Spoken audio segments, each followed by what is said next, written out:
Chapter 1. The Beginning of Estrangement. The Repository of Thoughts. Do not forget to retrieve it upon departure. This narrative pertains to the cultivation of immortality. Should you not appreciate such themes, kindly refrain from intruding. Damn it, what a melodrama.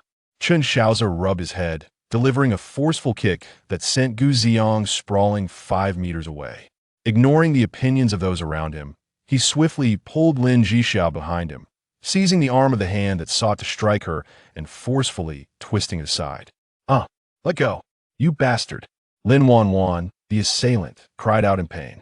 Chen Shaoze showed no mercy to Lin Wanwan, delivering a swift kick to her waist that sent her flying, crashing directly onto the still reclining Gu Xiang.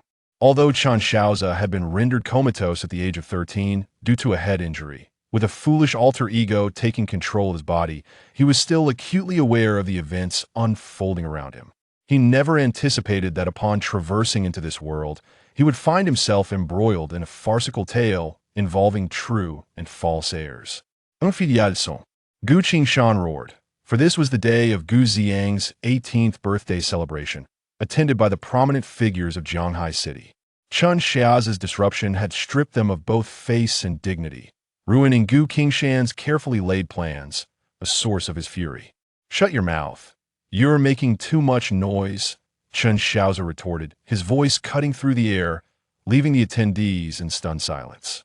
They had not expected the usually foolish scion of the Gu family to emanate such an imposing presence.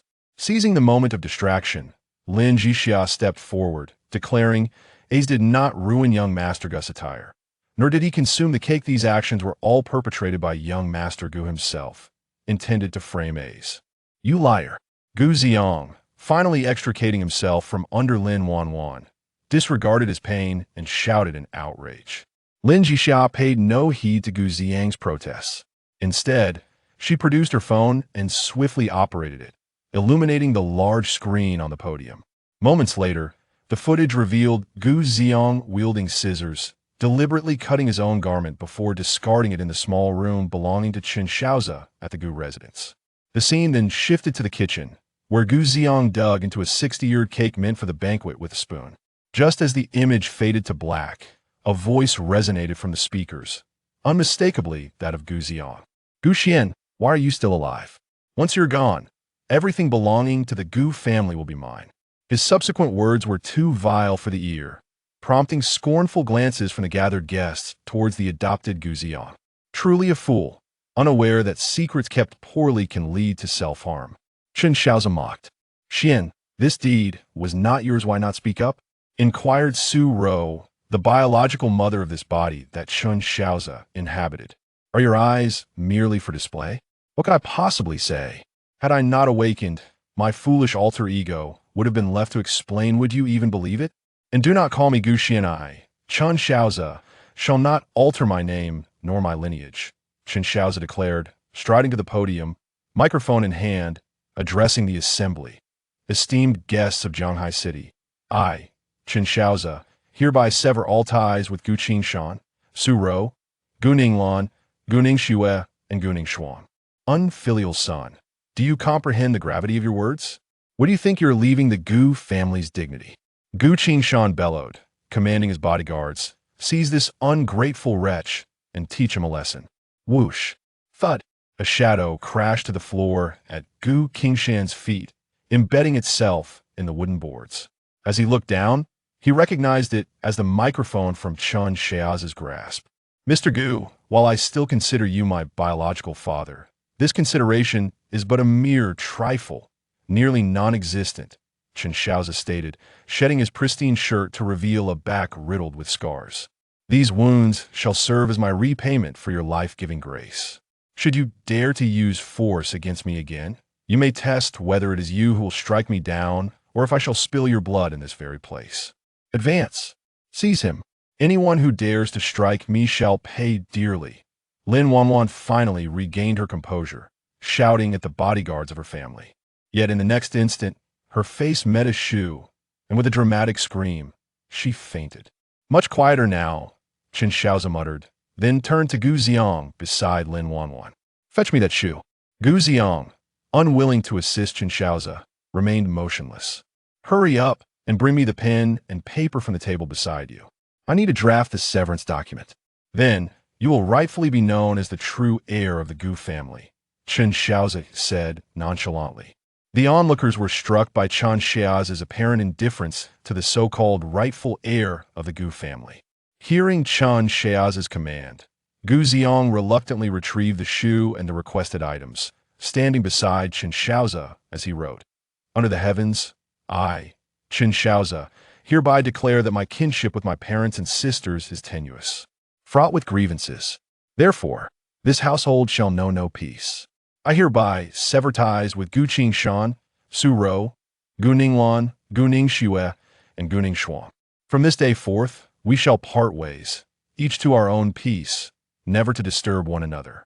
Finally, Chen Shaoze added, "With heaven as my witness, should I violate this oath, may I suffer divine retribution." He affixed his name and the date, then made a duplicate of the document. In the brief span of those few minutes, the expressions of Gu Ziong were laid bare for all to see.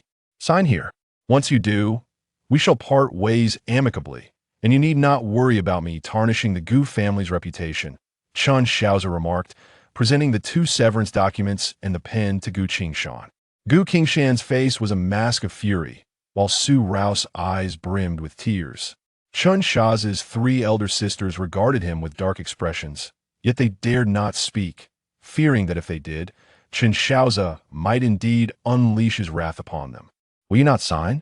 Chen Shaoze observed their inaction and, sensing their reluctance, retreated a couple of steps before suddenly seizing Gu Ziong by the hair and pinning him to the ground. Gu Ziong, terrified, began to cry. Il sign, juste dans âmes yang." Su Rou cried out in fear. "Now that's more like it," Chen Shaoze said, stepping on Gu Ziang's back as he watched Su Rou sign her name on the severance document. Turning to Gu Qingshan, who still hesitated, Chen Shaoze simply uttered a name, "Lu Dali." "You." Gu Qingshan ground his teeth, ultimately only managing to utter a single word before taking the pen and signing his name. Under his watchful gaze, Gu Ninglan, Gu Ningxue, and Gu Ningxuang followed suit, signing the document as well. Boom! At the moment Gu Ningxuang completed her signature, a flash of lightning streaked across the sky. Chen Shaoze looked up slightly and chuckled. "With kinship severed, we shall never meet again in this lifetime. Take care, everyone." With that, he tucked away his copy of the severance document and grasped Lin Zhixia's hand, striding towards the exit. As Gu Qingshan, Su Rou, Gu Ninglan, Gu Ningxue, and Gu Ningxuang watched Chen Shaoze's departing figure, they suddenly felt a profound and irrevocable severance. Chapter 2. Survival on the Train. A start with extraordinary talent. Where is this? I was just back in a rental apartment with Gigi, wasn't I? How did I suddenly end up here? Chen Shaoze warily surveyed the hollow surroundings, pondering to himself. Half an hour ago, after severing ties with the Gu family, Chen Shaoze had left their villa with Lin Zhixia, but he had left everything behind at the Gu residence. So he departed directly, as all his important belongings were in Lin Zhixia's rental apartment. Leaving the Gu family felt like shedding a heavy burden for Chen Shaoze. He had entered their home with Lin Zhixia. Just moments before discussing what to eat for a celebratory dinner for escaping from hardship, and now he found himself in this strange place. Welcome to the departure preparation space of the endless track world. Please select your talent. A voice resonated in Chen Shaoze's ears. He looked up to see countless palm-sized jade tokens of various colors floating in the space before him. Tea that moment. Two phrases flashed through his mind like lightning. Game arrival and survival for all. Can I choose any talent from these jade tokens? How many can I select? Chen Shaoze inquired. Random selection is allowed, but you may only choose one talent. Once you touch a talent jade token, it cannot be changed. As expected. After hearing the explanation, Chen Shaoze remarked. Understanding the rules, he decided not to act hastily, but instead wandered among the jade tokens. Aside from their differing colors, the shapes and sizes were identical, and there were no hints on their surfaces, meaning it was all left to chance. After a thorough search, Chen Shaoze zeroed in on a golden jade token, but just as he was about to reach for it, he noticed a purple jade token not far away. Upon seeing this purple token, Chen Shaoze's heart stirred, and he swiftly grasped it. Immediately, a simple message entered Chen Shaoze's mind. Name. Chen Shaoze title. Beginner survivor talent. Supreme fortune, unique talent. Personal attributes, strength, 10. Endurance, 9 speed, 20 spirit, 30 auxiliary skills. Decomposition, level 1. Gathering, level 1. Then he heard the voice again. Talent selection complete. Transporting beginner survivor Chen Shaoze to the train. Good luck. Chen Shaoze felt a wave of dizziness wash over him. In the next moment, the scenery around him changed. He found himself in a place marked by rust, resembling the cockpit of some kind of vehicle. A's. Just as Chen Shaoze was about to investigate further, a familiar voice called from behind. Turning around, he saw Lin Zhixia standing at the doorway. Her face lit up with surprise. In the next instant, Lin Zhixia leaped into Chen Shaoze's arms. You scared me. I thought I would never see you again, Lin Zhixia exclaimed, her voice tinged with tears. How could that be? It seems we're destined to be together for a lifetime, Chen Shaoze replied, gently stroking Lin Zhixia's silky hair. A's, do you wish for this? Lin Zhixia lifted her gaze, her eyes brimming with affection. Chen Shaoze smiled and said, with a wife like you, what more could a man desire? Upon hearing his words, Lin Zhixia wrapped her arms around his neck and kissed him. However, an unfortunate interruption occurred as 2 supply boxes fell at their feet, startling both of them. Celestial Handbook, newbie supplies distributed. Please refer to the personal Celestial Handbook for any inquiries. Celestial Handbook. Chen Shaoze and Lin Zhixia exchanged glances, only to see a tome glowing with golden light floating not far away. Lin Zhixia reached out and retrieved the book, flipping to the first page where a line of crimson text caught their attention. Please cherish life. Do not attempt to stop the train or leave the tracks. The blood-red warning left no doubt about its ominous intent. Please strive to collect resources and upgrade your train. The train is your guarantee of survival. Turning to the second page, they found another line, this time in golden text, resembling an immutable decree. Gigi, what is your talent? Chen Shaoze curiously asked, glancing at the supply box at their feet. Lin Zhixia blushed slightly and replied, supportive assistant. What? Chen Shaoze, unable to hear clearly, prompted her to repeat, I've said supportive assistant. Lin Zhixia declared with slight exasperation. Upon learning about Lin Zhixia's talent, Chen Shaoze was momentarily taken aback. Then he embraced her waist and chuckled. It seems the laws of this world understand us well. They know you shall be my little wife, hence bestowing upon you the talent of supportive assistant. But what use is this talent? We are in a survival situation, Lin Zhixia said, her expression dimming slightly, as if the talent held little value. Chen Shaoze replied, there are newbie supply boxes here. How about I test its effects? My talent is the unique supreme fortune. It should be quite powerful. Unique talent, supreme fortune. It sounded impressive. All right, let's give it a try, Lin Zhixia nodded. Both she and Chen Shaoze were the type to act on their thoughts immediately. Upon touching the newbie supply box, they discovered it displayed both Chen Shaoze's and Lin Zhixia's supply boxes. After some discussion, they decided to open their respective boxes. When Chen Shaoze opened his, he found a handgun and a long sword inside. Upon taking them into his hands, he received a message. Please place in a storage space for talent amplification. Seeing this, Chen Shaoze's eyes lit up. He hadn't expected his talent to function in such a manner. He promptly stored the handgun and longsword in his storage space, and the next moment, prompts appeared. Acquired item. FN57 handgun quantity. 1 quality, ordinary, talent amplification. Quality, ordinary advanced to legendary acquired item. Newbie longsword, quantity, 1 quality, ordinary. Talent amplification. Quality, ordinary advanced to legendary. Upon reading these messages, Chen Shaoze excitedly addressed Lin Zhixia. Gigi, give me what you've obtained. I think I know how to utilize my talent. Oh, okay. Lin Zhixia handed over her protective armor and a laptop to Chen Shaoze. He took out his 2 legendary items and gave them to Lin Zhixia, then stored the items she had given him in his storage space. Gigi, let us see what attributes they have. After Chen Shaoze spoke, he was in the process of receiving information when he noticed Lin Zhixia had gone silent. Turning curiously, he found Lin Zhixia holding 2 handguns and then saw her produce 2 long swords as well. Realizing the situation, Chen Shaoze embraced Lin Zhixia and exclaimed, Gigi, we are set now. Chapter 3. Survival begins. First stop FN 57 handgun, quality, legendary trait, infinite ammo, dragon spring sword, quality, legendary trait, sharpness, mechanical exoskeleton armor, quality, epic trait, ultra high defense. Weapon system load capability, super intelligence, quality, mythical trait, personal butler. Note, you require more powerful equipment to fully utilize the capabilities of your personal butler. Apart from the super intelligence, the other 3 items Lin Zhixia had obtained duplicated, though it remained unclear why her talent did not apply to the super intelligence. Nonetheless, with the handgun, longsword, and exoskeleton armor, they had already gained a significant advantage over other survivors. 12 hours until the first stop. The countdown begins now. At that moment, the voice announcing the distribution of newbie supplies echoed again within the train.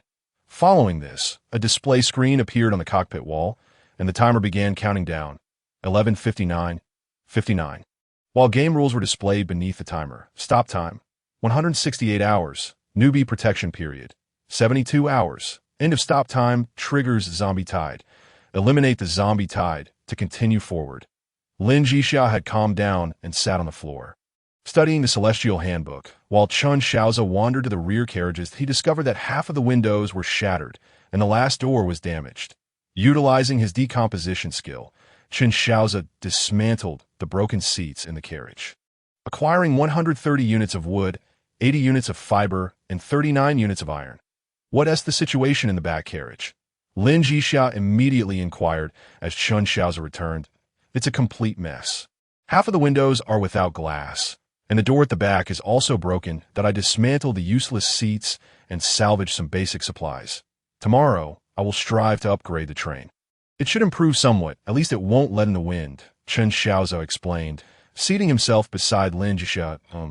Lin Zhixia responded, leaning slightly closer to him to share warmth before continuing. The functions of this Heavenly Tao manual are quite numerous. She flipped to the 3rd page and pointed it out to Shaoze, saying, this page is for communication among survivors. Look, someone is already speaking here. Shaoze turned his head and saw text scrolling across the page, along with a number at the top, 99999531000. What is this? He asked. Lin Zhixia replied, this might indicate the number of survivors in our area. Just within a few hours, 47 people have already perished when we were transported here. Did you hear that voice mentioning it was a random match? Shaoze questioned. Lin Zhixia nodded, saying, yes, I did. We are indeed fortunate to have matched together. As she spoke, she tilted her head slightly towards Shaoze and then suddenly recalled something, exclaiming, are you saying those 47 who are gone? Although Lin Zhixia's words trailed off, Shaoze understood she had grasped the implication. If we encounter other survivors, we must remain vigilant. We harbor no ill intent, but we must be wary of others wishing to harm us. Yes, we must be cautious, Lin Zhixia affirmed earnestly. Shaoze shifted slightly to allow Lin Zhixia to be more comfortable and suggested, would you like to take a short nap? It's still early. No need, I'm not tired yet, Lin Zhixia responded, flipping to the 4th page of the Heavenly Tao manual and pointing at it. Look, this is the Heavenly Tao market. There are so many items inside. Shaoze noticed a small, flickering area within the Heavenly Tao market, which was quite subtle, and clicked on it, only to discover a pop-up interface for claiming rewards. Novice welfare package can be claimed once? Is it possible? This is hidden too deeply. If one doesn't look closely, it really is undetectable, Lin Zhixia said indignantly.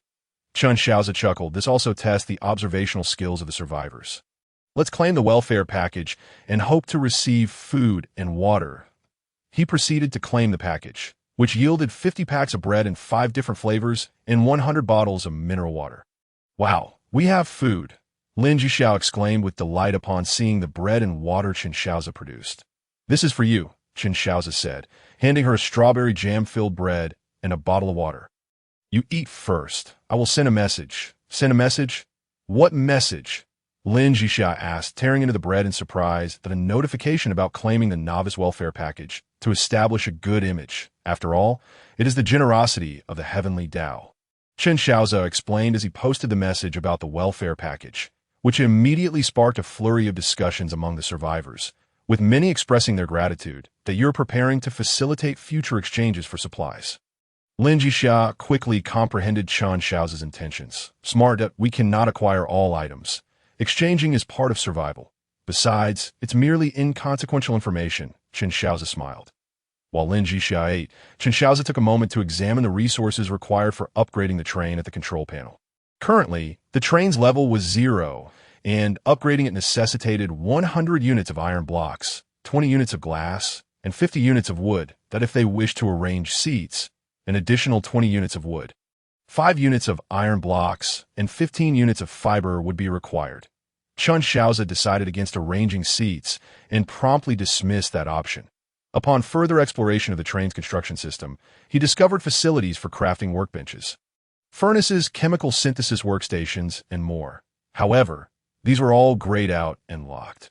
Chen Shaoze surmised that these would unlock upon docking at station or once sufficient resources were gathered, or perhaps they required blueprints for unlocking, making matters even more complicated. After some time, Chen Shaoze noticed that Lin Zhixia had begun to doze off, prompting him to return to his seat and embrace her, closing his eyes to rest, unsure of the safety of their surroundings. He felt it was his duty to remain vigilant. However, Chen Shaoze's body felt somewhat weak, and he eventually succumbed to sleep. He was awakened by an announcement. The train will arrive at the first station in 10 minutes. Wishing all survivors good luck? Hearing this, both Chen Shaoze and Lin Zhixia stirred awake, quickly washing up and having a bite to eat before donning their exoskeleton armor and arming themselves to prepare for the first station of their survival journey. Chapter 4. The eerie abandoned town creaking. The sound of brakes echoed beneath them as the train gradually came to a halt at the platform. Chen Shaoze, however, did not rush to exit with Lin Zhixia.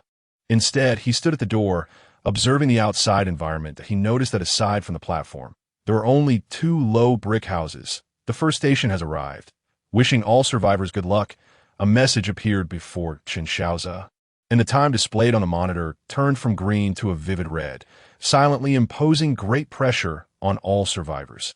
Noticing that there was currently no immediate danger, Chen Shaoze signaled Lin Zhixia to open the door and carefully disembark. Armed, he cautiously approached the 2 brick houses at the station, peering through the broken windows to assess the interior. The rooms bore no furnishings, but in the corner, there was a chest. Is that a treasure chest? Lin Zhixia exclaimed with excitement. Chen Shaoze replied, I'm not sure. Let us not treat this as a game world. We must be cautious from now on. Lin Zhixia immediately recognized the gravity of the situation and nodded earnestly. Chen Shaoze scanned the room once more, tapping the ground with his sword before stating, it seems there is no immediate danger here. Lin Zhixia approached the chest, saying, let us open it. Stand to the side and use your sword to pry it open. Chen Shaoze instructed, aiming his gun toward the chest. It's open, Lin Zhixia said, feeling a surge of tension as she carefully lifted the lid with her sword. To her relief, the chest contained no threats. Peering inside, she noticed there was only a single piece of paper. Why is there only a piece of paper? Lin Zhixia asked in astonishment. Chen Shaoze picked up the paper, which immediately revealed its content. A blueprint for a paper-making machine. Quality, excellent, that he promptly placed the blueprint into his storage space, and upon retrieval, its quality had transformed from excellent to epic. This alleviates some concerns, Chen Shaoze remarked, handing the blueprint to Lin Zhixia with a smile. Upon receiving the blueprint, Lin Zhixia placed it into her storage as well, and, unsurprisingly, it duplicated. When she took it out again to examine the information, she gasped, an epic-grade paper-making machine. It can produce toilet paper. And the resulting toilet paper should also be no less than epic quality, that I wonder if this epic toilet paper has any special effects. There should be some special effects. Let's first prepare the materials and see if we can complete it swiftly, Chen Shaoze remarked. Lin Zhixia calculated the time and realized that her menstrual cycle seemed to be approaching in just a few days. Initially, she had been somewhat anxious, but unexpectedly, she felt fortunate to have encountered the blueprints for this manufacturing machine. Gigi, there's a small town below, Chen Shaoze called out as he walked to the window, catching sight of the distant scenery. Upon hearing Chen Shaoze's voice, Lin Zhixia immediately approached the window and also noticed the small town below, which was merely a few hundred meters from the station where they were. However, Lin Zhixia did not see any signs of life in the town. This town seems rather unusual. We must exercise caution as we approach. Chen Shaoze advised before leading the way outside, with Lin Zhixia following closely behind. The two grasped their weapons tightly, carefully making their way toward the town. When they were still over 100 meters away, they began to discern the situation within the town. There was only one main road, with buildings flanking either side. Now, less than 50 meters from Chen Shaoze and Lin Zhixia, several cars appear to have been involved in a traffic accident, haphazardly strewn about. Moreover, near two of the vehicles, there was a dark red substance, and Lin Zhixia spotted a bloody handprint on one of the car windows. The two immediately tensed, carefully observing their surroundings. After a few minutes of silence, Chen Shaoze recalled that there was a novice protection period at the first station, that he speculated that the reason the town was deserted was indeed due to their presence within this protective window. Chen Shaoze shared his thoughts with Lin Zhixia, who concurred. Nevertheless, they agreed that vigilance was still necessary. The mere fact that they had entered this world was extraordinary, and unforeseen incidents could still occur during the protection period. I will start disassembling these vehicles, Chen Shaoze said, employing the disassembly technique. The first level disassembly was quite slow, taking 10 minutes to dismantle a single vehicle, yet it provided Chen Shaoze with nearly a third of the experience points. After nearly 20 minutes, he successfully disassembled 2 more cars, and his first level disassembly skill advanced to the second level. Can disassembly skills really level up? Lin Zhixia asked, astonished. Chen Shaoze nodded. Indeed, it seems that dismantling vehicles yields substantial experience. He then used his second-level disassembly skill on the remaining cars, and the time required was immediately halved. Observing the iron blocks and various mechanical parts in his storage space, Chen Shaoze finally nodded in satisfaction. All right, let us head inside and see what we can find. The two cautiously entered the town, discovering that it was indeed devoid of people, and approached the entrance of the first building. This should be a shop. Lin Zhixia peered through the glass of the door and remarked, "A shop? How delightful!" Chen Shaoze exclaimed merrily. The first building was a shop. Could this be considered a good omen? He carefully pushed the door open and, upon seeing the layer of dust on the floor, Chen Shaoze breathed a sigh of relief, saying, "It seems there is no danger here. It hasn't been visited in quite some time." "Yes, and it appears there have been a dust storm here recently," Lin Zhixia noted, glancing at the dust at the entrance. "Let us go inside and see what treasures await us," Chen Shaoze said as he stepped in with his gun drawn. After a quick assessment, he found no threats, and the items for sale were remarkably comprehensive, akin to a small yet fully stocked emporium. Lin Zhixia approached and patted Chen Shaoze on the shoulder, signaling him to gather supplies before they attracted unwanted attention. Without hesitation, Chen Shaoze began to collect all the items from the shelves into his storage space, suppressing all notifications until they returned to the train to review their haul. "A's, come quickly. Look what I've discovered." As Chen Shaoze tossed the last item from the shelf into his storage space, he heard Lin Zhixia's excited voice. He immediately rushed over. Lin Zhixia pointed at a counter. "There are actually weapons for sale here." Chen Shaoze gazed at the images of firearms within, notably the familiar M and a series weapons.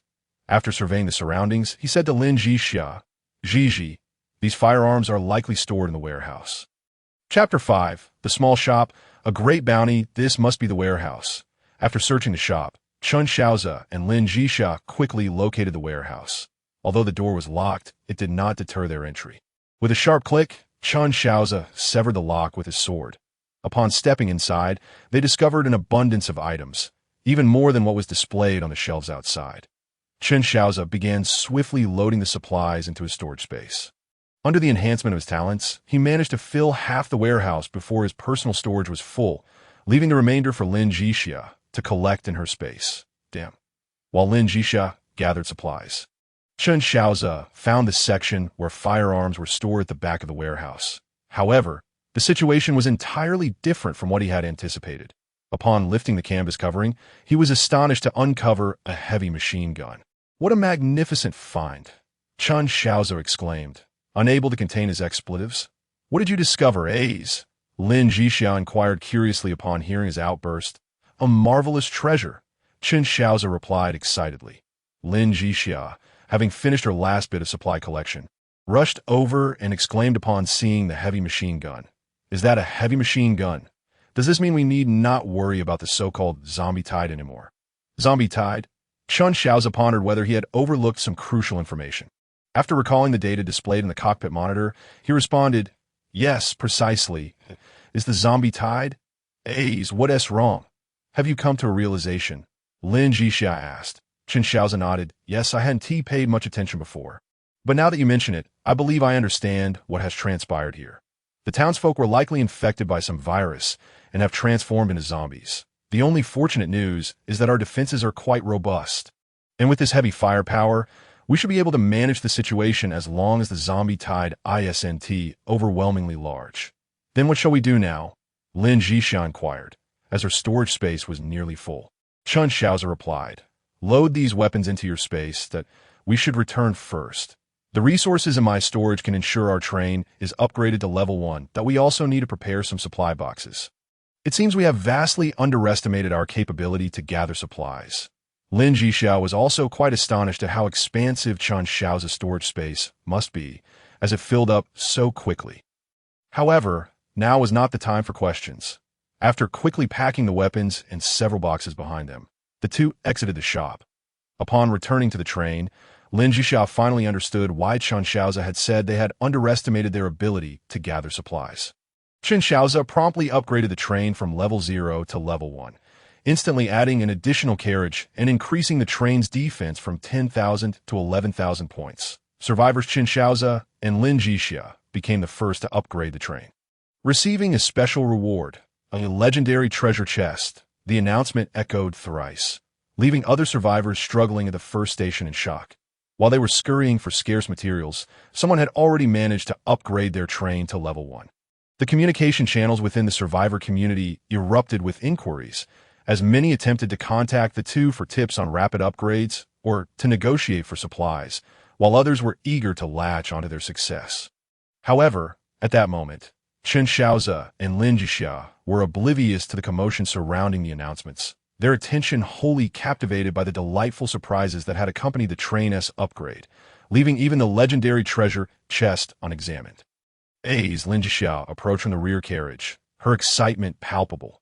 "The carriage is completely transformed. With just a little furniture, it could become our cozy little home."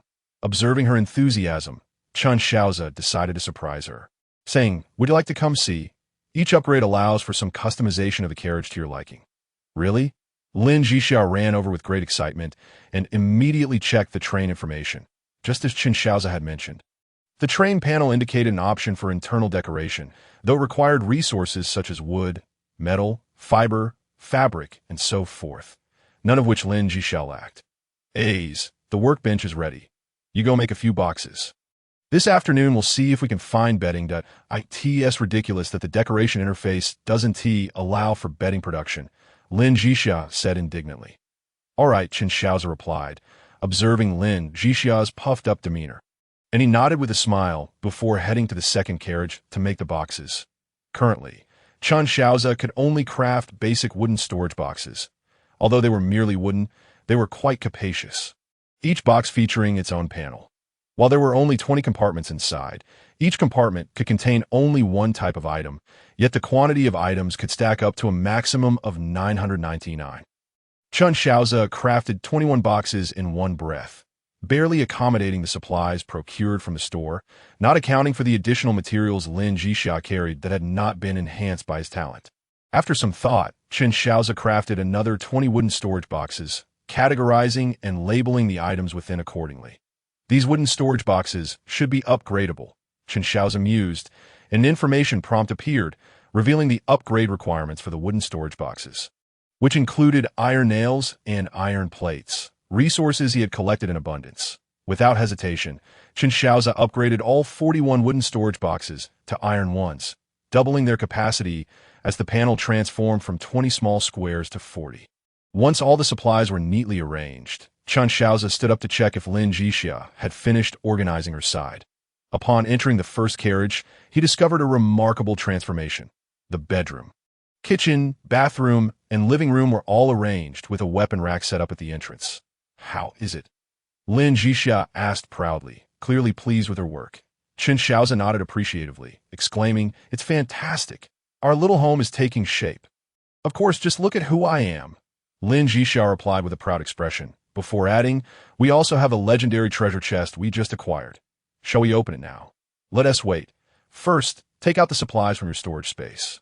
Chen Shaoze suggested that, oh, right. Lin Zhixia remembered she had a plethora of supplies in her storage space and promptly retrieved everything.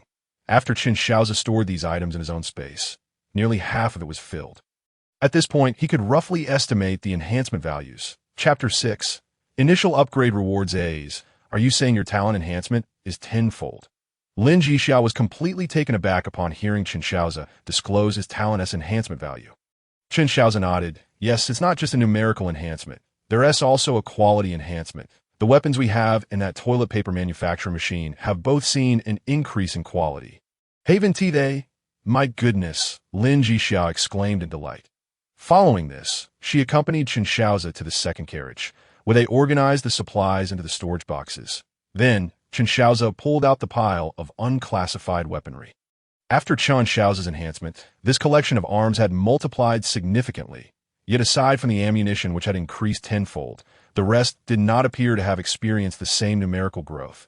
Chen Shaoze could easily deduce that the enhancement must have been in quality. Indeed, these formerly ordinary weapons had now all transformed into fine-grade weapons.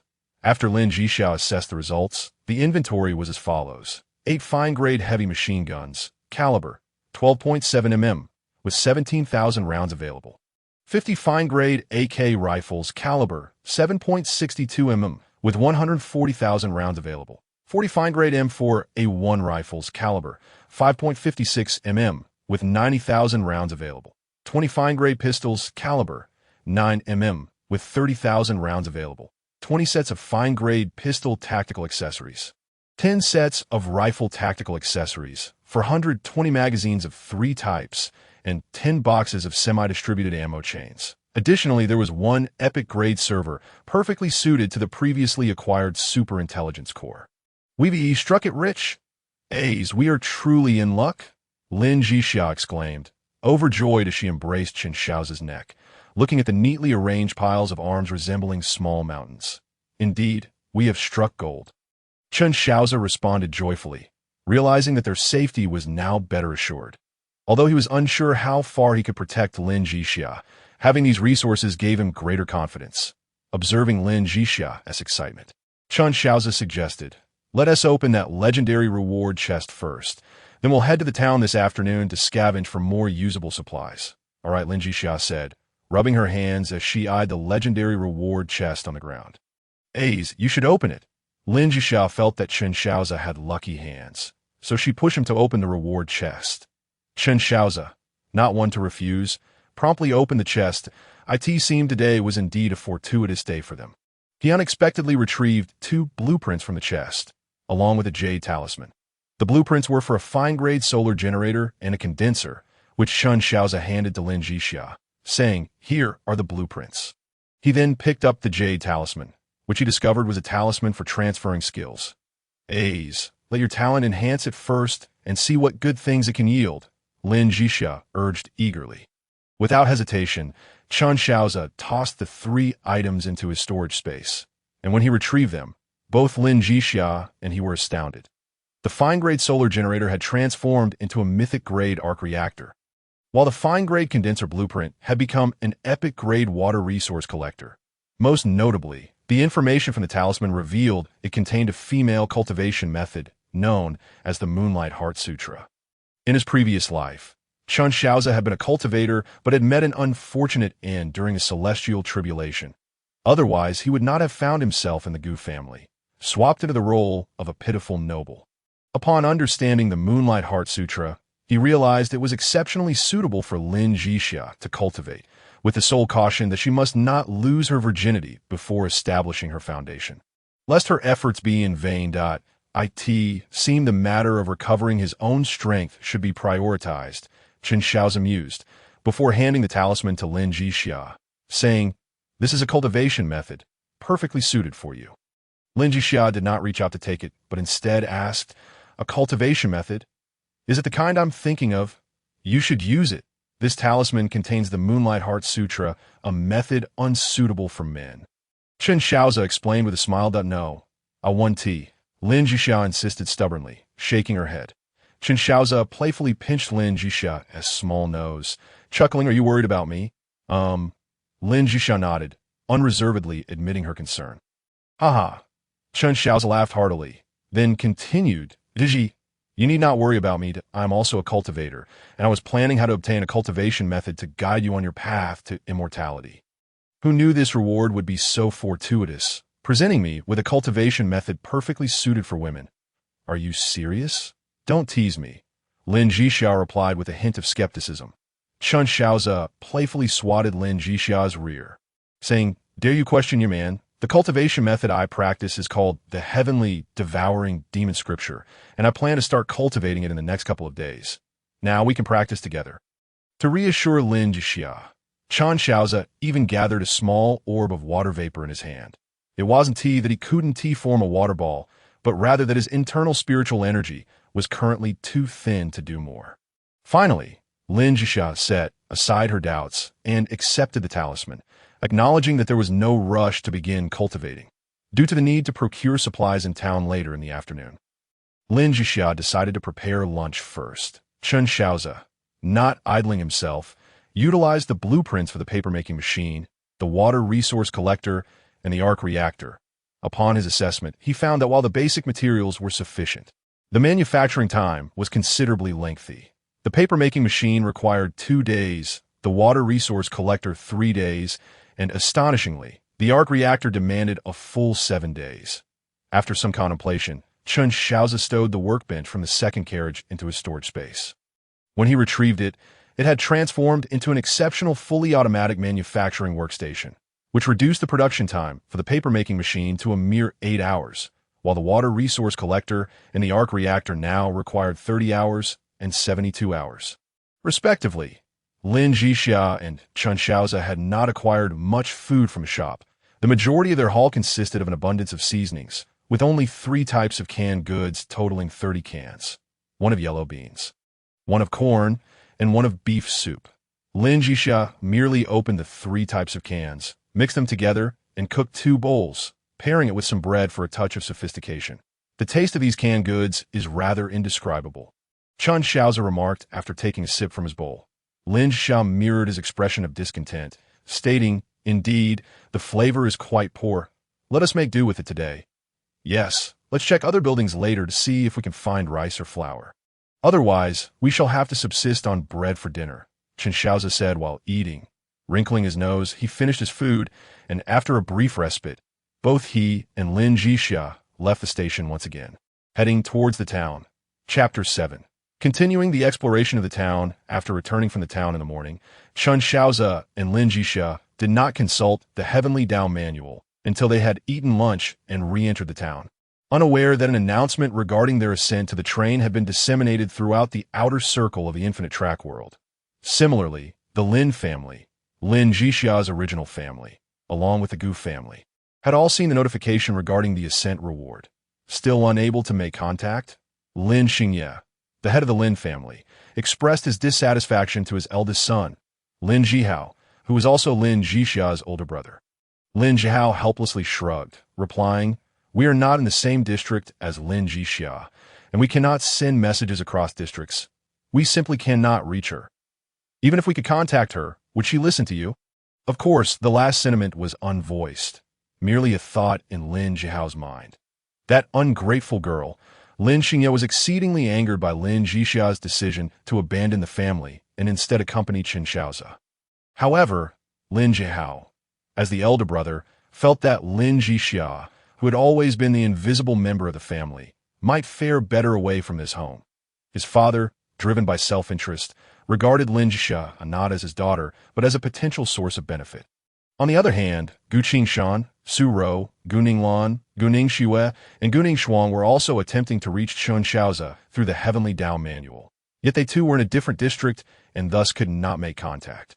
Their desire to reach Chen Shaoze stemmed not only from self-interest, but also from the fact that Gu Ziong had distanced himself from them, returning to his biological parents. After all, aside from Gu Qingshan, the other 4 were all women. Meanwhile, apart from Gu Ziong, The remaining 5 were robust laborers. It was evident who would be favored in this survival game. Gu Xiong, the false young master, knew well to align himself with the advantageous side.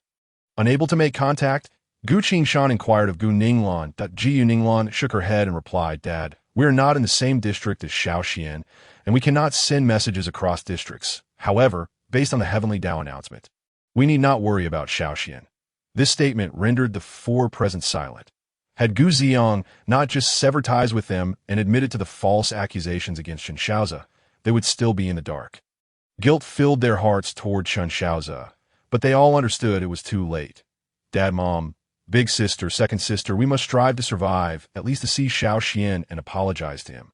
Even if he does not forgive us, we shall have no regrets, Gu Ningshuang declared as she entered, placing the collected supplies into the carriage with a determined expression.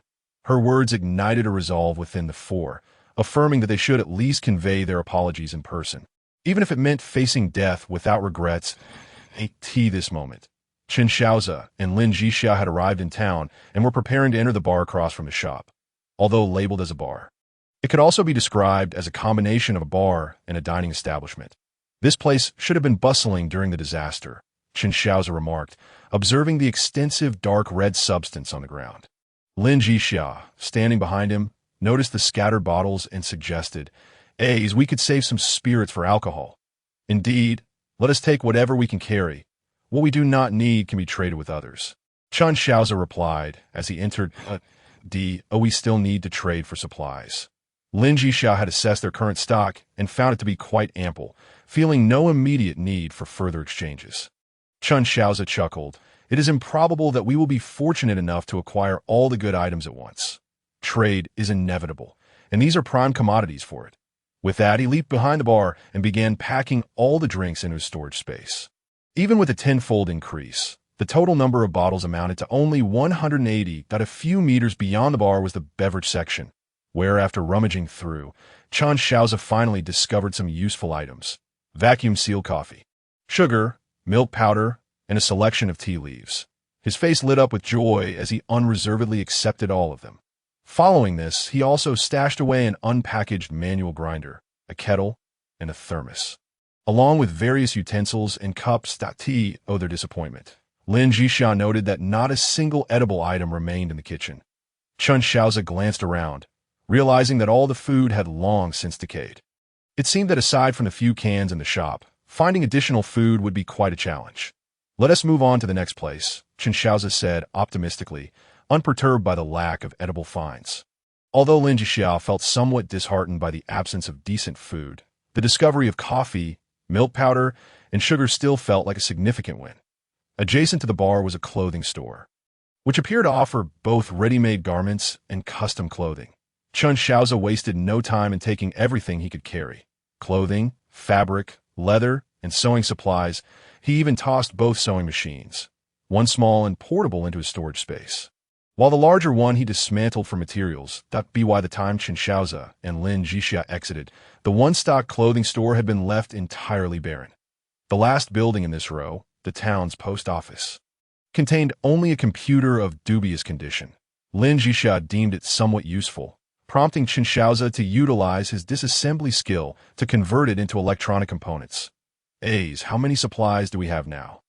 Lin Zhixia inquired, glancing at the 2 buildings across the road and the town hall to the left. Chen Shaoze responded, approximately 1/5. Transfer everything to me, Lin Zhixia suggested, knowing her storage space was slightly smaller than Chen Shaoze's. By taking over the supplies, Chen Shaoze would not need to make room later. After transferring all his supplies into Lin Zhixia's storage, the 2 proceeded towards the nearby town government hall, which unfortunately contained no useful supplies. The only valuable information gleaned was a map of the town, revealing it to be a pastoral settlement surrounded by ranches. Simultaneously, they discerned the layout of the town. Adjacent to the government hall was the local hospital, which also served as the only inn in the area. Following the path of the stores they had looted, they noted the presence of an auto repair shop and the town police station, indicating that the most resource-rich locations in the town, namely the hospital, police station, and auto repair shop, remained unvisited. Chapter 8. A bounty. Overindulgence. Is this the hospital? Lin Zhixia remarked, scrutinizing the rudimentary consultation desk and cramped examination room. Chen Shaoze chuckled as he playfully ruffled Lin Zhixia's slightly unruly hair, which had been neglected for 2 days without washing. It's merely a small-town clinic. With few patients, why would they require a large examination room? Let us go inside and see what remains here. Do not touch. I haven't washed for 2 days, Lin Zhixia said, pulling down Chen Shaoze's hand that was mischievously playing with her hair, her tone laced with dissatisfaction. Chen Shaoze chuckled, not attempting to lead Lin Zhixia's hand back to her hair. The water resource collector will be ready in a couple of days. Just endure for a little longer, and our little girl will be lovely again. As they entered, they encountered the floor plan, making their way directly towards the inner storage room. The variety of medicines here is indeed impressive. Upon opening the storage room door, Lin Zhixia immediately noticed the neatly arranged medications on the shelves. A brief glance revealed that the medicines range from treating common colds and allergies to specialized drugs for cardiovascular diseases and cancer treatment. Most of the supplies were sufficient for 2 treatment courses, filling the room to the brim with a narrow aisle flanked by cabinets on both sides. There were also 2 boxes of medical equipment, and Chen Shaoze discovered 2 1-meter-square boxes by the door, filled with commonly used medical tools. After stating this, he began to store all the medicines and equipment into a storage space, while Lin Zhixia retreated to the upstairs storage room, eager to find the soft bedding she had been longing for. As expected, Lin Zhixia discovered a dozen unopened bedding sets on the 2nd floor. After storing them away, she was pleasantly surprised to find 4 pillows filled with buckwheat husks tucked away at the back. After joyfully adding the pillows to her space, Lin Zhixia surveyed her surroundings for anything else useful. She opened a drawer and found several CDs. To her surprise, the packaging featured images of action films. "Gigi, are you ready?" Just as Lin Zhixia picked one up, she heard Chen Shaoze's voice from outside. Startled, she dropped the CD, which landed right at Chen Shaoze's feet as he stepped inside. He immediately noticed the content on the CD cover, smiled, and whispered a couple of words in Lin Zhixia's ear, causing her cheeks to flush with embarrassment.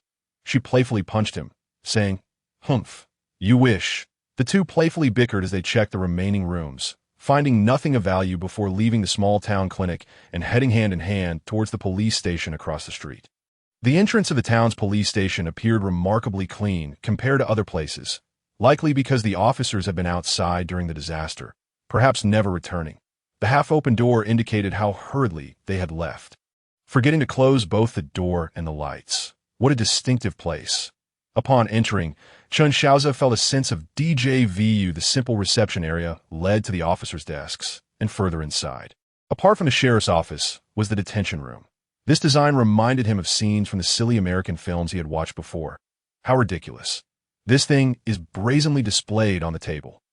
Taking a few steps forward, Chen Shaoze noticed a layout map of the police station on the table. Pointing to it, he remarked to Lin Zhixia, "In such a small place, they even have a layout map." From the map, he immediately identified the location of the armory, which he could see from where he stood. It made him wonder whether the original inhabitants were truly benevolent or... Bang, bang. Chen Shaoze shot open the iron door of the armory, revealing only a small quantity of 9mm and 5.56 caliber ammunition, along with a box of dusty 12-gauge shells in the corner. As for weapons, there remained only an M870 shotgun and an 416 Hong Kong dollars assault rifle. Observing the sparse inventory, Chen Shaoze couldn't shake the feeling that this world was perhaps a replica of his own, especially if the writing outside bore resemblance.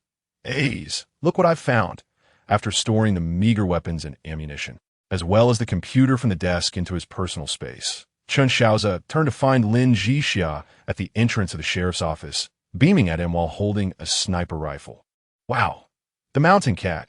Seeing the sniper rifle, Chen Shaoze couldn't help but exclaim, "What is this?" Lin Zhixia asked curiously, having rarely seen Chen Shaoze so animated. "This is called the mountain cat sniper rifle, known as the infantry cannon." He explained, excitement evident in his voice, that if I can modify the feeding system and install it on our exoskeleton armor, I could use it as an assault rifle. Well, we have a handgun with unlimited ammo. Its firepower is still somewhat lacking. With the Mountain Cat combined with the AK and M4A1 rifles, we will undoubtedly be well prepared for the days to come. You look so pleased. Lin Zhixia turned around and revealed a box she had placed in front of Chen Shaoze. Now you look even better.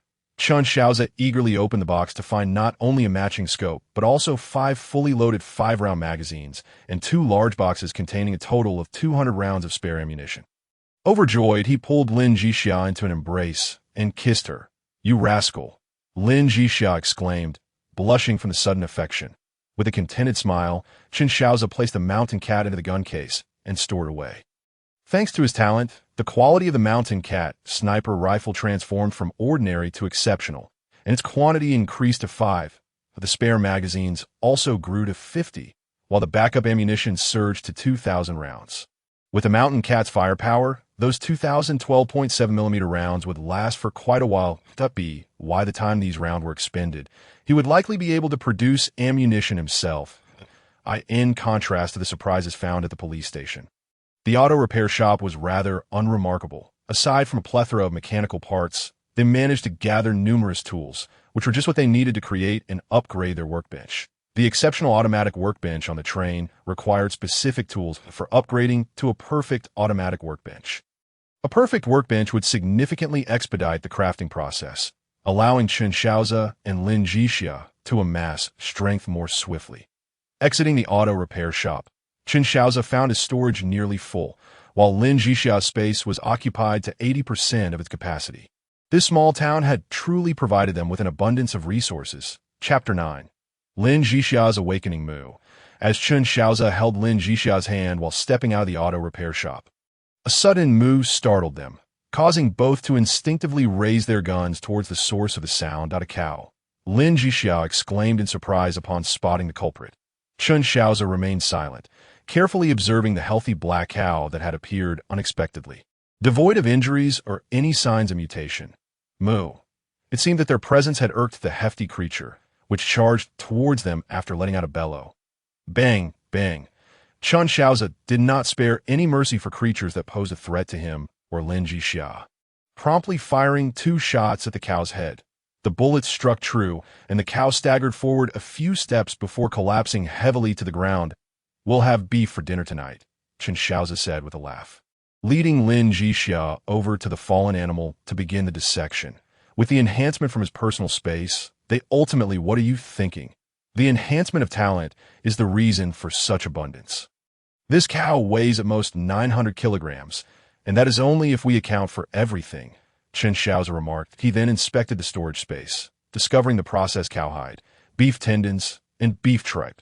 Chen Shaoze couldn't help but marvel at the convenience of the decomposition technique. Everything harvested was already prepared. After decomposing the cow, Chen Shaoze, feeling quite satisfied, took Lin Zhixia and headed towards the train. Glancing at the clock, it was only 4 in the afternoon, just the right time to tidy up and prepare dinner. Perfectly timed for a barbecue to satisfy their cravings. If only they had more than just seasonings. Upon returning to the train, Lin Zhixia instructed Chen Shaoze to craft another storage box, setting aside 2 bedding sets while cramming the rest into the box. The limited clothing obtained from the clothing store was also tossed in, as they had been clad in mechanical exoskeleton armor, thus not needing to worry about outerwear for the time being.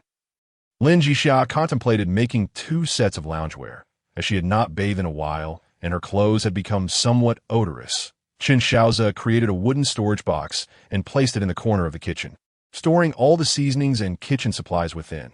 However, he encountered a problem regarding the storage of meat. This storage box lacks preservation capabilities. What shall we do with so much meat? Lin Zhixia voiced her concerns upon realizing the box's limitations. Chen Shaoze pondered for a moment and replied, "For now, let's temporarily store the meat in my storage space. Before we leave here, we won't need to gather supplies on a large scale. Once the manufacturing station is free, we can see if we can create a refrigerator." "Well, that seems to be the only option for now," Lin Zhixia agreed, then recalled something and asked, "Should we trade some of this beef?" "Not just yet," Chen Shaoze replied as he retrieved the Heavenly Down manual and opened the trading page at the back, which displayed trading enabled after novice protection period. He continued, "We are already a significant step ahead of other survivors. While our basic supplies are ample, we have no knowledge of what items are rared. I suspect not many have acquired rare blueprints and materials, yet I think we should wait until after the first wave of corpses passes. Then, we will know what items are scarce. Lin Zhixia considered this reasoning and decided not to dwell on the matter further. She glanced at the paper-making machine, which would be ready in less than 3 hours, and felt somewhat reassured. However, Lin Zhixia had a more pressing matter to attend to, connecting the previous super-intelligent brain and the server data. Gigi, I didn't realize you were a computer whiz, Chen Shaoze exclaimed, astonished as he watched Lin Zhixia deftly maneuvering the computer and server. Of course, this young lady is quite capable. Otherwise, do you think that video at the banquet just appeared out of nowhere? Lin Zhixia replied, typing in code rapidly. Thank you, Chen Shaoze said as he placed a freshly brewed cup of coffee on the table before Lin Zhixia. Wow, it smells wonderful, Lin Zhixia exclaimed with delight. After inputting the final line of code to initiate automatic operation, she picked up the coffee and took a gentle sip, revealing an expression of pure enjoyment. Chen Shaoze encouraged Lin Zhixia to take a moment to rest, then walked to the platform, producing a makeshift purifier he had acquired and pouring in 2 barrels of bottled water found in the clinic. Minutes later, the 2 large barrels were filtered, but the water was not suitable for drinking. Chen Shaoze promptly set up a campfire on the platform to boil the water. Though 2 barrels of water might not seem like much, they were more than sufficient for a thorough wash. While boiling the water, Chen Shaoze also began grilling the beef. Whether it was an illusion or the superior quality of the beef and seasonings in this world, as he sprinkled the seasonings over the beef on the grill. An enticing aroma wafted through the air, even reaching Lin Zhixia in the train car, compelling her to rush out. Initially, she had planned to wash up before dinner, but it seemed more prudent to eat first. The 2 of them savored 2 units of beef, weighing a total of 2 kilograms. As Chen Shaoze began to eat, he noticed the distinct difference in the beef. The tender, juicy meat sent a warm sensation radiating through him. Upon examining the information on the beef, he discovered it had transformed into perfect-grade beef, which could enhance physical strength. Realizing this, Chen Shaoze called Lin Zhixia, who was contentedly patting her stomach, back into the train car. Once she was seated, he took out a jade talisman and pressed it against her forehead. Immediately, Lin Zhixia felt a surge of information flooding her mind, discovering the complete text of the Moonlight Heart Sutra, along with insights, taboos for cultivation, and essential knowledge regarding artifact refining, alchemy, and formation runes.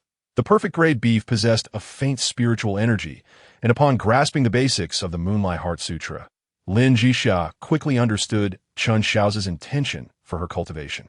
She promptly began to draw energy into her body as instructed in the introductory techniques. In just half an hour, Lin Zhixia successfully drew energy into her body, prompting Chen Shaoze to marvel at her extraordinary talent.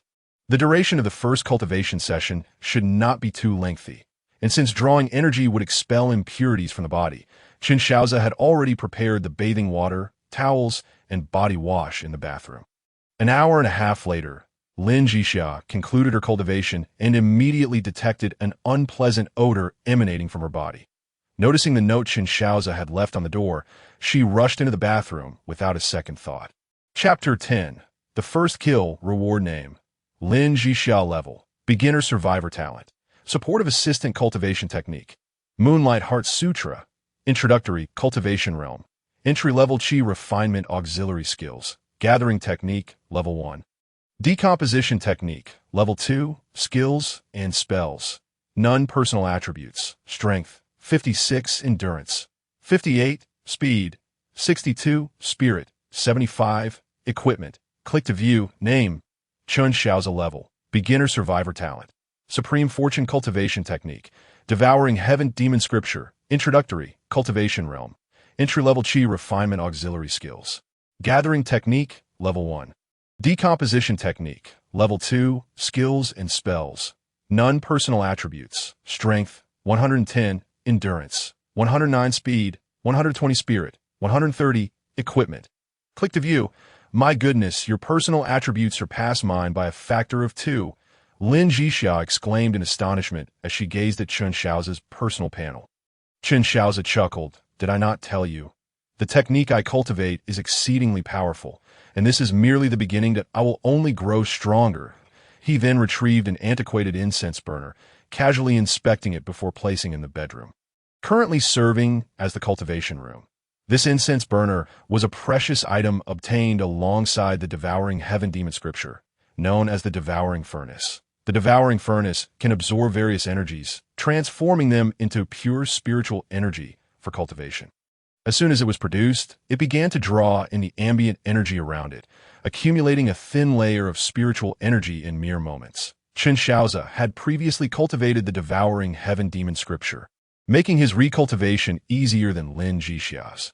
Upon entering the qi refinement stage, he connected his newly acquired spiritual energy to a secret cave he had constructed in his past life and retrieved the devouring furnace. Over the past 2 days, aside from her cultivation, Lin Zhixia had been collaborating with the superintelligent brain, Shaoze, to develop some auxiliary machinery. Shaoze, Chen Shaoze called out as he exited the bedroom.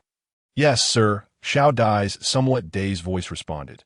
Chen Shaoze inquired, how much longer until the arc reactor is completed? Just 1 hour, 25 minutes, and 29 seconds more, sir, Shaoze replied. All right, I understand. Notify me once it's completed, Chen Shaoze instructed. Understood, sir, Shaoze responded. After exchanging a few words with Lin Zhixia, Chen Shaoze ventured out to gather wood. The raw materials required for the paper-making machine were primarily wood, and among the stored resources, the wood supply was the least abundant. Chen Shaoze aimed to seize this opportunity to chop some wood for future use. The other types of paper produced by the machine lacked any special functions. But the only sanitary paper made possessed antibacterial properties, making it a viable temporary disinfectant for wounds. Moreover, it was quite inexpensive to produce. A single unit of wood could yield 2 units, equating to 20 rolls of sanitary paper. A's, be cautious in the woods. The beginner's protection period will expire in a few minutes. Lin Zhixia messaged Chen Shaoze through the communicator attached to his exoskeleton as he was chopping trees. Got it. I'll return after cutting this tree. Chen Shaoze promptly replied. At that moment, he had already collected nearly 1,000 units of wood, which was sufficient for the time being. After chopping down a couple of trees and acquiring over 100 units of wood, Chen Shaoze turned to head back. As he was about to reach the station after emerging from the woods, he suddenly noticed a shadowy figure near the entrance of the town, which instantly put him on high alert. Donning the exoskeleton helmet, he accessed the visual feed from the helmet's monitor and identified the figure as a zombie. Is that a zombie? Lin Zhixia exclaimed, gazing at the footage shared by Chen Shaoze. The image depicted a zombie with pale skin, grayish-white eyes, and a visible wound on its shoulder, indicating that this unfortunate individual had transformed into a zombie after being bitten by a T that moment. The zombie had also detected Chen Shaoze and began to pursue him. However, this ordinary zombie was so stiff that it couldn't even match the walking speed of a regular person. Observing the zombie's sluggish pace, Chen Shaoze decided not to waste any time and swiftly retrieved a Lynx sniper rifle from his storage space. After securing the scope onto his helmet, he fired, and the 12.7 caliber bullet obliterated the zombie's head. Congratulations, survivor Chen Shaoze. Lin Zhixia has achieved the first kill. You are hereby rewarded with a legendary treasure chest. Congratulations, survivor Chen Shaoze. Lin Zhixia has achieved the first kill. You are hereby rewarded with a legendary treasure chest. Congratulations, survivor Chen Shaoze. Lin Zhixia has achieved the first kill. You are hereby rewarded with a legendary treasure chest. Before Chen Shaoze could lower his sniper rifle, he heard the announcement of his first kill reward, which included a legendary treasure chest. Meanwhile, the Lin family, Gu family, and Gu Xiang in another district also received the same announcement. The sentiments among the 3 families were starkly different. The Lin family regarded Lin Zhixia as an ungrateful wretch, solely fixated on Chen Shaoze, oblivious to the fact that if Chen Shaoze had not risked his life to save her years ago, Lin Zhixia might have perished long. Gu Xiang was filled with resentment. He was still struggling to make ends meet, while the foolish young master he had always overshadowed had already secured 2 first kill rewards. Gu Xiang considered himself no less capable than Chen Shaoze, yet their circumstances were world apart. As for the 5 members of the Gu family, regret consumed them. If they had treated Chen Shaoze a bit better, he might have stayed with them, and their situation could have been far less dire. The 2 legendary treasure chests he had opened would undoubtedly have improved their fortunes, but it was too late, and they were no longer in the same district, making it impossible to send a request, kill a regular zombie. Experience 0.1, Zombie Core 1. Kill a regular zombie. Experience 0.1, Zombie Core 1. Why are there 2 kill notifications? Chen Shaoze wondered aloud. After contemplating for a moment, he immediately holstered his weapon and strode towards the train station, but a few steps later, he spotted Lin Zhixia approaching, accompanied by 2 flying drones. Zhixia, did you see the kill notifications? Chen Shaoze inquired. Lin Zhixia nodded eagerly. Yes, I saw it. I even found this in my personal storage space, she said, holding up a gray crystal. Zombie Core, a mysterious crystal formed in the zombie's brain, can be exchanged for survival points in the Heavenly Path Mall. Chen Shaoze noted as he observed the crystal in Lin Zhixia's hand that let's discuss this while we walk, he suggested, taking Lin Zhixia's hand and heading towards the train. This item is called a Zombie Core. Formed in the zombie's brain, it seems its only purpose is to be exchanged for survival points in the Heavenly Path Mall. No, it can also be exchanged for basic resources from us. Lin Zhixia interjected, shaking her head. Chapter 11. The Favor of the Goddess of Fortune. The items in the Heavenly Path Mall are often rare and hard to come by, if they can only be purchased with survival points. Then the zombie cores, which can be exchanged for survival points, also serve a monetary function. Lin Zhixia articulated her thoughts. Chen Shaoze nodded in agreement. Our basic resources may become plentiful in the future. So trading easily obtainable resources for scarce survival points is undoubtedly a lucrative deal. We should pursue this business opportunity, but not now. After the zombie tide passes, we can sell resource packs, and the currency for purchasing those packs will be zombie cores. Lin Zhixia proposed enthusiastically, her entrepreneurial instincts fully awakened. Seeing Lin Zhixia so engaged, Chen Shaoze allowed her to take the lead. In his hazy memories, Lin Zhixia had once undertaken a small business venture at the age of 16 during their toughest times, earning over 10,000, which had helped them through that challenging period. Upon returning to the train, Chen Shaoze discovered the legendary treasure chest. Under Lin Zhixia's gaze, he opened the reward chest to find a complete set of 3 low-tier train components. All of perfect quality. Low tier. It seems there are also high-tier train components, Chen Shaoze remarked, tossing the set of low-tier perfect train components into his storage space. He then received a notification stating, this item cannot be enhanced. Surprised by this message, he pondered the only item he possessed that could not be enhanced and then handed the train components to Lin Zhixia. This too? Chen Shaoze exclaimed as he watched Lin Zhixia retrieve 2 sets of train components from her personal storage space. What's going on? Lin Zhixia asked curiously. Chen Shaoze recounted the earlier incident, and after pondering for a moment, Lin Zhixia speculated, is it possible that these train components have reached their maximum quality, leaving no room for enhancement, thus rendering your talent ineffective, while the replication effect of my talent remains functional? Yes, your deduction appears to be correct, Chen Shaoze acknowledged, adding, this means that train components are categorized into high tier and low tier. And the highest quality for low-tier components is perfect. As for the high-tier components, we can only discover their nature through experience. At this juncture, Chen Shaoze turned to Lin Zhixia and said, Zhixia, when you have time, browse the Heavenly Path Mall to see if there are any items or books that explain this survival game. If there are, find a way to purchase them. Lin Zhixia understood that Chen Shaoze was referring to vital information about this world. And if it was available for sale, it was undoubtedly worth acquiring. An unassuming piece of information could very well save their lives. Understood? I'll look for it, Lin Zhixia replied, nodding as Chen Shaoze turned back. He noticed another item in the chest that resembled a model. Upon holding it, he received information about the item. Basic ammunition production line, quality. Mythical, description, comes with bullet production recipes. Simply input materials to automatically produce ammunition. Can be upgraded. What is this? A model. Lin Zhixia inquired, gazing at the exquisitely crafted miniature ammunition production line. Chen Shaoze did not respond, but instead placed the production line into her hands. Upon seeing the information, Lin Zhixia exclaimed in astonishment, tell me, are you having an affair with the goddess of fortune in this world? Indeed, the goddess of fortune in this world is you, Chen Shaoze replied with utmost seriousness. How annoying. Lin Zhixia rolled her eyes at Chen Shaoze before her gaze returned to the ammunition production line. But our train car has no space left. Chen Shaoze patted her head and said, Let's install the train components first. Then we'll figure out where to place this production line. Oh, I almost forgot about the train components, Lin Zhixia said, her expression adorably foolish as she opened the box containing the train components, revealing their information to both of them. Increases train attack power by 320%, as well as defense and space.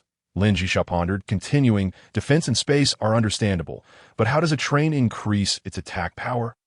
Chen Shaoze called forth the train's attribute panel, pointing to a newly appeared interface, and remarked, I believe it refers to this section. Lin Zhixia leaned closer and beheld a weapon platform interface on the train's panel, noting that each carriage possessed 2 weapon platforms, totaling 4 across 2 carriages. The instructions clearly stated that only weapons with a caliber below 20 millimeters could be mounted on these platforms.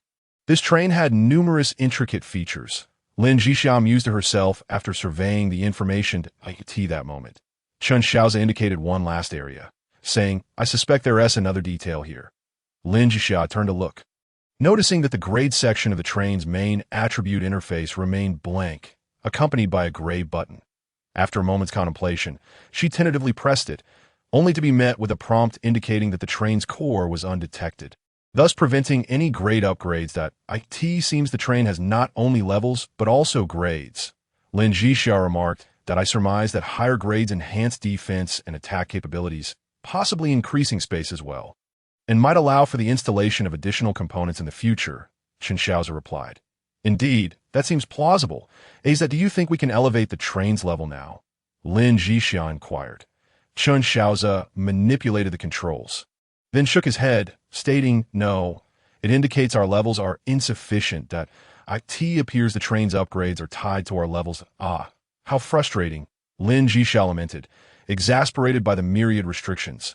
After expressing her annoyance, she promptly pulled Chen Shaoze to install the train components, as they had precisely 2 sets for the 2 carriages. Chen Shaoze's assertion that Lin Zhixia resembled a goddess of fortune seemed entirely justified. Once the train components were installed, Lin Zhixia gazed with satisfaction at the carriage, now expanded to 3 times its original interior space. This allowed her to thoughtfully arrange her cozy abode. The enlargement of the first carriage's area created room for 2 training chambers. The train's 3-fold increase in space not only augmented the surface area, but also tripled the internal volume, implying that the height was also increased accordingly. Without delay, Lin Zhixia designed a multi-level living space within the carriage. The upper level comprised a bedroom and a spacious bathroom, while the lower level included a living room, a weapon storage area, a preparation room for outings, and 2 training chambers, with a central living area, kitchen, and bathroom. This configuration immediately transformed the space into a charming duplex, evoking a sense of home. Although the interior remained bare and devoid of furniture, Lin Zhixia was confident it would soon be filled, becoming a blissful haven for herself and Chen Shaoze. Chapter 12. Preparing for the zombie horde, quite impressive, Chen Shaoze remarked, nodding in satisfaction at the now upgraded intermediate ammunition production line. With its enhancement, this production line could manufacture all types of ammunition under a caliber of 120 millimeters, as well as grenades. However, the output for shells was 50% lower than that of bullets. Yet this was already remarkable, considering the devastating power of shells far surpassed that of bullets. I've discovered something intriguing, Lin Zhixia announced. Chen Shaoze looked over to see that the construction tab had unlocked the ability to manufacture mining machines, and they currently possessed all the necessary materials for immediate production. Let us proceed, Chen Shaoze decisively stated. With the ammunition production line in place, he felt the inventory of raw materials was not sufficient. The current stockpile was inadequate to sustain the production line's demands, and some production materials were running low. Thus, creating a mining machine became imperative. What are you contemplating? Lin Zhixia asked, noticing Chen Shaoze lost in thought while staring at the ammunition production line. I was considering whether our current stock of bullets is enough for now. This production line can make grenades and explosives. Should we utilize our existing resources to produce some grenades and explosives? Such weaponry would likely be more effective against the impending zombie horde. Chen Shaoze explained that I believe that would be prudent. Lin Zhixia replied, recognizing the economic viability of Chen Shaoze's suggestion and promptly agreeing. The first order for the ammunition production line involved manufacturing 30 high-powered grenades and 10 kilograms of C4 explosives. The production of these items took 2 hours, culminating in a display of 30 grenades and neatly stacked 20 blocks of C4 explosives before Chen Shaoze and Lin Zhixia. Chen Shaoze picked up a grenade, weighing it in his hand, and remarked, "It's quite hefty." He then took a block of C4 explosives, along with a detonator and a fuse, and said to Lin Zhixia, "Let us go outside and test the power of these grenades and explosives. We need to gauge their effectiveness." All right. The pair donned their exoskeleton armor and stepped outside, arriving at the edge of the station's building. Chen Shaoze handed the grenade to Lin Zhixia, instructing, "Pull the pin and throw it away. Make sure to toss it far, as this device may have considerable power." Lin Zhixia nodded, although she had observed how to use it. This was her first time handling one, heightening her nervousness. With a decisive motion, Lin Zhixia pulled the pin and hurled it into the distance. Though lacking in force, she managed to toss it nearly 100 meters away. Chen Shaoze quickly pulled Lin Zhixia behind the building for cover. Moments later, a tremendous explosion reverberated, shaking the ground beneath them. After a 2-minute wait, they cautiously peeked out, only to be startled by the sight before them. The powerful grenade had indeed lived up to its name, leaving a shallow crater with a depth of 40 centimeters and a radius of 2 meters where it had detonated. "That we must handle these with care," Chen Shaoze remarked, still shaken by the experience. Lin Zhixia, equally astonished by the grenade's power, concurred with Chen Shaoze's caution. She then inquired, "Should we also test the C4 explosives?" "Of course, but the fuse is too short. Let us return to find a longer one," Chen Shaoze replied, leading Lin Zhixia back to the train, where they located a 200-meter length of wire, along with a battery. They inserted the detonator into the C4 explosives and placed it in the crater created by the grenade, extending the fuse back to the station building and connecting it to a segment of the battery. Chen Shaoze then told Lin Zhixia, "Prepare for detonation." "All right," Lin Zhixia said, covering her ears. Subsequently, Chen Shaoze connected the two ends of the battery to the fuse. In an instant, a resounding blast echoed, shaking the ground even more intensely than the previous grenade explosion. After waiting 2 minutes for the dust to settle, they beheld a substantial crater at the explosion site. Chen Shaoze observed the size of the crater and realized the power seemed excessive. From videos he had seen, 0.5 kilogram of C4 should not yield such destruction, suggesting that it would typically require 2 to 3 kilograms to achieve comparable damage. The grenade and C4 detonated with ferocity, and with less than 12 hours remaining until the zombie horde arrival, Chen Shaoze resolved to begin fortifying their defenses, while surveying the area. He and Lin Zhixia surmised the likely approach of the horde. The rear of the train was unlikely to be a route, as both had tested it, discovering an invisible barrier that they could not cross. It remained uncertain whether the zombies could breach it. Thus, they decided to construct a semicircular defensive position at the front of the carriages 0.2 hours prior. The arc reactor had been successfully constructed, granting the train complete electrical autonomy. Previously, the train only supplied minimal lighting, causing the workstations to operate at their lowest energy consumption. With the arc reactor in place, all equipment could now function at full capacity, significantly reducing the manufacturing time for the mining machine to 4 hours. "Sir, madam, Shaoze," Lin Zhixia expressed surprise at the change in Shaoze's voice. "Indeed, madam." Shaoze's voice has returned to a normal tone, devoid of that previous monotone quality. "What caused your voice to change?" Chen Shaoze inquired with curiosity. "Indeed, sir," Shaoze explained, "I was operating under low power mode until I detected an allowance for electricity, which is when I activated full power mode. It seems that insufficient energy is the root of the problem." Chen Shaoze chuckled at that moment. Lin Zhixia also grasped this understanding and immediately asked Shaoze, "You can connect to other devices now, correct?" "Yes, madam. The fully automated workstation, fully automated paper machine, and ammunition production line are currently being connected." Connection complete. Within less than a minute, Shaoze had integrated all the equipment within the carriage, and the status of each device appeared on the display screen. Chen Shaoze instructed Shaoze to manufacture trench boxes, the type constructed from canvas and wire mesh, designed to be connected together. Once unlatched, they could be filled with soil and sand, and when full, they would form a defensive wall resembling a trench. When dismantled, One merely needed to empty the sand inside. 20 minutes later, Chen Shaoze set out to gather sand with 40 meters of trench boxes, while Lin Zhixia remained at home, exchanging the stockpiled toilet paper for the materials required for the ammunition production line. 3 hours later, as evening approached, Chen Shaoze had finally completed the construction of the nearly 40-meter circular defense. Fortunately, having entered the refining chi stage, he was able to utilize the technique of object manipulation. Otherwise, even with relentless effort, it would have been impossible to fill the trench boxes with sand without mechanical assistance. After employing the technique, he not only filled the trench boxes with sand, but also excavated two 1-meter-deep ditches in front. Chen Shaoze planned to install the detonator for the C4 explosives within the ditches the following day, using this as a starting point to extend a 100-meter explosion radius, aiming to resolve most of the approaching zombie tide in one fell swoop. Chapter 13. The zombie tide approaches. Bang, bang, Shaoze, how many waves have we faced now? Lin Zhixia asked, somewhat exasperated. This is already the 6th wave, madam, Shaoze replied. Since early morning, small groups of zombies have been appearing around them. For safety, Lin Zhixia had deployed 3 drones for surveillance and had also instructed Shaoze to install 2 sentry machine guns on the rooftop of the station building. Once installed, the sentry guns had been relentless, eliminating 6 waves of zombies throughout the morning.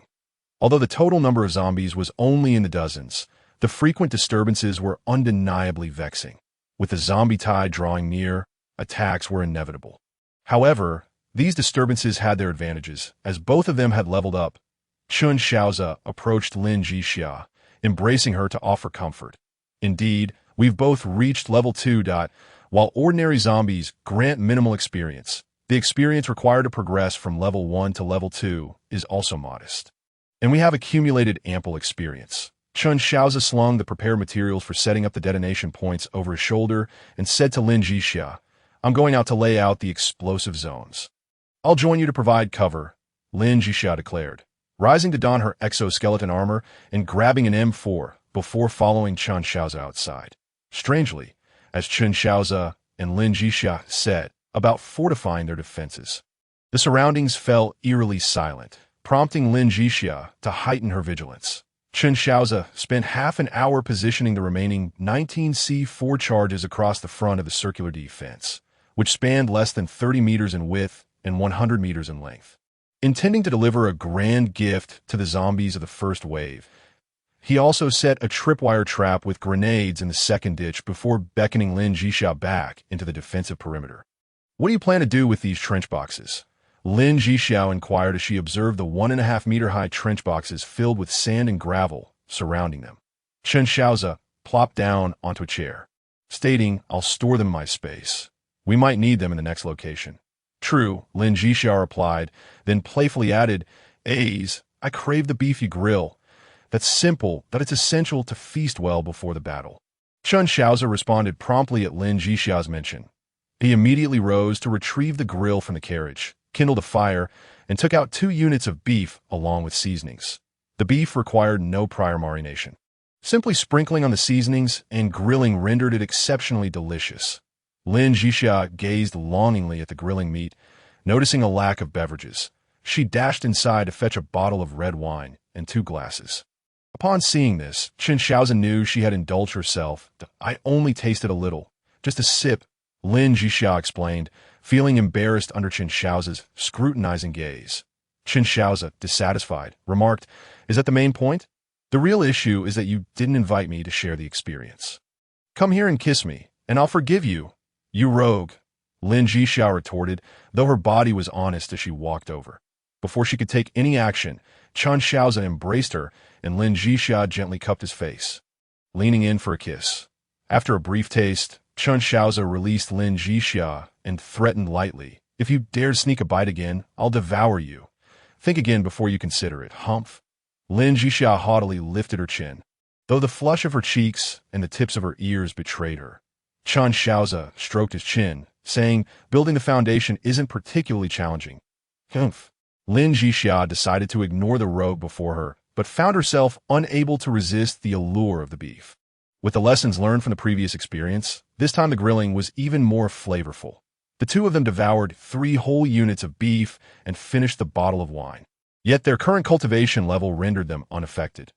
After their meal, Shaoze glanced at the time, noting they had an hour and a half until the zombie tide would commence. He asked Lin Zhixia if she wanted to rest. But she shook her head, opting to quietly lean against him, which alleviated her anxiety about the impending zombie tide.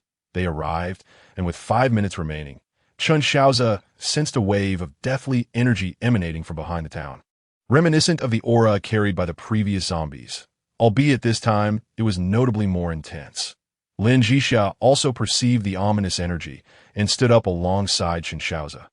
"Sir, madam, the drones had detected a large horde of zombies entering the town. Heading our way," Shaoze reported, relaying images from the surveillance drones to Shaoze and Lin Zhixia's helmet displays. The horde appeared in number over 200 to Shaoze. Send the drones further out to see if there are any more zombie groups behind them. If not, then recall them, Lin Zhixia commanded. "Understood, madam," Shaoze acknowledged.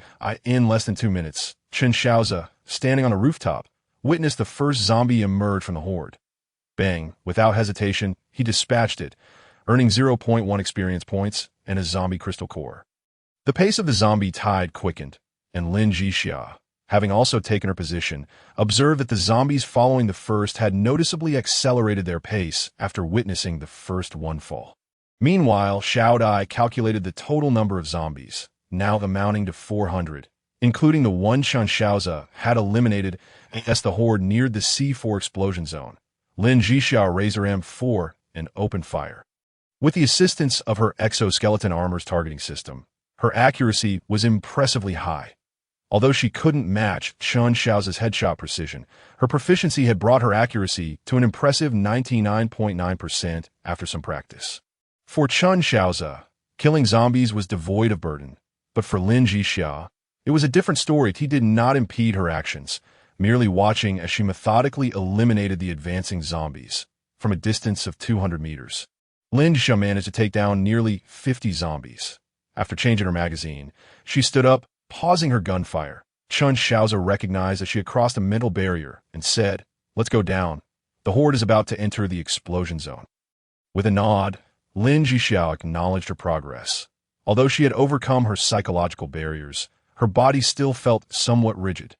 Shaoze, feeling a pang of sympathy, promptly lifted Lin Zhixia and leaped down, then half-carrying her, made his way to the edge of the trench wall, observing the horde of corpses entering the explosion zone.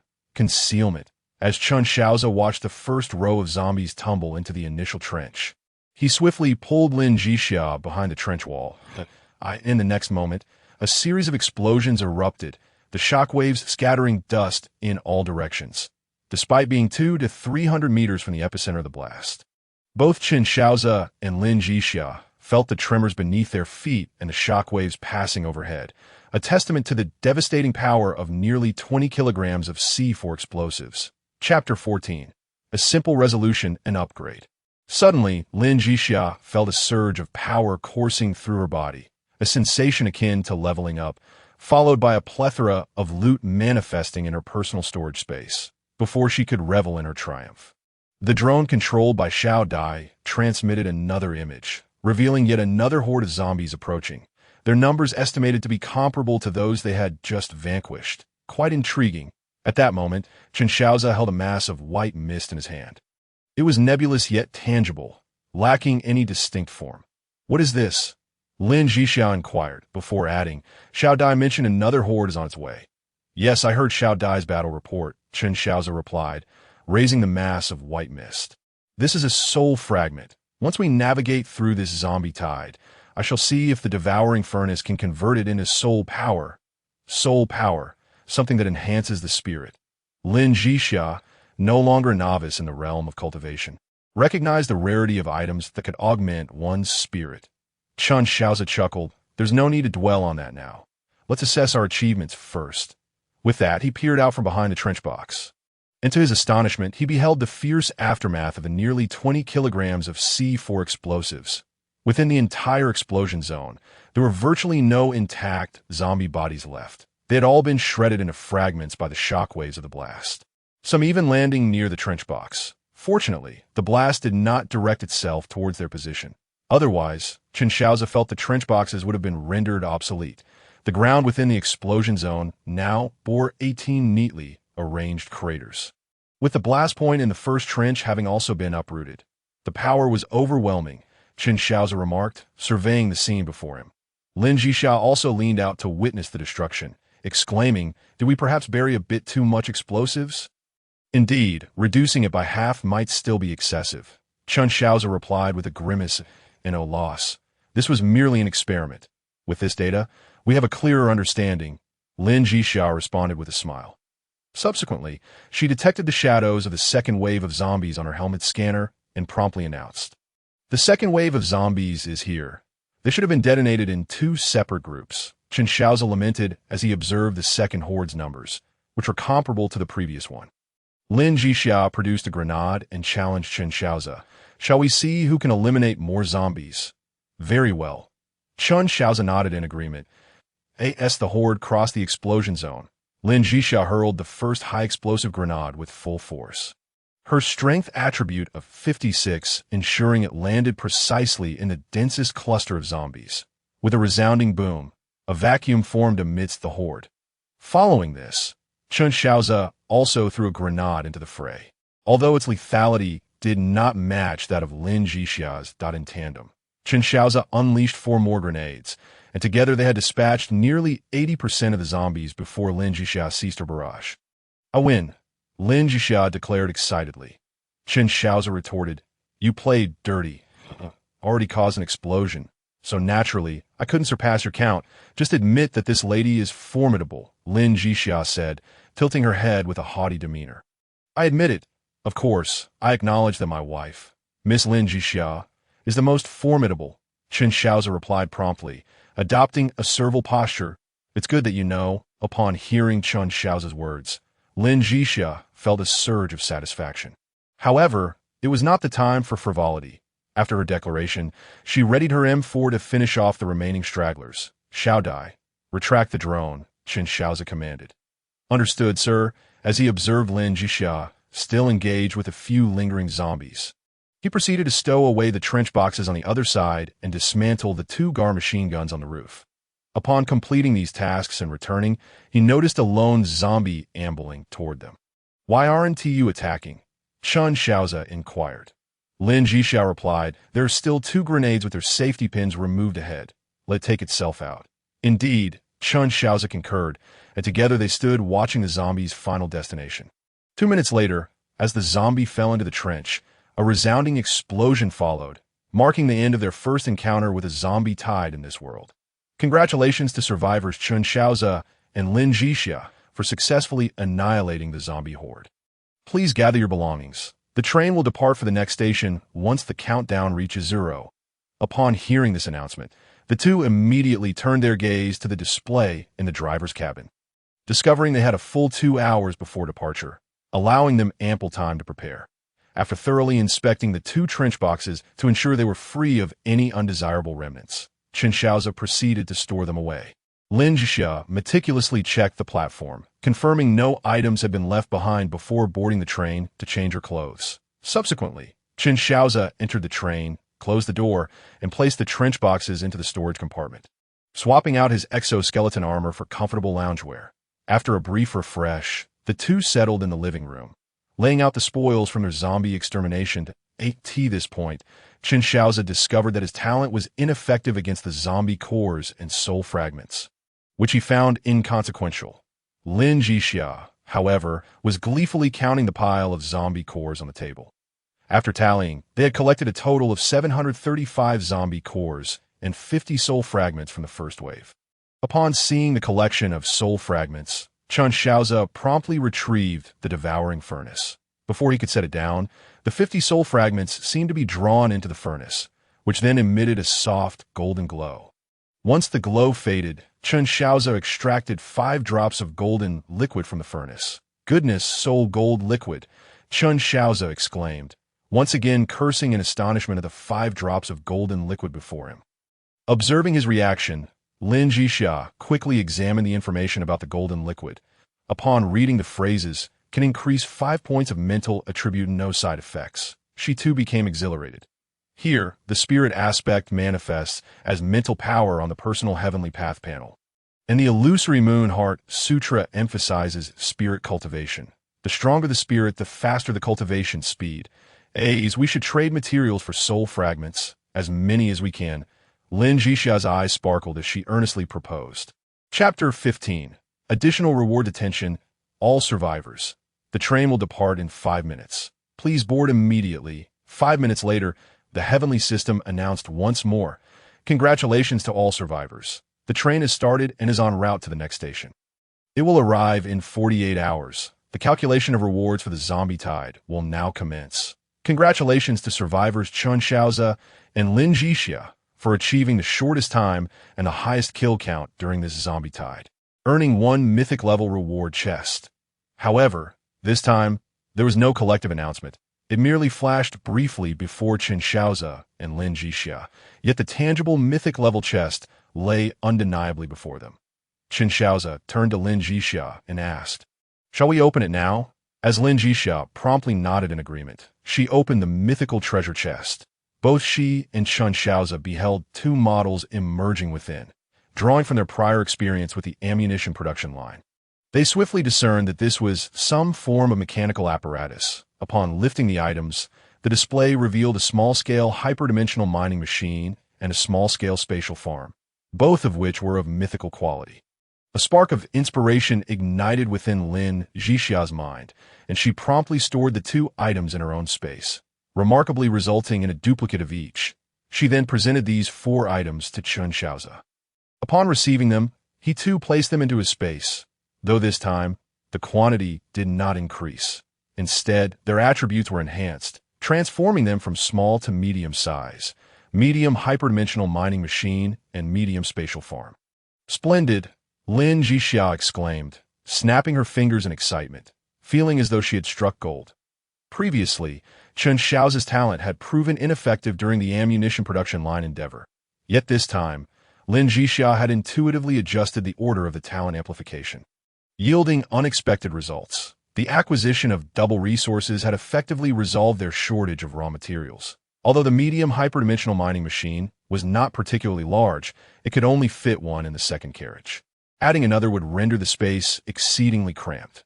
Chen Shaoze promptly rushed to elevate the train to level 2, but the extra third carriage lacked the necessary components to be functional, and its internal space was severely limited. After contemplating his options, he decided to relocate the storage boxes to free up space for the medium spatial farm to be installed first. Once Chen Shaoze had arranged the equipment, he returned to the first carriage to prepare a meal, only to discover that Lin Zhixia had already begun strategizing the exchange of resources for soul fragments. Gazing at the extensive list sprawled across the table, Chen Shaoze was struck by the realization of the magnitude of their accomplishments derived from the small town's resources, which had surged to an astonishing level through the activation of their talents. The cumulative materials amounted to nearly 10 pages of listings, despite the production of a portion of weapons and the upgrading of the train twice. "Zhixi, how do you intend to trade for the soul fragments?"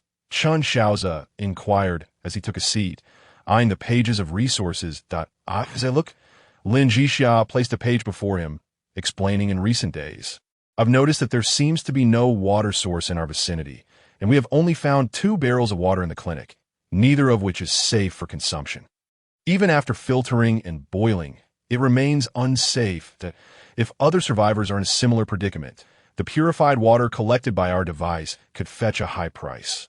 Currently, the water resource collector installed on the train produced 100 liters of purified water daily, and the train's water tank could hold 1,000 liters. Thus, with 2 carriages, they had a total of 2,000 liters. Chen Shaoze and Lin Zhixia consumed approximately 10 liters of water daily, indicating that their tank should now hold around 180 liters. This water could potentially be exchanged for a significant number of soul fragments that we should have less than 180 liters of water available. We can start by attempting to trade a 500 milliliter bottle for a soul fragment. After all, this item cannot be exchanged for survival points. Aside from us, it's unlikely anyone else can utilize it. Trading something deemed useless for precious water resources should entice those with soul fragments to consider the exchange, Chen Shaoze suggested with a smile. I could see that moment. He recalled another matter and asked, "Zhixi, how much purified water do we have in the storage box?" "There are 90 bottles left." "Why do you ask?" Lin Zhixia replied, that let's use the purified water we obtained first for the exchange. The water from the collector is of higher quality, Chen Shaoze advised. Oh, I understand now. Lin Zhixia responded, nodding in agreement. She then placed the previously acquired 90 bottles of purified water on the trading platform, designating them solely for the exchange of soul fragments and zombie crystal cores. As Chen Shaoze had anticipated, the majority of survivors possessing soul fragments and zombie crystal cores wasted no time in trading a bottle of 500 milliliters of water for soul fragments, feeling as though they had struck a bargain. However, some perceptive individuals recognized the potential value of what they initially deemed useless, prompting them to send private messages inquiring about the function of the soul fragments. Unbeknownst to these individuals, the duo who had received 2 initial rewards were not inclined towards socializing. They were formidable lone survivor types. Upon seeing the messages, Lin Zhixia swiftly deleted them and set her account to private message do not disturb mode. Chen Shaoze observed this and thought the system was surprisingly user-friendly. After posting the 90 bottles, they were all claimed within a mere 10 minutes by other survivors, and upon realizing the high quality of the water produced by their collector, Lin Zhixia abandoned the idea of selling water resources altogether, instead opting to sell the currently less valuable 9mm bullets. Both Lin Zhixia and Chen Shaoze wielded FN-57 handguns, which did not utilize 9mm bullets. And since both handguns possessed infinite ammunition, there was no need for them to procure additional handguns. Thus, the 9mm bullets and handguns became somewhat superfluous, especially since they had not encountered any submachine guns using 9mm ammunition during their resource searches. Leaving a surplus of 9mm bullets idled at Shaoze, the 9mm bullets are rather useless, aren't they? Lin Zhixia called out to Chen Shaoze, who was busy cooking in the kitchen. They serve no purpose. Sell them off, was his response. Then I shall exchange them for something, Lin Zhixia declared. Hearing a good from the kitchen, she proceeded to list 5 9mm bullets in exchange for a soul fragment or zombie crystal. This time, Lin Zhixia listed 100 transactions, and as soon as she clicked to initiate the trade, she found all 100 transactions had been claimed in an instant. Subsequently, she listed 200 transactions, which similarly vanished in seconds. Thus, while Chen Shaoze prepared the meal, Lin Zhixia listed 1,000 transactions for exchanging bullets for soul fragments, though given the vast population of over 9 million in the district, it barely made a ripple. Chapter 16. Enhancing Strength. Oh my heavens! Did you go out and loot? How did you amass such a plethora of soul fragments in such a short time? Chen Shaoze exclaimed in astonishment as he emerged with a bowl of beef soup, gazing incredulously at the mountain of soul fragments on the table. We underestimated the population of this district. With nearly 10 million people, our modest offerings are hardly substantial. If it weren't for the depletion of 9mm bullets, I could have exchanged for even more, Lin Zhixia chuckled, gazing at the 3,000 soul fragments before her with a silly grin. Have you not yet dealt with the dozens of handguns we possess? Chen Shaoze inquired. Do we need to? Lin Zhixia asked, slightly bewildered. All the handguns in our reserve utilize 9mm bullets, since you've sold off the bullets. Keeping the guns is futile, Chen Shaoze replied, ladling a bowl filled with beef and corn soup for Lin Zhixia. Oh, that makes sense, she acknowledged, a look of realization dawning upon her. Chen Shaoze sighed, while his little lady appeared astute. She could also be quite naive. In moments of joy, she would occasionally act a bit foolish, as evidenced by her current delight at the sight of the abundant soul fragments. Let us eat first. We can deal with those weapons after the meal, Chen Shaoze suggested, placing a slice of plain bread before Lin Zhixia. How fragrant! Lin Zhixia inhaled the aroma of the beef soup and exclaimed before diving into her meal. After finishing their meal, Lin Zhixia placed all 56 handguns from their reserves on the trading platform, each requiring 20 soul fragments or a zombie crystal for exchange. As expected, they were snatched up instantly. Once these weapons and ammunition were disposed of, they had accrued a total of 4,550 soul fragments and over 200 zombie crystal cores, which they promptly exchanged for survival points. Leaving them with less than 100 survival points, 0.1 zombie crystal core only yields 0.1 survival points. Lin Zhixia lamented, feeling that the exchange mechanism of the system was rather exploitative. Chen Shaoze speculated that there might be other factors at play. Pondering aloud, Zhixia, could it be that these are merely ordinary zombies, and only the crystal cores from mutated zombies in the future will yield a greater exchange value for survival points?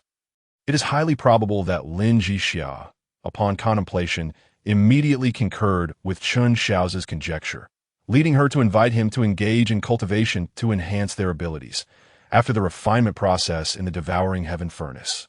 Chen Shaoze acquired a total of 455 drops of soul gold liquid, of which he retained 200 drops, generously bestowing the remaining 255 drops upon Lin Zhixia. Furthermore, the devouring heaven furnace absorbed the death energy from the corpses, refining it into the purest form of spiritual energy.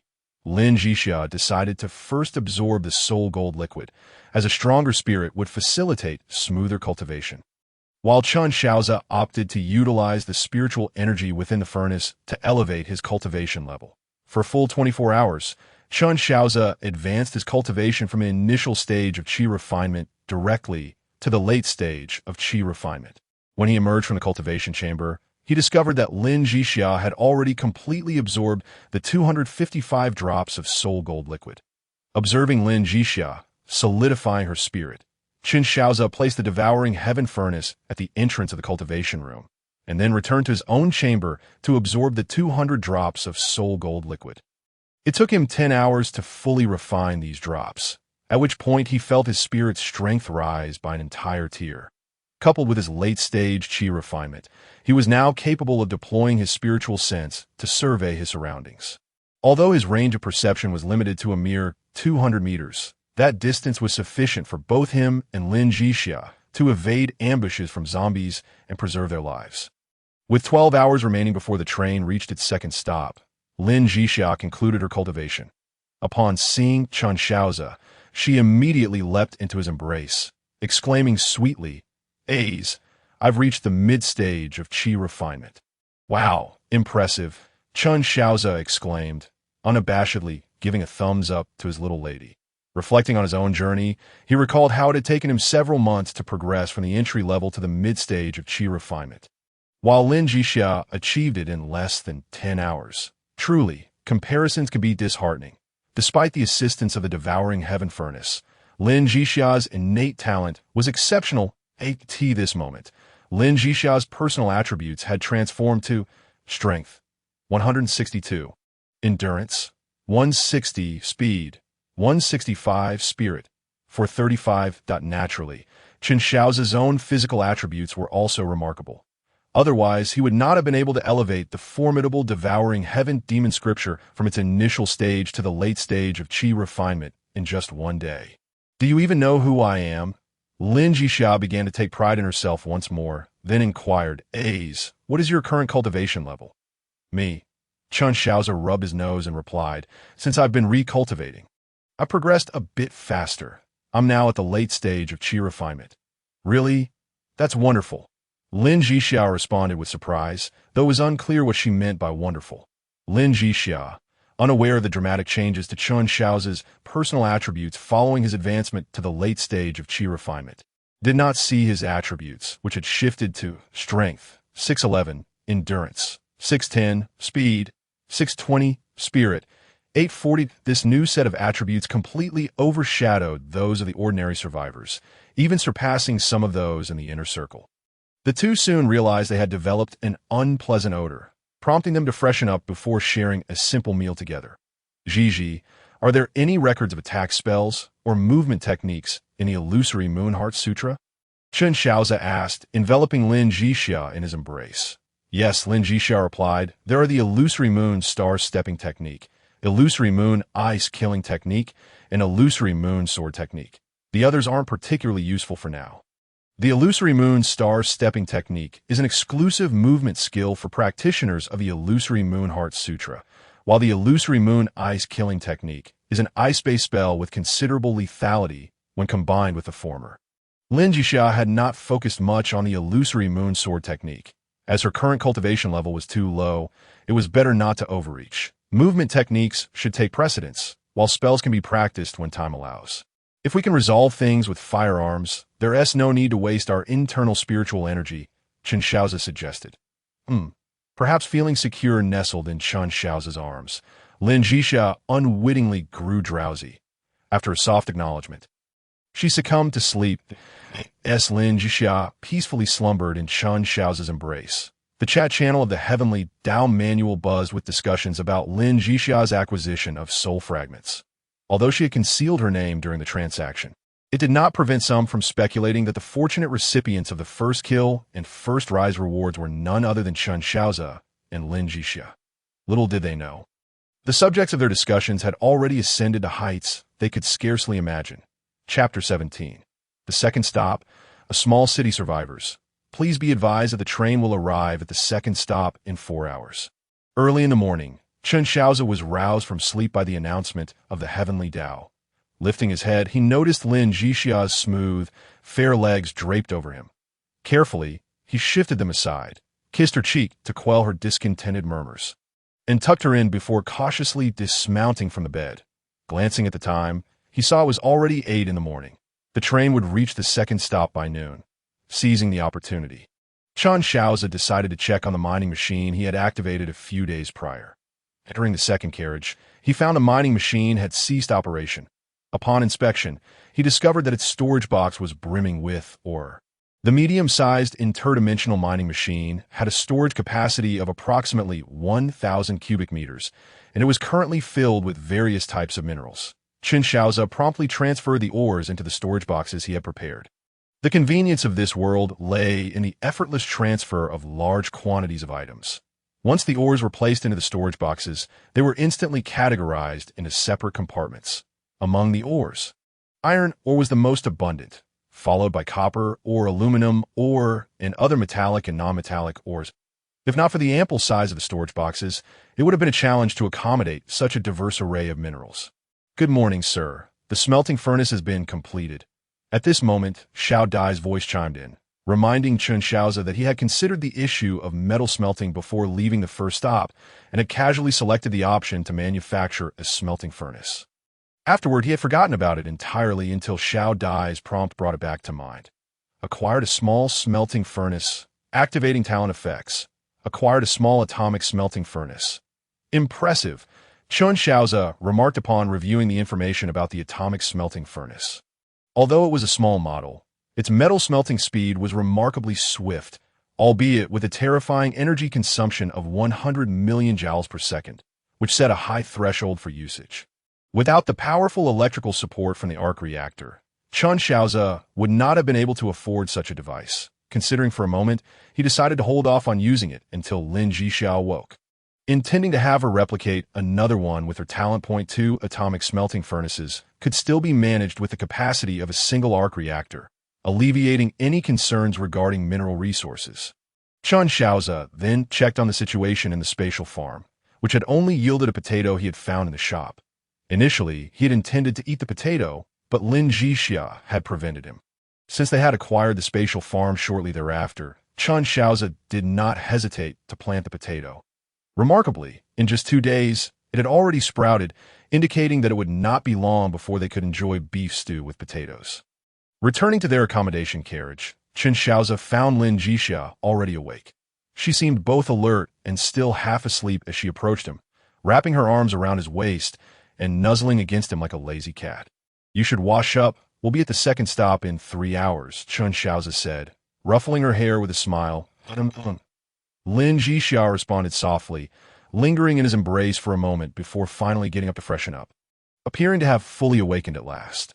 After Lin Zhixia finished washing and tidying up, Chen Shaoze had prepared breakfast. It was somewhat of a hybrid meal, a combination of breakfast and lunch, featuring beef corn soup with bread, a feast that seemed luxurious compared to what other survivors were eating at the moment.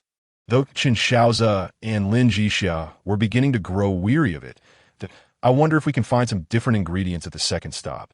I'm getting tired of this. Lin Zhixia remarked, poking at the corn in her bowl with her spoon, that we definitely need to find some new ingredients. If we keep eating this, I might end up feeling nauseous, Chen Shaoze replied. Well, other survivors want to kill us if we say that. They might not even have enough to eat. And here we are complaining, Lin Zhixia teased. Who cares? Chen Shaoze shrugged nonchalantly, then added, I have good news. The potato in the spatial farm has sprouted. Really? Lin Zhixia excitedly inquired. As a little food enthusiast, she began to fantasize about dishes such as beef stew with potatoes and golden fried fries. Of course, according to the rules of this world, I believe it won't be more than a week before we can savor fresh potatoes, Chen Shaoze estimated. That would be splendid, Lin Zhixia joyfully exclaimed. Momentarily disregarding the food in her bowl, and happily consumed everything. After the meal, Chen Shaoze handed the atomic furnace to Lin Zhixia. Upon receiving the furnace, Lin Zhixia was taken aback after estimating its output. She realized that this atomic furnace possessed immense commercial value, and selling the processed materials would certainly yield a handsome profit. Lin Zhixia then hurried to take a glance at the potatoes in the spatial farm.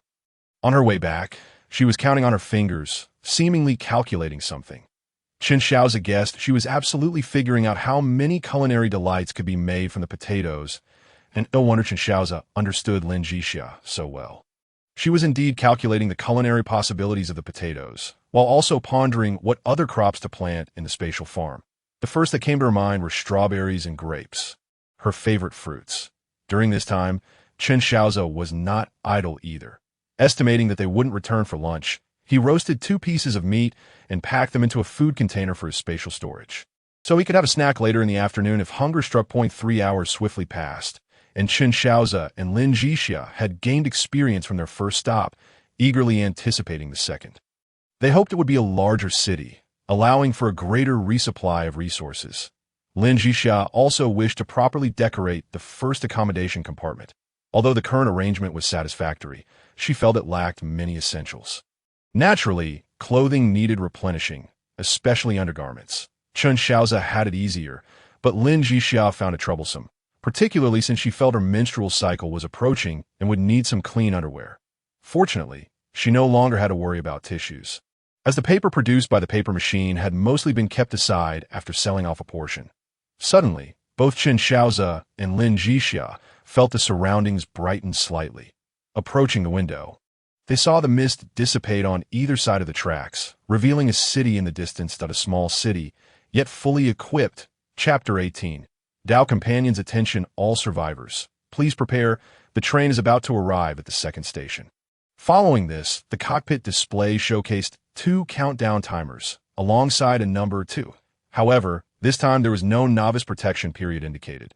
Chen Shaoze observed the 2 numbers on the screen, 168 and 336, along with the number 2 beside them, and understood that they would likely stay at the second station for 14 days, facing 2 waves of zombies during their stay. What does that mean? Lin Zhixia queried, glancing at the 2 countdown timers, before inquiring further. 7 days and 14 days. What does the number 2 signify? 2 waves of zombies. Lin Zhixia's conjecture aligned with Chen Shaoze's thoughts. As for the 14-day stay, it was due to the current strength of the survivors, which necessitated a considerable amount of time to thoroughly explore the entire city.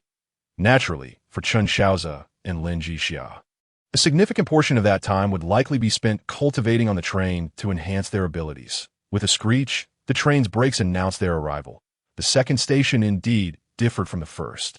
With no novice protection in place, zombies already present on the platform. However, the train's arrival seemed to have no effect on these zombies. Please note, the train has arrived at the second station. Good luck to all survivors. After the train came to a halt, the countdown timers on the cockpit display transitioned from green to red, a color filled with pressure. Puff, puff. Upon disembarking, Chen Shaoze swiftly dispatched the 6 zombies loitering nearby, acquiring 6 crystal cores and 0.6 experience points. The 2 quickly exited, with Chen Shaoze inspecting the platform, while Lin Zhixia set up the sentry machine gun, securing the platform as a safe zone. The train had docked at a single platform. Since this was a small city, there was no connecting passage between the platform and the waiting room, only a glass door separating the 2. Through the glass, the situation inside the waiting room was clearly visible. 17 zombies congregated at the entrance, Chen Shaoze pointed out. Lin Zhixia gestured toward the restroom, saying, I wonder if there are any zombies hiding in there. None. They're all at the entrance, Chen Shaoze replied confidently after using his spiritual sense to survey the area, verifying that the restroom was empty. Lin Zhixia was taken aback and immediately asked, How do you know? Spiritual sense, Zhixi.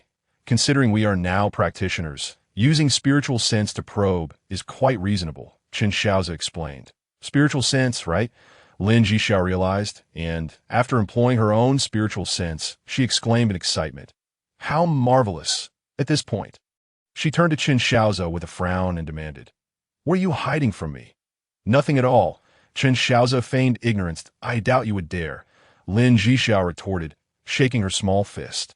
Though they were having fun, both Chen Shaoze and Lin Zhixia understood the gravity of the situation.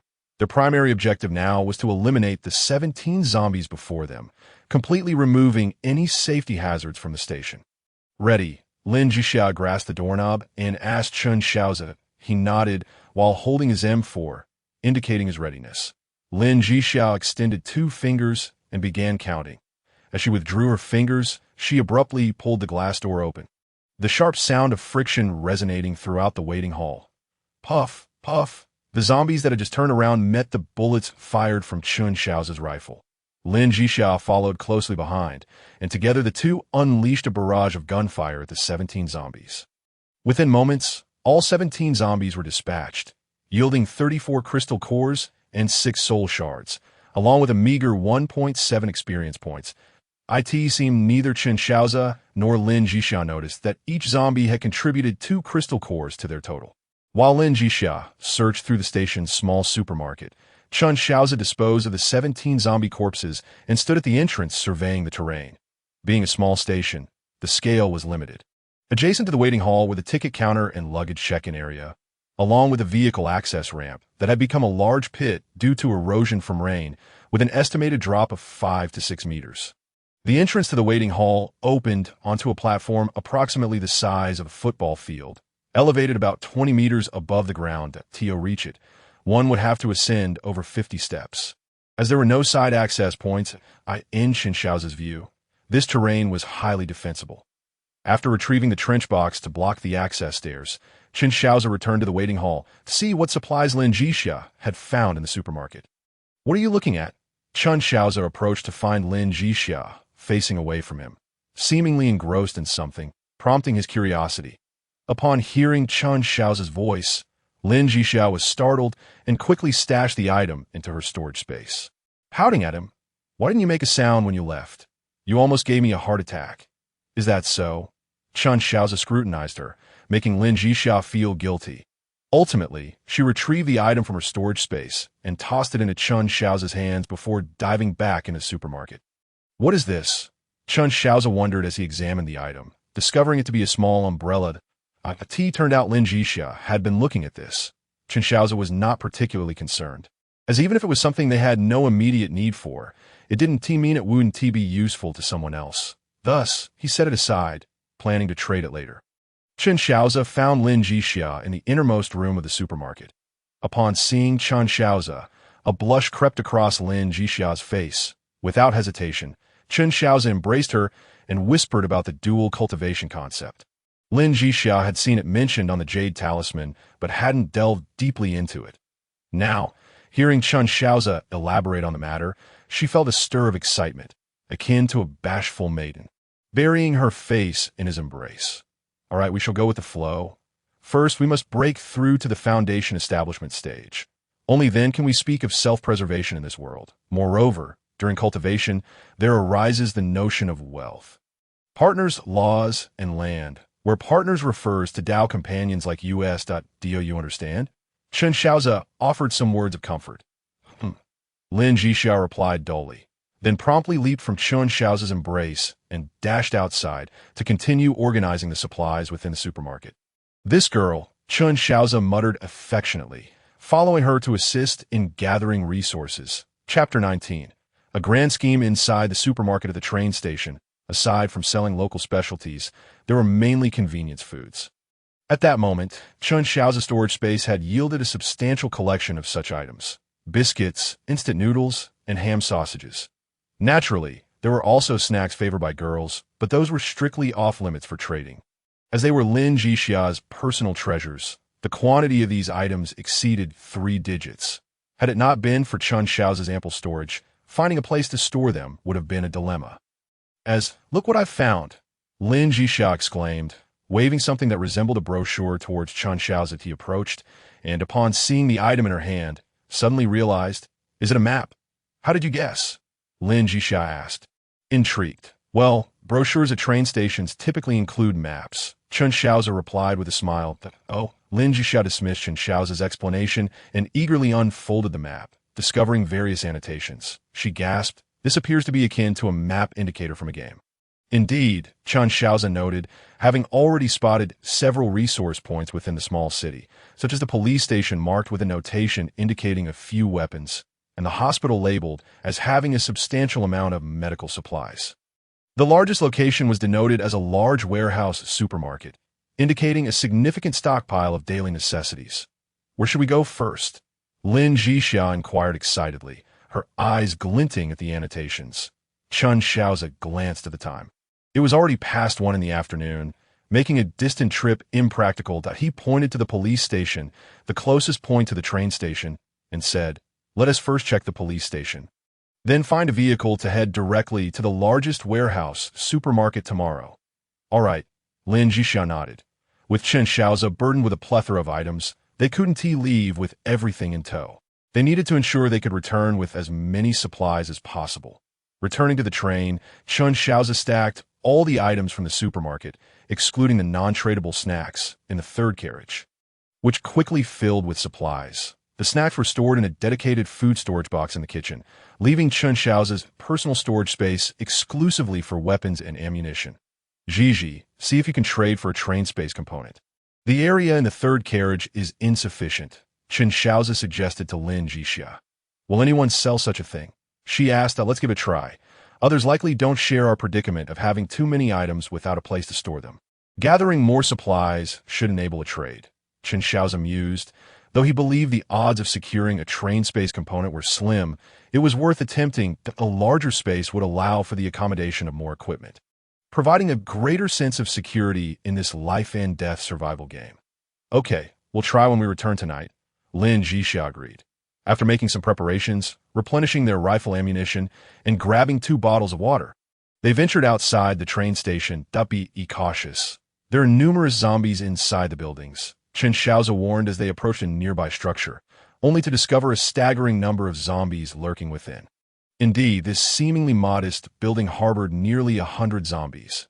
After moving forward another 100 meters, Chen Shaoze's expression darkened as he pulled Lin Zhixia back toward the train station. "There are far too many zombies," Lin Zhixia remarked, though her range of perception, while not as extensive as Chen Shaoze's, easily encompassed the nearby buildings. When Chen Shaoze had cautioned her earlier, she had expanded her senses, which had left her shocked at the sheer number of undead. "We should return," Chen Shaoze urged, hastily guiding Lin Zhixia back to the train station. Upon their return, Chen Shaoze stood on the upper platform, surveying the surroundings before addressing Lin Zhixia. "Gigi, return to the train and add a sound device to the previous drone." "You have a plan?" Lin Zhixia asked, sensing Chen Shaoze's intent. Chen Shaoze nodded. "There are too many zombies here that we have no idea about the situation of other survivors, but it's evident that things are not normal. If we want to gather all the supplies, we must eliminate some of the zombies, and my idea is to go big and clear out all the zombies in the city. That way, we can gain a vast amount of experience. Crystal cores and soul fragments, all while safely collecting resources that really feasible." "Just the 2 of us?" Lin Zhixia questioned incredulously, gazing at Chen Shaoze. His bold idea seemed daunting. Could they truly accomplish it alone? "How will we know if we don't try? You handle the drone while I dig a pit," Chen Shaoze replied with a grin. "A pit?" Lin Zhixia was puzzled by Chen Shaoze's intentions. "A zombie pit. These zombies should be quite sensitive to sound. We can lure them into the pit with the sound device, and then deal with them using explosives and grenades," Chen Shaoze elucidated. Upon hearing Chen Shaoze's plan, Lin Zhixia felt it might be viable and promptly rushed back to the train to enlist Shaoze in producing the noise generator. Simultaneously, she manufactured 30 powerful offensive grenades on the ammunition production line. After Lin Zhixia left, Chen Shaoze immediately went to a parking lot on the left side of the train station and, without hesitation, used earth-based techniques to dig a massive pit measuring 10 meters wide, 20 meters long, and 30 meters deep. He also reinforced the walls and bottom of the pit using a technique to solidify the earth, ensuring it would withstand the shockwaves from any explosions. However, after this flurry of magical activity, Chen Shaoze's energy reserves were nearly depleted. Looking at the completed zombie pit, he felt it was worth the effort. When Lin Zhixia returned with the drone, 30 powerful grenades and 30 packs of explosives, she found Chen Shaoze meditating at the entrance, recovering his energy. Wow. Lin Zhixia gasped as she stepped on the outer platform and beheld the enormous pit on the left side of the train station. Her eyes wide with astonishment. When she saw Chen Shaoze open his eyes, she inquired, "How did you manage this?" "Zhixia, you must adapt to the identity of a cultivator. Digging a pit is simple enough." Chen Shaoze chuckled. Lin Zhixia smiled sheepishly, realizing it was unreasonable to expect her to think beyond a common person's perspective after only a few days of training. "Shall we commence?" Lin Zhixia asked. Producing the drone, Chen Shaoze nodded, pointing towards the road leading to the police station. "Let South begin from this road." "All right," Lin Zhixia agreed, and she activated the drone, piloting it herself rather than allowing Shaoze to control it. As the drone soared 500 meters away and activated the noise generator, the entire street erupted in chaos. Chapter 20. The zombie pit engulfed in flames. Beep, crackle, hiss. A cacophony of jarring noises erupted from the high-decibel speakers beneath the drone, causing the city to boil over like cold water poured into hot oil. The windows of the buildings on either side shattered as countless zombies surged forth like ants from every shadowy corner. My goodness! Chen Shaoze was taken aback by the sight, unable to suppress an expletive. Immediately, Lin Zhixia took control of the drone and directed it towards the corpse pit. She was taken aback, and had it not been for Chen Shaoze's call, she would have been at a loss for what to do. Fortunately, Chen Shaoze's presence steadied her nerves, allowing her to maneuver the drone directly above the pit. Below the drone, countless zombies followed suit, inevitably plummeting into the abyss. After the horde of zombies had all fallen into the pit, Chen Shaoze felt that the pit had been inadequately excavated. It seemed as though the zombies could stack upon one another. "Ace catch!" Lin Zhixia exclaimed as she retrieved 2 high-explosive grenades and handed them over. Without hesitation, Chen Shaoze accepted them, pulled the pins, and tossed them into the pit. However, only 2 muffled explosions echoed as the grenades detonated. While the pile of zombies diminished slightly, they were not entirely eradicated. Witnessing this, both Chen Shaoze and Lin Zhixia threw in 6 more grenades, finally obliterating the remaining zombies. At that moment, both Chen Shaoze and Lin Zhixia ascended to level 3. "Let's pause for now and prepare for our next move," Chen Shaoze declared, having formulated a clearer plan in his mind. Upon their return to the train, Chen Shaoze utilized the available resources to craft 30 electronic detonators, and then instructed Shaoze to produce 300 kilograms of high explosives, divided into 30 portions. These would serve as their trump card for annihilating the zombies the following day. Chen Shaoze asked Lin Zhixia to modify another drone, one capable of automatic deployment with a substantial payload capacity. Lin Zhixia affirmed her ability to do so, while Chen Shaoze took this opportunity to expand the previous corpse pit, doubling its dimensions to 20 meters wide, 40 meters long, and 60 meters deep. However, upon returning, Chen Shaoze found himself devoid of any spiritual energy. He embraced the devouring furnace to replenish his energy for a full 2 hours. The earth-based excavation spell posed no issue. Yet the advanced technique of steel from earth was rather burdensome given Chen Shaoze's late-stage cultivation level. After dinner, Lin Zhixia strangely did not cling to Chen Shaoze. Instead, she retreated to the training room to delve into spell research. Chen Shaoze, however, felt no concern, for the transmission talisman, especially the type Lin Zhixia employed, likely contained valuable insights that would facilitate her cultivation and steer her clear of many pitfalls. Thermite, right? Just as Chen Shaoze was about to rest. A terrifying weapon, a thermite grenade, suddenly sprang to mind. This device could generate temperatures reaching 3,000 degrees, making it perfect for dispatching zombies. Shaoze, can you ascertain tomorrow's wind direction? Chen Shaoze inquired. Shaoze did not respond immediately, remaining silent for about 30 seconds before finally saying, "I apologize, sir, but I lack the relevant data to provide tomorrow's wind direction." "Very well, let's set that aside for now. Produce 10 thermite grenades and ensure they are of the large variety," Chen Shaoze instructed. Yes, sir, replied Shaoze, and the ammunition production line commenced its operations. Previously, Lin Zhixia had granted Shaoze the authority to directly retrieve production materials from a storage box. So with a mere command, production could begin as long as the necessary materials were available. Naturally, if the materials were insufficient for the requested quantity, Shaoze would promptly notify him. The produced ammunition would remain in the storage box of the ammunition production line unless retrieved. So after issuing the command, Chen Shaoze retired to rest. After midnight, Lin Zhixia emerged from the training room, freshened up, and snuggled into bed, feeling a sense of peace as she imagined being held in Chen Shaoze's embrace. The following morning, "What is this?" Lin Zhixia asked, biting into her bread as she observed Chen Shaoze retrieving a thermite grenade for the ammunition production line storage box. "This is a thermite grenade. A truly fearsome weapon," Chen Shaoze explained. "The kind that can burn through tanks," Lin Zhixia remarked, leaning in for a closer inspection. "Indeed, this is an enlarged version, and we will use it to incinerate the zombies," Chen Shaoze replied with a smile. Following that, he asked Shaoze, "Check the wind direction for today." "Certainly, sir," Shaoze responded, and as soon as the words left its mouth, a drone took flight. 2 minutes later, the drone relayed the information back. And Shaoze continued, "Sir, the wind is currently coming from the southeast at a force of 3. Upon hearing Shaoze's report, Chen Shaoze stepped outside onto the platform at the train station entrance, casually tossing a piece of paper into the air and observing its path. Nodding in approval, he remarked, "We are currently positioned upwind." Lin Zhixia immediately grasped Chen Shaoze's intention regarding the wind direction. Utilizing fire attacks on the zombies would undoubtedly produce unpleasant fumes. So being upwind would significantly mitigate the impact of smoke and ash. "Zhixia, let us commence," Chen Shaoze instructed.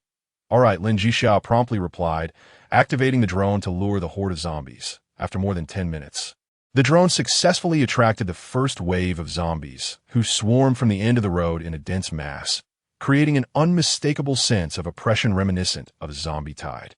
Faced with such a throng, both Chen Shaoze and Lin Zhixia felt a twinge of anxiety.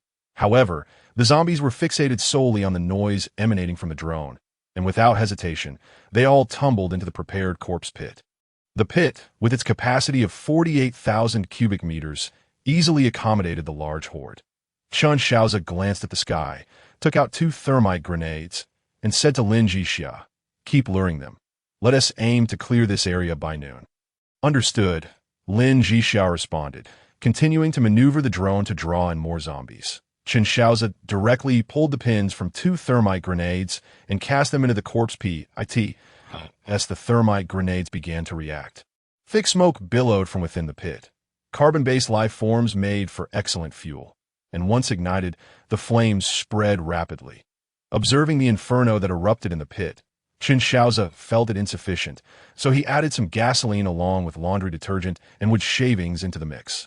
At this moment, a larger horde of zombies was lured over by Lin Zhixia using a drone, which, upon entering the corpse pit, quickly suppressed the flames. Chen Shaoze tossed in a few more thermite grenades. Chapter 21. Re-entering the police station, teach me that wind technique. Lin Zhixia exclaimed as she watched Chen Shaoze utilize the wind technique, nearly turning the flames in the corpse pit into a fire tornado. Excited by the spectacle, she immediately requested Chen Shaoze to instruct her on the wind technique.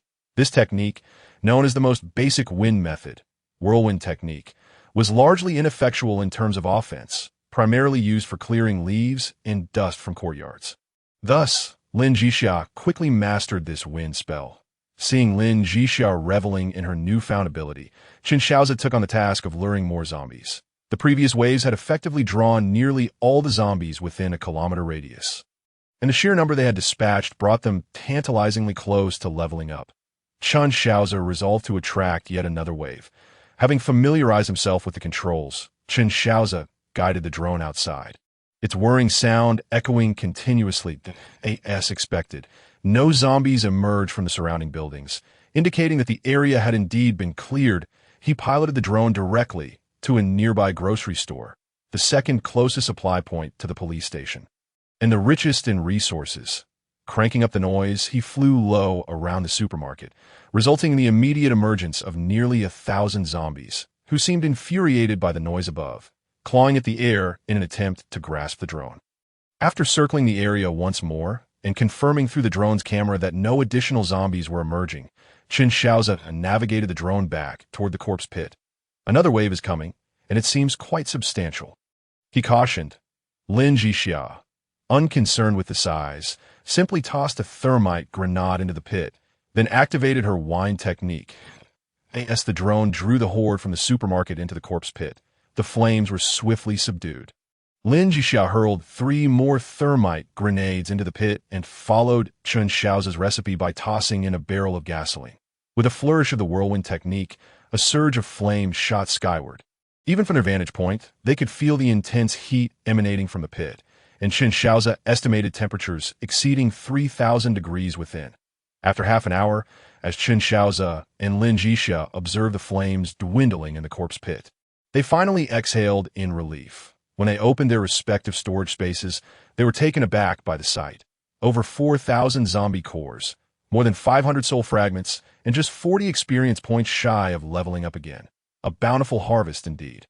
Aze, you are truly remarkable, Lin Zhixia exclaimed with excitement, eyeing the soul fragments and zombie cores in her storage space. Chen Shaoze traded a share with a grin, saying, "It seems that dealing with a zombie tide doesn't always require brute force.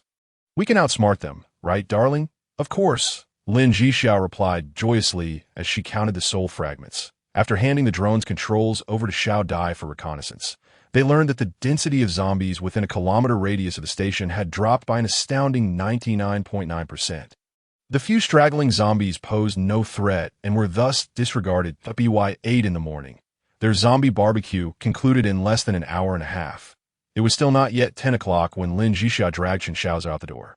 Initially intending to procure a vehicle nearby, their search yielded no operable cars, prompting Chen Shaoze's frustration as he dismantled every car they encountered, resolving to build one himself. Fortunately, the police station was not far from their destination, and they arrived at its entrance in just 20 minutes. The police station was a 3-story building, and upon entering, they discovered it differed significantly from the rural police station they had visited earlier. The reception area greeted them, with corridors leading to the officers' duty rooms and offices, while Chen Shaoze's primary interest lay in the armory located at the rear of the officer's office. Turning the corner, the disarray in the officer's office did not surprise Chen Shaoze. The floor was stained with dried blood and shell casings, indicative of a fierce struggle. Observing the patterns of the dried blood and a pin lying among them, he speculated that the last offender had pulled the pin on a grenade. Checking the ceiling, which bore no shrapnel or blood, he concluded that the sheer number of zombies must have absorbed the force of the explosion. Standing at the armory's door, Chen Shaoze and Lin Zhixia gazed at the bloody handprints on the intact door, both letting out a faint sigh. Under Lin Zhixia's watchful gaze, Chen Shaoze stepped forward, extended 2 fingers and concentrated his spiritual energy, deftly slicing through the lock's pin. With a series of crisp clicks, he swung open the armory door. "Aze, if you're violent, you didn't break the door. If you're not violent, you just severed the lock's pin," Lin Zhixia teased, observing him. Chen Shaoze gestured for her to enter, replying, "I'll take that as a compliment that I could do it too," Lin Zhixia retorted. "Yes, I know you can. Next time, you can handle it," Chen Shaoze joked as he followed behind her. "In no way. How can I, a delicate little girl, do such labor? You should do it," Lin Zhixia shot back immediately. Their banter continued as they opened the next door, revealing a cache of weapons and ammunition.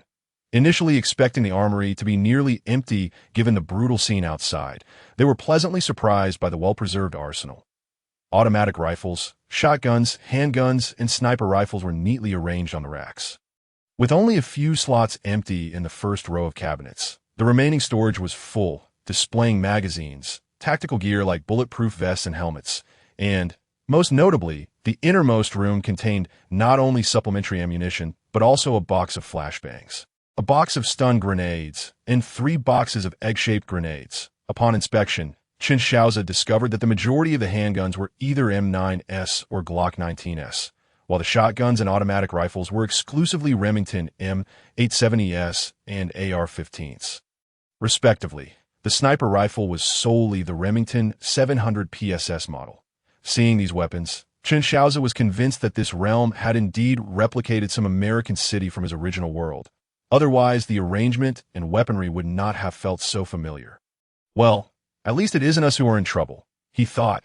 Shaking his head with a hint of schadenfreude, he stored all the weapons in his storage space, triggering his talent, which resulted in a tenfold increase in supplies within his space.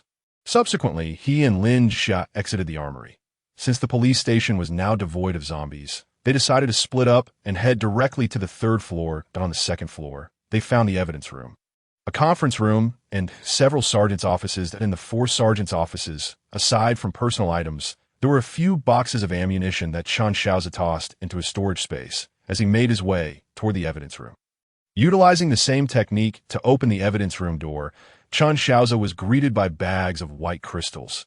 It was immediately apparent what they were, very much in line with American customs. Chapter 22. The mysterious treasure chest. Venturing further inside, Chen Shaoze encountered an array of confiscated firearms. The variety was extensive, ranging from homemade guns to standard-issue weapons. It was surprising that such an area, albeit small, harbored so many unsecured elements. However, recalling the white crystals at the entrance, he speculated that this location might be a replica of some border town. This realization made everything clearer. After tossing all the weapons into his storage space, he paid them little mind. Chen Shaoze already possessed a significant arsenal, and in his view, these items were merely commodities for Lin Zhixia to trade, hardly worth his attention. He could sort through them later. "Ace, are you done over there?" As Chen Shaoze stepped out of the evidence room, Lin Zhixia's message arrived. "It's done. I'll be there shortly." Chen Shaoze replied that I'm in the director's office, and I have something splendid. Lin Zhixia's voice carried a hint of mirth.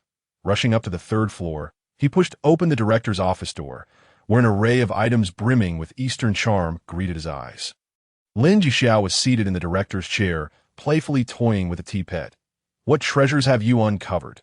Chen Shaoze inquired with a smile. With a cheerful expression, Lin Zhixia retrieved a tea tray from beneath the table, revealing a complete set of tea utensils. Unfortunately, it was a used set that had been opened. Then, she produced 3 packets of tea leaves, still sealed. "Wow. Westlake Longjing, Luan Guopian, De Hong Pao, such extravagant items. To offer these to the foreign devils is sheer wastage," Chen Shaoze lamented. Lin Zhixia wore an expression that beckoned praise, exclaiming, "Aren't I impressive for finding so many fine treasures?" "Indeed, Zhixia is the most remarkable," Chen Shaoze affirmed, tossing all 3 tea leaf containers into his storage space. The moment the tea entered the storage, it triggered the supreme fortune talent. Although the quantity of tea only doubled, its quality underwent a radical transformation. As Chen Shaoze retrieved the tea, the aroma wafting from the packaging invigorated both of them. "This tea," Lin Zhixia exclaimed in delight. "Yes, it likely enhances the spirit and may significantly improve comprehension. That we truly struck gold this time," Chen Shaoze replied, and the pair began to resemble children who had just procured candy. Filled with joy, having exited the police station, it was nearing noon. The duo decided to return home for a meal, planning to gather some scattered supplies along the way. Clearing out their storage space before heading out again seemed the wisest course of action. Once back in the car, Chen Shaoze gazed with concern at the pile of supplies stacked in the third carriage and promptly instructed Lin Zhixia to acquire a train space module from the Heavenly Dao manual. Upon inspecting the third carriage, Lin Zhixia understood Chen Shaoze's urgency for the train space module. She then selected a portion of the weapons Chen Shaoze had retrieved from the evidence room, adding some compatible ammunition to create a weapon bundle, which she placed in the trading area, specifying that she would only accept a train module in exchange. After opening a private chat, she settled into the lounge of the accommodation car to rest. In less than 2 minutes, a flurry of private messages appeared. Lin Zhixia observed that most were pleas for supplies or requests for favors, except for one message that sought to trade for the train module. However, this survivor was offering not just one module, but a complete set of 3, necessitating a trade for more than a single weapon bundle. Aware of the rarity of this item at the moment, Lin Zhixia boldly proposed a deal: 3 weapon bundles, along with 500 rounds of pistol ammunition and 5 grenades. The individual considered the offer, but deemed it slightly insufficient, growing a bit annoyed. Lin Zhixia added a pack of cigarettes to the deal. To her surprise, this seemingly trivial addition prompted the individual to agree immediately, resulting in a swift and smooth transaction. before acquiring the train module set. Lin Zhixia had half suspected she might be cheated, but upon receiving it, she realized the trade was legitimate. She had merely encountered an old smoker. When Shaoze entered with lunch, he noticed Lin Zhixia lost in thought and inquired, "What's the matter?" "Oh, nothing. I just encountered an old smoker," she replied, recounting the earlier events that I was prepared to be fleeced, but a pack of cigarettes resolved everything. "That's quite normal," Shaoze chuckled. "In the future, when you trade for something, you might consider slipping in a cigarette. After all, we still have plenty at home to it serves as a fine bait," he added. The cigarettes had been obtained from the station's convenience store, and since Shaoze didn't smoke, they had merely accumulated in the miscellaneous box. Lin Zhixia had just thought of this clever tactic, and it had indeed proven effective. After resting at home for an hour, Lin Zhixia urged Shaoze to venture out again, this time targeting the city's storage supermarket. This time, she had the foresight to bring 10 storage boxes along in their storage space. However, due to the rules, these boxes couldn't contain items, so Lin Zhixia planned to discard any excess items into the boxes and retrieve them later. "Wait, what is that?" Shaoze suddenly exclaimed, his keen senses detecting something unusual in a shop along the street. "What have you discovered?" Lin Zhixia asked, aware that the area was devoid of zombies and certain that Shaoze had found something worthwhile. This place, Shaoze guided Lin Zhixia into a street-side shop that had once been a flower store, which they had overlooked previously. The peculiar box he had noticed was nestled beneath a 3-tiered flower rack. A mysterious treasure chest. Lin Zhixia gasped as she watched Shaoze extract the box from beneath the rack. "That a mysterious treasure chest that can yield various items.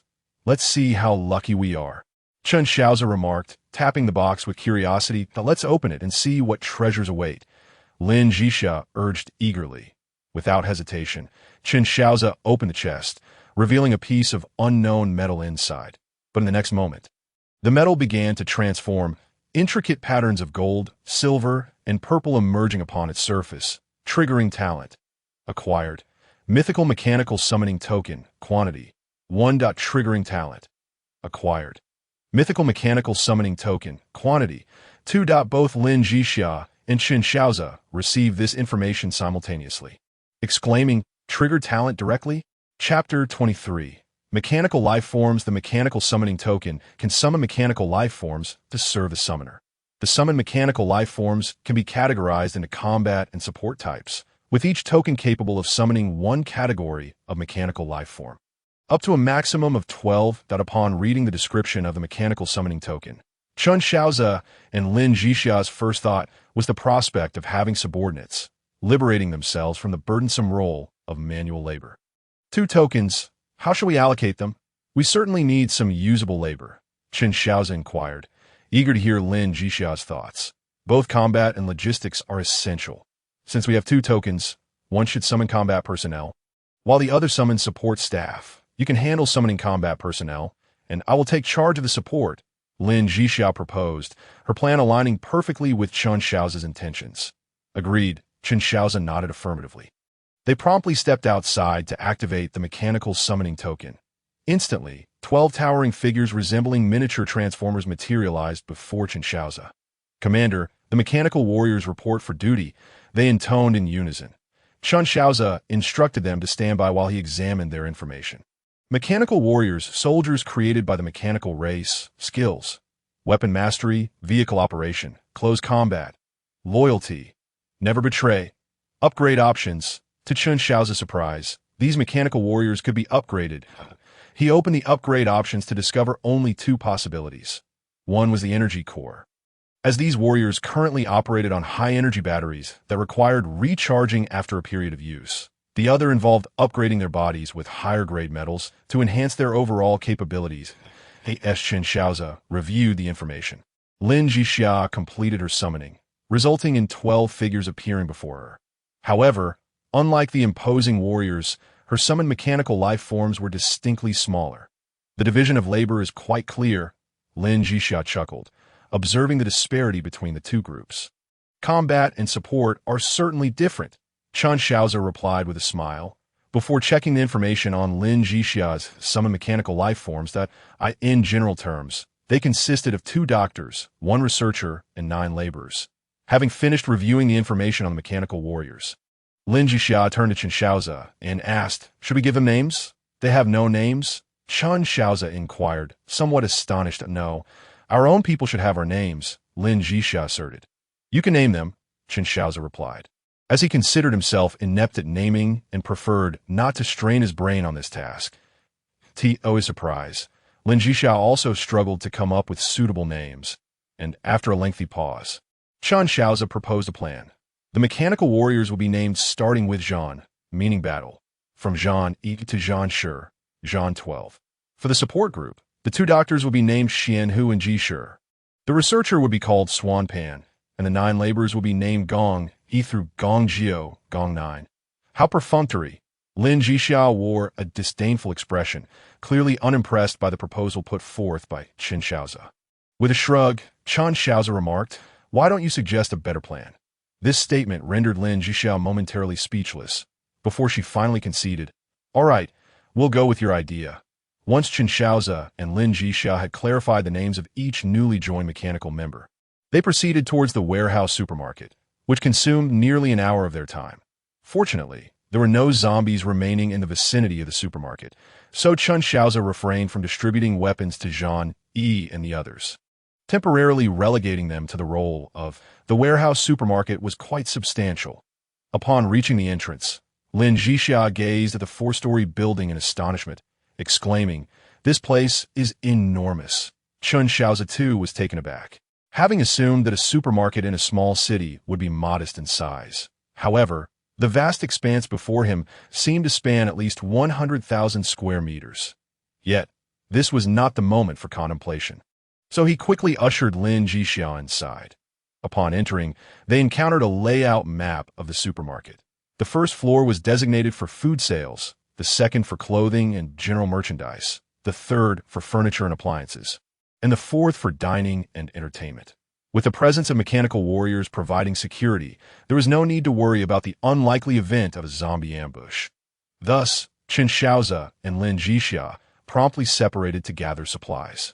Lin Zhixia, accompanied by all the assistants and 6 mechanical warriors, ascended to the second floor, while Chen Shaoze led Zhan E and another 6 mechanical warriors to collect resources on the first floor. Observing Lin Zhixia's enthusiastic ascent, Chen Shaoze reflected on the undeniable allure that shopping held for women, especially in a scenario of absolute zero-cost acquisition, as all items here were unclaimed and up for grabs. The entrance area had been pillaged at the onset of the disaster. However, the bloodstains on the ground indicated that someone had undergone a transformation, causing the panicked crowd to flee, leaving the fallen goods oriented towards the exit. The interior conditions differed somewhat from Chen Shaoze's expectations. Some shelves had been toppled, and the items strewn across the floor were either soiled or damaged. Fortunately, a significant amount of merchandise remained intact. Chen Shaoze's eyes lit up upon spotting pristine vacuum-sealed rice. This meant he could forego bread. Without hesitation, he claimed the entire shelf and commenced a fervent scavenging spree, collecting rice, flour, cooking oil, various condiments, instant meals, and snacks, all intact, into his storage space. "Commander, there's a warehouse here," Zhan San, who was stationed on guard, suddenly interjected. Chen Shaoze swiftly gathered the last beverages from the shelf and made his way over, discovering a genuine storeroom. Upon entering, he found it filled with seemingly unopened drinks, alcohol, snacks, rice, and cooking oil. With a wave of his hand, he deposited everything into his storage space, filling up 70% of it. "Let us head upstairs." Chen Shaoze beckoned the 6 members of Zhan E towards the second floor. Upon ascending, he noticed Lin Zhixia had ventured directly to the 3rd floor. Thus, he wasted no time and began collecting daily necessities in the household goods section. Items such as toothbrushes, toothpaste, soap, and shower gel. Casting them into a space without a second glance, to Chen Shaoze's delight, he discovered a stash of plant seeds tucked away in a corner, including strawberry, tomato, chili, cucumber, and eggplant seeds, as well as floral seeds like rose, peony, and money plant. He graciously accepted these as well. Finally, after gathering towels, slippers, and other items from the shelves, he realized that Lin Zhixia had not gone directly to the 3rd floor, but had thoroughly raided the clothing section on the 2nd floor before proceeding upstairs. She had packed away all the men's and women's clothing, ensuring that she would not have to worry about apparel for quite some time. Chapter 24. A Bountiful Harvest. Shaoze. You certainly work quickly. Just as Chen Shaoze was about to ascend to the third floor, he heard Lin Zhixia's voice and looked up to see her beaming as she descended from above. It seems you have reaped quite a harvest, Chen Shaoze remarked. Lin Zhixia waved her wrist adorned with a jade bracelet and replied, of course, there was even a gold and jade shop on the fourth floor, since no one is here. I graciously took what I could. Jade, did you find any raw stones or high-quality jade materials? Chen Shaoze inquired eagerly. Lin Zhixia nodded. Indeed, 2 pieces of raw stone and 4 pieces of jade material. Shaoze, the gathering array shouldn't pose a challenge for you, right? As if in sync, Chen Shaoze pulled Lin Zhixia closer and planted a kiss on her cheek. What are you doing in front of so many people? Lin Zhixia blushed, playfully hitting him and pouting. They didn't see, Chen Shaoze chuckled. Hearing this, the newly joined mechanical members instinctively averted their gazes. Of course, Lin Zhixia did not merely plunder the gold and jade shop. She also secured numerous items from the electrical appliances and furniture section on the third floor, including 3 wool rugs, refrigerators, washing machines, televisions, gaming consoles, desktop computers, and tablets. 10 of each, of course, not for sale, but for personal use. If any broke, they would simply be replaced with new ones. Moreover, she had gathered a plethora of video game discs from the gaming shop, tossing over 1,000 discs into her storage space alongside the gaming consoles. There shouldn't be much left to collect here. Let's head back, Chen Shaoze suggested. Lin Zhixia nodded. All right, after this trip, my storage space is completely filled, especially with the clothes and bedding from the clothing section. Some of these items are particularly to my liking, and after replacing the master bedroom's bed, I plan to use them to beautifully adorn my little home.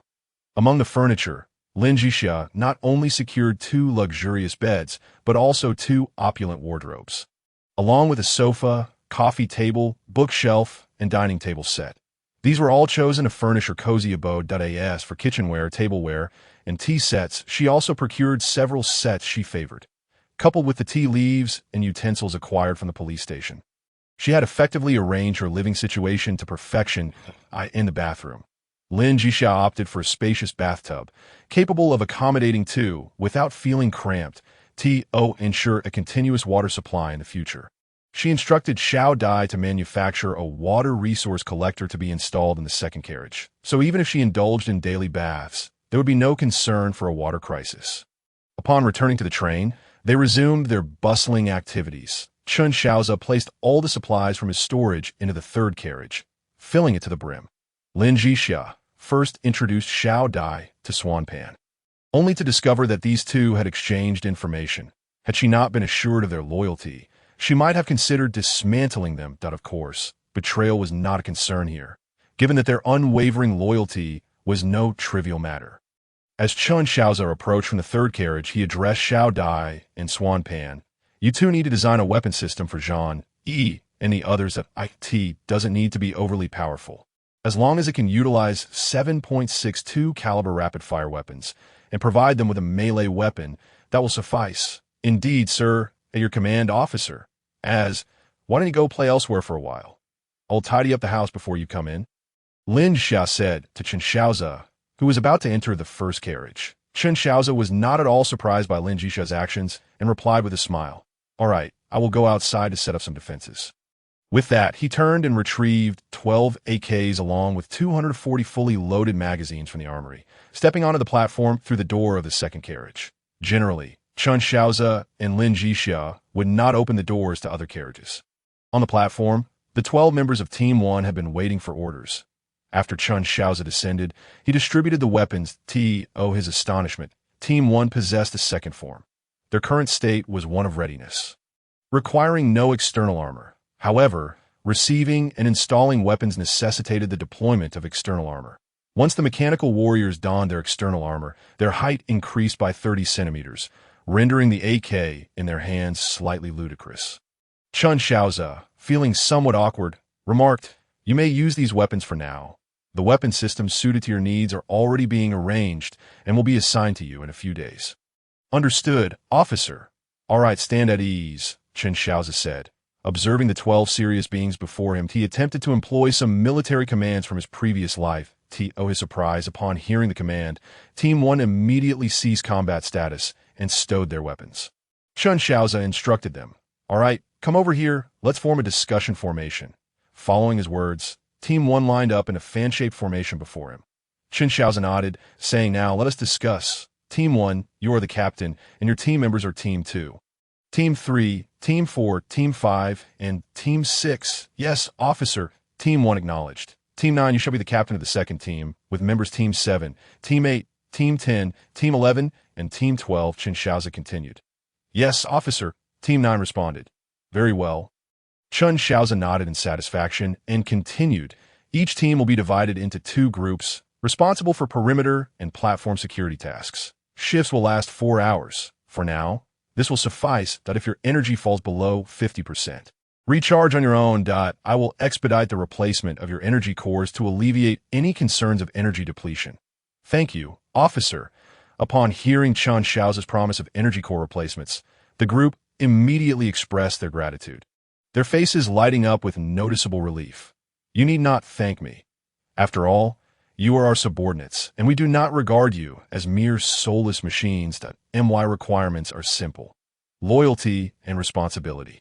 Do you all understand?" Chen Shaoze inquired. "Understood, officer," the 12 mechanical warriors replied in unison. At that moment, Chen Shaoze sensed a spark of life within them. Although they were mechanical beings, they represented a form of life that deserved respect.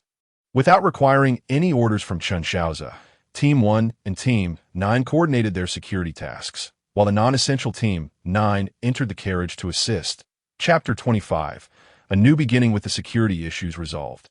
Chen Shaoze returned to the driver's compartment, taking a seat as he browsed the chat interface of the Heavenly Down manual. However, a particular number sent a shiver down his spine, as the current population had dwindled to over 930,000. Initially, it had displayed 10 million, and in less than a week, nearly 70,000 had perished. In Chen Shaoze's view, the ordinary zombies posed little threat. As long as regular people exercised caution, they could dispatch them with ease. This meant that as long as one avoided recklessness, survival was attainable, especially with the collection of some resources. Chen Shaoze's assessment was not entirely misplaced. Although ordinary individuals lacked the extraordinary luck of himself and Lin Zhixia.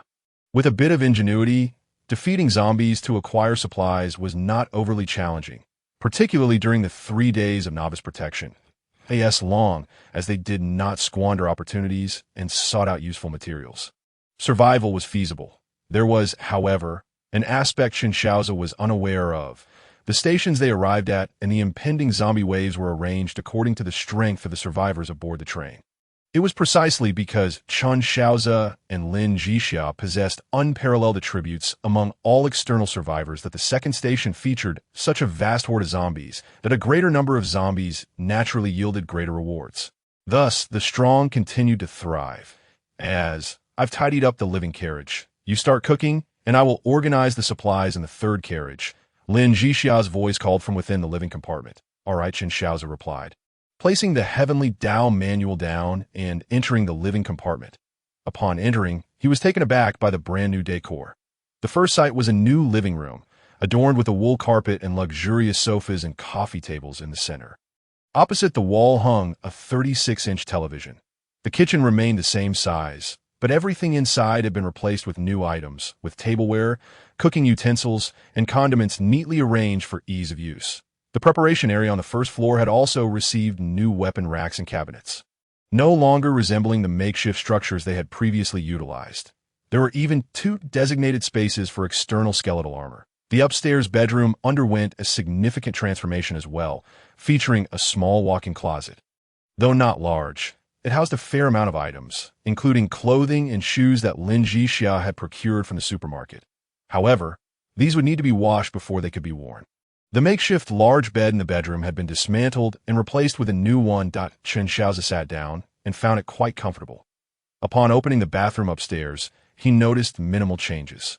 Aside from the addition of a large bathtub, which elicited a mischievous smile from Chen Shaoze. After descending the stairs, he inspected the training room, noting that it had not changed much, save for the carpet laid on the floor. With a few cozy decorations, the space had truly become a comfortable little home for the two of them. Chen Shaoze genuinely felt that he and Lin Zhixia were not merely surviving, but rather vacationing. Albeit in a rather unconventional manner, today they had successfully acquired rice, and without hesitation, Chen Shaoze steamed a pot. Though they had not obtained vegetables, they did have dried chilies, and both he and Lin Zhixia were fond of spicy food. Thus, Chen Shaoze prepared a plate of cumin beef. While Chen Shaoze cooked, Xuanhu and Jishir had already set up a temporary charging station that could support two mechanical members simultaneously. However, this was indeed a temporary solution. Upon learning of the arc reactor, Su Pan immediately reported to Lin Zhixia, requesting its manufacture. Lin Zhixia agreed without hesitation, and 24 small arc reactors were promptly added to the production list, with Su Pan even enlisting Gong Ba and Gong Jiu to expedite the process. Overall, the complete replacement of the energy cores for the mechanical members would only take 3 days, which invigorated Su Pan, Gong Ba, and Gong Jiu. Half an hour later, Chen Shaoze called Lin Zhixia to come eat. Upon seeing the cumin beef, Lin Zhixia nearly drooled. Despite weighing less than 100 pounds, her appetite was considerable. She polished off 2 large bowls of rice and a large plate of cumin beef, leaving no trace of the dish behind, even mixing the sauce with the rice. Lin Zhixia sipped on the beverages they had brought back from the supermarket, reclining comfortably on the luxurious leather sofa. Utterly at ease. After a moment of relaxation, Lin Zhixia turned to Chen Shaoze and said, I've been thinking about opening a store on the Heavenly Tao manual." Chen Shaoze chuckled. "Yes, we have too many supplies. They're almost overflowing. If we don't open a store to trade for things, we won't be going out tomorrow," Lin Zhixia said, a hint of worry in her voice. "You decide. Just set aside our portion and handle the rest as you see fit. And why only responsibility is to bring supplies home. How you allocate them is up to you," Chen Shaoze replied with a smile. "Then it's settled," Lin Zhixia said cheerfully. Chen Shaoze pondered for a moment before suggesting, "First, identify what we lack. Not what we don't have, but what we currently need in smaller quantities. Make a list, and then we can trade for those items with our supplies. This way, we won't blindly engage in this business." Indeed, Lin Zhixia immediately understood what needed to be done. She leaned over and planted a quick kiss on Chen Shaoze's lips, then, shuffling in her slippers, made her way towards the production car. 2 hours later, with the assistance of Shaoze and Su Pan, Lin Zhixia compiled an entire page of essential supplies needed. She selected a few of the most urgent items from a list and began preparing the resource packages, getting ready for trade. The survivors within the vicinity suddenly discovered the emergence of a new batch of essential resource packages, which immediately stirred excitement among them. Though daily necessities may seem insignificant, their absence is truly felt. Items such as soap and toothpaste are indispensable, not to mention toilet paper. For women, the situation is even more complicated as they require sanitary pads. Lin Zhixia accounted for all these needs, teaming up with Xuanhu, Jishir, and Gong Yi to prepare hundreds of packages containing various combinations of daily essentials, ready to be exchanged for much-needed items, while Lin Zhixia busily set up her small shop in the Heavenly Tao manual. Chen Shaoze took out the raw jade stone he had found in the jade shop, intending to carve out a few pieces to arrange a spirit-gathering formation. Without hesitation, he extended his finger, concentrating his spiritual energy until it transformed into a razor-sharp cutting tool, slicing the jade stone into suitable jade tokens, retaining only the most crucial part. In his previous life, Chen Shaoze had obtained an ancient diagram of a spirit-gathering formation. But at that time, it was of little use. Although he had thoroughly studied the intricacies of the formation, he had never actually arranged it. This time, however, he planned to set up the ancient spirit-gathering formation inside the living compartment. Once he had utilized the remaining 5 raw stones, he completed the jade tokens required for the formation and began to arrange the ancient spirit-gathering formation within the living compartment. Chapter 26.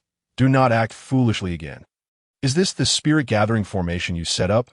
When Lin Zhixia returned from the 3rd compartment, it was already past 10 o'clock at night, and at that moment, Chen Shaoze had just finished setting up the formation less than an hour ago. The spiritual energy within the living compartment had already become dense, which explained Lin Zhixia's astonished expression upon entering. Chen Shaoze smiled and asked, "How does it look?" "Not too shabby," right? Though the time is still short. Otherwise, the spiritual energy would be even richer. How about you? I see you've been busy until now. I thought we were quite affluent, but these items barely amount to a modest fortune, Lin Zhixia replied, sounding somewhat disheartened. Chen Shaoze chuckled and handed the Heavenly Tao manual to Lin Zhixia, pointing to the numbers on the chat page, that we seem to have forgotten that there are 10 million people in this district. I suspect there might be more than 10 million. Perhaps there are even 10 million trains in this area. 10 million trains. Lin Zhixia pondered Chen Shaoze's words, then shook her head. There should be 10 million people, but not 10 million trains. Remember the first day? There were hardly a few dozen people. Yes, Chen Shaoze recalled, there were probably over 40 individuals. One fellow even claimed to have eliminated a random teammate. It seems there truly are 10 million people. Chen Shaoze decided not to dwell on the exact number. With over 9 million as the base, his supplies were indeed insufficient. How much have we traded? Chen Shaoze inquired. Lin Zhixia smiled. All the excess has been exchanged. Over 9,000 zombie crystal cores and more than 5,000 soul fragments. Yes, she spoke. Lin Zhixia took the Heavenly Tao manual and converted all the zombie crystal cores into survival points, resulting in a total of 1,003 survival points in their Heavenly Tao Mall. She then refined all the soul fragments into soul essence using the devouring furnace, yielding 653 drops of soul essence. Chen Shaoze took 200 drops, allowing Lin Zhixia to absorb the remaining 453 drops. Why the urgency to break through to the foundation establishment stage? Lin Zhixia and Chen Shaoze each took their soul essence and entered the cultivation chamber. Surrounded by rich spiritual energy, they absorbed the soul essence, which was automatically integrated into their bodies, refining it into their own spiritual power. Concurrently, they felt their absorption rate of the soul essence accelerating. Lin Zhixia noticed the most significant change. Previously, it would have taken her nearly 30 hours to absorb those 453 drops of soul essence. But now she completed the process in just 6 hours.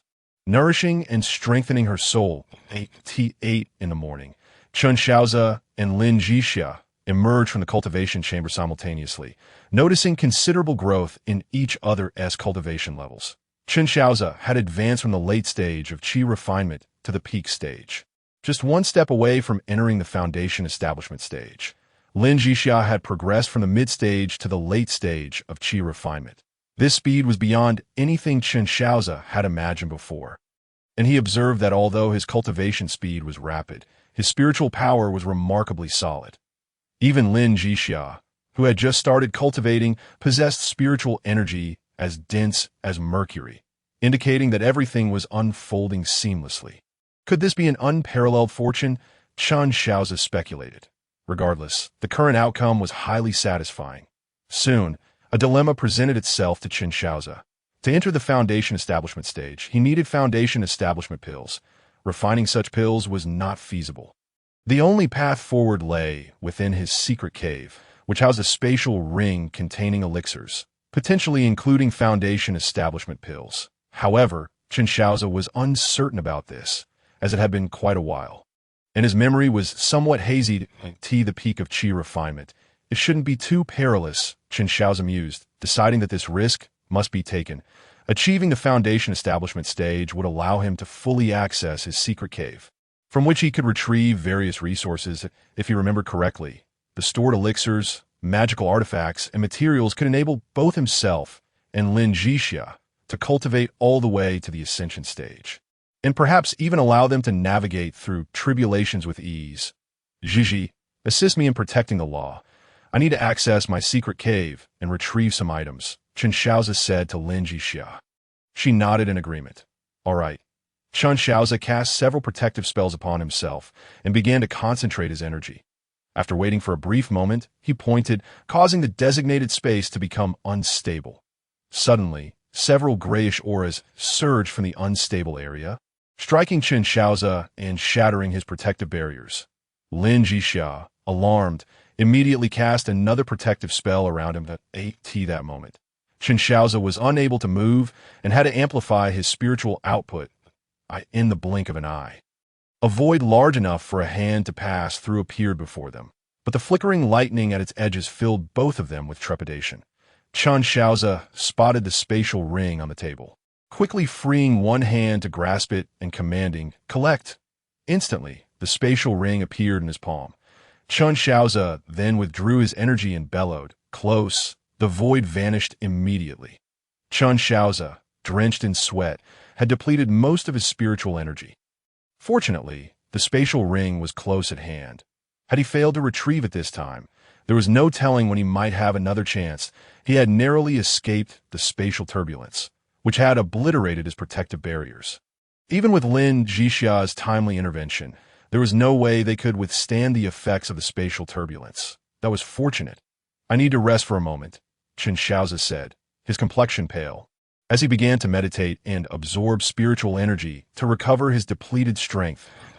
An hour later, Chen Shaoze emerged from meditation with a jubilant expression, looking at the concerned Lin Zhixia and assuring her, "Don't worry, I've turned a calamity into a blessing, and Qi has expanded significantly. Aze, please don't scare me like that. If something were to happen to you, how would I survive?" Lin Zhixia exclaimed, genuinely shaken by the earlier incident. She was not as naive as one might think. The concept of spatial turbulence was mentioned in the transmission talismans, indicating its lethal potential. Chen Shaoze embraced the tearful Lin Zhixia, comforting her, "See, I'm fine. With this ring in hand, we've already achieved a great deal. We won't need to engage in such dangerous endeavors in the future, I promise." He began to swear an oath to the three purities. "I trust you. Aze, you must promise me never to engage in such perilous activities again." Lin Zhixia insisted, her gaze serious as she looked at him. "I promise," Chen Shaoze affirmed, and as Lin Zhixia's tears turned to smiles, he revealed some good news. Chapter 27, A Call for Help. Gigi, do you know what this is? Chen Shaoze presented a porcelain vial from the spatial ring, placing it before Lin Zhixia.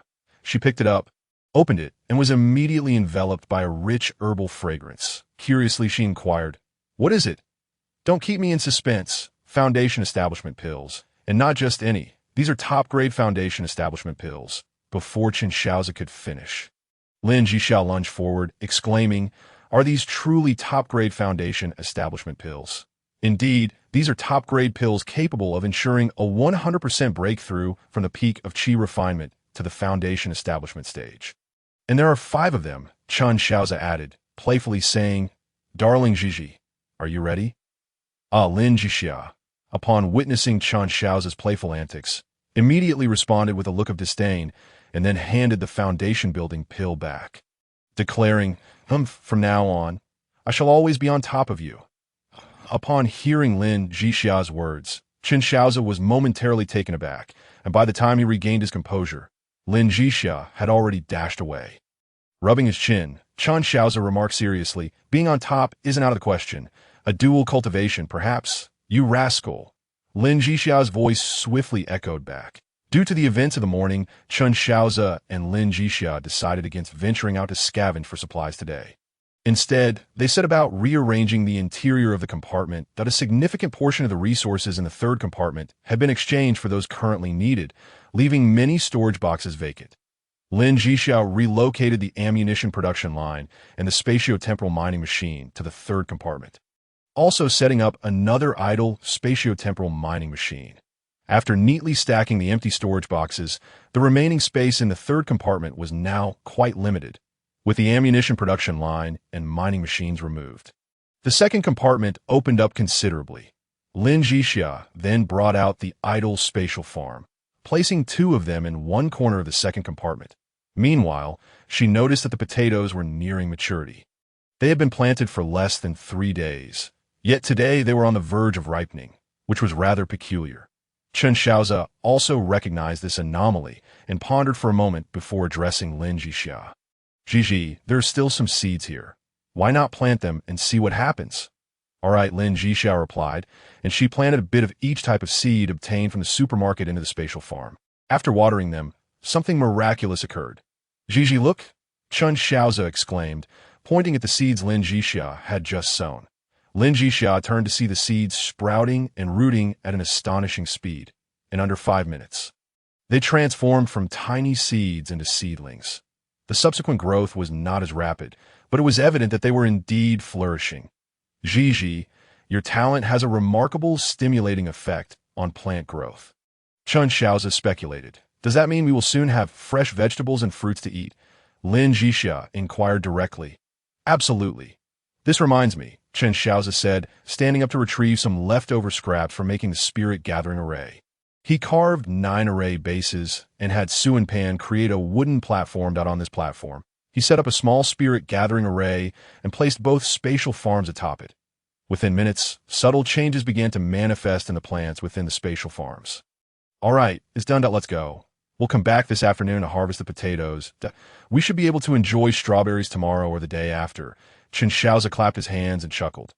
A's, you're amazing. How did I not think of this? Lin Zhixia said, gazing at Chen Shaoze with admiration.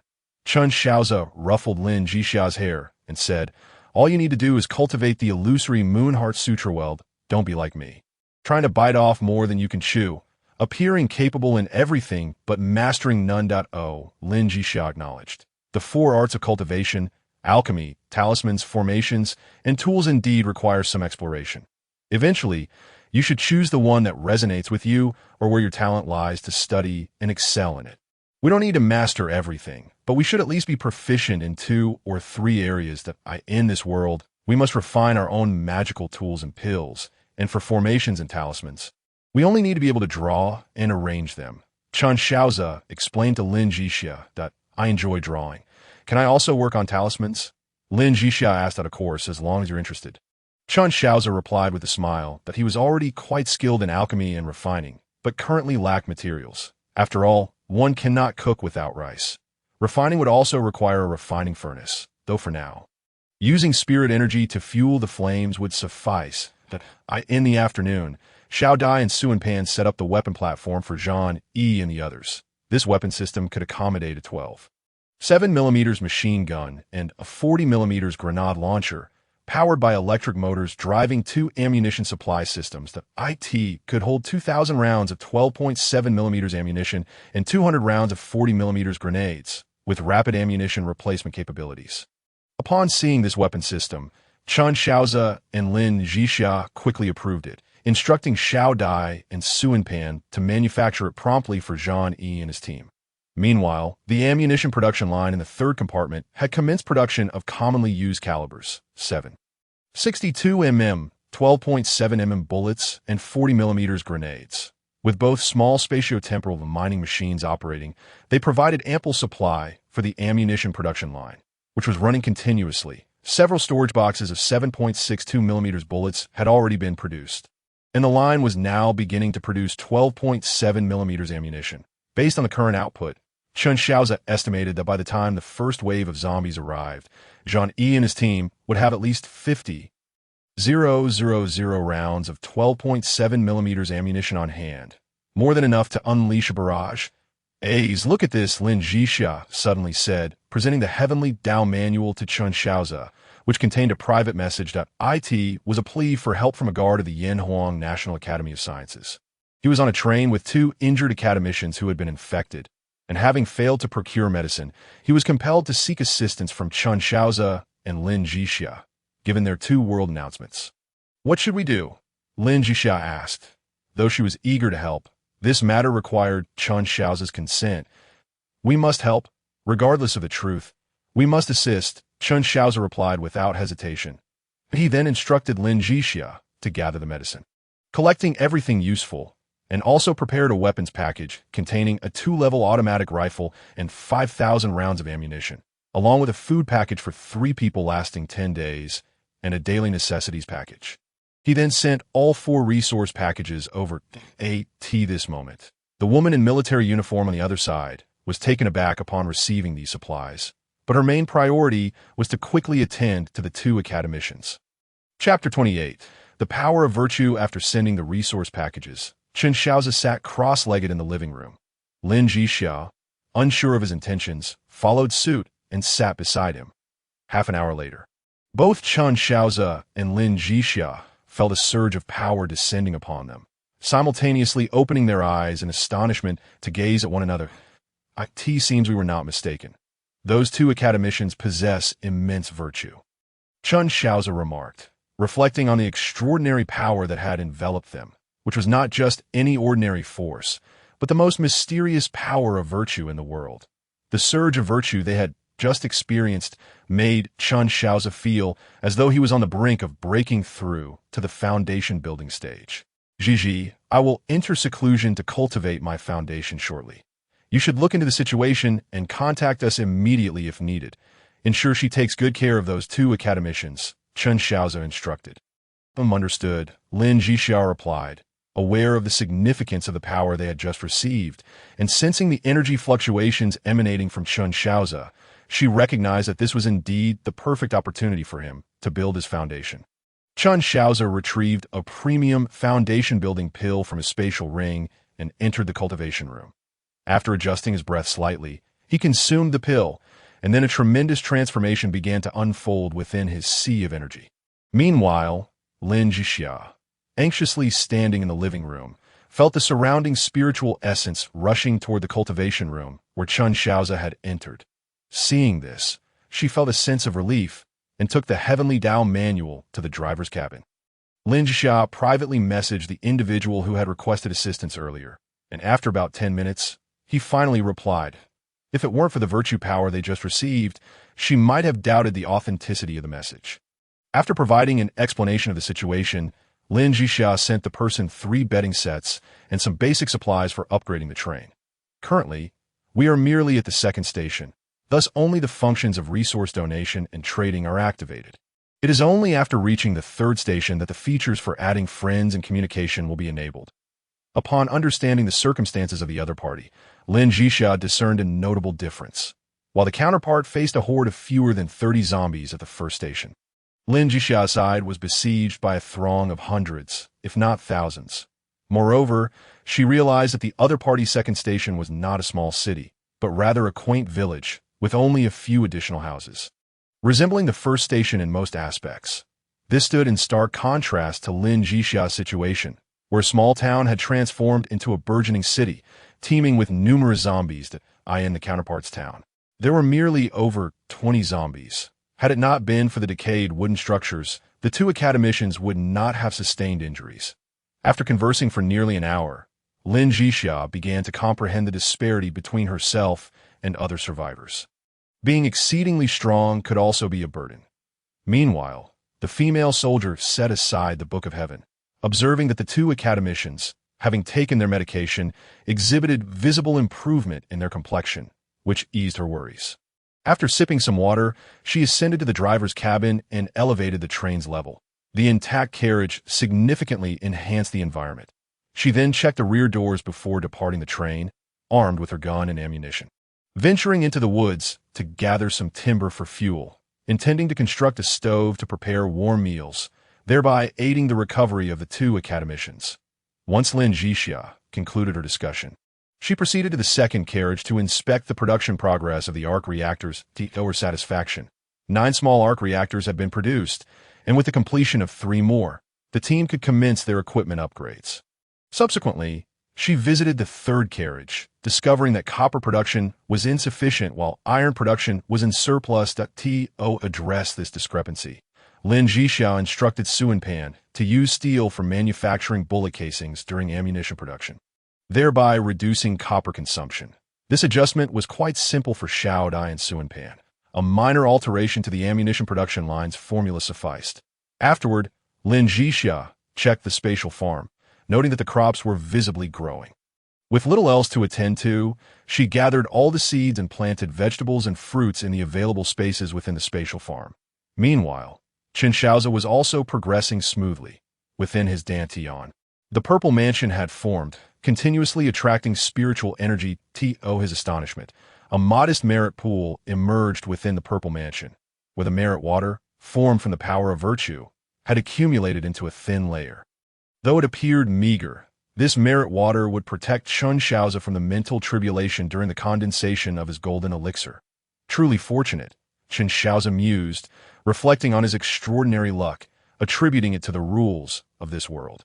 Indeed, the talent of supreme fortune was formidable. Upon concluding his meditation, Chen Shaoze opened his eyes to a notably unpleasant odor. Glancing down, he discovered his hands and body were covered in grime. Without hesitation, He pushed open the door and dashed into the restroom on the first floor. With ample electricity and water supply, the restroom always had hot water, allowing Chen Shaoze to enjoy a refreshing shower. Cleansing himself of the dirt, he exited the restroom. Invigorated, Lin Zhixia happened to enter. Lin Zhixia froze at the sight of Chen Shaoze's transformed appearance, exclaiming in delight. In the next moment, she embraced him, her eyes sparkling with joy as she asked, how did you become so handsome?" As she spoke, her face nestled against his chest, clad only in nightgown. "When have I not been handsome?" Chen Shaoze chuckled. Lin Zhixia gazed adoringly at his striking features, seemingly a bit vexed as she remarked, "Oh dear, I feel unworthy of you now." "Huh." Chen Shaoze laughed at her words, wrapping an arm around her shoulders as they stood by the mirror. "Look at us, we make quite the couple," he said, gesturing toward their reflection. "Believe in yourself. You are truly exceptional. Once you establish your foundation, you'll realize how perfectly matched we are." Noticing that Lin Zhixia seemed to be overthinking, Chen Shaoze leaned in and kissed her. It was only when she felt her breath waning that she regained her senses. Chen Shaoze, realizing she had snapped back to reality, paused and asked, "Are you done being silly?" Lin Zhixia nodded, playfully punching Chen Shaoze's arm. "You rascal." When Chen Shaoze changed into comfortable home attire and descended, he found Lin Zhixia engrossed in the Book of Heaven, seemingly digging into something. Upon approaching, he discovered she was gathering information about the person in need of assistance. Ultimately, Lin Zhixia informed Chen Shaoze that the conditions of Academician Yu and Academician Yuan had improved, expressing gratitude for their resources, and then relayed the information she had gathered, which corroborated Chen Shaoze's own suspicions. Chapter 29. Foundation Establishment for both name. Chen Shaoze level. Primary Survivor Talent. Supreme Fortune Cultivation Technique. Devouring the Sky Demonic Scripture. Level 2. Cultivation Realm. Early Foundation Establishment Auxiliary Skills. Gathering Technique Level 1. Decomposition Technique Level 3. Skills and Spells. Click to view personal attributes. Strength 2611, Endurance 2610, Speed 2620, Spirit 3040, Equipment. Click to view. Having broken through to the Foundation Establishment stage, Chen Shaoze's personal attributes became exceptionally resplendent, with all attributes reaching 4 digits, and his total attributes exceeding 5 digits. Unbeknownst to him, as a primary survivor, his statistics surpassed those of most high-level survivors within the inner circles of the Endless Track world. "Impressive, I must cultivate. I cannot lag behind you," Lin Zhixia declared, leaping up and preparing to retreat into the cultivation chamber. However, Chen Shaoze pulled her back, smiling, "Do not compare data. My devouring the sky demonic scripture focuses on offense, which naturally makes my attributes appear formidable. Yet your illusory moon heart sutra is equally remarkable, a unique existence among female cultivation techniques. When cultivated to perfection, it can lead to righteousness. The path of cultivation is long. Do not fret over immediate gains and losses, understand?" "I understand, but I still want to cultivate," Lin Zhixia replied, nodding. "Then go ahead, relax your mind, and cast aside distractions," Chen Shaoze encouraged.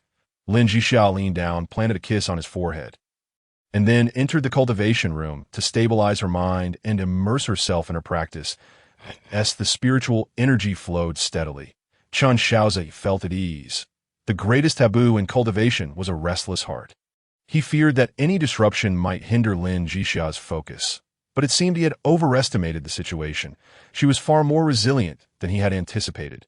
Indeed, during the nearly 5 years of his foolish days, only Lin Zhixia had remained by his side. Those 5 years were immensely challenging for her, yet she persevered. After enduring hardship, joy would surely follow.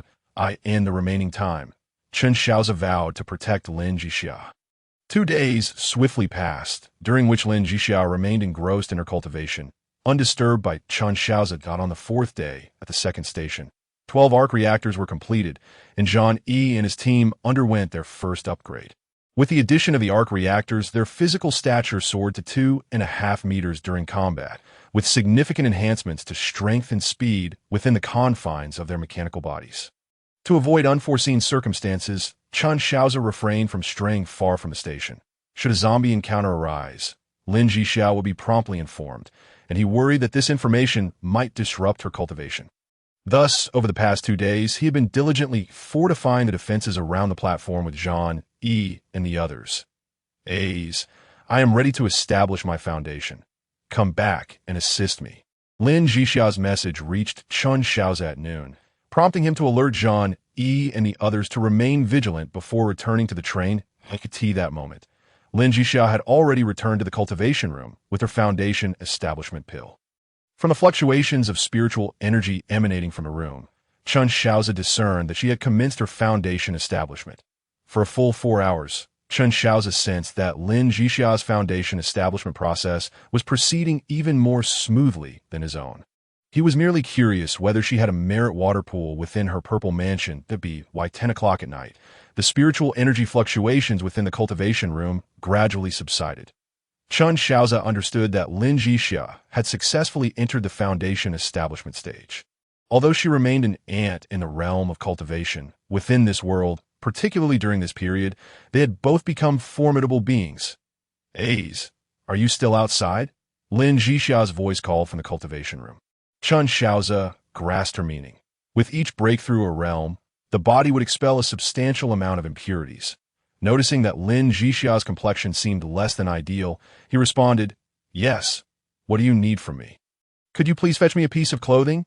I wish to take a bath, Lin Zhixia said, a hint of shyness mingling with annoyance in her voice. Certainly, Chen Shaoze replied, then ascended the stairs, closing the door with a slight heaviness that echoed below. Upon hearing Chen Shaoze retreat upstairs, Lin Zhixia promptly opened the door and dashed into the bathroom. Although she possessed a cleansing technique, the ritual of bathing was a cherished experience for cultivators, as it facilitated relaxation and was beneficial for their practice.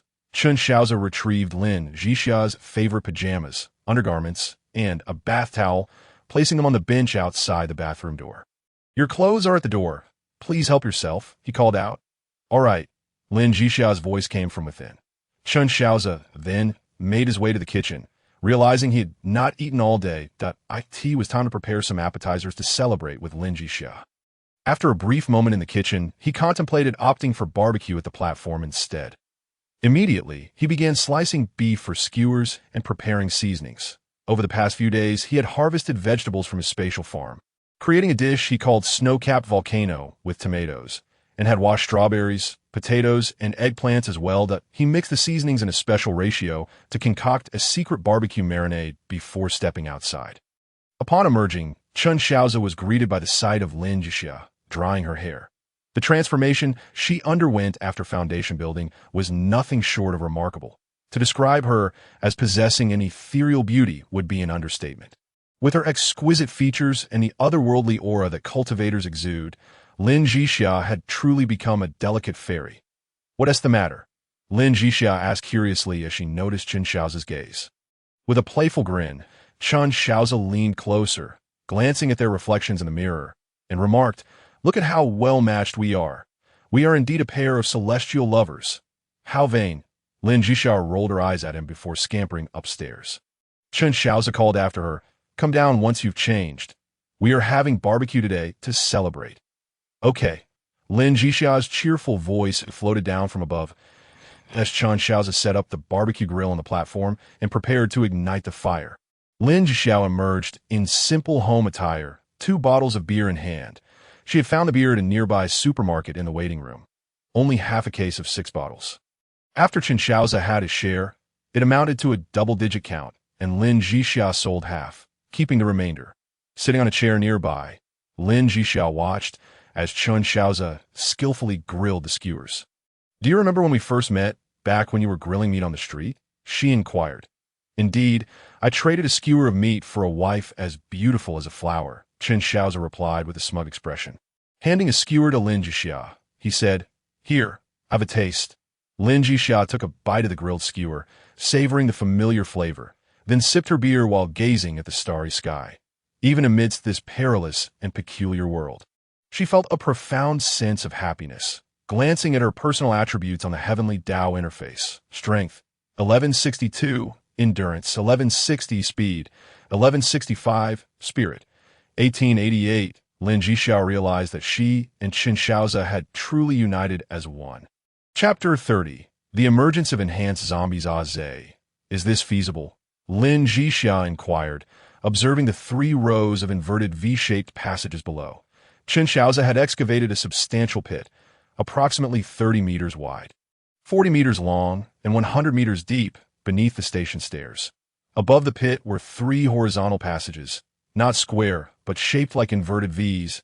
It was evident that not only unstable zombies, but even a cat would plummet if it traversed them.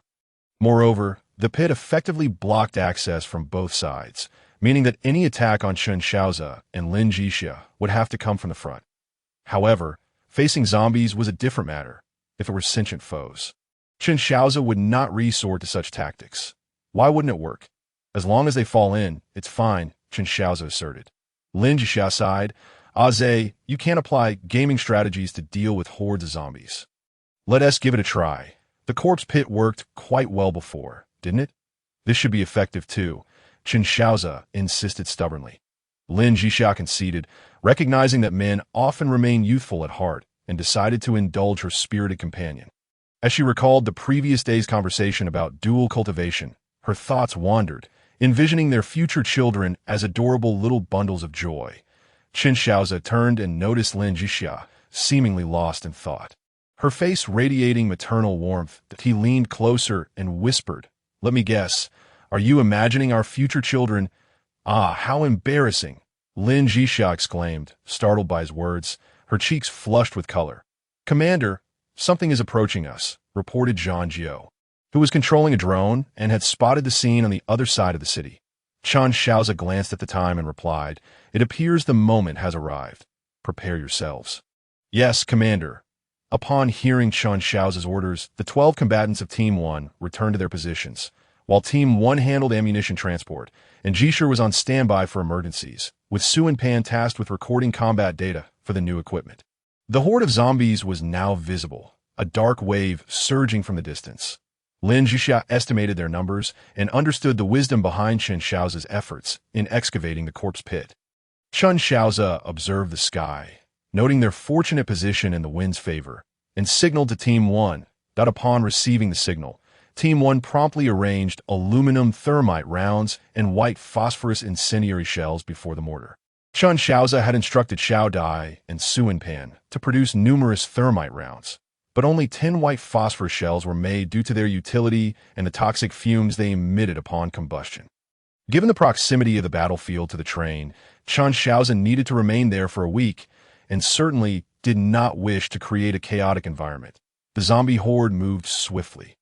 In just a few minutes, they were nearly upon them. Both Chen Shaoze and Lin Zhixia keenly observed that the mobility of the ordinary zombies had significantly increased, and within the horde were some that appeared altered, indicative of advanced mutation. The vanguard of the horde had reached the corpse pit, and, as Chen Shaoze had anticipated, these zombies mindlessly charged forward.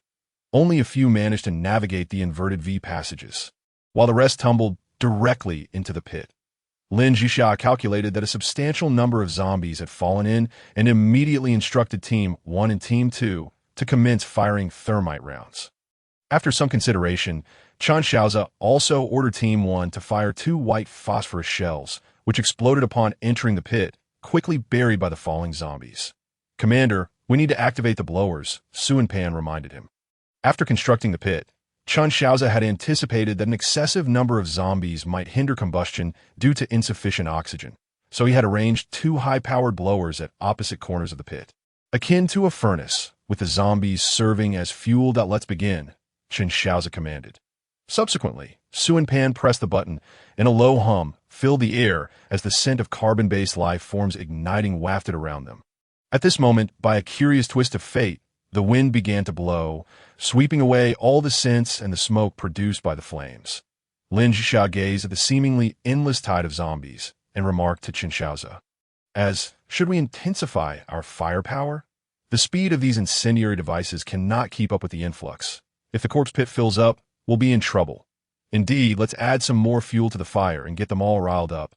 Chen Shaoze replied with a smile.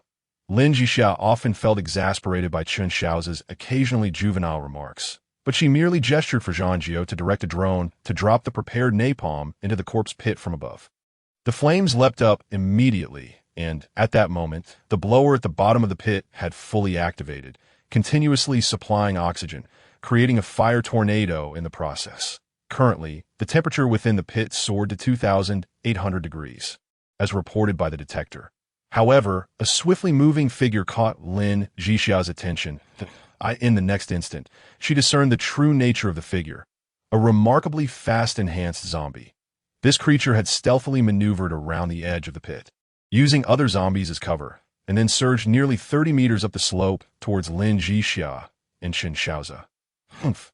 Lin Zhixia scoffed, extending her hand to immobilize the speed-enhanced zombie mid-air. Sensing its struggles, she exerted pressure and crushed it effortlessly, as one might squash an ant, all while Chen Shaoze remained focused ahead, speed-enhanced zombie eliminated, earning 50 experience points, as the experience from enhanced zombie is actually 500 times that of a regular one. Lin Zhixia exclaimed, astonished by this information, and immediately shared it with Chen Shaoze. He too had noticed the details. While the strength of the speed-enhanced zombie wasn't truly 500 times that of a normal one, a 50-fold increase was certainly plausible. Such zombies pose a significant threat to survivors, and receiving 50 experience points for their defeat was entirely justified. Those over there should also be enhanced zombies. Right? Lin Zhixia observed keenly, noticing a group of several zombies hesitating below, their sizes larger than the speed-enhanced one she had just dispatched. They must be strength-enhanced zombies, Chen Shaoze responded, casually unleashing a wave of sword energy that instantly dispatched several of the enhanced zombies below.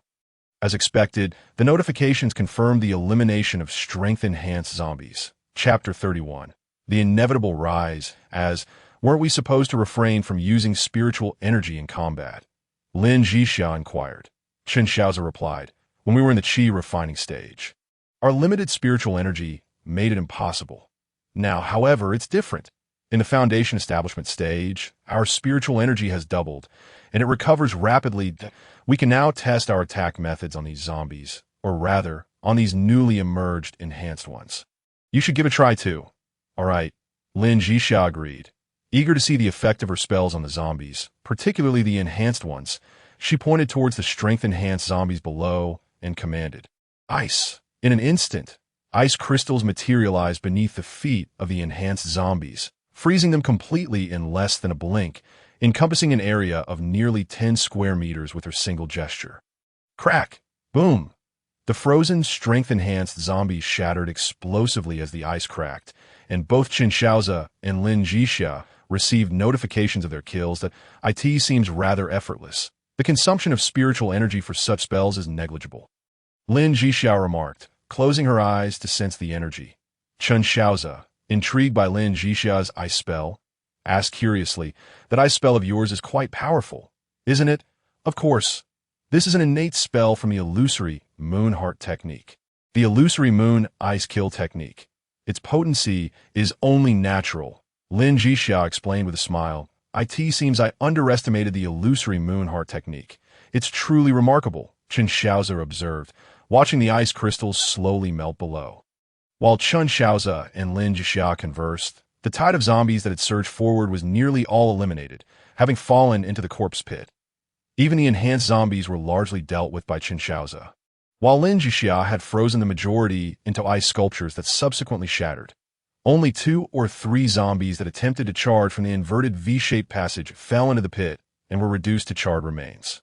Before they could begin tallying their spoils, Zhang Jiao, monitoring from the periphery with a drone, transmitted images indicating that a second wave of zombies was approaching, seemingly more numerous than the first. Chen Shaoze surveyed the 2 paths before him, both of which were inevitable routes for the zombie tide, and said to Lin Zhixia, "Zhixi, let's have a contest to see who can eliminate these zombies faster." "Sure, I'm in," Lin Zhixia responded with enthusiasm. Since entering the foundation establishment stage, though she was not fond of violence, she recognized the necessity of such experiences for her growth. You know how to control sword? Chen Shaoze inquired. Of course, Lin Zhixia nodded eagerly. Chen Shaoze had previously mentioned that the ability to ride a sword was a dream cherished by all citizens, and since embarking on her path to immortality, she had begun practicing, albeit with little experience in actual flight. Now, Chen Shaoze summoned his long sword, which then hovered in the air. With a gentle step, he ascended onto it, and in the next moment, the sword lifted him into the sky. Lin Zhixia mimicked him and flew to his side, and together they stood upon their swords in mid-air. "Before we begin, let's establish some ground rules," Chen Shaoze said. Noticing Lin Zhixia's attentive silence, he continued, "During combat, we must not touch the ground. If your spiritual energy runs low, return immediately." "Understood?" "Alas, it is understood." Upon finishing her words, Lin Zhixia swiftly turned and soared into the air. Chen Shaoze let out a faint sigh, instructing Zhang Yi and the others to monitor Lin Zhixia's situation before he darted onto a nearby path. At that moment, the horde of zombies was less than 200 meters away from them. Transforming sword energy, Chen Shaoze extended his finger in a sword gesture, and a long sword of spiritual energy materialized before him. Subsequently, he formed a sword seal with his hand and softly intoned, "Transform into myriad swords." As his voice resonated, the spiritual energy sword before him seemed to generate countless duplicates, with thousands of spiritual energy swords appearing around Chen Shaoze. Go. At this point, the zombie horde had approached within 50 meters of Chen Shaoze.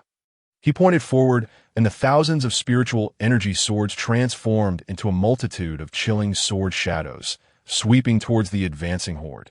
With a piercing sound, the blade struck true, although the street was wide. It felt exceedingly congested in the face of thousands of spiritual energy swords. The swords sliced through the mass of undead, sending the zombies tumbling like toppled blocks, their remains strewn across the street. Meanwhile, Chen Shaoze sensed a frigid aura, turning to witness countless ice crystals soaring into the sunlight from the street, casting a kaleidoscope of colors. He then felt a surge of power within himself. As the tail end of the horde appeared at the street's end, the serpentine formation of spiritual energy swords reached its destination, obliterating the last dozen or so enhanced zombies in mere moments. In just a few breaths, Chen Shaoze had entirely cleared the street of the oncoming undead. Ensure goodness prevails. One must deliver the Buddha to the west, Chen Shaoze mused as he gazed at the expanse of fallen zombie corpses below. He flicked a few fireballs casually, declaring, "Not that I truly wish to be a good person, but these zombies are obstructing passage, and there are still 2 resource points in the city yet to be explored." The fireballs ignited upon contacting the corpses, quickly spreading flames that devoured the remains. Within 5 minutes, the entirety of the street was reduced to ashes, yet the ground remained unscathed. This was no ordinary fire. It was the spiritual fire cultivated through the demonic scripture of devouring heaven. However, given Chen Shaoze's current cultivation level, utilizing it was somewhat taxing. Those few fireballs had consumed 30% of his spiritual energy. But the combustion effect was indeed remarkable. On Lin Zhixia's end, no such measures were necessary. Like Chen Shaoze, she merely pointed and cast an ice seal, encasing the advancing horde in ice. The area of freezing expanded under her control until all the zombies were ensnared. Only then did she shatter the formed ice crystals, creating a dazzling spectacle under the sun.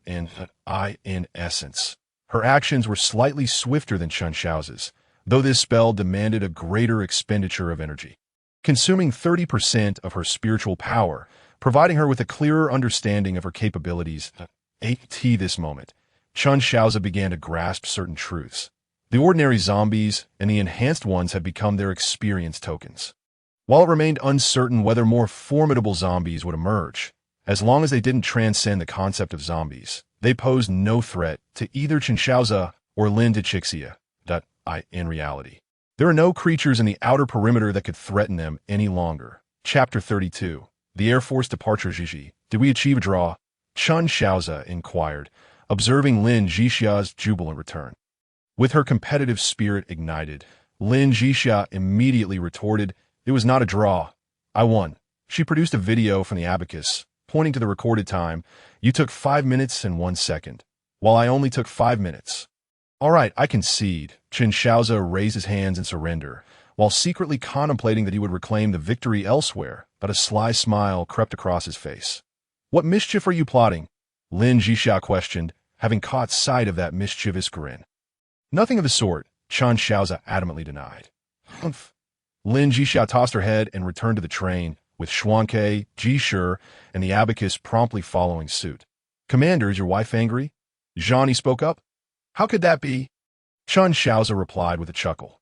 All right, you all keep an eye here. Once the fire subsides, activate the wind machine. Our electricity isn't for naught. Understood, Commander.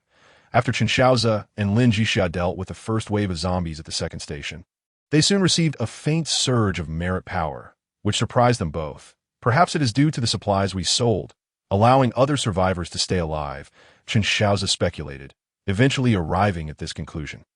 Lin Zhixia shared this sentiment. Despite the vast population, their contributions had indeed aided other survivors. The zombie wave that began at noon had prevented them from enjoying lunch. Once it concluded, they hastily consumed a few bites before retreating to the training room. By 8 in the evening, Chen Shaoze emerged from the training room first, checking on the ammunition production in the third carriage.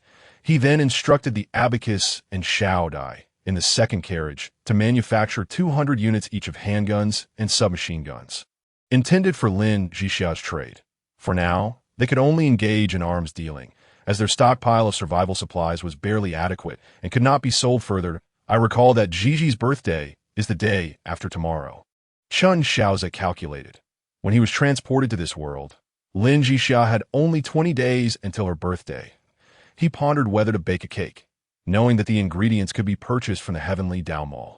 Given his current wealth accumulation, this expenditure was inconsequential to AS for gifts. Chen Shaoze thought that a cake would necessitate presents.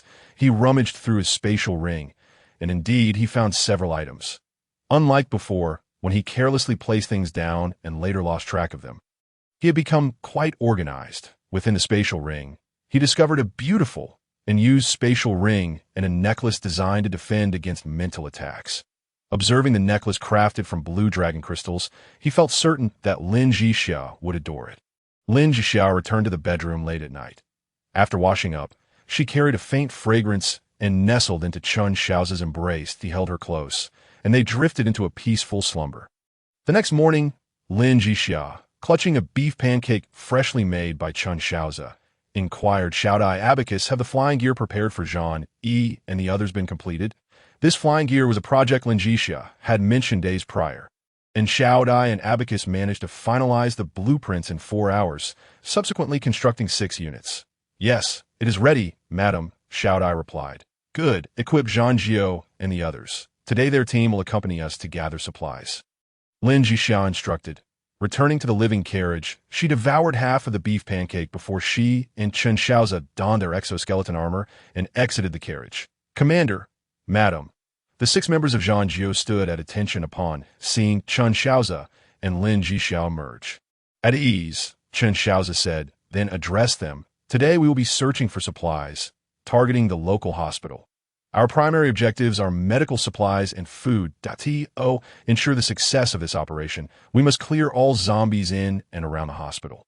He then divided Zhang Jiao's team into 2 smaller groups. After they had eliminated the surrounding undead, Zhang Jiao, along with 11 and 12, would stand guard at the entrance, while Zhang Qi, Zhang Ba, and Zhang Shi would accompany them into the hospital to collect supplies. Finally, Chen Shaoze asked, is everyone clear on the mission? Indeed, Commander. Let us set forth, Chen Shaoze declared. Brandishing his long sword, he swiftly formed a sword gesture, causing the sword to elongate and widen dramatically. Without hesitation, he grasped Lin Zhixia's hand and leapt onto the blade. Up! With a gentle command from Chen Shaoze, they ascended into the sky upon the flying sword, leaving behind a trail of Lin Zhixia's joyous laughter. Upon witnessing this spectacle, the members of Team Zhang Jiao promptly activated their flying backpacks to follow suit. The hospital, located approximately 3 kilometers away from the station, had previously been cleared of nearby zombies during the diversion operation, resulting in a scarce presence of the undead in the vicinity. Chen Shaoze took Lin Zhixia on an exhilarating aerial tour. Although she possessed the ability to fly as well, her skill in swordsmanship was not as refined, and she feared the potential of crashing into buildings. However, riding on Chen Shaoze's flying sword was a different experience altogether. An adventurous spirit, Lin Zhixia thrived on the thrill as they soared through the air, speeding and performing aerial flips, sensations that filled her with excitement rather than fear. After a while of playful aerial maneuvers, they descended before the waiting Zhang Jiao squad station just above the hospital. Commander, scans indicate the presence of a considerable number of zombies in the vicinity. albeit scattered, Zhang Jio reported promptly. Deploy a noise generator. Chen Shaoze instructed. Without delay, Zhang Jio hurled a noise generator into the fray.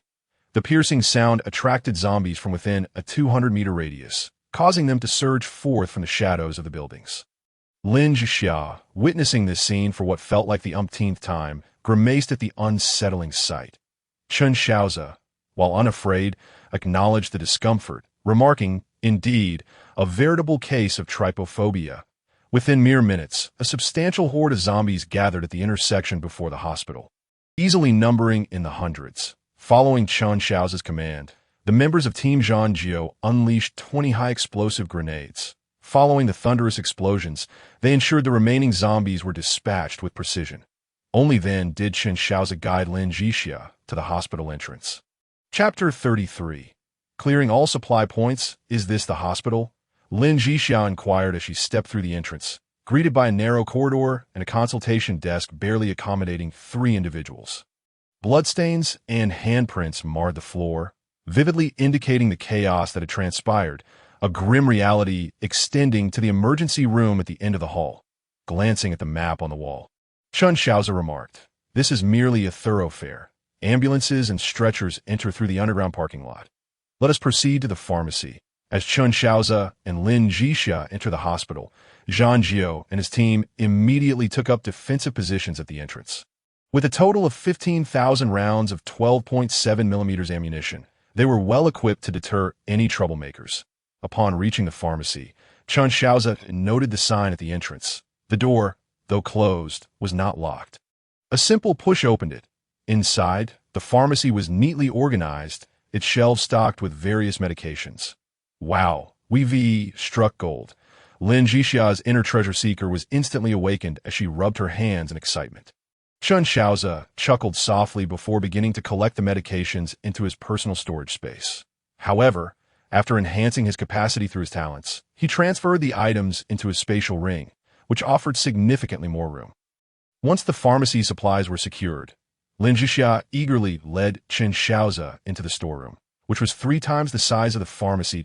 To their delight, it was filled with boxes of medical supplies, occupying only half the available space, indicating an abundance that had yet to be depleted. Seeing such a bounty, Lin Zhixia's joy was palpable. Her past experiences of scarcity had cultivated her penchant for treasure hunting. Despite both hailing from affluent backgrounds, they had not been favored, leaving them financially constrained. During those trying times, Chen Shaoze had been somewhat naive, relying heavily on Lin Zhixia, which further solidified her resourceful nature. After collecting the boxes of supplies, Lin Zhixia led Chen Shaoze to the 2nd floor, where she had precisely pinpointed the medical equipment room. However, upon entering, they discovered that the room, approximately 30 square meters, was only half filled with medical instruments, suggesting that supplies had been depleted without replenishment following the disaster. After gathering the medical supplies, they realized that the remaining items of value were the larger medical devices. "Gigi, do we need those CT machines and X-ray devices? If not, we can break them down for raw materials," Chen Shaoze inquired. Lin Zhixia shook her head that we could take them, but who would use them? Even if someone could, they likely lack the space for such equipment, and they consume vast amounts of electricity. "True," Chen Shaoze replied, then turned to Zhang Shi, asked the team if they can manufacture those components. "Yes, Commander," Zhang Shi responded. 2 minutes later, he reported, "Commander, the team confirmed that they can manufacture them, and they have better alternatives. There's no need to waste time here." "Understood," Chen Shaoze nodded. "However, we still require those parts. Let's head upstairs and dismantle the machines for their components and basic resources." Scanning the entire hospital with her spiritual sense, Lin Zhixia concluded that there were no further useful supplies and conveyed to Chen Shaoze, "This place has been thoroughly stripped. Let us proceed to the last supply point." Departing the hospital, Chen Shaoze chose not to fly with Lin Zhixia this time. Instead, she practiced flying independently, having gained confidence from her earlier experience. She found it much easier this time, with less strain on her spiritual energy. Gracefully controlling her posture in the to their surprise, the final resource point turned out to be a farm located near the city's edge, where the zombie presence was minimal, with Chen Shaoze's spiritual sense scouting for threats.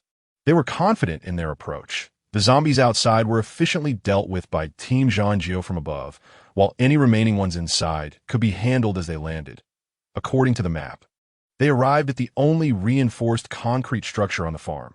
Within, it discovered not only a stockpile of food items such as flour, eggs, milk powder, sugar, and cream, but also an extensive collection of seeds for various crops.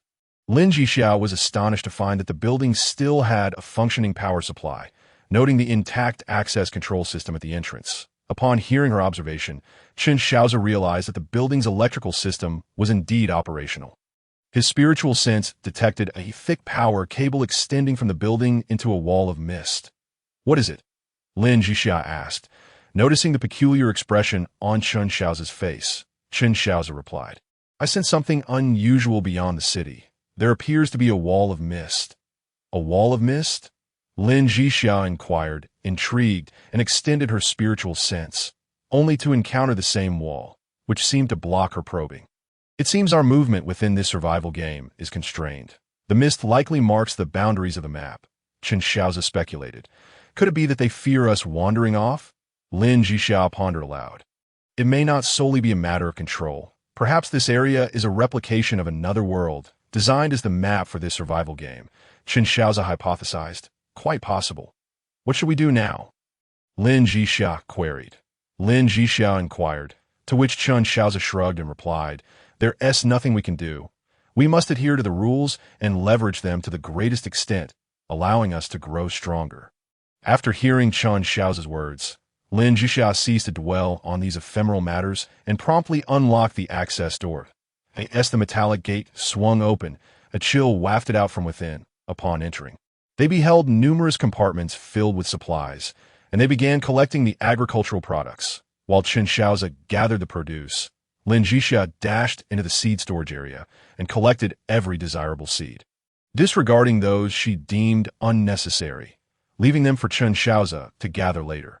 "Let us return and plant these," Lin Zhixia remarked, indicating the seeds she had set aside. These seeds were genuine crop seeds. Unlike the ornamental varieties they had previously scavenged from the marketplace. With 2 medium-sized agricultural spaces at their disposal, their planting needs would be thoroughly satisfied. Chapter 34, Birthday Cake, Gifts, and Home. After clearing out the hospital and the final resource point at the last farm, there was little need for further exploration in this small city. Thus, during the last 6 days, Chen Shaoze and Lin Zhixia remained indoors. Lin Zhixia spent the past couple of days organizing the medications and medical equipment she had brought back from the hospital. Fortunately, they had emptied the inventory a few days prior. Otherwise, the vacant storage boxes would scarcely accommodate the medical supplies. With the assistance of the healing pot and the world of medicine, a comprehensive list of commonly used medical drugs and instruments was compiled. Subsequently, with the help of Shaoze, Lin Zhixia began repackaging the medications into trade resource bundles, preparing to embark on her small business venture. Chen Shaoze, meanwhile, was not idle. He reinforced the previous training room, installing protective barriers and isolation arrays on the walls to prevent external disturbances during cultivation. For the notification prompts that appeared when one person was cultivating while the other was out hunting zombies. They could easily be disabled. Once he finished with the training room, Chen Shaoze silently began crafting a cake in the kitchen, for tomorrow marked Lin Zhixia's birthday. This would be her first birthday in this world. Chen Shaoze was determined to ensure his beloved girl did not feel deprived. The cake base, a chiffon cake, had been within the capabilities of his silly alter ego even before his awakening. So it was only reasonable that he, as a cultivator in the foundational stage, could produce it as well. After 2 hours of diligent effort, an 8-inch and a 6-inch chiffon cake emerged fresh from the oven. Delightfully sweet and soft, surpassing those he had baked previously. With fresh cream procured from the farm, he whipped it and evenly spread it over the cake layers. Lin Zhixia's favorite fruit was strawberries. But previously, due to financial constraints, she could only indulge in a few to satisfy her cravings. However, in a few days, she would be able to enjoy strawberries freely. Chen Shaoze transformed the freshly picked strawberries into strawberry jam and, along with other ingredients, adorned the entire cake. Finally, he placed the spatial ring on a specially crafted sugar stand at the center of the cake, completing this birthday confection. Unbeknownst to Lin Zhixia, Chen Shaoze had prepared a birthday cake and gifts for her. At that moment, she was still perplexed over pricing strategies, as she had been immersed in her work. After stowing away the finished cake, Chen Shaoze approached the visibly confused Lin Zhixia, smiling as he handed her the heavenly Dao manual, saying, "If you're struggling with pricing, just check the related items in the heavenly Dao mall to see their survival point costs, and simply set your prices lower than theirs." "Oh, right, I've been so busy," Lin Zhixia replied, realizing the extent of her workload. The sheer volume of items she had organized left Chen Shaoze feeling overwhelmed. Upon inspecting the resource bundles Lin Zhixia had prepared, he was taken aback by the meticulous categorization. There were packages for treating ordinary colds, for external wounds, for basic ailments, and so forth. Such detailed separation indeed complicated pricing, prompting Chen Shaoze to marvel at Lin Zhixia's industriousness. This endeavor consumed an entire day, and it was likely that without the assistance of Xiao Dai and the healing pot, they would have been exhausted just sorting through the medications and equipment. The following morning, as today was a special occasion, Chen Shaoze rose early, while Lin Zhixia, having labored the previous day, remained sound asleep in bed. It was not until after 10 in the morning that Lin Zhixia finally emerged from her slumber, having washed up before stepping out her bedroom. However, upon reaching the staircase, she was momentarily bewildered by the decorations in the living room. "What's all this for, A's?" she asked, gazing at the colorful lights adorning the space. "You're awake," Chen Shaoze exclaimed, hanging the last decoration before promptly guiding Lin Zhixia to the sofa in the living room and handing her a glass of water. "Here, drink some water." Lin Zhixia took a sip and then turned to Chen Shaoze, asking, "What are you planning?" "Just wait and see," Chen Shaoze replied with a mysterious smile, rising to enter the kitchen to tea that moment. All the mechanical companions filed in, turning to Lin Zhixia and exclaiming, "Happy birthday, birthday!" At this moment, Lin Zhixia was also bewildered. After arriving in this world, the concept of birthdays had long been cast aside, as Chen Shaoze had already celebrated his own, albeit with just a modest cake. Nevertheless, both of them had been genuinely joyful. It had never crossed Lin Zhixia's mind that Chen Shaoze would still remember. And indeed, how could he ever forget? "Happy birthday to you." Chen Shaoze sang the birthday song as he wheeled in a small car from the kitchen, upon which rested a two-tiered cake, adorned at its center with a beautiful ring surrounded by roses. Upon witnessing this scene, Lin Zhixia's eyes instantly glistened with tears as she gazed at Chen Shaoze approaching her with the cake. "Make a wish," Chen Shaoze urged, lighting the candles and smiling at Lin Zhixia. Lin Zhixia nodded, bringing her hands together in prayer, silently wishing for their eternal bond, and together they blew out the candles at this moment. Chen Shaoze took down the spatial ring and approached Lin Zhixia, solemnly stating, "Lin Zhixia, do you wish to join me, Chen Shaoze, in a union blessed by heaven and earth, to be life partners, united as one, forever by each other's side, unwavering in our commitment?"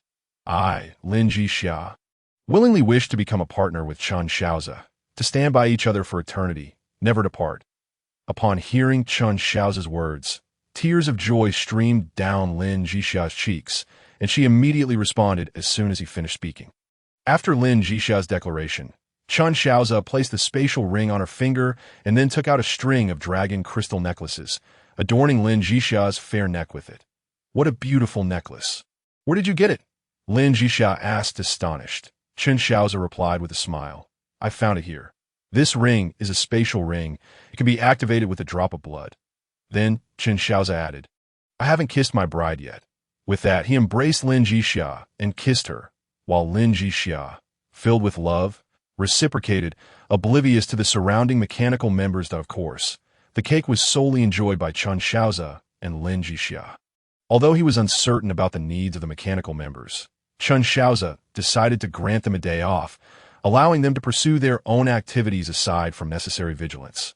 Upon returning the day before, Lin Zhixia had upgraded the train to the next level, now boasting 4 carriages. Although the 4th carriage had not yet been equipped with train components, it had been designated as dormitory space for the mechanical members. Thus, on their day off, those who were not on duty, including Zhuan, Xianhu, Jishir, Swanpan, and Gong Yi, gathered in that carriage to study the entertainment games Lin Zhixia had retrieved through their observations over the past few days. Chen Shaoze and Lin Zhixia discovered that these mechanical beings possessed distinct personalities, much like humans. Therefore, they regarded them as genuine members of the train rather than mere lifeless tools. Chapter 35. Comfort, darling. It's time to wake up. Chen Shaoze gently shook Lin Zhixia, who had now become a little housewife, but she was utterly uncooperative, lingering in bed and refusing to let Chen Shaoze rise. That I'm tired. Let me sleep a bit longer. Just hold me. Lin Zhixia mumbled. Upon hearing her words, Chen Shaoze couldn't help but chuckle, recalling how she had been so unwilling to concede the night before. Despite Lin Zhixia being a female cultivator in the foundation establishment stage, facing a partner like Chen Shaoze, who practiced a powerful and vigorous cultivation method, she found it challenging to keep her composure. All right, Chen Shaoze thought, suppressing the urge to devour Lin Zhixia, and embraced her gently before closing his eyes to focus inward on his dantian. To his astonishment, the effects of their dual cultivation overnight were remarkable. Within just a few days of breaking through to the foundation establishment stage, both he and Lin Zhixia had already progressed to the mid-foundation stage. Moreover, Chen Shaoze felt that the speed of his cultivation of the Devouring Heaven Demon Sutra had accelerated, indicating that breaking through to the Golden Core stage within 6 months was not an impossible feat. The effectiveness of their dual cultivation stemmed not only from their profound connection, but also from the harmonious intertwining of their spiritual essences during their practice. The Devouring Heaven Demon Sutra was robust and yang, while the illusory Moonheart Sutra was gentle and yin. Their synergistic balance resonated with the natural laws of the universe, yielding extraordinary cultivation results. After 2 hours, Lin Zhixia finally awoke, in her reluctance to move.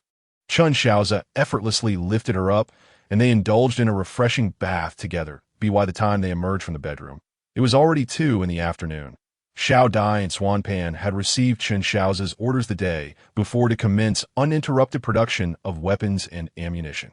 As for the surplus materials, Chen Shaoze instructed them to refine everything into basic materials and organize them into the storage box, awaiting Lin Zhixia's attention. I could see this moment. Chen Shaoze and Lin Zhixia were reveling in their blissful relationship, deeply immersed in their intimate world, feeling that today was a day to disregard all other matters and simply enjoy each other's company, while Chen Shaoze and Lin Zhixia were savoring their time together. Gu Ziong, who had previously been arrogant and unscrupulous in his attempts to sabotage Chen Shaoze, was now living in dire straits. Raised in the lap of luxury by the Gu family, Gu Ziong was a complete failure, good for nothing but enjoying the spoils of life. Upon returning to his biological parents, they initially treated him well due to the substantial benefits he brought, but in this world, Gu Ziong proved to be utterly useless, contributing nothing but complaints. During the zombie tide, Gu Ziong was so terrified that he cowered on the train, trembling. Had it not been for the strong laborers in his original family, he likely would have met his demise at the first stop. Over the past few days, his family had grown increasingly resentful of their inept brother, and even his new parents, who had previously shown him favoritism, began to lose patience with this worthless younger son, knowing he could no longer provide any benefit. Initially, they had hoped Gu Ziong would procure supplies from the Gu family, but the 5 members of the Gu family had fully grasped his true nature and that of his original family. After scolding Gu Ziong thoroughly, they ceased to respond to any of his messages. If only Chen Shaoze knew that the Gu family had managed to upgrade their train to level 2 and acquired a substantial amount of supplies, he would likely be astonished by their good fortune.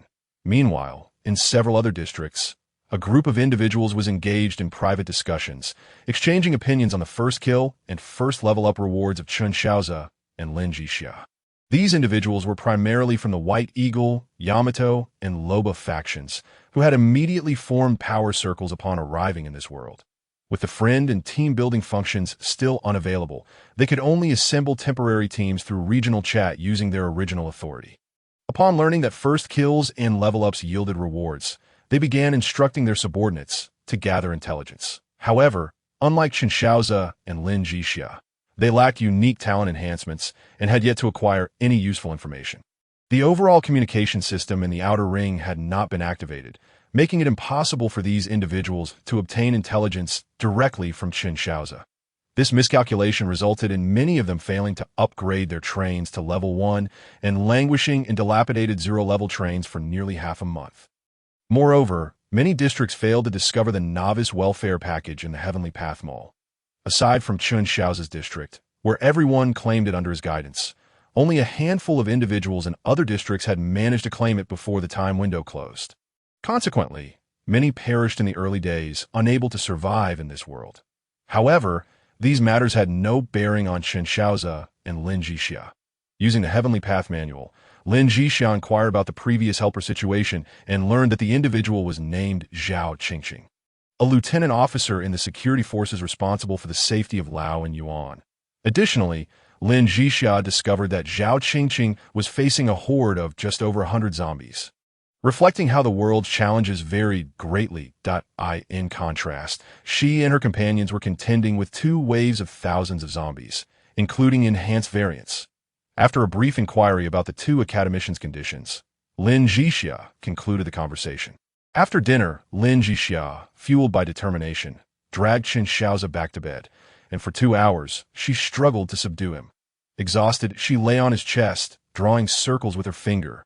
"You're such a beast. My waist is about to break."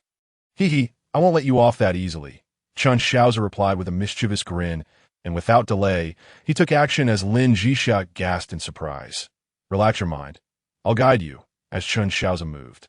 The surrounding spiritual energy began to rapidly converge, forming a dense sphere of spiritual essence around them, almost thick enough to condense into droplets. This ethereal mist seamlessly integrated into their bodies, circulating within Chen Shaoze's body before entering Lin Zhixia's, creating a complete cycle of energy flow. This process continued throughout the night, and it wasn't until dawn that they absorbed the morning's first ray of purple energy, finally completing this session of dual cultivation led by Chen Shaoze. Chapter 36. The Zombie Tide Returns. Darling, are we in the late foundation establishment stage now? Lin Zhixia felt the surging spiritual energy within her body and, in a state of astonishment, exclaimed. Chen Shaoze gazed at Lin Zhixia, who was propped up, revealing a breathtaking view, and without hesitation, he playfully slapped her perky rear, saying, "Get up quickly." "No." Lin Zhixia began to act coy again, provocatively sitting up, causing the blanket to slip away, and the sight before Chen Shaoze sent a rush of blood to his head. "Then don't get up," he said as he pressed down on her. After another 2 hours, Chen Shaoze carried the exhausted Lin Zhixia into the bathroom, in the bathtub. Lin Zhixia playfully punched Chen Shaoze's chest and asked, "Where did you learn those embarrassing things? Don't you like them?" Chen Shaoze replied with a mischievous grin. "What do you think?" she retorted. "That means I do like them, you naughty boy," after a brief playful scuffle in the bathroom. Chen Shaoze finally carried Lin Zhixia back to the bedroom. The 2 of them dried off and changed into comfortable loungewear before heading down from the bedroom. "Sir, madam, we have produced 2,000 handguns and submachine guns, which far exceeds our usage demands. Should we continue production?" Shaoze reported as Chen Shaoze and Lin Zhixia entered the living room. Lin Zhixia pondered for a moment and said, "Let's pause for now." After satisfying their appetites with a meal, Lin Zhixia attended to the logistics, while Chen Shaoze went to the front platform to assess whether the defenses needed improvement. Given the current situation, any issues that could be resolved with weapons did not require Chen Shaoze to use his spiritual energy.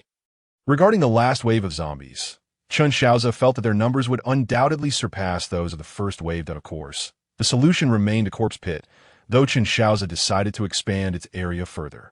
After estimating that it could contain all the zombies from both waves, he solidified the walls and completed the task. However, this time, Chen Shaoze decided to enhance the zombies with a few pieces of conveniently found wood, etching several magical arrays onto them to create a disposable array base. The wooden array base was extremely fragile, lasting a maximum of 4 hours before it would fail due to material issues. But 4 hours was more than sufficient to eliminate both waves of zombies, that he arranged a small whirlwind array at the bottom of the pit and placed a molten fire array on either side. These were both basic arrays, quite simple. In the realm of cultivation, they were primarily used for tidying yards and incinerating waste. Now, Chen Shaoze felt it was an extravagant use to employ them against the zombie tide. After casually setting up the 2 basic arrays and creating a triggering mechanism, He decided to leave the matter in the hands of fate, feeling that there was no need for him to intervene this time. If other survivors were to learn of this, they would undoubtedly consider Chen Shaoze and Lin Zhixia to be mere amateurs. Upon returning to the train, Chen Shaoze discovered everyone bustling about, even those without guard duties. Like Zhang Jiao, had been pressed into service. They had divided the weapon packs in the front, and Lin Zhixia was stacking them in the back. The next moment, the stacked weapon packs were purchased by others using zombie crystal cores. Chen Shaoze carefully examined the prices of weapons in the Tiandao Mall. A handgun with a magazine cost 1 survival point, equivalent to 10 zombie crystal cores.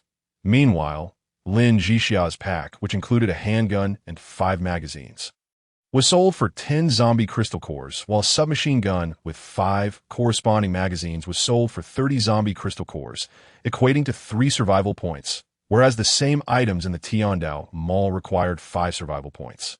Now, most people had grasped the usage of zombie crystal cores, and upon seeing Lin Zhixia's weapon pack, which was more affordable than those in the Tiandao Mall, their choice was evident. With 2 superspace mining machines, they had an abundance of metal materials, so items like magazines were essentially complementary. Observing the flurry of activity within the carriage, Chen Shaoze refrained from assisting and instead retreated to the driver's compartment to contemplate the train upgrades. He wondered where to acquire the train core, noticing the upgrade indicator in the train quality section. Could the train core only be obtained through robbery? After discovering this, Chen Shaoze checked the button for upgrading the train level, only to find a message stating that his level was insufficient. He speculated that a level 4 train might require survivors to reach level 10. The time passed slowly amidst Lin Zhixia's busyness and Chen Shaoze's leisure. After a long day of toil, even Lin Zhixia, a female cultivator in the foundation building stage, needed proper rest. After coaxing Chen Shaoze into sharing a soothing bath, she was carried out of the bathroom by him. Chen Shaoze tenderly dried her off, helped her change into clothes, and snuggled into bed. Before long, Lin Zhixia, tired from the day's concerns, fell into a deep slumber in Chen Shaoze's embrace. As Chen Shaoze felt the internal mechanisms of his cultivation technique automatically operating, absorbing and refining the spiritual energy of the surroundings, he sensed that Lin Zhixia was experiencing the same phenomenon, leading him to once again marvel at his good fortune in the morning on the final day at the second station. The circumstances of the two had undergone a dramatic transformation over the past fortnight, from having no means of self-defense to now standing confidently amidst it all felt surreal. Of course, while Lin Zhixia felt as if she were in a dream, Chen Shaoze did not share that sentiment. Have you modified the corpse pit again and set up arrays? Lin Zhixia inquired as she stood on the front platform, gazing down at the corpse pit. Chen Shaoze raised an eyebrow and replied, good eye. You can even see the arrays below. How about it? Your husband is not just skilled in tricks. He has countless ways to deal with enemies. Oh, you rascal! Discuss this privately. Why are you still talking here? Lin Zhixia playfully chastised, glancing around to ensure that Zhang Yi and the others were occupied and not paying attention before feeling relieved. Chen Shaoze grinned, enjoying the light-hearted banter between them. Before shifting the topic, I've set up 2 basic arrays below, the whirlwind array and the molten fire array. I doubt we will need to take action this time.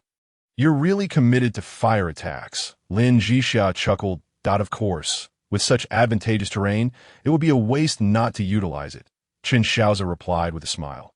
Time flew by swiftly. Before long, the countdown on the driver's cabin screen reached 0, and the sky seemed to take on a blood-red hue as Zhang Jiao's drone detected the vanguard of the zombie tide. Commander, we've spotted the vanguard of the zombie tide, Zhang Jiao promptly reported to Chen Shaoze. All right, our guests have arrived. Let's be prepared, Chen Shaoze instructed the group. Prepared for what? Lin Zhixia asked innocently. Chen Shaoze playfully flicked her nose and replied, to watch the show. Chapter 37. The end of the novice period upon witnessing the zombie tide. All the survivors felt a sense of impending danger. This wave of zombies was significantly larger than any they had encountered before, while other survivors might only see a few extra zombies. Perhaps a dozen or so. At most, they would encounter a few dozen more. Yet for Chen Shaoze and Lin Zhixia, the number of zombies approaching was already comparable to the total count from the last wave. Sensing an increase in numbers, Chen Shaoze keenly noticed the anomaly and remarked, "It feels like there are twice as many." It does seem like there's double, Lin Zhixia agreed. "Humph. No matter how many there are, my corpse pit can accommodate them," Chen Shaoze said nonchalantly, though he remained attentive to the number of enhanced zombies within the horde, looking out for any that might be unusually powerful or mutated. Suddenly, he turned to Suinpan and asked, "Suinpan, do you have recording capabilities?" "Commander, I have real-time recording functionality," Suinpan responded. Upon hearing this, Chen Shaoze immediately instructed Suinpan to find a suitable position and begin recording the information on the zombie tide, particularly focusing on the enhanced zombies that stood out from the ordinary ones.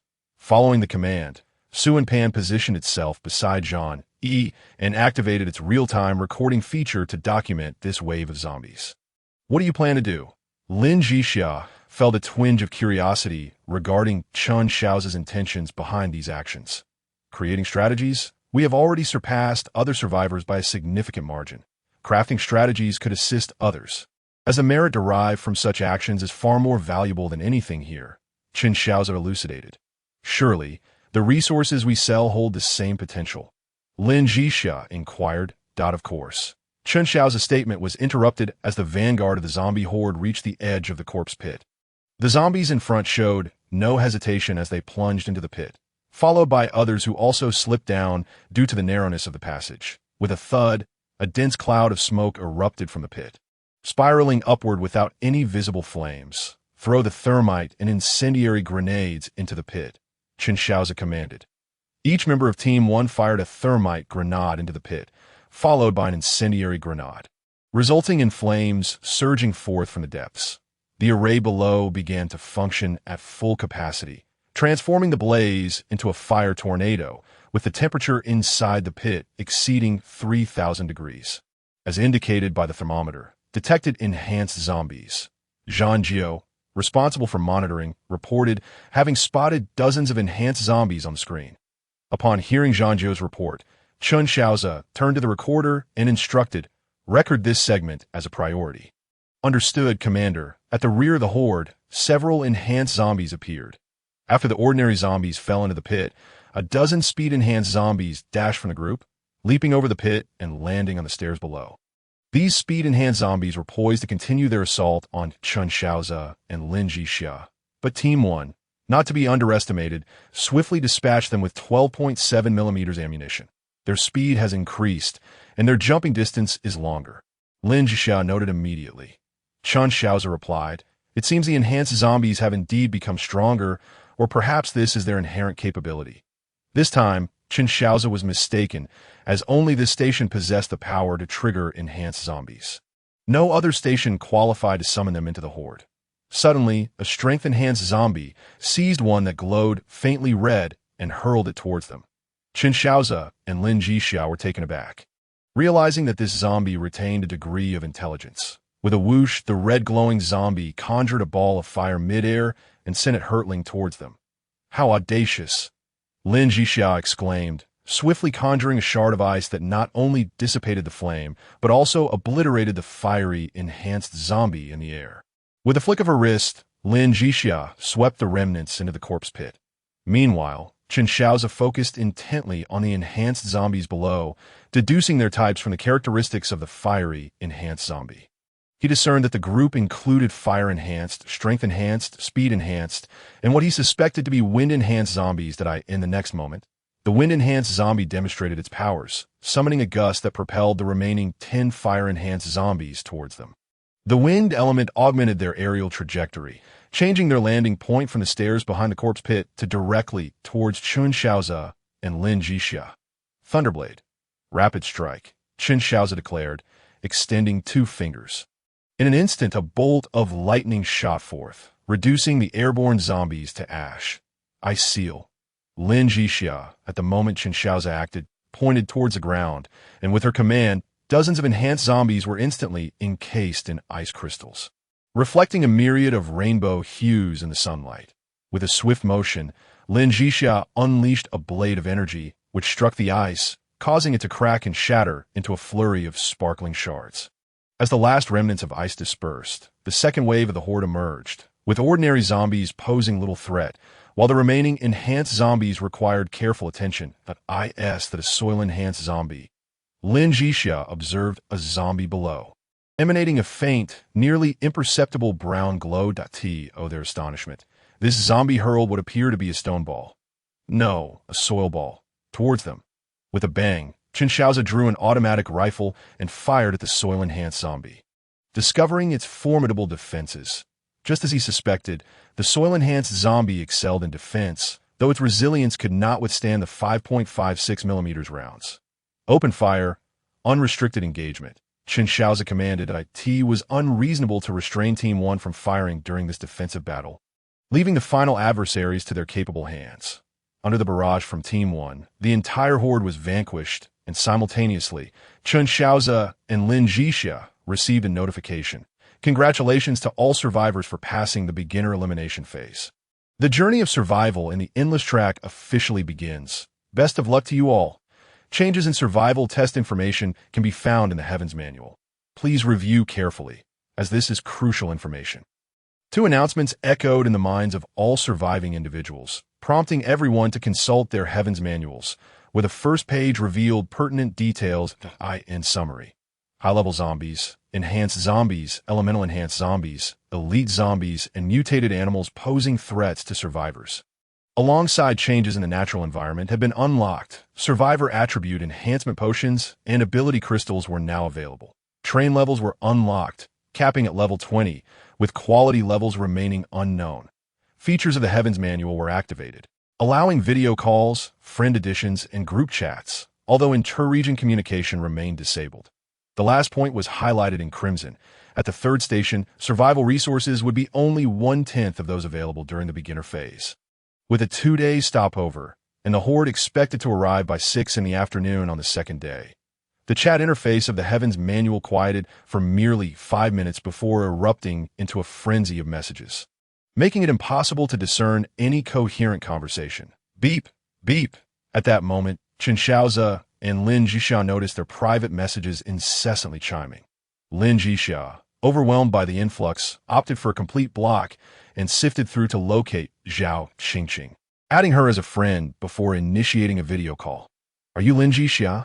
Zhao Qingqing gazed at the girl across from her, exclaiming in astonishment. It was no wonder Zhao Qingqing was taken aback. Lin Zhixia was already strikingly beautiful, and after embarking on her celestial journey and undergoing the cleansing of her marrow and bones, she had naturally become even more stunning. Lin Zhixia looked at the impressive female officer on the screen and said enviously, "Indeed, you are Sister Qingqing. Sisters in military attire are undeniably impressive. Sister Zhixia, you are quite beautiful as well," Zhao Qingqing remarked, admiring the youthful Lin Zhixia. She then asked Lin Zhixia to wait for a moment and stepped into the rear compartment. 2 minutes later, 2 elderly gentlemen entered alongside Zhao Qingqing. "Old Yuan, old you." Lin Zhixia stood up immediately upon seeing the 2 elders appear on the screen and called out to the side. "Ace, come quickly. Younger generation Chen Shaoze, I have met the 2 esteemed seniors." Chen Shaoze approached and bowed respectfully, adhering to the traditions of a Taoist disciple. "Young friend, there is no need for such formality. If it weren't for your assistance, both old Yuan and I might not have survived, and we wouldn't want to burden young Zhao too much." Before old you could finish, Zhao Qingqing interjected, "Old you, please do not say that it is my duty to protect you." With a faint sigh, old you responded, while old Yuan added, "Young friend Chen, we are 2 old men with little to offer. The only thing we possess of value is the knowledge within our heads." Chen Shaoze, well aware of old Yuan's intentions, replied with a smile, "Old Yuan, we have already received the items for exchange." "Received? We haven't given you anything." Both elders expressed their surprise. "You 2 are indeed individuals of great virtue. The items we offer in return are those most valued by us cultivators," Chen Shaoze concluded, then had Lin Zhixia trade a set of mechanical exoskeleton armor to Zhao Qingqing. Although this armor was considerably inferior to what Chen Shaoze and his companion wore, it was sufficient for the time being, providing at least some defense against zombie attacks, as well as enhanced speed and carrying capacity. After sending a few additional items, Lin Zhixia concluded her conversation with Zhao Qingqing. Zhao Qingqing regarded the supplies before her, feeling a complex mix of emotions. After all, to her, Chen Shaoze and Lin Zhixia seemed like mere high school students. She never expected that even an elite in the military could receive assistance from such young individuals. Xiao, don't overthink it. Those two young friends are no ordinary people. Old Yu chuckled. Old Yuan added, indeed, if I am not mistaken, their compartment has expanded significantly. The train's grade is likely quite high, and additional components have probably been added. Though the two elders could not venture far to gather supplies, their understanding of the train they relied upon surpassed that of many survivors. It was evident that Lin Zhixia was transmitting the video from within the train compartment. Hearing old Yuan's comments, Zhao Qingqing felt a sense of relief. She had feared that Chen Shaoze and Lin Zhixia might exhaust their resources to care for the two elders, but it seemed that they were indeed capable of not only supporting them, but also thriving themselves. At that moment, Zhao Qingqing's Dao manual emitted a sound, and upon checking, she discovered it was a message from her comrades. After opening the video, Zhao Qingqing learned that others had already made contact. Most of her comrades from the guard company were within this large area, and several were in similar situations as Zhao Qingqing, taking care of elderly academicians. The good news was that the elderly academicians were safe, but the bad news was that some had fallen ill. Immediately, Zhao Qingqing sent over the medication she had on hand. Following this, the captain of the guard company also initiated a video call to discuss the situation. After gathering some information, he presented the zombie crystal cores and soul fragments he had collected, requesting Zhao Qingqing to purchase some supplies, particularly medicines and specialized items, as well as weapons and ammunition from Chen Shaoze. Chen Shaoze, upon receiving Zhao Qingqing's message, promptly shared a list of the medications currently in stock, inviting her to review it for any needs. Subsequently, in response to Zhao Qingqing's supply list, Chen Shaoze engaged in a transaction, offering the supplies at a discounted rate. Not long after completing the transaction, both Chen Shaoze and Lin Zhixia felt a surge of merit power descending upon them, more than they had previously experienced. This overwhelming influx of merit left them both astonished. Chen Shaoze turned inward to inspect his purple mansion, noting that the merit pool had accumulated to over 2 fingers' worth, and the bottom of the pool had begun to show specks of the 8 treasure merit mud, filling him with excitement. With the protection of this merit power, the tribulations of the golden core and nascent soul stages no longer posed a concern for him. Now he simply needed to find good materials to forge some magical artifacts, ensuring a solid foundation for his future. Chapter 39. The despairing third station. Upon learning that their techniques could automatically cultivate when together, Lin Zhixia ceased her proactive meditation and instead Chen Shaoze curiously inquired. Lin Zhixia pointed towards the metallic shelves within the vending booth and said, "It's right there on that shelf. That IT appeared to be a travel guide, so I took it down, and to my surprise, it indeed is." At that moment, Chen Shaoze realized that Lin Zhixia seemed to possess an uncanny ability to discover what others could not. He had merely glanced at that spot when he arrived on the train, seeing nothing of note. Yet Lin Zhixia managed to uncover something exceedingly useful there. It appeared he had underestimated Lin Zhixia's talent.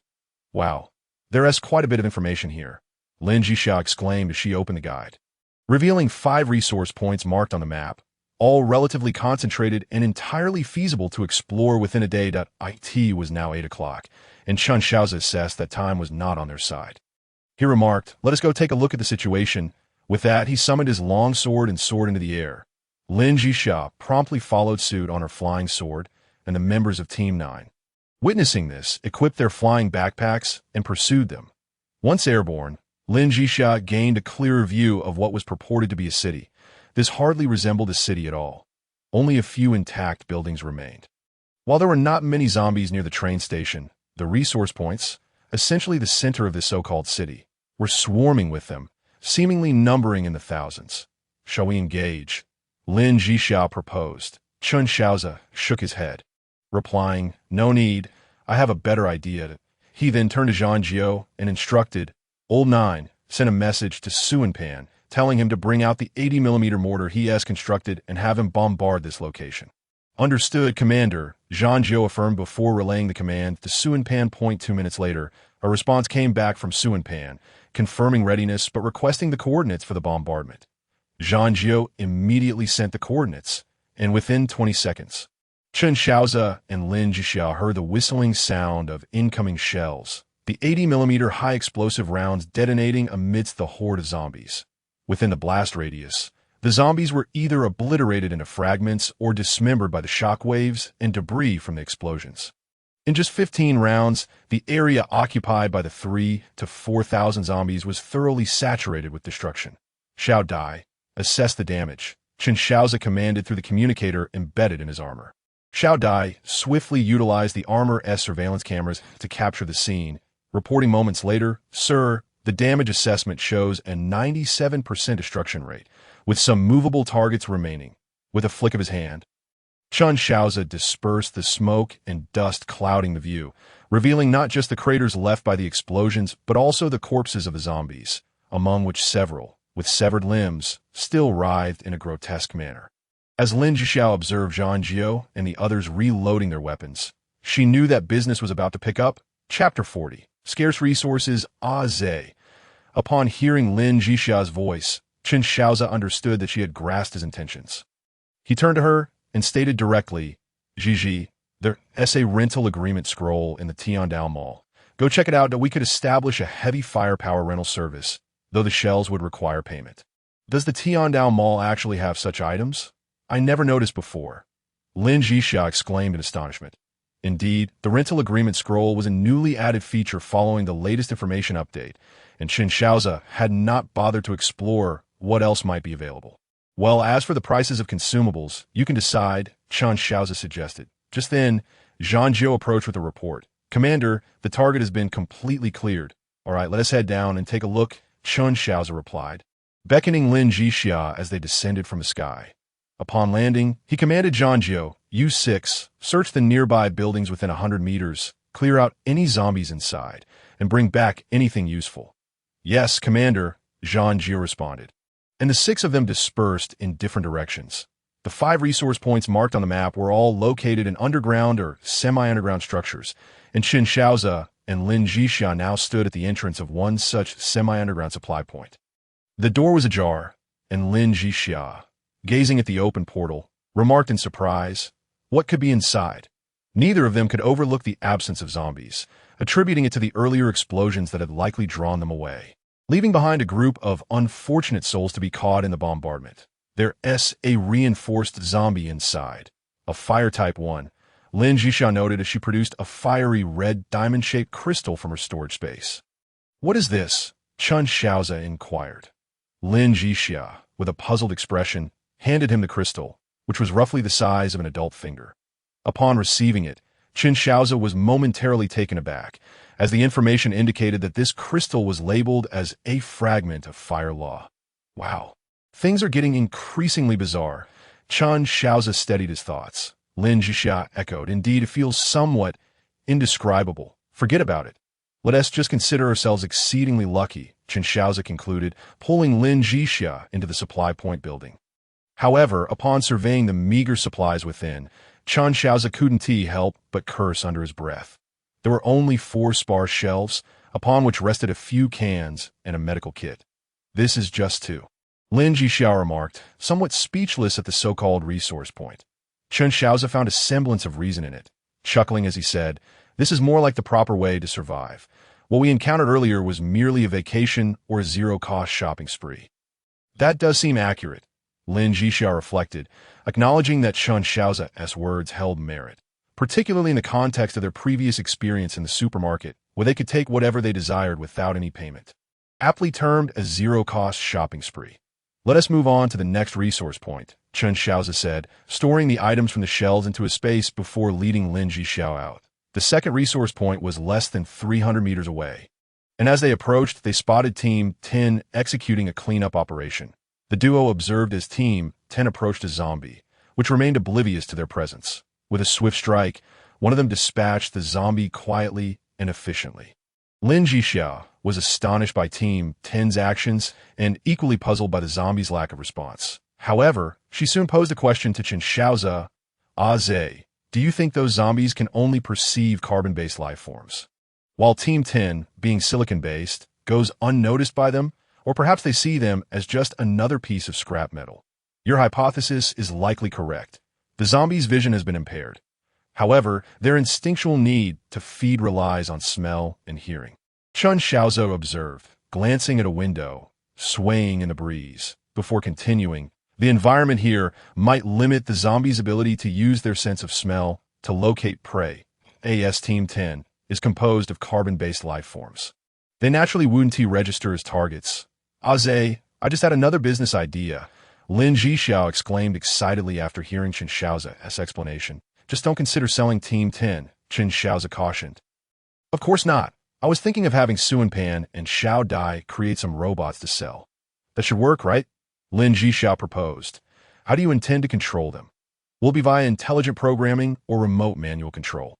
Chen Shaoze inquired. Well, I haven't quite made up my mind yet. That I think I should discuss it with Xiao Dai and Pan when I return, and then decide. After a moment of contemplation, Lin Zhixia spoke. As they conversed, the two had already arrived at the second supply point marked on the map, which was indicated as a place for stockpiling military arms, also a semi-underground resource point.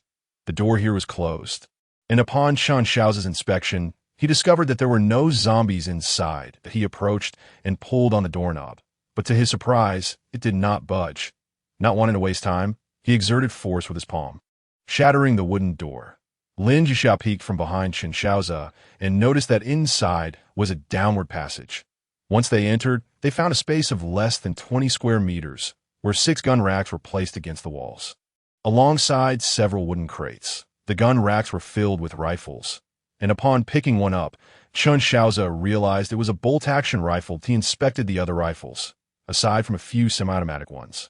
The rest were also bolt-action, leading to his disinterest. Lin Zhixia opened one of the crates and discovered it was filled with ammunition, all of the same caliber, 7.62 mm, seemingly around 2,000 rounds. After a thorough examination, they found that among the 6 crates, all but the bottom one contained grenades, while the rest were filled with bullets. After tossing everything into their storage space, they prepared to head toward the third resource point. Commander, we have made a discovery, came the voice of Zhang Jio through the communicator. Your location? Chen Shaoze asked. Zhang Jio replied, at your 11 o'clock direction. Chen Shaoze led Lin Zhixia out of the semi-basement and, from a distance, spotted Zhang Ba standing at the entrance of a 3-story building, half of which had not collapsed, precisely at the 11 o'clock direction Zhang Jio mentioned. This was also the location of the third resource point.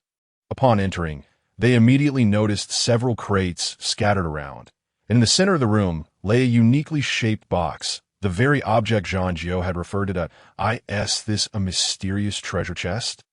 Lin Zhixia exclaimed with surprise upon reading the information on the chest. Chen Shaoze was equally curious about what the chest might yield, as items associated with mystery often yielded unpredictable results. Who could say what it would open? However, with their talents, he doubted they would uncover anything particularly extraordinary. Alchemy. Skills? Indeed. When Lin Zhixia opened the mysterious chest on the ground, she found a scroll inside.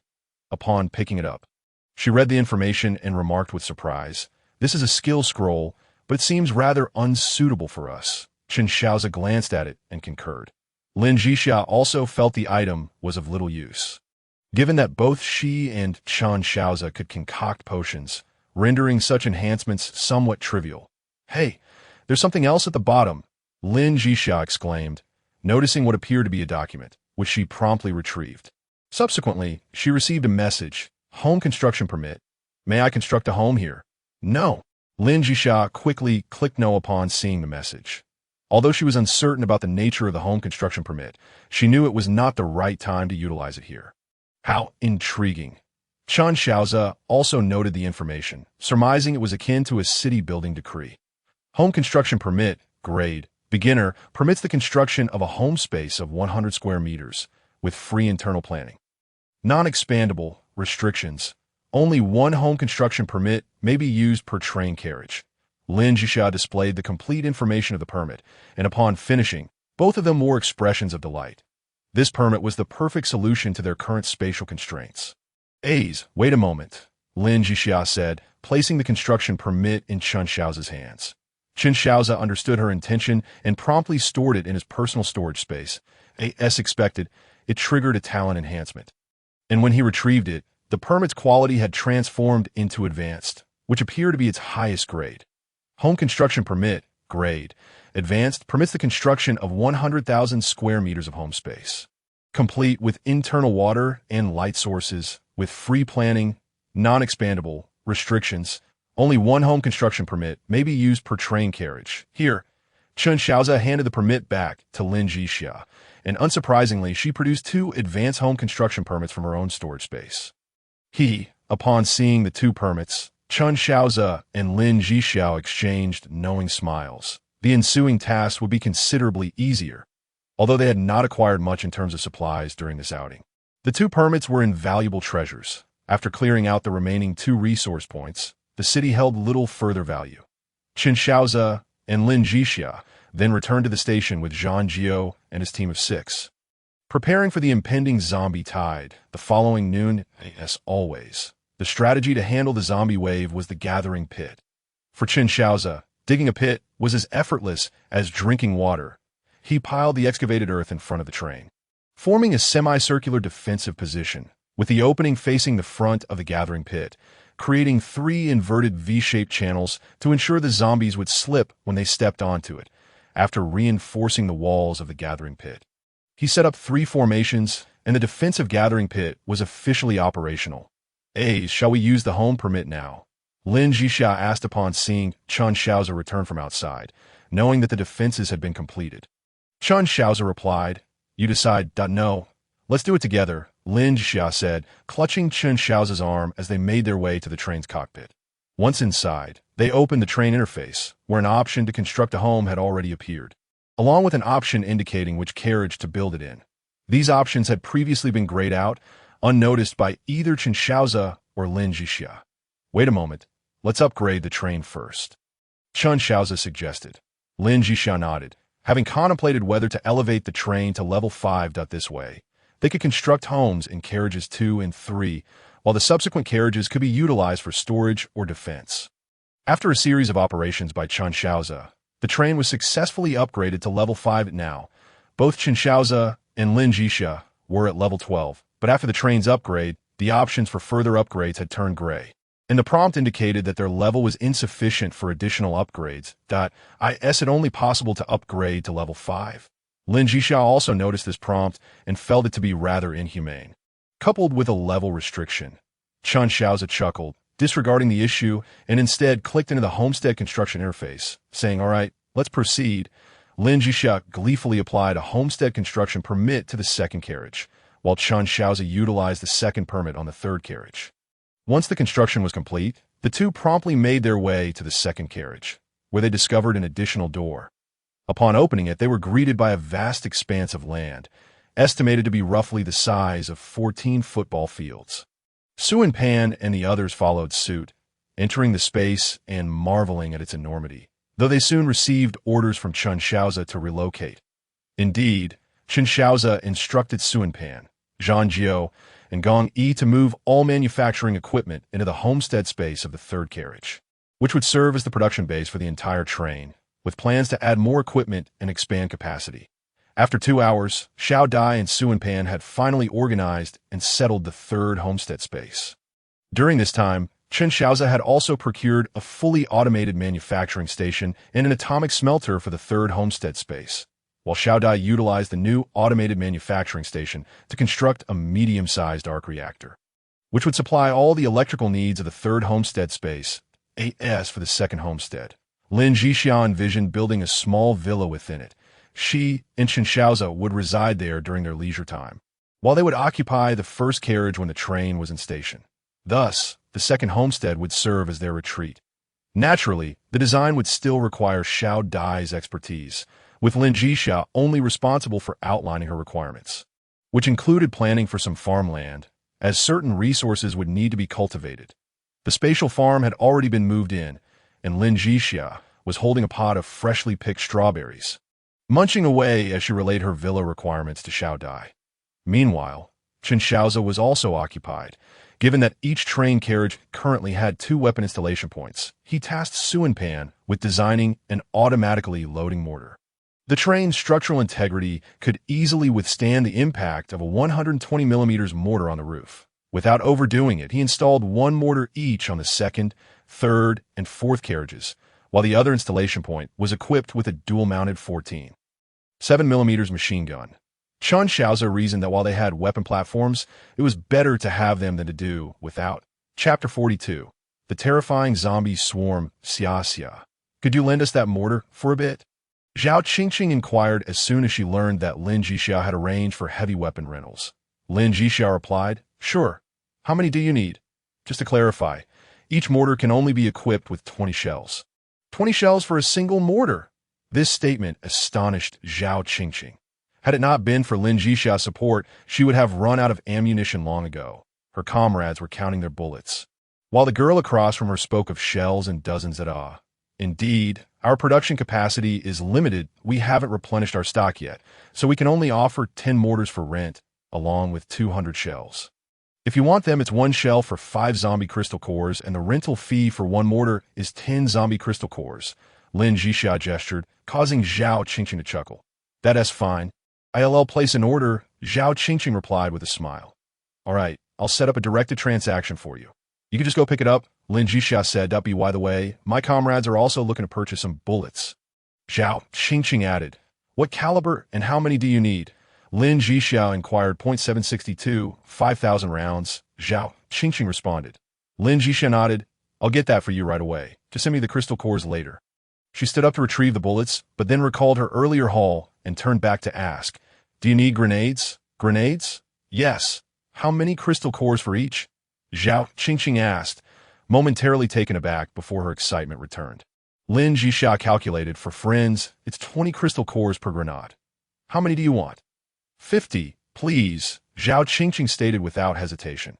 Just a moment, Lin Zhixia replied before heading to the third carriage. Since all the equipment had been moved into the homestead space, the area was now filled with storage boxes containing goods for trade. Lin Zhixia retrieved 5,000 rounds of bullets and 50 grenades from the storage boxes and completed the transaction with Zhao Qingqing, who thanked her before ending the call. At this moment, Lin Zhixia's small shop in the Tiandao Mall was exceptionally busy as the impending zombie swarm loomed. Survivors who had acquired zombie crystal cores and soul fragments were purchasing weapons and ammunition. This was the true test of survival, and everyone felt a sense of uncertainty, desperately exchanging their resources for firepower to ensure they could protect themselves during the 6 o'clock zombie tide. Lin Zhixia directed the rental to Zhao Qingqing and then listed a batch of grenades. Only 200, each priced at 50 zombie crystal cores, more than double what she had charged Zhao Qingqing. However, even at that price, they vanished within 10 seconds. Once they were gone, and Lin Zhixia did not restock the grenades. Those who managed to purchase them were elated, while others were disheartened. Some even reached out to Lin Zhixia, but her private messages were closed to strangers. Otherwise, it would have been Zhao Qingqing looking to buy items. The friend feature had been open for over a day. So Lin Zhixia added Zhao Qingqing as a friend while turning away all other requests, advising them to seize what they could in the mall. Time flew by, and after a busy day, Lin Zhixia finally took a break in the afternoon. Gazing at the survival points in the Tiandao Mall, which had surpassed 100,000, she couldn't help but smile broadly. A small fortune indeed, though truly valuable items would require far more than that. You seem quite pleased, Chen Shaoze remarked, handing her a plate of freshly cooked dumplings. Lin Zhixia replied, I am happy, and that's all that matters. She then savored the beef-filled dumplings, not forgetting to compliment Chen Shaoze on his culinary skills. After their meal, with a gentle breeze blowing and the sun setting in the distance, Lin Zhixia mused, are we really here to survive? It feels more like a vacation. You've asked that several times already. That we're on vacation, with survival as a side quest, Chen Shaoze chuckled, taking a sip of tea. Hug me. Lin Zhixia turned to Chen Shaoze, a playful smile gracing her face as she extended her arms. Chen Shaoze wrapped his arms around his little wife and pulled her close, the two snuggling on a lounge chair, watching the sun dip below the horizon. However, at that moment, it was already 6 o'clock. The Zhan Yi and Zhan Zhu squads had begun to set up defenses, while the weapon platforms atop the train had already rotated their gun barrels, aiming towards the likely direction of the zombie tide. Commander, the zombie tide has appeared, Zhan 12, responsible for monitoring the drones, suddenly shouted. Upon hearing Zhan 12's voice, Chen Shaoze did not rise immediately, but instead commanded Suanpan.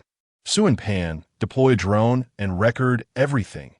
Yes, Commander, Suanpan replied, already having prepared the drone, which took flight. This drone was equipped with a high-definition camera capable of clearly capturing imagery within a 2-kilometer radius. All right, let us greet our unwelcome guest appropriately. Chen Shaoze coaxed Lin Zhixia, who was reluctant to get up. Lin Zhixia responded, snuggling closer before finally rising. Jean 12 then announced, 800 meters away. At this point, Chen Shaoze and Lin Zhixia could see the shadows of the zombie tide, which astonished them both as it appeared to be several times larger than what they had encountered at the second station. The vanguard of the zombie tide resembled a shadow capable of devouring everything, surging forth from the city in front of the station, with the distinct sounds of low growls and wails echoing in the air. Sir, shall we proceed with the bombardment? The number of zombies is overwhelming. Shaoze suggested. Chen Shaoze pondered for a moment and replied, it's possible. At this juncture, the vanguard of the zombie horde was already less than 500 meters from the station, and from this distance, Chen Shaoze could clearly discern the expressions on the zombies' faces. Bang, bang, bang. The 120mm mortar atop the vehicle began its barrage, firing shells at a rate of nearly 1 every 5 seconds, unleashing a torrent of ammunition upon the tide of corpses. Meanwhile, behind the defensive wall, Zhang Yi and Zhang Jiao commenced their assault with 40mm grenades, targeting the swarming undead. The thunderous explosions reverberated within the horde, sending shockwaves and shrapnel that tore through the surrounding zombies. Yet faced with such a multitude, the voids created by the blast were swiftly filled by the advancing masses. Zhang Shi, deploy the drones, Chen Shaoze commanded, surveying the dire situation. Yes, Commander. Zhang Shi responded promptly, pressing a button that sent 20 drones soaring into the air, each carrying a payload of explosives. Once airborne, the team of Gong Yijio awaited their arrival, armed with additional explosive packages. As the drones dropped their loads, they immediately returned for reloading before heading out again. Chen Shaoze had initially intended to refrain from intervening at the third station, relying instead on the drones as a contingency. However, the severity of the zombie onslaught had compelled him to act sooner than anticipated. It appeared that this wasteland's horde was indeed formidable. Chapter 43. The emergence of an elite two-headed zombie Yaze. When did you conceive of this strategy? Lin Zhixia inquired, observing the line of drones soaring overhead. Oh, it was inspired by scenes I had encountered in the past that we can construct our own drones, so I decided to implement it, Chen Shaoze chuckled. Boom! Before he could finish a sentence, the drones initiated their bombardment. Each explosive package was equipped with a trigger mechanism that activated upon deployment. Were it not for the urgency of the situation, Chen Shaoze would have opted for iron-cased explosives, which would have proven far more lethal. Our current defensive measures seem somewhat inadequate against the sheer number of zombies, Lin Zhixia remarked, scrutinizing the feed from her helmet's monitor. She noted how swiftly the voids created by the explosives were being overwhelmed by the advancing horde. This is indeed excessive. Nearly 10,000 zombies. Think of the crystal cores and soul fragments this entails, Chen Shaoze replied. Indeed, Lin Zhixia's attention was immediately diverted by these thoughts. She had ceased to meditate intentionally for the absorption of soul liquid, instead opting to sip it during her nighttime rest, which would then automatically refine and nourish her spirit throughout the night. Each evening, both of their spiritual powers grew. Lin Zhixia's had approached 3,000, and had her supply of soul fragments been sufficient, she would have surpassed it. Chen Shaoze's spiritual prowess was even more astonishing, exceeding 4,000. As darkness approached, Lin Zhixia suggested, let us wrap things up quickly. She glanced at the encroaching twilight, and, before Chen Shaoze could respond, waved her hand and softly uttered, Iceling store, to her command. A frigid gust arose, and 2 tornadoes descended upon the zombie horde, swirling with countless sharp icicles that shredded any undead caught within their grasp. Sigh, Chen Shaoze sighed softly. Although Lin Zhixia had already reached the foundation establishment stage, her thought processes had not yet evolved significantly. In such moments, it was unnecessary to expend spiritual energy. What is that for? Lin Zhixia, catching the sound of his sigh, turned back with irritation. Dear, might there be a possibility that we needn't squander our spiritual energy on such matters? Chen Shaoze inquired. Does it make a difference? Lin Zhixia asked, perplexed. Well, if we're facing foes weaker than ourselves, it matters little. We can simply dispatch them without hesitation. However, against opponents of equal or greater strength, conserving some energy would enhance our odds. This way, after we gather supplies at the next station, we can engage in practical training and experience the reality of facing evenly matched adversaries, Shaoze explained. Lin Zhixia's mind raced as she quickly grasped Shaoze's intent, nodding obediently in acknowledgement. Meanwhile, the two ice tornadoes continued to wreak havoc, having already consumed a significant portion of the horde, while the drones circled around to drop bombs on the remaining zombies. Even with these tactics relentlessly diminishing the zombie count, the accumulation in the corpse pit was steadily rising. Indeed, it was piling up. The flames of the fire array meant to incinerate the zombies were unable to keep pace, indicating that the number of zombies had surpassed the incineration capacity of 2 fire arrays. Let us drop a few napalm bombs. Shaoze suddenly realized the critical point and shouted to Zhixia. Subsequently, 5 drones soared forth, each carrying barrels filled with napalm. This is beyond the burning capacity. The strength of these zombies is quite alarming. Lin Zhixia noted the issue and spoke up. Yes, they are indeed twice as strong as before. I should have anticipated this, Shaoze mused, recalling the experience gained from the few zombies he had slain upon entering the station, which hinted at their increased strength alongside the rise in experience. After the 5 barrels of napalm were dropped, flames erupted once more, reaching skyward. Shaoze, feeling uneasy, instructed Zhang to fire a few thermite rounds into the fray. The monitor indicated that the temperature within the corpse pit had soared to over 2,700 degrees. While the number of zombies was rapidly dwindling at the tail end of the horde, a new type of zombie has appeared, Zhang announced, just as a larger zombie with 2 heads, seemingly wielding an object, came into view on the monitor. Zhang exclaimed loudly. Upon hearing Zhang voice, both Shaoze and Lin Zhixia glanced at their own monitoring devices, which displayed the footage relayed by the drones. An elite zombie, they both simultaneously recognized the new type of undead, clearly observing that the elite zombie clutched a hand crossbow in its right hand, its distinctly 2-headed form indicating it could be formidable. Zombies wielding weapons. Shaoze and Lin Zhixia's expressions darkened. The notion of zombies using weapons posed little threat to them, as they had no intention of engaging in close combat with the undead. However, for other survivors, this was an ominous sign. Let us go meet it, Lin Zhixia declared, grasping Shaoze's hand as they both took to their swords, flying toward the elite zombie at the rear of the horde. At this point, the entire zombie mass had entered the range of their firepower. Although the iceling storm had concluded, the drone bombardment persisted, and a mortar atop the vehicle continued to deliver shells. These zombies were no longer a significant concern. Whoosh, clang. As Shaoze and Lin Zhixia approached, the elite zombie fired 2 crossbow bolts at them, without warning at an attack so sudden that any ordinary person would surely meet their demise. However, this tactic was ineffective against Shaoze and Lin Zhixia. Lin Zhixia effortlessly deflected 1 bolt, while Shaoze used his powers to control the other aimed at him, ignoring the elite zombie below. Shaoze meticulously examined the crossbow bolts, discovering that the arrowheads and shafts were stained not with rust, but with fresh blood. Should one be struck, they would either succumb to infection or die from viral mutation. There was little hope of recovery. Is this all it takes? Lin Zhixia waited for quite some time, only to discover that this elite zombie could only launch 2 crossbow bolts, and she remarked somewhat speechlessly. Shaoze said, I'll go down and gather some first-hand information. With that, he leaped down and charged towards the elite zombie, brandishing his longsword. Upon seeing Shaoze descend and rush towards it, the elite zombie let out a roar and retaliated with a punch. Shaoze swiftly dodged to the side and struck down at the creature's to test the precise strength of this being. Shaoze refrained from using spiritual energy. However, even with pure physical prowess, it was clear that this elite zombie was no match. His sword cleaved through its arm effortlessly, allowing Shaoze to gauge its physical strength, given the cold weapons in the possession of other survivors. They posed little threat to it. Shaoze then drew his rifle and fired twice, ultimately tossing a grenade to assess the damage effect and the weaknesses of the elite zombie, summoning a bolt of heavenly lightning to obliterate it.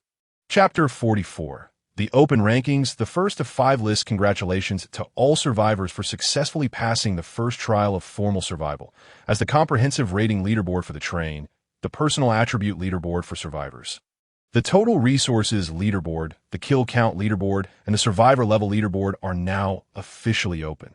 Please check the rankings on your own. In the early morning, the train slowly departed from the 3rd platform. And at the same time, all survivors heard the announcement from the heavenly Tao. Lin Zhixia, who had already snuggled into Chen Shaoze's arms and was drowsily preparing to sleep, suddenly became alert. Dressed in her pajamas, she leaped out of bed, barefoot, and rushed to the living room to retrieve the heavenly Tao manual, then burrowed back under the covers. "Ace, did you hear that? The rankings," Lin Zhixia exclaimed excitedly. Chen Shaoze, of course, had heard, but with the manual in Lin Zhixia's hands, he felt no urgency, responding calmly, "Yes, I heard if all goes as expected, we should definitely be on the list." "I thought so too," Lin Zhixia replied cheerfully as she opened the heavenly Tao manual and turned to the page for the rankings. The first that appeared was the comprehensive rating leaderboard for the train, and, as anticipated, the names of Chen Shaoze and Lin Zhixia occupied the top position, with their train rating marked as A. "How did we get an A?" Lin Zhixia said, somewhat dissatisfied. However, upon glancing further down the list, she realized that an A rating was indeed quite high, as the 2nd place rating was merely D, followed by E ratings, with the 21st place and beyond all being F ratings.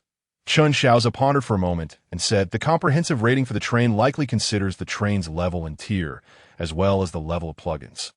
Our train's level is low, and the tier has not changed at all. If it weren't for the plugins in that home space, our rating would probably max out at D." Lin Zhixia did not delve further into the comprehensive rating leaderboard but turned to the next one, the personal attribute leaderboard for survivors. "Wow, Ace, look, your personal attributes have exceeded 10,000. Lin Zhixia exclaimed, gazing at Chen Shaoze's name at the top of the list, followed by his total attribute data, which had reached a staggering 12,000. "Yours is quite impressive too," Chen Shaoze said, pointing to Lin Zhixia's name in 2nd place, noting that her total attributes were nearing 7,000. The 3rd to 10th places had total attributes just over 1 or 200, while those beyond the 15th place could not even reach triple digits. Among the top 200, apart from Chen Shaoze and Lin Zhixia, no one else had a total attribute higher than Lin Zhixia's. Lin Zhixia was aware that her personal attributes were not as high as Chen Shaoze's, but seeing them occupy the 1st and 2nd positions left her feeling very excited. She then asked Chen Shaoze, "Ace, do you think this leaderboard is visible to all survivors?" "This should be the leaderboard for all survivors. I suspect everyone could see it," Chen Shaoze replied. Lin Zhixia chuckled and said, "Oh, if everyone can see it. Do you think the Gu family and those few fools from the Lin family will regret it after seeing this? Probably not.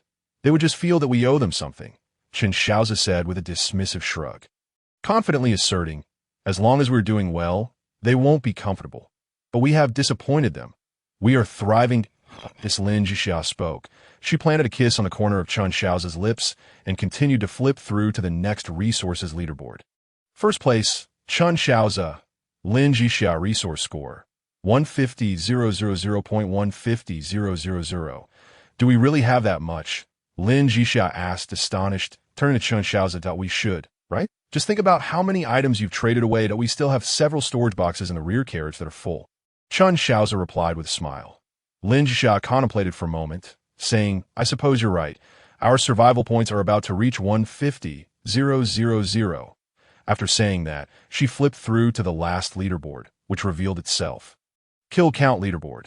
1st place, Chen Shaoze, Lin Zhixia, total kills, 187,000. Upon seeing this number, both Chen Shaoze and Lin Zhixia were taken aback, realizing they had killed nearly 190,000 zombies in just 3 stations.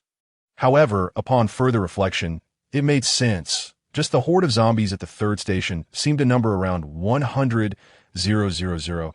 The first 2 stations likely had several thousand zombies as well, making it difficult to count precisely. The final leaderboard was for levels, and, unsurprisingly, Chen Shaoze and Lin Zhixia held the top position with the highest level of 15, while the survivor in 2nd place only reached level 7. The fourth and fifth leaderboards did not surprise the two, but the five leaderboards had astounded all the survivors. Did everyone see the leaderboard? These two big shots are first in all five categories. What's so surprising about that? They were the first to achieve the first kill and the first level up. Can they be compared to others? Indeed, they're different.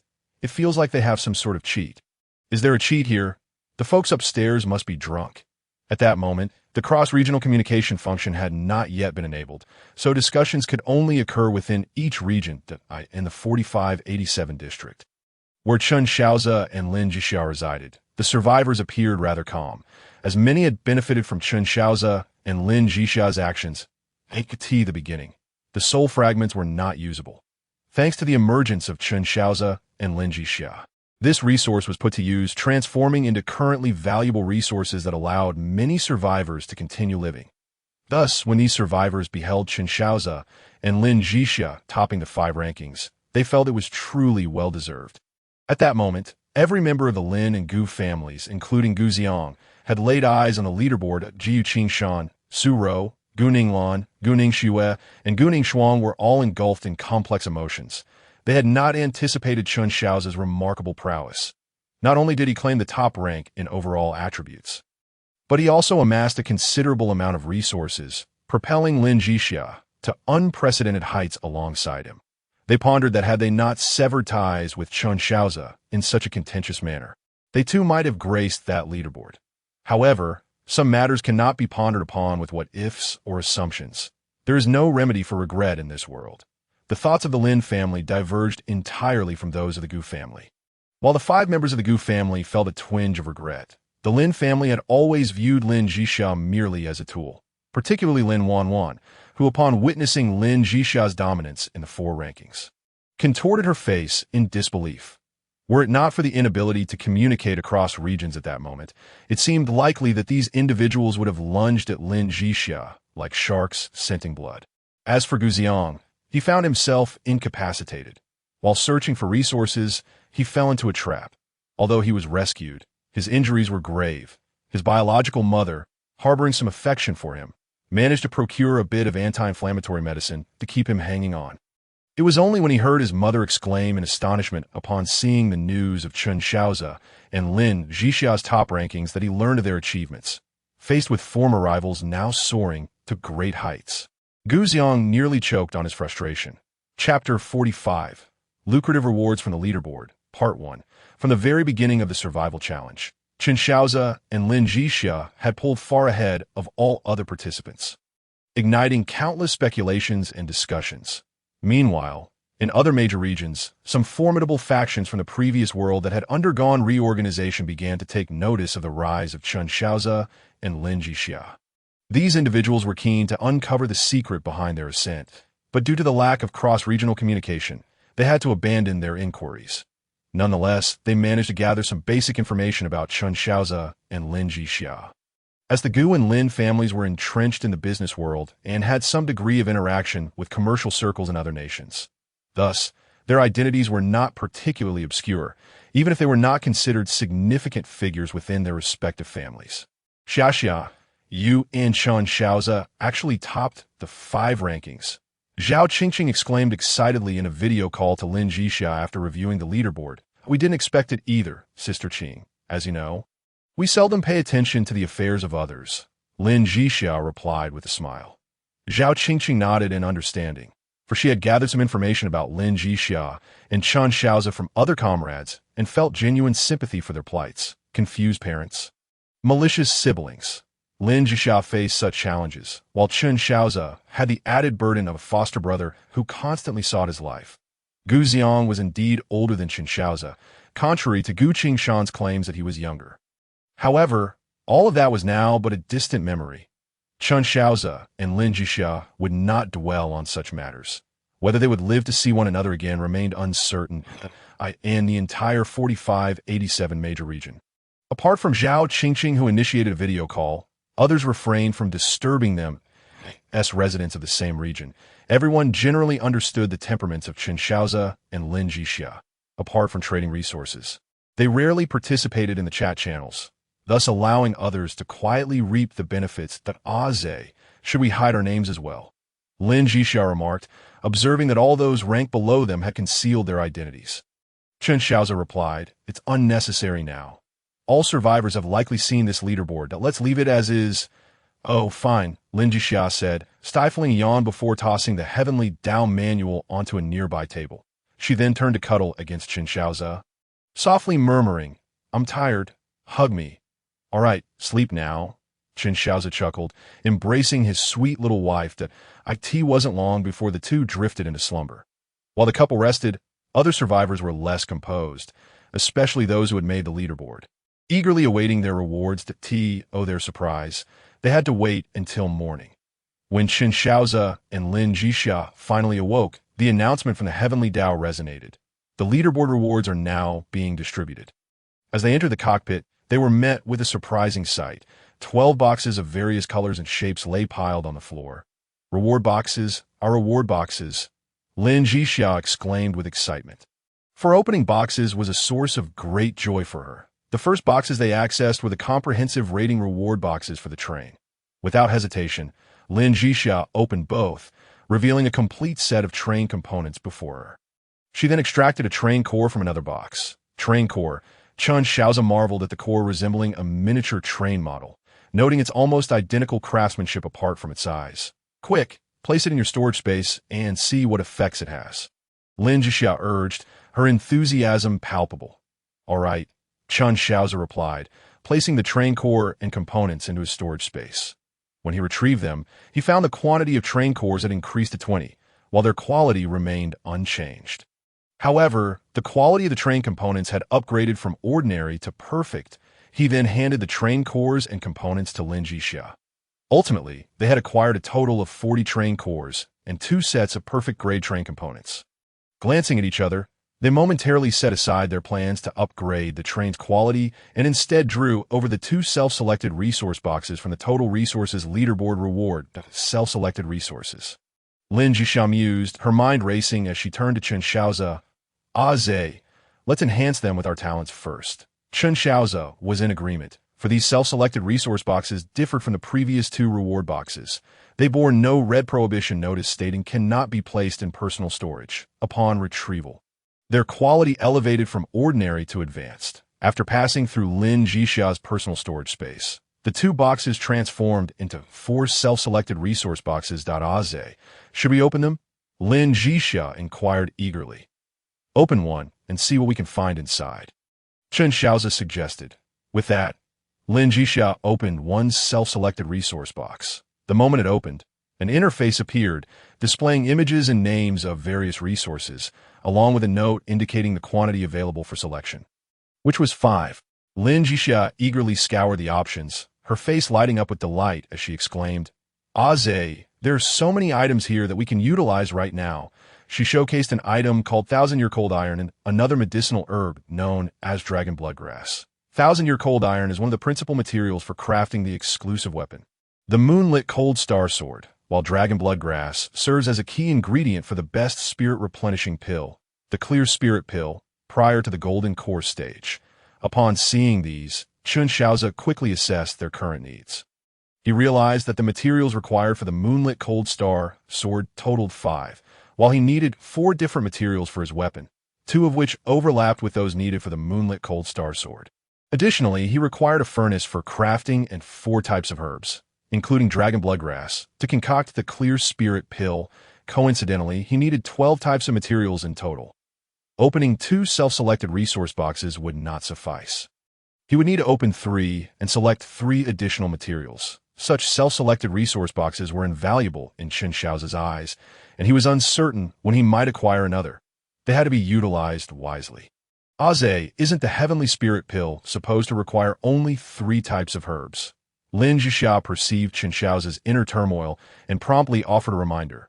Indeed, the Tianling Dan, upon hearing Lin Zhixia's words, Chen Shaoze silently acknowledged his oversight. The Tianling Dan is a commendable elixir for replenishing spiritual energy, particularly beneficial after reaching the golden core stage. While its efficacy may not be unparalleled, it is advantageous in that it requires only 3 types of herbs for its concoction. Chapter 46. The Generous Rewards of the Ranking List, Part 2. Chen Shaoze refrained from directly exchanging materials from his selected resource boxes. Instead, he opted to search the Tiandao Mall. To his astonishment, he discovered that the very items he required were available in abundance, albeit at exorbitant prices. A unit of Millennium Cold Iron cost a staggering 100,000 survival points, while Dragon Blood Mushroom was priced at 70,000 survival points. At that moment, the meager survival points in their possession could barely afford a single item. After perusing the options, Chen Shaoze swiftly made his decision.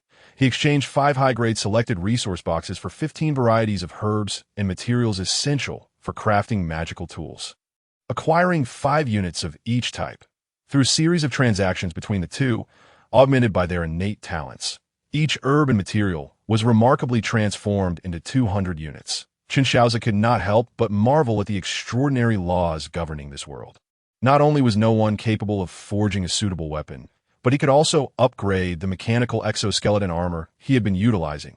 The upgrade prompt for the mechanical exoskeleton armor was rather unexpected. It seemed that the previous lack of materials had hindered its enhancement, and only now, with the acquisition of such rare resources, did the upgrade notification appear.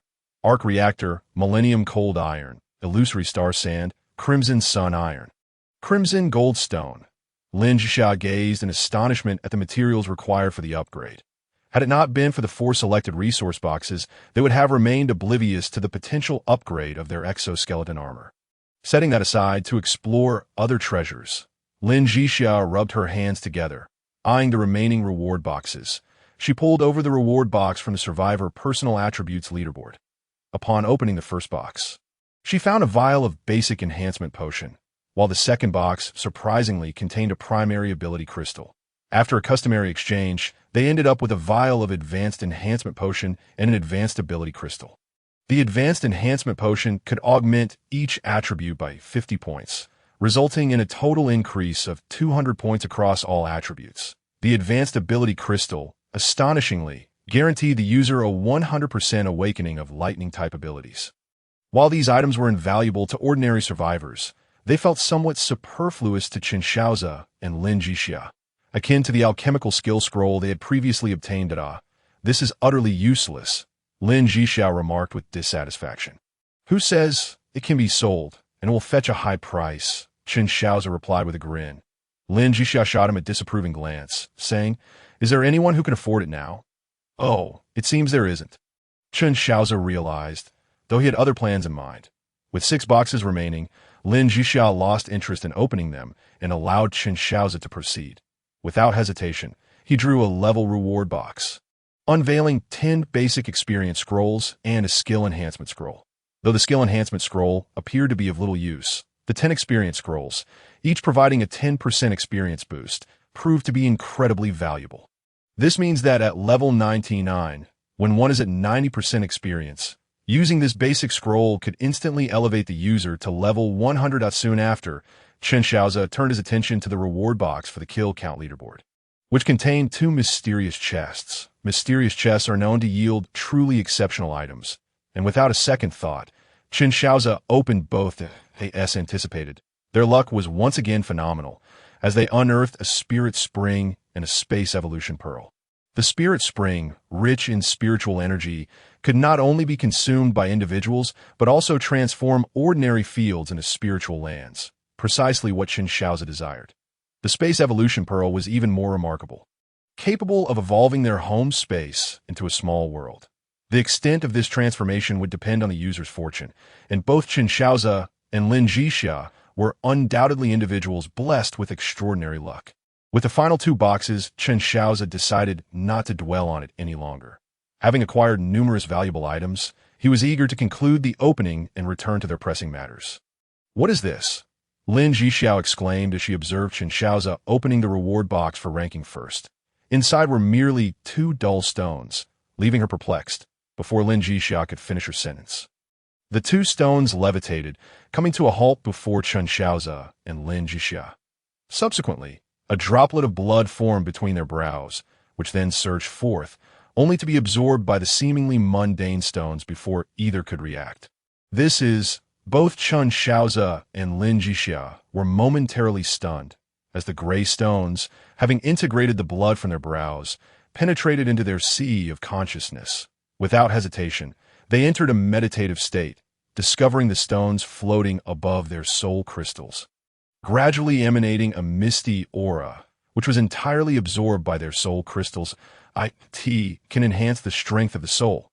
Chen Shaoze keenly observed that the strength of his soul was gradually increasing. Although the change was subtle, it was indeed a positive development. Upon further examination, he discovered that the gray stone had no detrimental effects on him, prompting him to withdraw from his introspection. When he opened his eyes, he was greeted by the equally elated Lin Zhixia.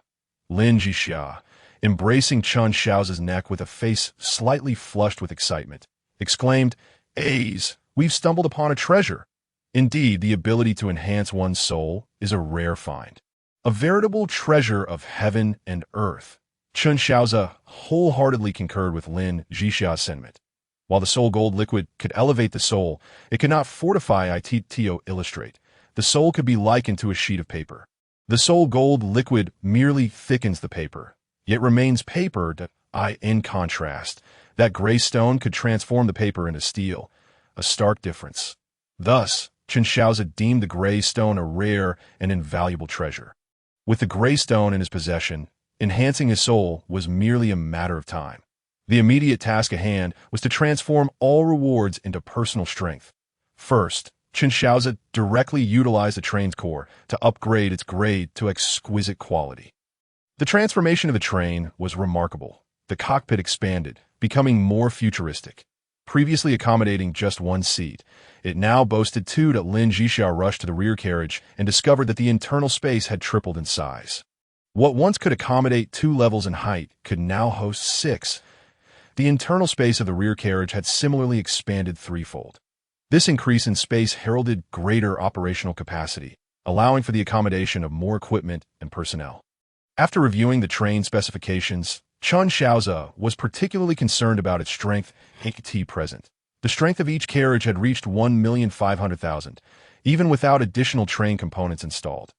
However, with the installation of defensive components in the first, second, and third carriages, their strength had surged to 4,800,000. Setting aside how many zombies would be required to deplete such strength, the most significant aspect was that the weapon platform atop the train could now accommodate larger caliber defensive artillery.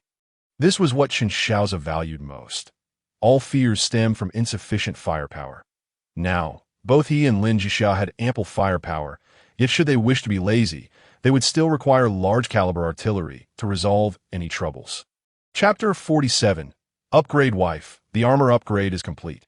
Would you like to come take a look? Chen Shaoze called out to the cockpit, gazing at the blue and gold female exoskeleton armor and the black and gold male exoskeleton armor before him. Just a moment. I'm not finished here yet. Lin Zhixia's voice echoed from the cockpit. Chen Shaoze dared not disturb Lin Zhixia at that moment. If he disrupted her train of thought, he would likely be relegated to sleeping on the floor that night. Thus, he placed the 2 completed exoskeleton armors in the second carriage. To be frank, Chen Shaoze was somewhat reluctant for Lin Zhixia to wear the upgraded exoskeleton armor, as the enhancement materials included a substance known as heavenly fire-flowing gold, which rendered the entire armor remarkably flexible and exceptionally form-fitting. Lin Zhixia already had an impressive figure, and since becoming Chen Shaoze's beloved wife, her bust seemed to have increased further, her hips becoming more rounded. Her slender waist, complemented by her fair and straight long legs, paired with the particularly tailored exoskeleton armor, would undoubtedly have a devastating allure for other men. Fortunately, Chen Shaoze could still add some practical accessories to Lin Zhixia's exoskeleton armor, and after some minor modifications, the armor became less conspicuous. Having secured the exoskeleton armor, Chen Shaoze turned and entered the second homestead space. Construction had yet to commence, and all planning remained on paper. Originally, Xiao Dai and Suen Pan intended to start work in the coming days. However, upon calculating the workload, Suen Pan realized that with only 9 people, including Gong Yi, they could not possibly manage such a vast project. Consequently, Xiao Dai and Suen Pan decided to produce some construction robots, which Gong Yi and his team would oversee. Naturally, these construction robots would not possess the self-awareness of mechanical life forms like Suen Pan and the others. They were merely tools created for the task at hand. Thus, the construction plan was postponed, But this was not a concern, nor would there be any worries about using the evolution pearl to damage the newly constructed buildings. Should I use the space evolution pearl? Yes. At the moment Shaoze took out the space evolution pearl, he received a prompt notification. Without hesitation, he agreed. In the next instant, the space evolution pearl in his hand radiated a brilliant glow and slowly ascended into the air. Subsequently, Shaoze was ejected from this homestead space, along with the two spatial farms. Evolution time, 48, 59, 54. When Shaoze checked the homestead space again, the door to the space displayed the evolution time, totaling 49 hours. It seemed that for the next 49 hours, access to this space would be restricted. Since the first carriage was still being arranged, Shaoze could only proceed to the third carriage to examine the progress of the homestead space's equipment. Lacking a second space evolution pearl, the third homestead space was being transformed according to its original plan into a production base. Currently, the production base had begun supplementing its equipment with 4 fully automated manufacturing stations already in place. Other production equipment included 5 atomic furnaces, 1 ammunition production line, 1 medium-sized arc reactor for temporal mining machines, and 2 newly unlocked fully automated chemical synthesizers. Previously, the ammunition production line synthesized gunpowder and explosives on its own. But with the introduction of the fully automated chemical synthesizer for producing various explosives, the output of the ammunition production line was instantly elevated to 8T. This point, the production speed was determined by the chemical synthesizer. Shaoze, let's temporarily set aside the construction plan for the second space, Shaoze instructed. Understood, sir, Shaoze replied, then added, sir, the current efficiency of the temporal mining machines has fallen behind that of the ammunition production line. Shaoze had previously contemplated the issue concerning the temporal mining machines, as upgrading to a large model required a material called star iron, which could only be purchased for 1,000 survival points per unit in the Heavenly Dow marketplace. Upgrading a single temporal mining machine to large size necessitated 2 units of star iron. Shaoze had discovered that items purchased from the Heavenly Dow marketplace could not have their quantity or quality augmented by talents. So he had to buy 2 units of star iron to upgrade 1 medium-sized temporal mining machine to large size. To his delight, the efficiency of the large temporal mining machine was on an entirely different level compared to the medium-sized one. Furthermore, the variety of ores collected had also expanded, revealing not only the metals and non-metals Shaoze was familiar with, but also some minerals he had never seen or heard of before. Realizing that upgrading the mining machine would require survival points, Shaoze decided to consult with Lin Zhixia before proceeding, but he stepped aside, intending to first craft a pill furnace. Of course, to create the pill furnace, he needed to inscribe a refining array, a necessary step when a refining furnace was not available. However, the pill furnace and the refining furnace were interchangeable, with the former simply being smaller and featuring slightly different inscribed arrays. Just as Shaoze finished preparing the refining array, he heard Lin Zhixia's voice. Turning around, he saw Lin Zhixia rushing over with great enthusiasm. Without a moment's hesitation, Lin Zhixia took Shaoze's hand and pulled him outside. Upon exiting the third homestead space and passing through the second carriage, entering the first carriage, Shaoze was taken aback by the scene before him. Wow. Wife, have you discovered a new continent? Shaoze was astonished by the transformation. The first carriage no longer resembled a typical carriage. The ceiling was obscured, giving the impression of an open sky above. Sunlight streamed down, warming them pleasantly. Simultaneously, the 2-story rooms had morphed into a 3-story duplex, complete with a small courtyard. Though the flowers in the garden had yet to bloom, everything else exuded comfort. The first floor comprised a living room and kitchen, which Lin Zhixia had already decorated, much like the dreams they had shared long ago. The second floor housed a study and a game room, furnished with items sourced from the supermarket, clearly indicating that Lin Zhixia had done her homework well in advance. The third floor featured their bedroom and a walk-in closet. Lin Zhixia had installed bathrooms on all 3 levels, with the master bathroom on the 3rd floor being the most luxurious. What surprised Shaoze the most was that Lin Zhixia had even placed a swimming pool on the rooftop. Though only 10 meters wide and 20 meters long, the pool, surrounded by lounge chairs and sun umbrellas, could transform into a sunbathing area during the day and offer a view of the starry sky at night. A truly delightful thought. Adjacent to the small building were two training rooms, which Lin Zhixia had soundproofed and reinforced to ensure they would not be disturbed from the outside. Next to the door leading to the cockpit was the equipment maintenance room, where Lin Zhixia had already placed their two upgraded exoskeleton armors. Following the upgrades, Lin Zhixia had already envisioned the layout for the rear carriages. The entire train had undergone a remarkable transformation. Chapter 48. The fourth stop, Jungle City. On the rooftop, in the leisure pool area, the two of them sat together gazing at the starry sky. Suddenly, Lin Zhixia raised her head and said to Chen Shaoze, I was thinking, should we give that ability crystal and the advanced enhancement potion to Sister Qingqing? Oh, what sparked this sudden idea? Chen Shaoze curiously inquired. Lin Zhixia replied, Sister Qingqing is just a girl. Although we are here to assist her, taking care of the two elderly gentlemen may still lead to some oversights. If only Sister Qingqing were a bit stronger, perhaps the situation would be more favorable. Furthermore, those two items are of no use to us at the moment, and currently, no one can afford such things. It might be better to give them away as a favor. After listening to Lin Zhixia, Chen Shaoze thoughtfully pondered her words and realized she was right. Zhao Qingqing's character could withstand scrutiny, and Chen Shaoze had also observed, from the sidelines, that Zhao Qingqing had a broad network, capable of connecting with many individuals in this area, behind whom stood a true assembly of influential figures. Considering these factors, Chen Shaoze concluded that Lin Zhixia's idea held potential for profit. While he was deep in thought, Lin Zhixia had already fallen asleep.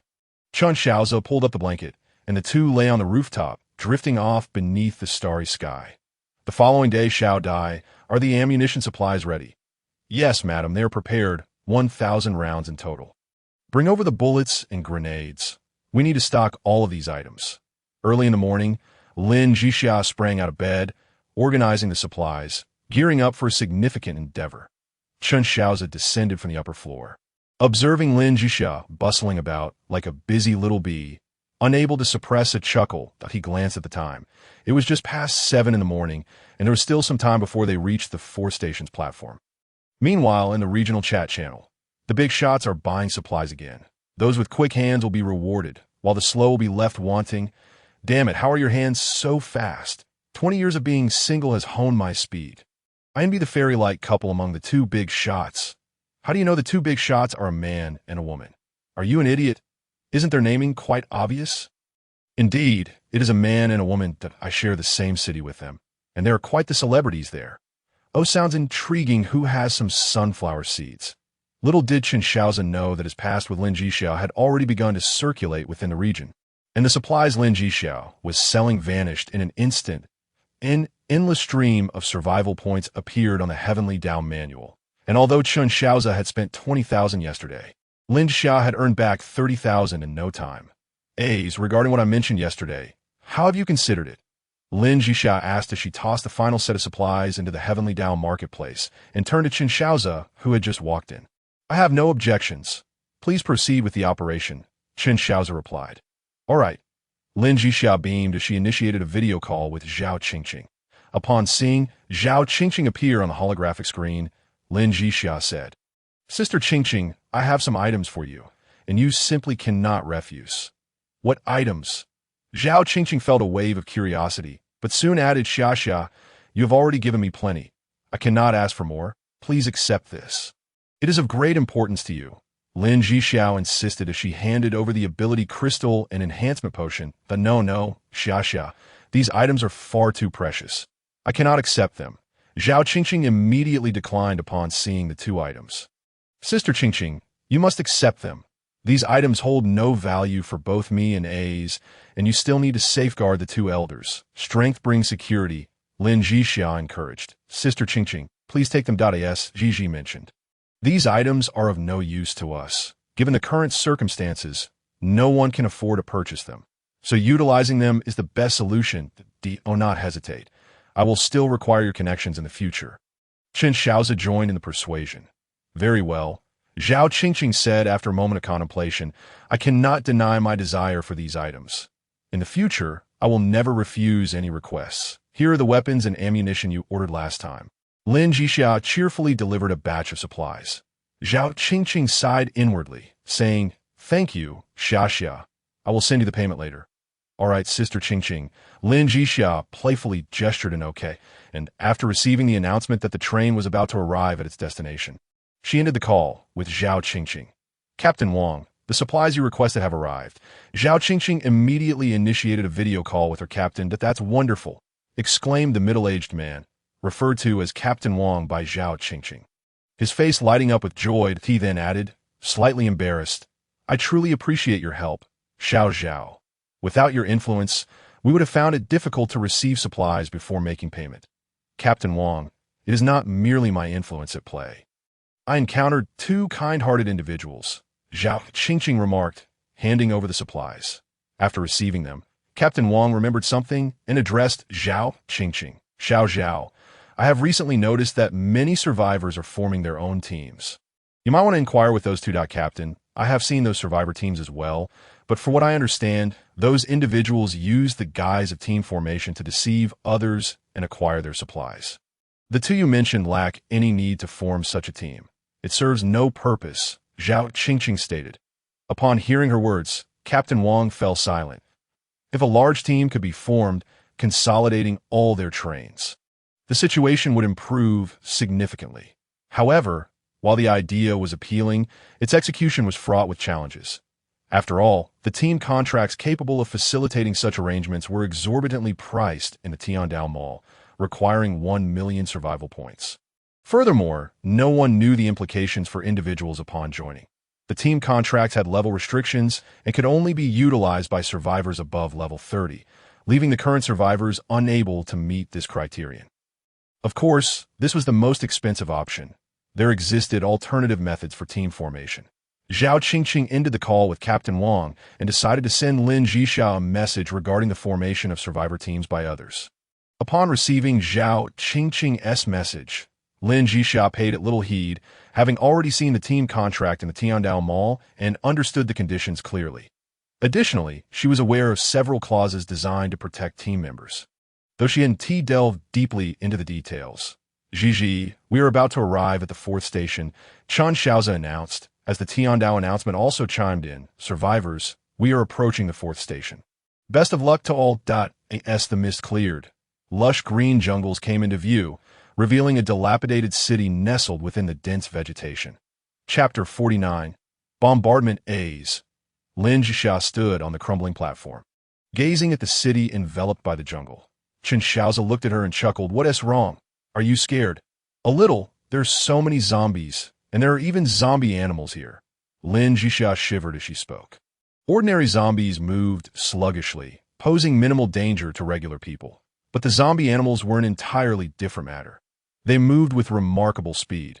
In a short span, Lin Zhixia had already spotted several zombie dogs swiftly dispatching the zombies blocking their path, an agility beyond what ordinary individuals could contend with.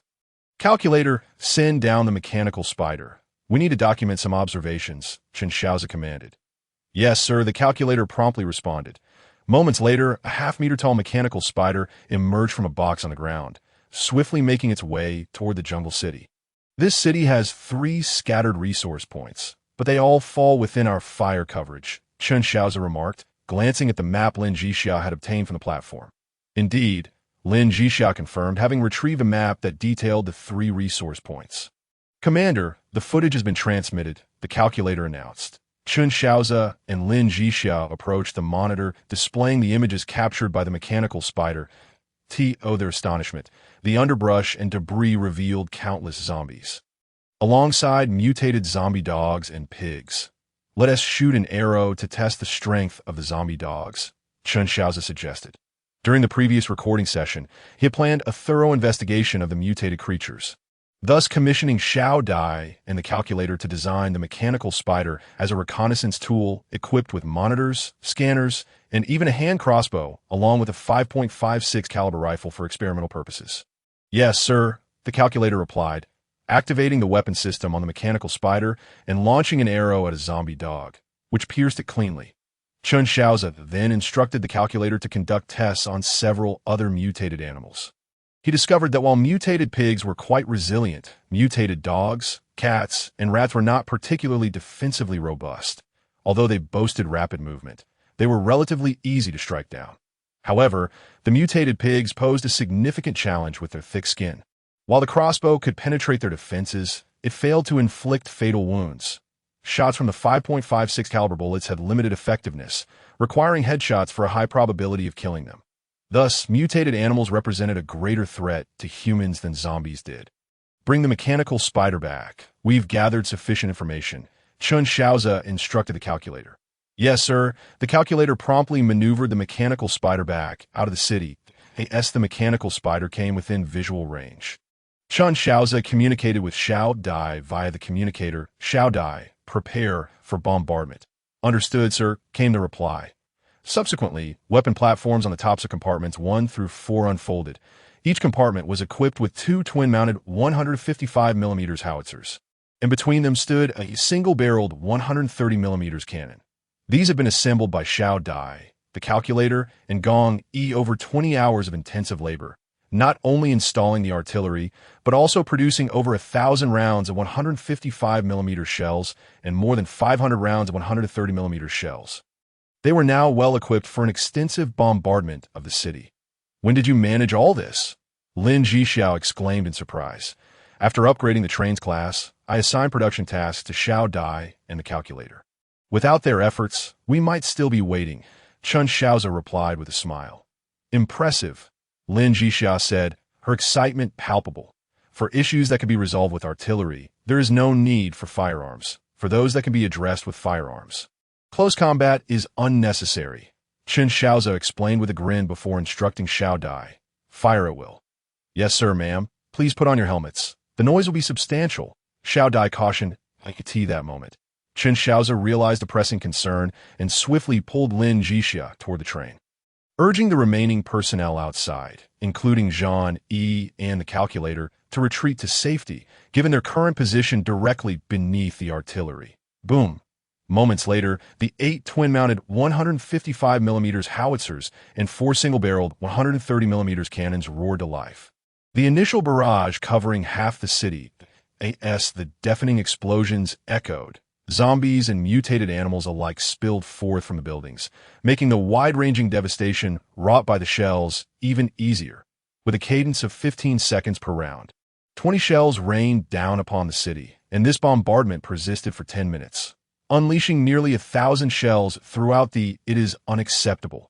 It has barely been 2 days, and yet you are still slacking off. Let's go. The sooner we finish, the better. Lin Zhixia adjusted her helmet, sealing herself off from the outside air, and tugged on Chen Shaoze as they soared towards the heart of the city, after upgrading their exoskeleton armors. Each suit acquired its own name. Lin Zhixia's, predominantly blue and gold, was dubbed the Cold Moon Gilded Armor, while Chen Shaoze's, primarily black and gold, was called the Bloodthirsty Dark Gold Armor, with the power system now relying on an arc reactor instead of batteries. They were equipped with the capability for extended flight. This time, rather than riding on their swords, they glided through the city using the flight systems integrated into their armors. Chapter 50. The Secret Realm. Oh my. There's quite a lot here. Upon arriving at the first supply point, Lin Zhixia pushed open the partially ajar door and, upon observing the interior, exclaimed in surprise. Chen Shaoze glanced in as well, noting that this was by far the most abundant supply location they had encountered after leaving the second station. The 30-square-meter room was filled with shelves, each brimming with goods that it was the first time Lin Zhixia had seen bags of vegetables. She gazed at the foremost shelf, which held bags of onions and potatoes that appeared remarkably fresh. Chen Shaoze furrowed his brow slightly, sensing something was amiss, and immediately instructed the combat AI to scan the vicinity for any signs of living beings.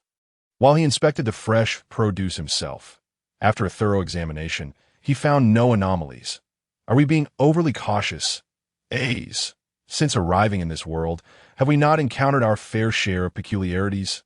Lin Zhixia remarked as she approached Chen Shaoze. He nodded slightly.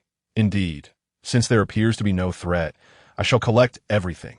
All right, she replied, then proceeded deeper into the room, after storing the vegetables from the 2 front shelves into her spatial storage. Chen Shaoze moved to the back, where he discovered additional shelves stocked with seeds and scrap materials, one of which contained a treasure chest. On the innermost shelves, besides various daily necessities, there were seasonings.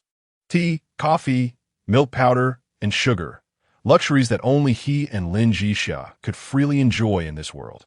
Once they enhanced the acquired supplies with their innate abilities, they stored everything in Lin Zhixia's storage ring before heading towards the next resource point.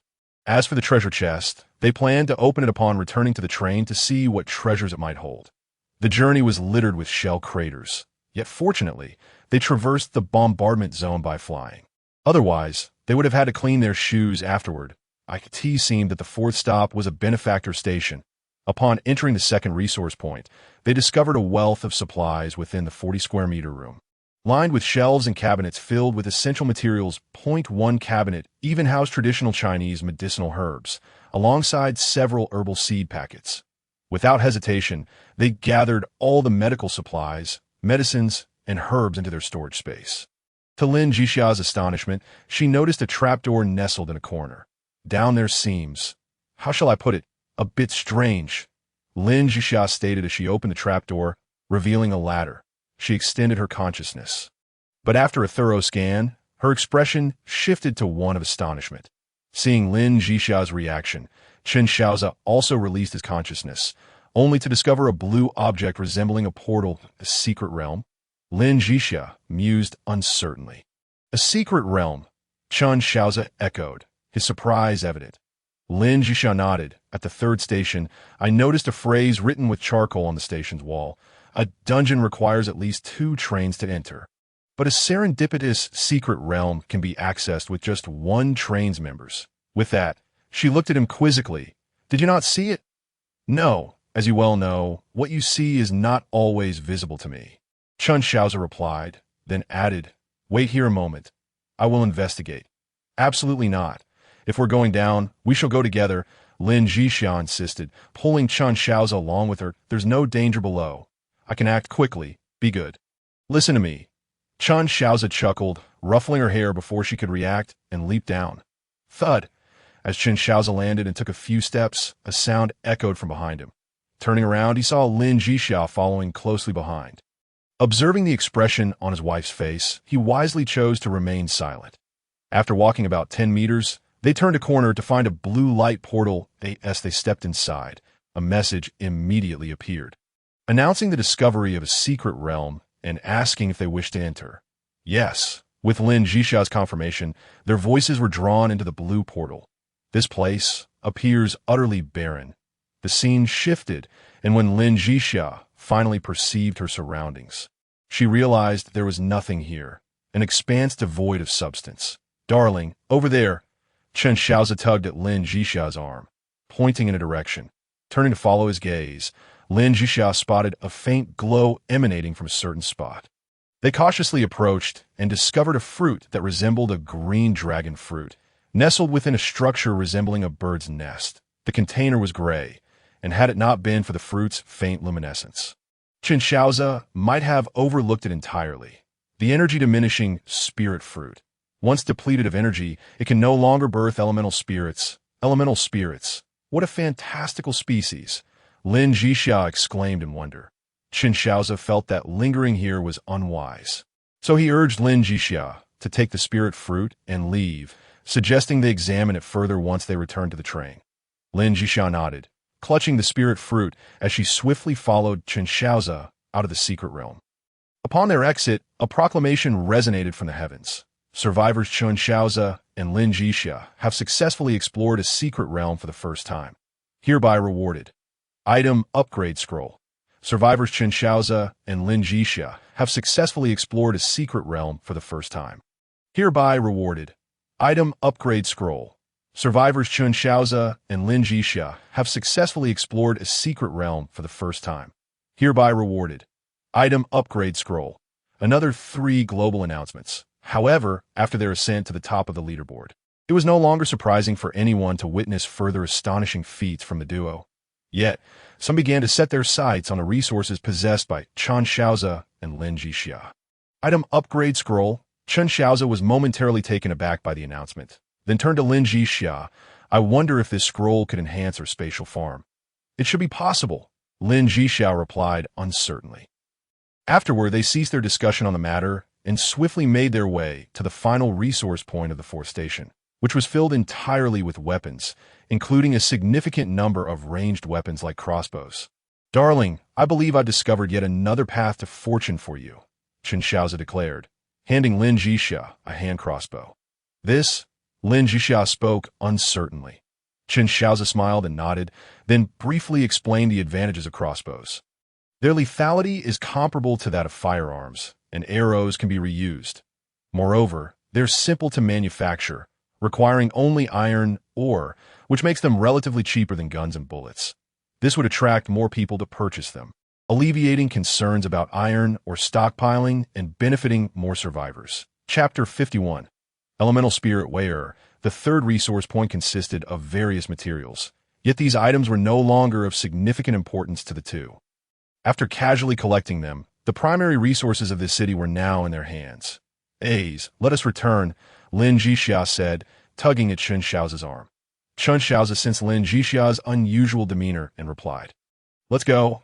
A's, I feel as though this spirit fruit is absorbing the spiritual energy from within me," Lin Zhixia suddenly remarked. Upon hearing this, Chen Shaoze quickly seized the spirit fruit that Lin Zhixia had been holding. In the next moment, both were astonished as they sensed a feeling of grievance and pleading emanating from the spirit fruit. With a shift in thought, Chen Shaoze gathered a sphere of spiritual energy and placed it atop the spirit fruit. Then, another surprising scene unfolded. The spirit fruit transmitted a vague, emotional expression. "Gigi, come and condense a sphere of spiritual energy to feed this little fellow." Chen Shaoze finally understood the situation after some contemplation. In essence, it was a matter of a tribute conflict. Chen Shaoze's cultivation method was of the utmost rigidity and masculinity, while the spirit fruit possessed a gentle quality. Realizing this, Chen Shaoze promptly urged Lin Zhixia to take over. All right."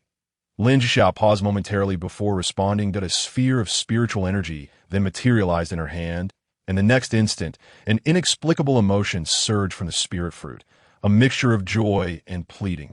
Lin Zhixia's heart softened, and she pressed the sphere of spiritual energy against the spirit fruit. The entire sphere was swiftly consumed by the spirit fruit, which then fell silent. "What just happened?" Lin Zhixia exclaimed in surprise. Chen Shaoze, now enlightened, replied, "It absorbed too much energy at once and has entered a state of slumber. We shall understand everything once it awakens." Upon returning to the train and organizing the collected supplies. Chen Shaoze glanced at the evolving second home, noting that it still required over 30 hours to complete its transformation, so he did not dwell on it further. Lin Zhixia placed the spirit fruit into the training room before busying herself with other matters. After Lin Zhixia left the training room, countless streams of spiritual energy began to gather around the spirit fruit, which slowly absorbed them. Had Chen Shaoze been present, he would have immediately noticed the incubation countdown appearing on the spirit fruit. In the cockpit, the morning bombardment had elevated both Chen Shaoze and Lin Zhixia to level 17. Chen Shaoze pondered whether he could upgrade the level 5 train to the next tier. But upon opening the train interface, he discovered that the upgrade button remained grayed out, along with the quality upgrade button, indicating insufficient train core resources. The train core. Chen Shaoze felt a pang of anxiety at this notification. While other items were manageable, the train core was a mystery. Previously, they had acquired one from a reward box. Suddenly, Chen Shaoze recalled another treasure chest obtained from a resource point, as well as an item upgrade scroll. Just as this thought crossed his mind, Lin Zhixia entered without saying a word and pulled Chen Shaoze towards the third carriage. "What is this?" Chen Shaoze exclaimed in surprise upon seeing two items before him. One was a stone that he immediately recognized as a raw jade stone, containing a piece of ancient warmth jade. This type of material would likely garner little attention from anyone other than Chen Shaoze and Lin Zhixia. The other item was a metal that emitted a faint silvery glow. After inspecting it, Chen Shaoze discovered it was called Yao Yuan, a type of high-grade metal. However, he was still uncertain of its specific applications. Metals typically had a limited range of uses. This is a piece of ancient warmth jade. Only the two of us can make use of it, Chen Shaoze remarked as he tossed the raw jade containing the ancient warmth jade into his storage space. As expected, without any effect. The situation was different for Yao Yuan. After some maneuvering, 200 units of the material settled quietly in their personal storage spaces. What do you plan to do with this warmth jade? Lin Zhixia inquired. Chen Shaoze placed a palm atop the raw stone, causing the outer layer to shatter and reveal the jade within. Considering the size of the raw stone, there was enough material to create 2 meditation cushions while leaving a considerable amount remaining. I suggest crafting 2 meditation cushions and saving the rest for future use. Meditation cushions? Why not make them into pillows? Lin Zhixia asked that if you don't mind, I could help you craft a pillow. Chen Shaoze replied with a grin. Never mind then. Lin Zhixia immediately shook her head. In their earlier days of hardship, they had used hard bricks as pillows, and that experience was not one to be repeated. All right, we shall set this aside for now and address this high-grade metal, Chen Shaoze said with a smile. The two then exchanged the 200 units of Yao Yuan, which now lay before them. Chen Shaoze continued, this material should prove useful in the future, so we should hold on to it. Checking the time, it was still before 4 in the afternoon, observing the refining array that had been set up for 2 days. Chen Shaoze felt that there had been quite a lot to handle recently. While refining tools and alchemy were not particularly challenging for him, they were extremely time-consuming. The task of creating warmth jade cushions was the simplest and least time-consuming of all. The widest part of the ancient warmth jade, raw stone, measured merely 40 centimeters, just enough to craft 2 meditation cushions from its thickest section. Chen Shaoze summoned a blade of wind-formed spiritual energy to slice off the necessary portions. Afterward, he polished the cut materials until they were smooth and even.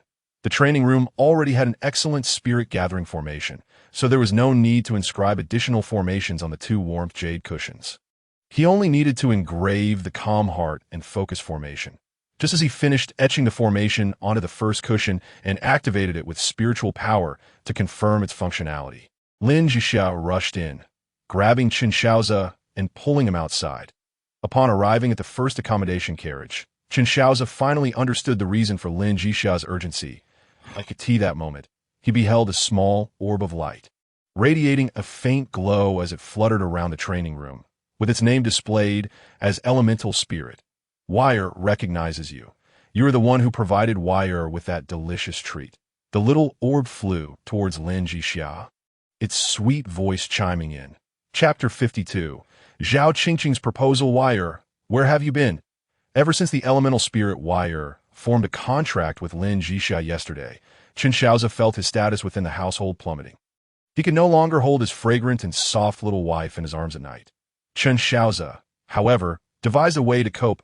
At that moment, one piece of ancient warmth jade had begun to take shape in his hands, transforming into a lovely little bed, albeit too large for the elemental spirit Wire. Wow, what a delicate little bed! Is this made for Wire? Lin Zhixia exclaimed in delight upon seeing the jade bed in Chen Shaoze's hands.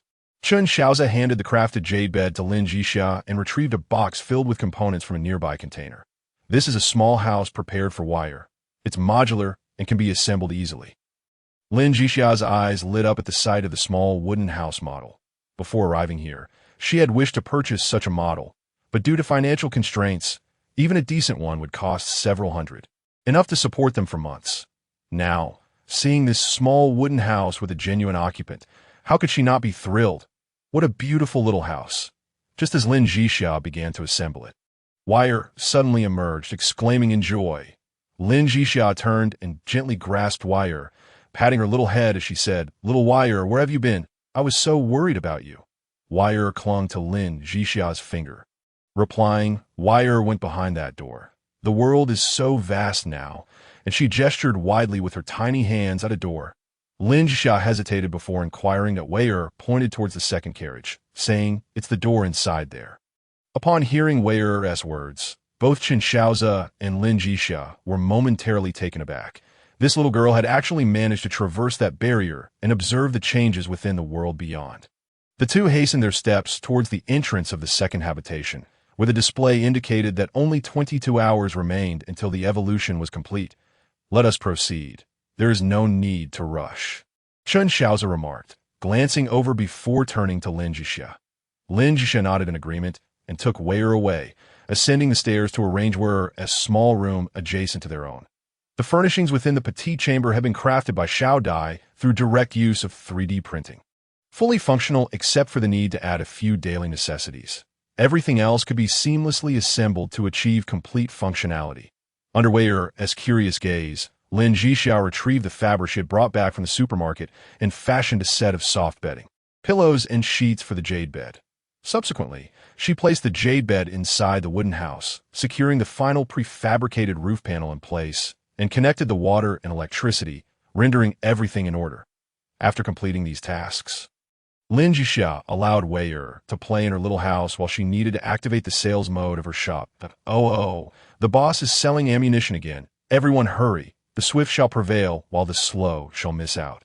As Lin Zhixia switched her shop to sales mode, the regional chat instantly erupted with excitement, and moments later, the items within the shop were swiftly exchanged for zombie crystal cores and soul fragments. The production line within the third habitation had successfully undergone upgrades, thanks to the efforts of Shaoze and Suanpan, significantly enhancing production efficiency. Nevertheless, even with this improvement, it remained impossible to meet the ammunition demands of nearly 10 million people in the entire region. However, the good news was that production capacity had fully satisfied their own ammunition needs. Shaoze, just as Lin Zhixia set down the Heavenly Dao manual, Zhao Qingqing initiated a video call. "Sister Qingqing, what is the matter?" Lin Zhixia asked, puzzled by the sudden call from Zhao Qingqing, who should have been outside setting up defenses. Moreover, there was no need for a dedicated call regarding their arms transaction at that moment. "It's like this, a comrade of mine discovered something in the Heavenly Dao Mall, and we would like to seek your opinion," Zhao Qingqing explained, sending Lin Zhixia a link. Upon clicking it, Lin Zhixia found that the link led to a product in the Heavenly Dao Mall. Named Team Building License, which had specific purchasing conditions. "Shaoze, you need not respond so hastily. Take your time to consider it. You remember, I previously mentioned that someone used the formation of teams as a ruse to swindle resources from others." Zhao Qingqing remarked. "Yes, I remember." Lin Zhixia nodded, acknowledging the matter, though it had not weighed heavily on her mind. Zhao Qingqing continued, "The threat is still escalating. I share this with you for two reasons. Firstly, to use your reputation to alert others that forming a team at this juncture is entirely unfeasible, and they must safeguard the resources upon which their survival depends. Secondly, if our region is indeed to establish its own team, I hope it will be led by the two of you." Before Lin Zhixia could respond, Zhao Qingqing pressed on, "This is a suggestion from all of us. After all, as we enter this survival game, whether we can return is uncertain, but we must exert our utmost effort to preserve the embers of our civilization, should we manage to return." Zhao Qingqing's words trailed off, leaving Lin Zhixia enveloped in silence. What are your thoughts? Lin Zhixia disconnected the video with Zhao Qingqing and turned to Chen Shaoze, who stood at the doorway. Chen Shaoze approached, seated himself beside Lin Zhixia, and pondered before saying, "Though it is said that in times of poverty, one should focus solely on self-preservation, and in times of prosperity, one should aid the world. I wonder if this adage holds true in our current context." After speaking, Chen Shaoze took the Heavenly Dao manual from Lin Zhixia's hands, opened the previously mentioned team formation permit, and examined its attributes. The first condition for purchase was that the survivor's level must reach or exceed level 20. The team formation permit was priced at 200,000 survival points in the Heavenly Dao Mall, a sum that even Chen Shaoze and Lin Zhixia could not afford at that moment. "Look here," Chen Shaoze pointed to a segment at the bottom of the permit's attribute description and remarked. Lin Zhixia turned to see the last line stating that the permit was non-transferable after purchase. Furrowing her brow, she replied, "So in other words, after we buy this permit, we can only form a team ourselves and cannot pass it on to others." Indeed, Chen Shaoze acknowledged that in truth, upon hearing Zhao Qingqing's earlier statement, he had begun to contemplate that regardless of whether they could return to their original world, preserving the spark of civilization for their country and people seemed crucial. And both he and Lin Zhixia possessed the capability to do so. Aid the world, Chen Shaoze mused, casting a divination for himself, but all he saw was a shroud of dense fog, indicating an unclear path ahead. Chapter 53. The Enhanced Elite Two-Headed Zombie Commander. The zombie tide has emerged. At 6 in the afternoon, the zombie tide appeared as scheduled at the edge of the city, where a standby drone promptly relayed this information back to the train. The officer in charge of battle reports immediately updated Chen Shaoze on the situation. "Adjust the shooting parameters. Prepare for bombardment," Chen Shaoze commanded. "Yes, sir," the voice of Shaoze promptly echoed in Chen Shaoze's ear. Lin Zhixia observed the approaching horde of zombies on the screen, stating, the number of zombies in this tide is increasing. Each wave of zombies seemed to grow in size, though the upper limit remained unknown. Shaoze nodded in agreement. 10 seconds later, the vanguard of the zombie tide entered the bombardment zone. 10. Shaoze began the countdown. After the countdown reached its conclusion, Shaoze declared, "Commence fire." In the next moment, the turret atop the vehicle unleashed 20 heavy artillery shells upon the zombie horde. Following yesterday's bombardment, Shaoze believed the damage had been excessive, so he had instructed Shaoze to optimize the artillery to maximize the lethality of each shell. The real-time footage of the first round of bombardment was swiftly transmitted back by the drone, and as Shaoze watched the display, he nodded slightly in approval. This strike covered a front of nearly 300 meters wide and extended nearly 400 meters deep, instantly vaporizing a significant portion of the zombies within that area. Watching zombie movies, I always thought the zombie tide was formidable. Why do they seem so pathetic before our artillery? Lin Zhixia suddenly interjected. Hearing her, Shaoze chuckled. 2.5 hours of plot. The army wraps it up in 5 minutes. Perhaps they shouldn't make such films. True enough, Lin Zhixia replied, realization dawning upon her. Yes, they spoke. The cannon atop the vehicle continued to assert its dominance in battle, creating a lethal barrier of death spanning 300 meters wide and 400 meters deep, preventing the encroaching zombies from advancing an inch.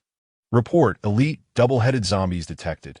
As Shaoze's voice rang out, Shaoze and Lin Zhixia beheld the figure of an elite two-headed zombie on the real-time screen.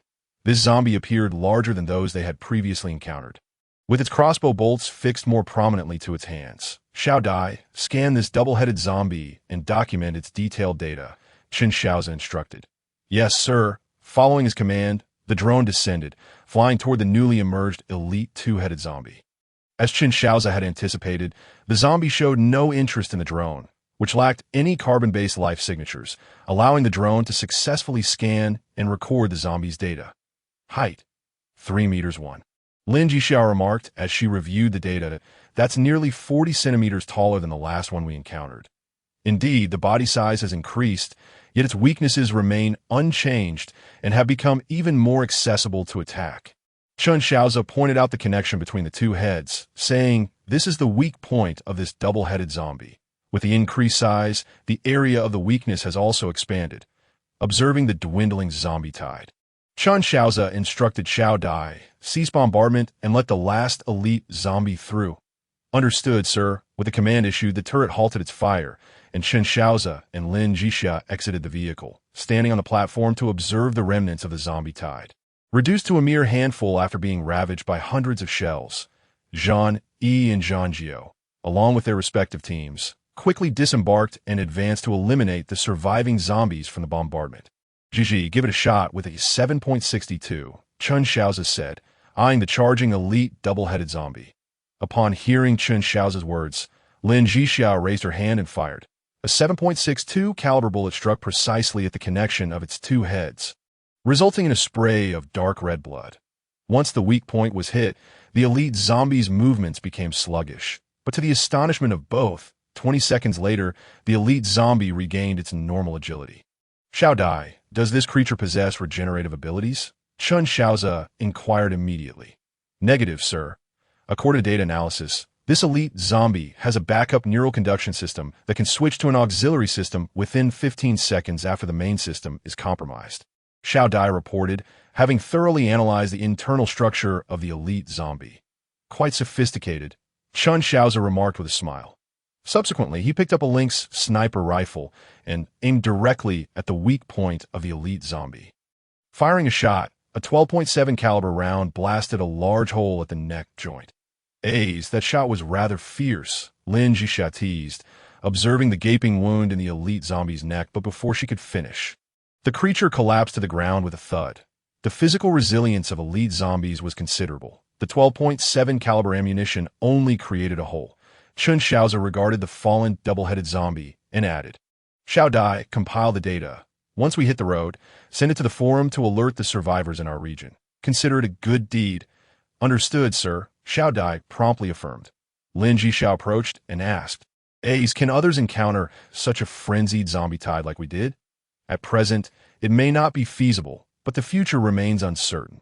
After all, we are engaged with an exceedingly challenging script, Chen Shaoze remarked with a chuckle. Before beckoning Zhang Yi and the others to tidy up in preparation for departing from the fourth station, the rainforest station. Meanwhile, other survivors were, as Chen Shaoze had indicated, grappling with approximately 100 ordinary zombies. Even someone like Zhao Qingqing, who possessed extraordinary abilities and wore exoskeletal armor, found herself facing fewer than 200 zombies.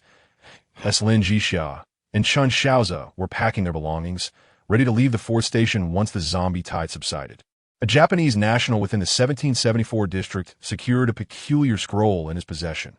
Yoshi, with this scroll, my plan is bound to succeed, he exclaimed, casting a glance at the names of Chen Shaoze and Lin Zhixia. Ranked first on the Heavenly Path manual, a conspiratorial smile spreading across his face. Had Chen Shaoze and Lin Zhixia been present, they would have been utterly astonished, for at that moment, the Heavenly Path manual in the hands of this Japanese individual did not display the personal attributes of either Chen Shaoze or Lin Zhixia. Unbeknownst to all the survivors, only individuals from the respective district could view the authentic personal attribute data of those ranked within their region. Chen Shaoze and Lin Zhixia remained oblivious to the fact that they had become coveted targets for others. Chapter 54, All Hands Live Broadcast, designated plunder battle in the endless orbital world. Aboard a train resembling a nest, a lizard man adorned in green scales cautiously addressed a blue-scaled lizard man seated at the front. Master, the elf clan has refused to trade any supplies with us. Useless wretches, the blue-scaled lizard man scoffed, subsequently dismissing the trembling green-scaled lizard man with a wave of his hand. The green-scaled lizard man retreated as if granted a reprieve. Once the blue-scaled lizard man watched his inept subordinate depart, he extracted a disc-shaped object from his storage space, which bore 9 points, only one of which shimmered with light, while the remaining 8 had lost their luster. Simultaneously, another train sped along a different track in the outer ring, its design starkly contrasting that of the lizardman's nest-like train, resembling a vibrant garden teeming with handsome men and beautiful women. This train belonged to the elf clan, as mentioned by the lizard man. Chief, the life ancient tree has relayed a message. The saintess has made contact with that existence. An elf, wielding an elegantly adorned longbow, swiftly traversed the carriage, arriving at the meeting room door, where he pushed it open to address the clan leader who was in discussion with the elders. Upon hearing the elf's words, the elf leader immediately rose and dashed toward the home sanctuary in the rear carriage, followed closely by several elder elves. My lord, the elf leader exclaimed, upon entering the sanctuary, his gaze falling upon the revived life ancient tree. A gentle female voice resonated from the tree. It seems the prophecy has come true. Chief, please convey this message to our kin. Yes, my lord, the elf leader replied, and promptly exited with several elders. Minutes later, he utilized the unique methods of the elf clan to disseminate the message to their scattered kin throughout the world. The scene shifts as Chen Shaoze and Lin Zhixia, accompanied by Zhang Yi and Zhang Jiao, completed their preparations and boarded the train, awaiting its departure to the fifth station. Sir, the video and data have been compiled. The voice of Xiao Dai chimed in. Upon hearing this, Chen Shaoze instructed Xiao Dai to play the edited video, which detailed the attributes of ordinary zombies, enhanced zombies, mutated animals, and ultimately, the dual-headed elite zombies. Encompassing their strength, speed, defense, and attack methods, all captured in meticulous recordings. Although brief, lasting only 20 minutes, the footage was replete with valuable content, devoid of any superfluous frames. Excellent. Chen Shaoze nodded in satisfaction before directing Xiao Dai to upload the compiled data to the Heavenly Path Manuals forum. He then sent a message in the chat interface, stating, "This is Chen Shaoze. I have compiled the data on all encountered zombies and mutated animals, which has been uploaded to the forum. Please refer to it as needed." Upon seeing Chen Shaoze's message, everyone in the district immediately accessed the forum, leading to an explosion of activity in the district's chat interface. The big shot is indeed a big shot, while we are still struggling with ordinary zombies. He has already begun tackling elite dual-headed zombies. Indeed, if it weren't for the discounted weapons purchased from him, I wouldn't know how to cope with those dozens of zombies. Hey, did you all notice the sheer number of zombies the big shot is facing? rather than just the mutated creatures and elite dual-headed zombies. Not only are there a plethora of zombies, but did you also observe the terrifying defensive measures employed by our two big shots? Artillery. I used to be an artilleryman. That crater could only have been caused by a heavy artillery piece of caliber 155 or above. Wow, the big shot is truly formidable. At that moment, some keen-eyed individuals noticed the fleeting images of the densely packed zombie tide and the terrifying craters left in its wake. The big shot has long been engaged in the business of renting out artillery, though the numbers are too few for you to have noticed. Zhixia had also opened the forum, viewing the uploaded video data. Shaoze, Yulao approached me, and after a brief glance at the materials uploaded by Chen Shaoze, he remarked, "Based on observations over the past few days, I have deduced that the number of zombies in the tide corresponds to the collective strength of all personnel aboard the train." Indeed, you and I conducted a tally. Before Chen Xiaoyu provided you with exoskeletal armor and ability crystals, we faced only 40 to 50 zombies, as our combat prowess was lacking. Subsequently, the number of zombies surged to nearly 200, more than tripling. Yuan Lao continued Yu Lao's statement. Yes, following this logic, considering the strengths of Chen Xiaoyu and his companion, the number of zombies they must confront will undoubtedly be staggering, and the intensity of the zombies will be equally terrifying. Since they can handle it with ease, the only explanation is that their strengths have already surpassed the upper limits of the current zombie tide, Yu Lao concluded. Could they truly be that powerful? Zhao Qingqing asked incredulously, as she perceived Chen Shaoze as merely the boy next door, while Lin Zhixia appeared akin to her younger sister. Yuan Lao added, "If Chen Xiaoyu can take the lead, it would undoubtedly be a fortuitous event for us. Attention all survivors, the train will depart in 5 minutes. Please board immediately. Attention all survivors, the train will depart in 5 minutes. Please board immediately. Attention all survivors. The train will depart in 5 minutes. Please board immediately." At this moment, the announcement from the heavenly path echoed, and all survivors who had endured to the 4th station would soon be on their way to the unknown 5th station. 5 minutes later, the train slowly pulled away from the platform and plunged into the mist as Chen Shaoze and Lin Zhixia prepared to shed their combat gear and rest. A series of sudden announcements from the heavenly path shattered the tranquility of the world. The Outer World chat channel is now open. Please refer to the Heavenly Path manual for the rules. The live broadcast function has been activated. Please refer to the Heavenly Path manual for the rules. Shira Kenjin from District 1774 has used a designated plunder scroll against Chen Shaoze from District 4587. The designated plunder battle commences. The first designated plunder battle will commence in a live broadcast format, allowing all survivors to witness the event. Chapter 55.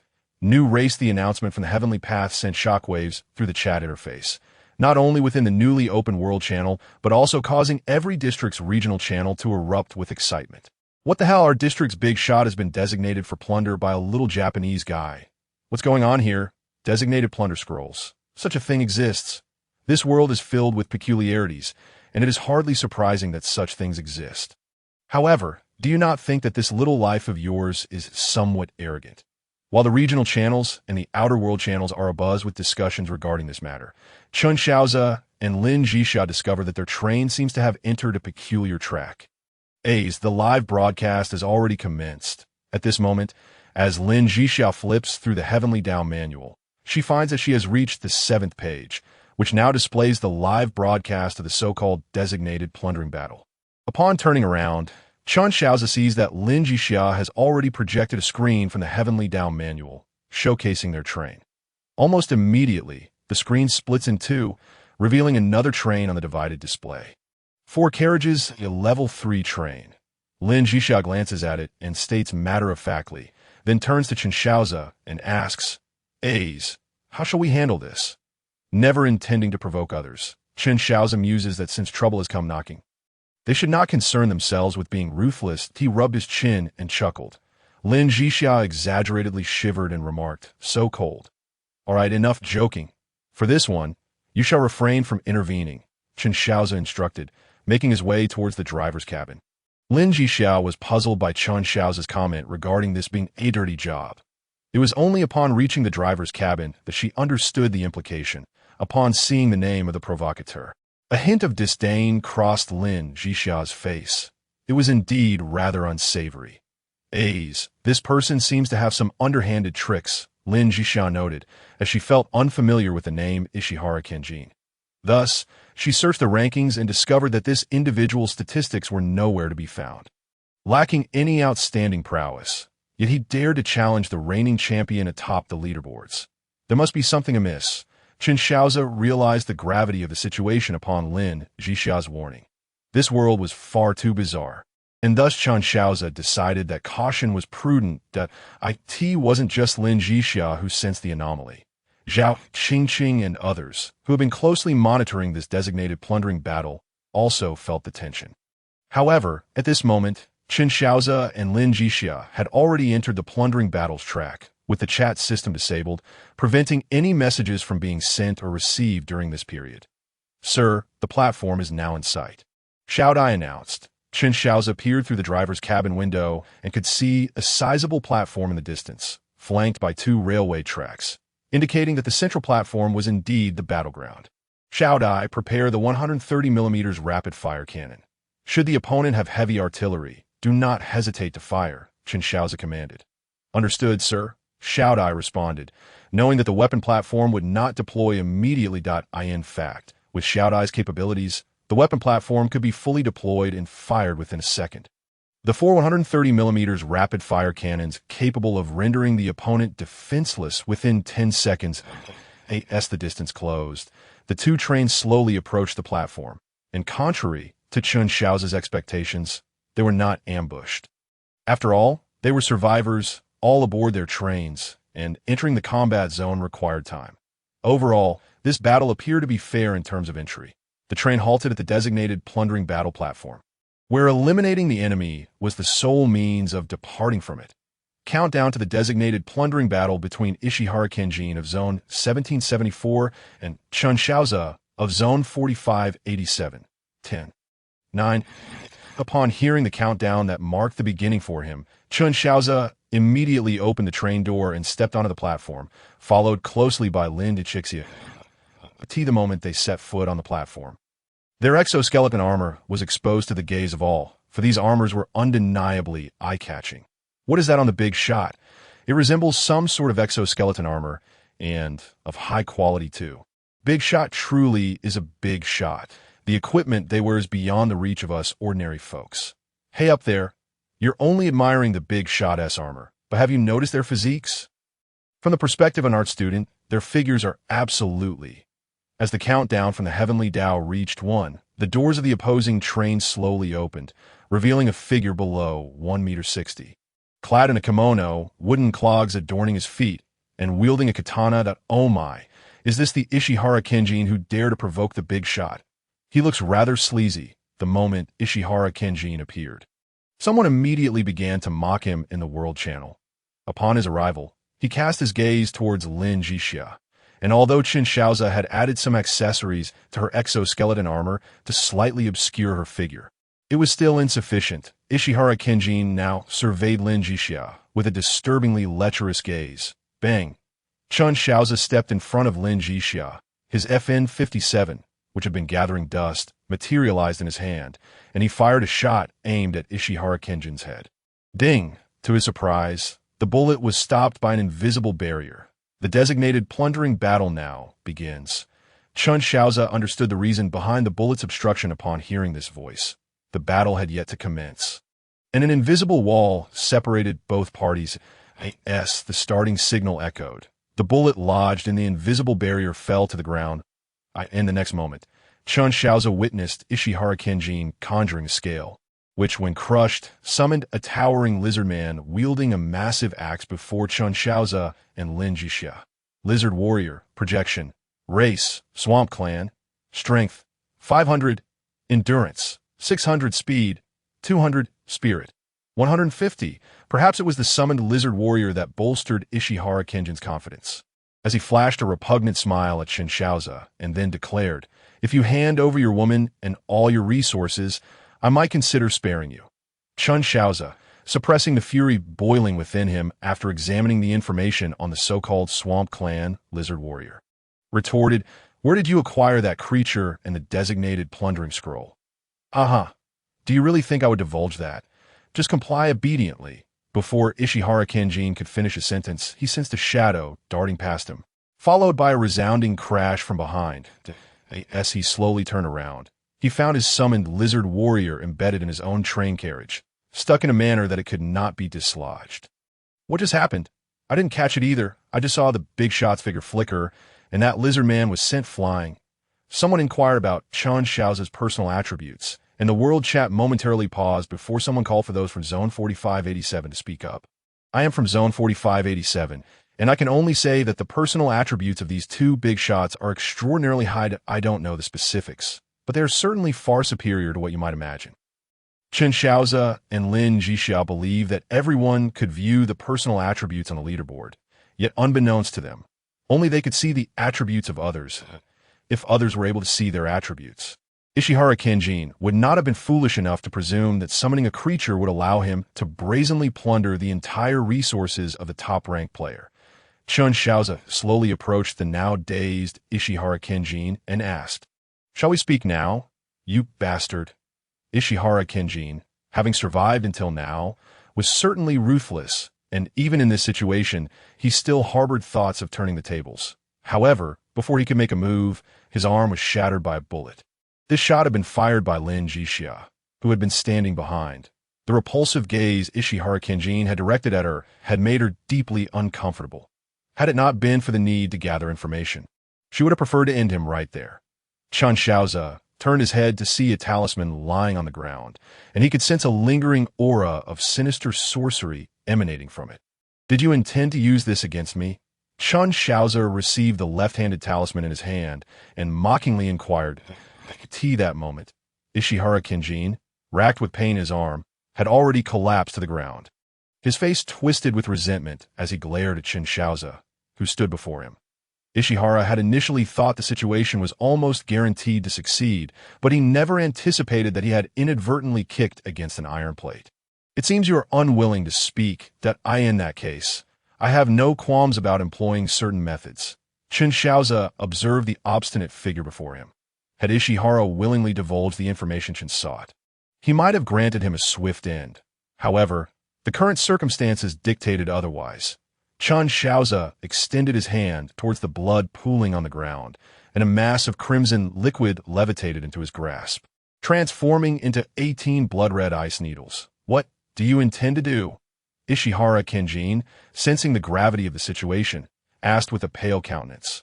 "Let us begin," Chen Shaoze responded without hesitation, driving the 18 blood-red ice needles into Ishihara's body. As they penetrated, they morphed into 18 streams of tormenting energy, inflicting excruciating agony from within. Ishihara immediately convulsed on the floor, utterly despondent as he realized he could no longer scream, unable to voice his suffering. This harrowing scene was broadcast live to all survivors in the outer circle. Those who won Chen Shaoze looked curiously at the attribute stone in Lin Zhixia's hand and inquired. Lin Zhixia smiled and replied, "It appears that the attribute stone belonging to that fellow indicates that the plunder scroll not only seizes resources, but also personal attributes.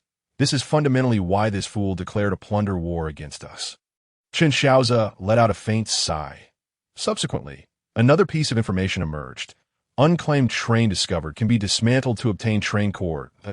You wish to dismantle? Yes.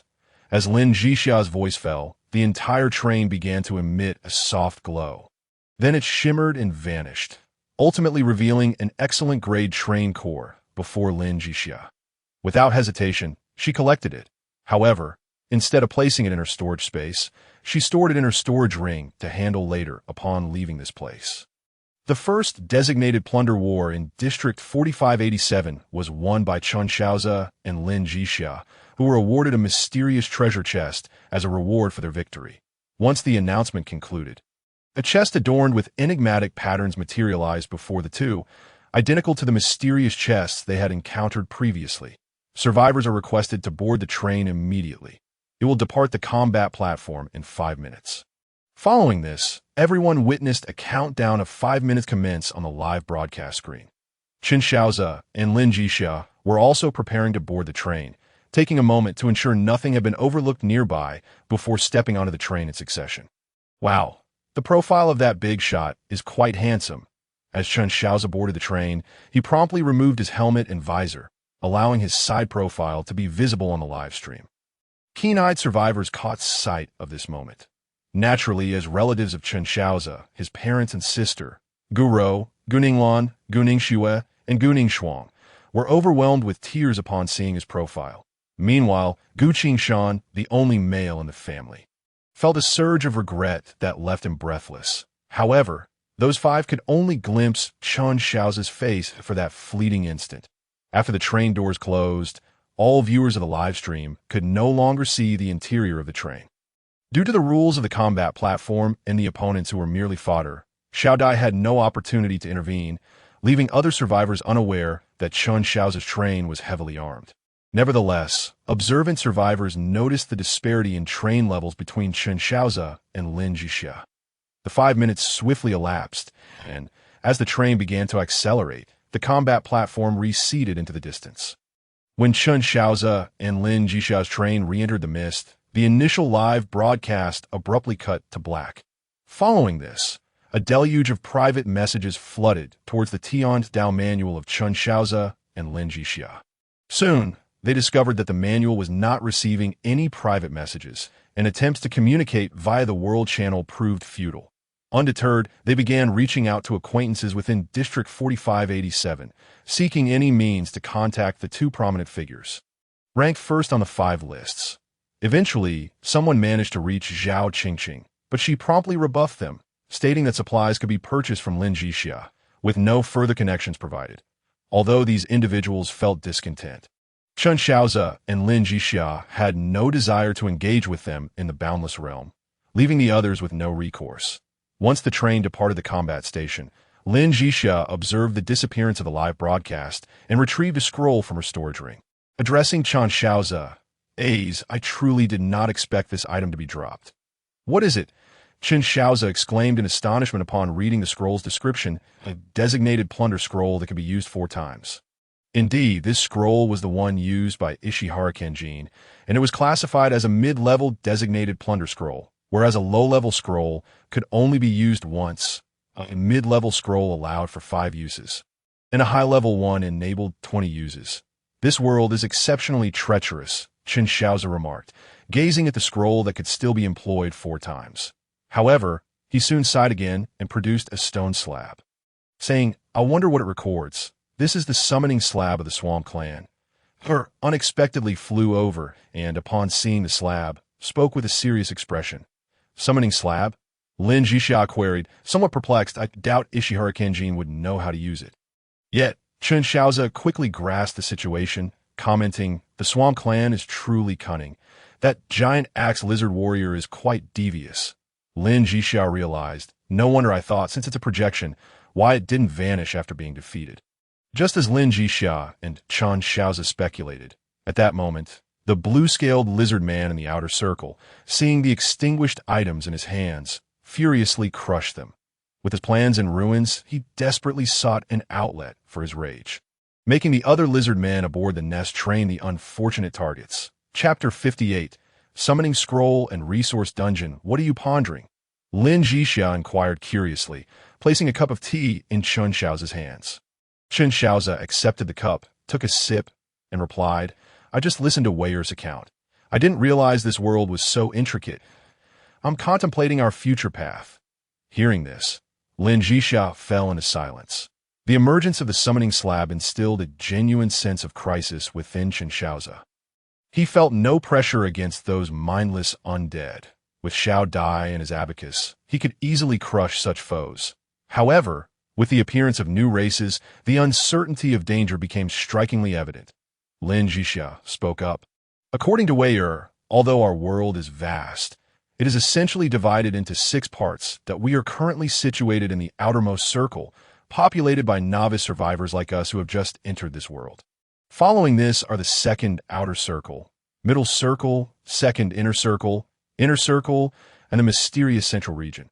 However, Weier was uncertain how to transition into a mid-level survivor and access the second outer circle. Lin Zhixia paused briefly before continuing. Chen Shaoze suddenly asked. Wei mentioned she belongs to the elf clan. Yes, Lin Zhixia nodded. Does she know why she appeared here?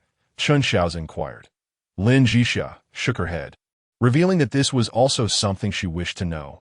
However, Wei herself possessed no memories of that, as she had only recently emerged from the elf fruit and could only uncover such knowledge by contacting the mother tree of the elves. At this moment, Chen Shaoze recalled that a mysterious treasure chest remained unopened, prompting him to lead Lin Zhixia to the cockpit, where the chest lay quietly on the floor. It's a bit strange. It's been quite a while since we left the 4th station, yet the screen still hasn't displayed the arrival time for the next station, Lin Zhixia remarked, gazing at the screen in surprise. Before Chen Shaoze could respond, Lin Zhixia waved her hand dismissively and said, Forget it. It should display when it's time to arrive. What are you doing convincing yourself? Chen Shaoze chuckled, looking at Lin Zhixia. Well, it's not like we can control this. So let's just open the chest. Lin Zhixia, slightly embarrassed by Chen Shaoze's comment, quickly shifted the topic. Chen Shaoze smiled, not dwelling on the matter, and approached the mysterious treasure chest, proceeding to open it. Items obtained. Summoning scroll. Quality. Ordinary. Quantity. 1. Ordinary summoning scroll. With 1 use, can simultaneously summon 5 trains to the same platform to complete dungeon tasks or team missions. Items obtained. Dungeon opening key. Quality. Ordinary. Quantity. 1.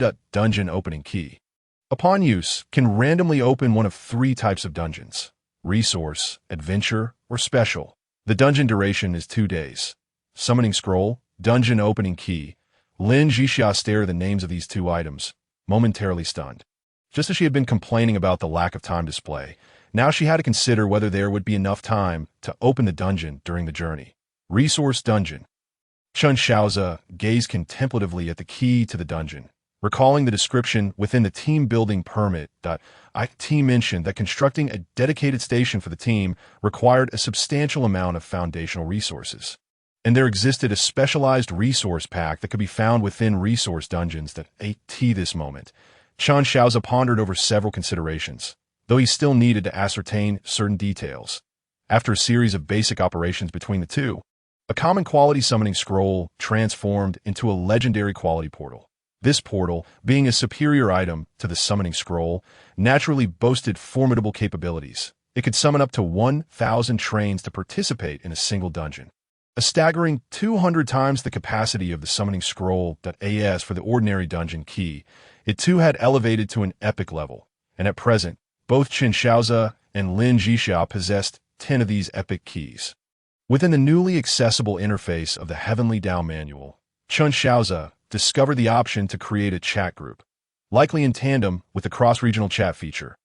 He promptly added Zhao Qingqing to this self-created chat group and subsequently sent her a video call request. Shaoze, is this the group you established? Zhao Qingqing exclaimed in surprise upon seeing the chat group, named Yanhuang. Chen Shaoze nodded, affirming, Indeed, Sister Zhao, I've come to a realization. This world is far more intricate than we imagined. So advancing as a team is undoubtedly our best choice. How wonderful it is that you've come to this conclusion, Zhao Qingqing replied, relieved to hear Chen Shaoze's words. Chen Shaoze waved his hand, saying, Sister Zhao, please don't rush. While I do intend to form a team, the selection of personnel requires careful consideration, particularly those who will join initially, as they will inevitably become the management later on. These individuals must withstand scrutiny in terms of both character and capability. What do you plan to do? Zhao Qingqing inquired, picking up on Chen Shaoze's intentions. Sister Zhao, I still have faith in the virtues and abilities of my comrades. Therefore, I wish to recruit the first batch of team members from your fellow warriors. In 2 hours, I will initiate a dungeon, and I need you to gather 50 individuals. No, 50 trains worth of people. Those who successfully complete the dungeon will be directly invited to join the team. However, you must not disclose this to them. Simply inform them that I have opened a team dungeon requiring 50 participants to enter. Chen Shaoze articulated his plan and awaited Zhao Qingqing's response. Without hesitation, Zhao Qingqing nodded in agreement and ended the video call to contact her comrades. Have you truly made up your mind? Lin Zhixia, who had been silently observing, finally spoke up after Chen Shaoze's conversation with Zhao Qingqing. Chen Shaoze smiled.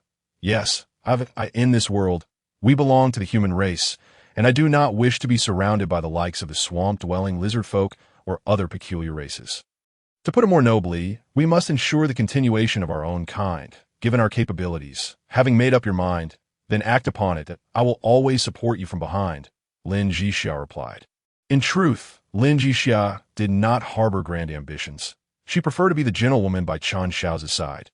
Yet, in this world, one often lacked agency, and she was now prepared to stand shoulder to shoulder with Chen Shaoze in battle.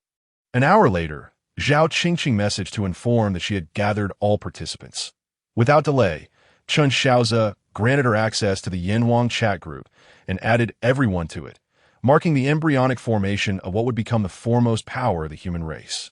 Yanhuang, Chapter 59. Gathering at the substation, the team contract required 100,000 survival points, while the team-building permit only necessitated 200,000 survival points. Chen Shaoze perused the descriptions of the two types of team scrolls, noting some useful information pertaining to the team-building permit, specifically that the team would possess a dedicated station, though constructing this station would demand vast foundational resources. Sister Qingqing mentioned this item to me, but I didn't scrutinize it closely. However, it seems exceptionally suitable for our needs, Lin Zhixia remarked after carefully reading the sparse details on the team-building permit. Chen Shaoze wholeheartedly agreed with Lin Zhixia's assessment. The permit felt tailor-made for the two of them. How many survival points do we currently possess? Chen Shaoze inquired. That we have 220,000, which is more than sufficient for purchasing the permit, leaving us with an additional 20,000 as a reserve, Lin Zhixia replied. Without hesitation, Chen Shaoze procured the team-building permit from the Heavenly Dao marketplace. The sensation of acquisition felt less like obtaining a certificate and more akin to acquiring a palm-sized token crafted from an unknown material. Is this truly the permit? Lin Zhixia expressed her disappointment, observing the token in Chen Shaoze's hand, which resembled a metal insignia. Please examine it for now, Chen Shaoze said, noticing the Heavenly Dao manual flickering with incoming information. He placed the permit into Lin Zhixia's hands and turned the manual to the chat page, where, as expected, a video request from Zhao Qingqing awaited. Sister Zhao, Chen Shaoze answered the call with a smile. Zhao Qingqing said, I have contacted everyone, and those who confirmed their participation are already in the group. When shall we commence the dungeon? Chen Shaoze glanced at the time, realizing that less than an hour had passed, and chuckled. Sister Zhao, your efficiency is truly impressive. If everyone is prepared, we could start right away.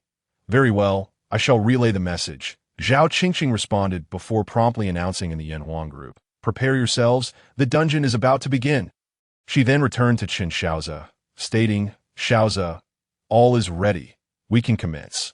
Not wasting any time, Chen Shaoze retrieved the dungeon key and activated the dungeon interface. Upon viewing the interface, he was momentarily taken aback to discover that it allowed for the selection of dungeon types.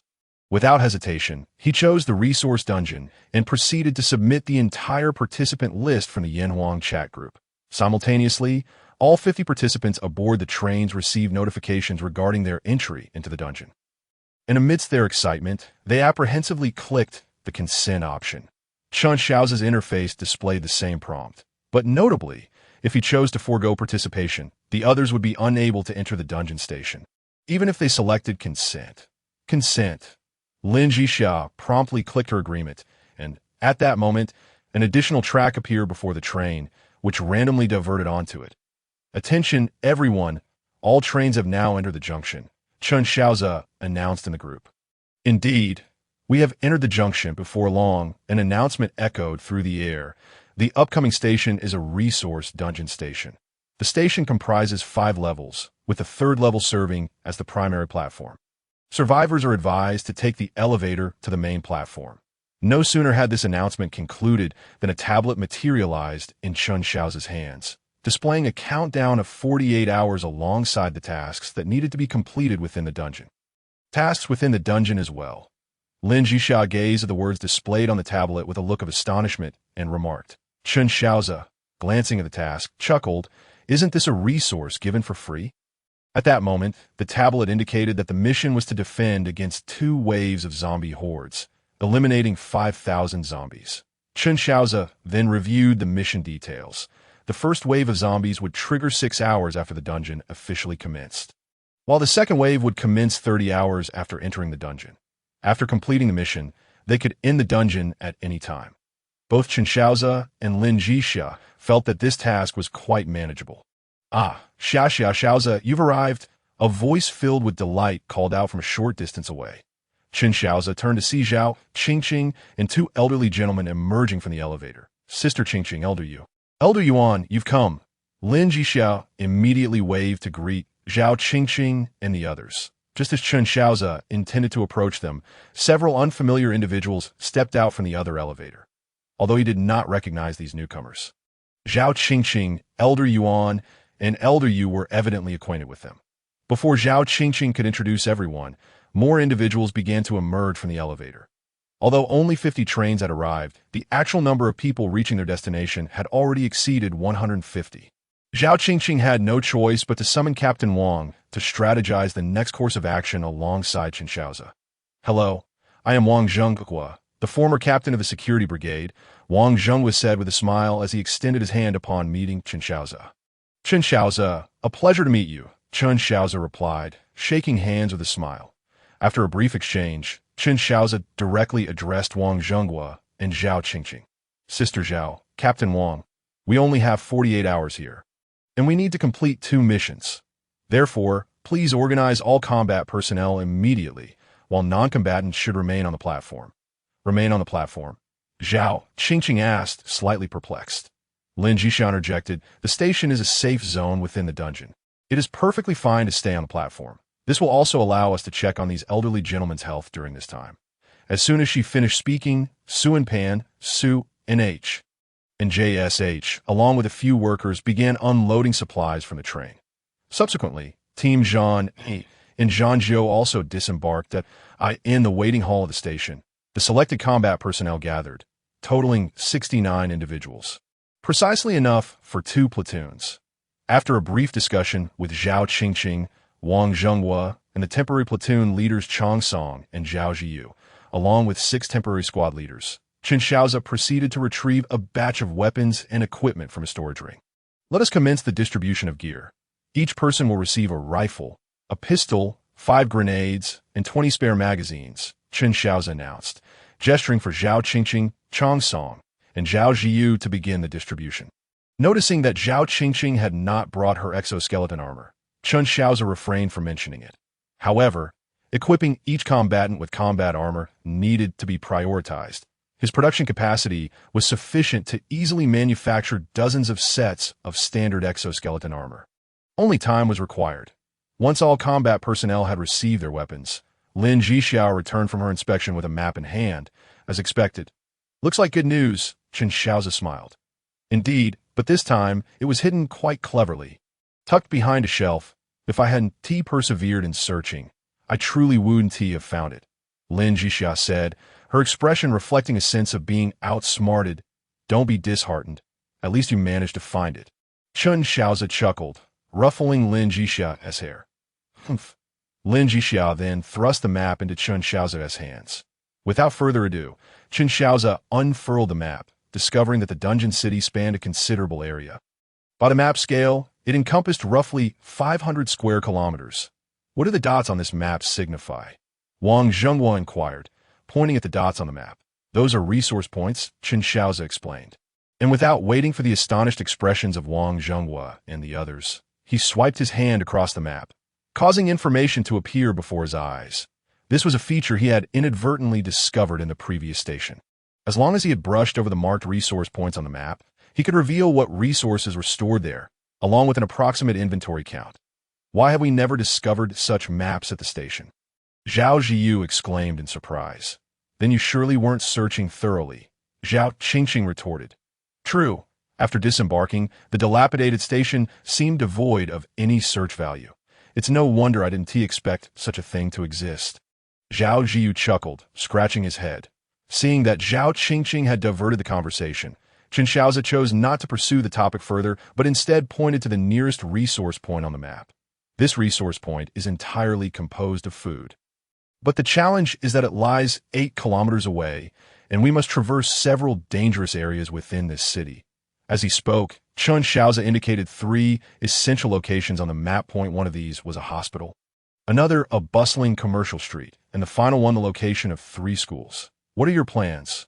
Wang Zhenghua asked. I believe our first task should be to ascertain what exists within the city. It is improbable that we would be permitted to casually collect resources in an empty city. If that were the case, this resource dungeon would be far too simplistic. The laws of this world would not allow survivors to live so comfortably. I concur, Zhao Qingqing nodded, her recent experiences solidifying her belief that this world was fraught with peril at every turn. That moment, Johnny entered from outside, his imposing stature immediately capturing everyone's attention. He approached Chen Shaoze and handed him 5 photographs, stating, "Commander, here is the terrain situation of the square in front of the station." After taking a glance, Chen Shaoze instructed, "Inform Suanpan to deploy all drones. I need to know the status of everything within a 5-kilometer radius." "Understood, Commander." Once Johnny departed, Chen Shaoze retrieved the tablet, pointing at the mission details to Wang Zhenghua and the others. "We also have the task of fending off 2 waves of zombies, which suggests that the conditions of this resource dungeon are fundamentally similar to those we encountered at previous stations, though we remain uncertain about the strength of the zombies." Wang Zhenghua, Chang Song, and Zhao Ziyu, upon hearing Chen Shaoze's analysis, felt that the situation was indeed as Chen had described. The city was teeming with zombies. However, none of them had ever experienced a true zombie tide. Their encounters had been limited to just over 100 at most, and they remained blissfully unaware of the terrifying spectacle that a real horde could present. "Let us venture outside and inspect the defensive arrangements," Chen Shaoze declared, stowing away the map that he addressed Zhao Qingqing, Wang Zhenghua, and the others, then paused to turn back to Lin Zhixia, saying, "Zhixi, please check the conditions at Xuangu and Jishur. If everything appears satisfactory, gather some ingredients to treat everyone to a meal." "Understood. I will prepare immediately," Lin Zhixia replied, discerning Chen Shaoze's intentions. Although the spirits of the group seemed relatively high, their pallor indicated signs of malnutrition. In Lin Zhixia and Chen Shaoze's eyes, these individuals were good people, and given their current reserves, hosting a meal for over 100 of them posed no burden whatsoever. This is unfeasible. With so many of us, how much food will be consumed? We have our own food supplies. Wang Zhenghua instinctively began to protest. "Captain Wang, it is decided. Zhixi, please proceed with the preparations while we set up the defenses," Chen Shaoze firmly asserted, striding purposefully toward the station's exit.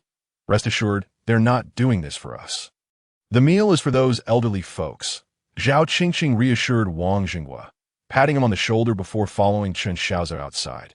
Seeing their captain at a loss for words, Chang Song and Zhao Ziyu fell silent as well. Yet they felt sincere gratitude toward Chen Shaoze and Lin Zhixia for their kindness, especially during these trying times.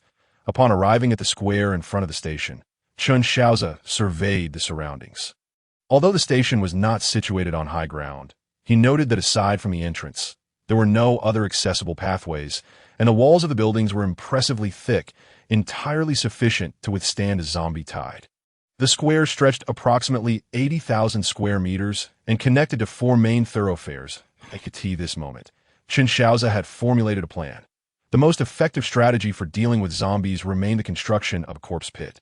Additionally, he had already observed several zombies lurking in the shadows of the surrounding buildings. For safety's sake, Chen Shaoze decided against involving Zhao Qingqing and Wang Zhenghua in the excavation of the corpse pit. In truth, they would be of little assistance. The subsequent scene would reveal to them the profound disparity between their capabilities and those of Chen Shaoze. Chapter 61. Strategy for Resource Dungeons. Part 2. In a breathtaking display, Chen Shaoze soared into the air before the astonished gazes of Zhao Qingqing, Wang Zhenghua, Chang Song, and Zhao Ziyu. With a swift gesture, he pointed to the ground and uttered a commanding phrase as his voice echoed. The square's surface yielded as if sliced by a hot knife through butter. A semicircular section, nearly 300 meters long, 50 meters wide, and 60 meters high, was effortlessly lifted and gently repositioned behind the corpse pit, forming a sturdy wall that sealed off the square behind it. Perched atop this newly constructed wall, Chen Shaoze realized it was slightly too high, so he severed it at the midpoint and utilized the remaining earth to create a sloped pathway, facilitating easier access for those stationed above. Subsequently, he fortified the upper platform of the wall, adding battlements of half a person's height at the edges to prevent any unfortunate accidents. Finally, he reinforced the bottom and walls of the corpse pit and arranged a fire array for incineration. Completing this entire endeavor took Chen Shaoze less than an hour, during which Zhao Qingqing, Wang Jingguo, Chang Song, and Zhao Zhiyu experienced a complete upheaval of their worldviews. They had never imagined that defenses could be constructed in such a manner. Yet, even if they had conceived of such ideas, they lacked the means to execute them and saw no necessity to do so. "Ace, are you finished? It's time to eat," Lin Zhixia called out as she emerged. Zhao Qingqing, finally regaining her senses, grasped Lin Zhixia's hand and inquired, "Xia, have you encountered such zombie tides before? How many zombies did you face? It wasn't always like this. It was during the second station that we faced such a scenario." The city at our second station was similar to this one, but there were far more zombies. That A's innovative creation of the corpse pit turned out to be quite effective, and we employed the same strategy at the third and fourth stations. Lin Zhixia nonchalantly explained, leading Zhao Qingqing inside while adding, "Sister Qingqing, we must hurry. Otherwise, we might miss out on the good stuff." Wang Jingguo, Chang Song, and Zhao Zhiyu, having gleaned significant information from Lin Zhixia's brief remarks, exchanged knowing glances before following Chen Shaoze back into the station. By this time, the first platform had become quite lively, as everyone eagerly shared their precious yet sparingly hoarded food. While the quantities were modest, they represented heartfelt intentions, with the bulk of the offerings coming from Chen Shaoze and Lin Zhixia. Primarily fresh vegetables and fruits, items that had been long absent from their lives. Several children, upon receiving mere 2 strawberries, hesitated to eat them, wishing to save them for their grandparents or parents. Of course, these little ones remained blissfully unaware that soon they would no longer need to worry about such matters. When Lin Zhixia called Chen Shaoze and the others back, the final dish was just being served at a total of 20 dishes, accompanied by 2 large pots of soup, comprised the most lavish meal they had enjoyed since entering this world. Observing the spread before them, some individuals discreetly wiped away tears, while those nearby offered soft reassurances. Though it was not yet a moment of jubilation following calamity, the ability to partake in such a bountiful meal under these circumstances lifted the gloom from many faces. After quietly observing the reactions of everyone present, Chen Shaoze felt ready to make a decision. Following lunch, he placed a stack of reports into Wang Jingguo's hands and said, "These elderly individuals exhibit various issues. Given the current situation, we cannot provide a better environment. We can only strive to maintain the status quo and prevent further deterioration. That I have some medications. I will organize them, and you can deliver them to them later." Indeed, while great kindness often goes unspoken, I must express my gratitude on their behalf. Wang Jingguo replied sincerely, and no need for such formalities. Chen Shaoze began to respond, only to receive a report from Pan, which summarized critical intelligence. After a brief review, his expression darkened, and he addressed Wang Jingguo, saying, "Captain Wang, assemble all combat personnel. There is an urgent situation to report." "Understood," Wang Jingguo replied, immediately grasping the gravity of the situation from Chen Shaoze's demeanor, and set off to gather all combat personnel. In the waiting hall, Chen Shaoze projected the information collected by Pan as a 3D holographic image for all to see, stating, according to the intelligence gathered by drone reconnaissance, the city is infested with a vast number of zombies. He enlarged the holographic display to showcase the area within a 5,000-meter radius around the station, pointing to the dense cluster of red dots. Each red dot on the hologram represents a concealed zombie. Given the overwhelming number of zombies currently in the city, my plan is as follows. First, Chen Shaoze indicated the positions of 5 resource points on the hologram. The task of retrieving supplies from these resource points will be undertaken by myself, Lin Zhixia, and Zhao Qingqing, along with the mechanical soldiers under my command. "Excuse me," a soldier raised his hand to voice an objection. "Given the immense number of zombies outside, how does Commander Chen intend to reach these points?" "By flight," Chen Shaoze replied, momentarily taken aback by the soldier referring to him as Commander Chen.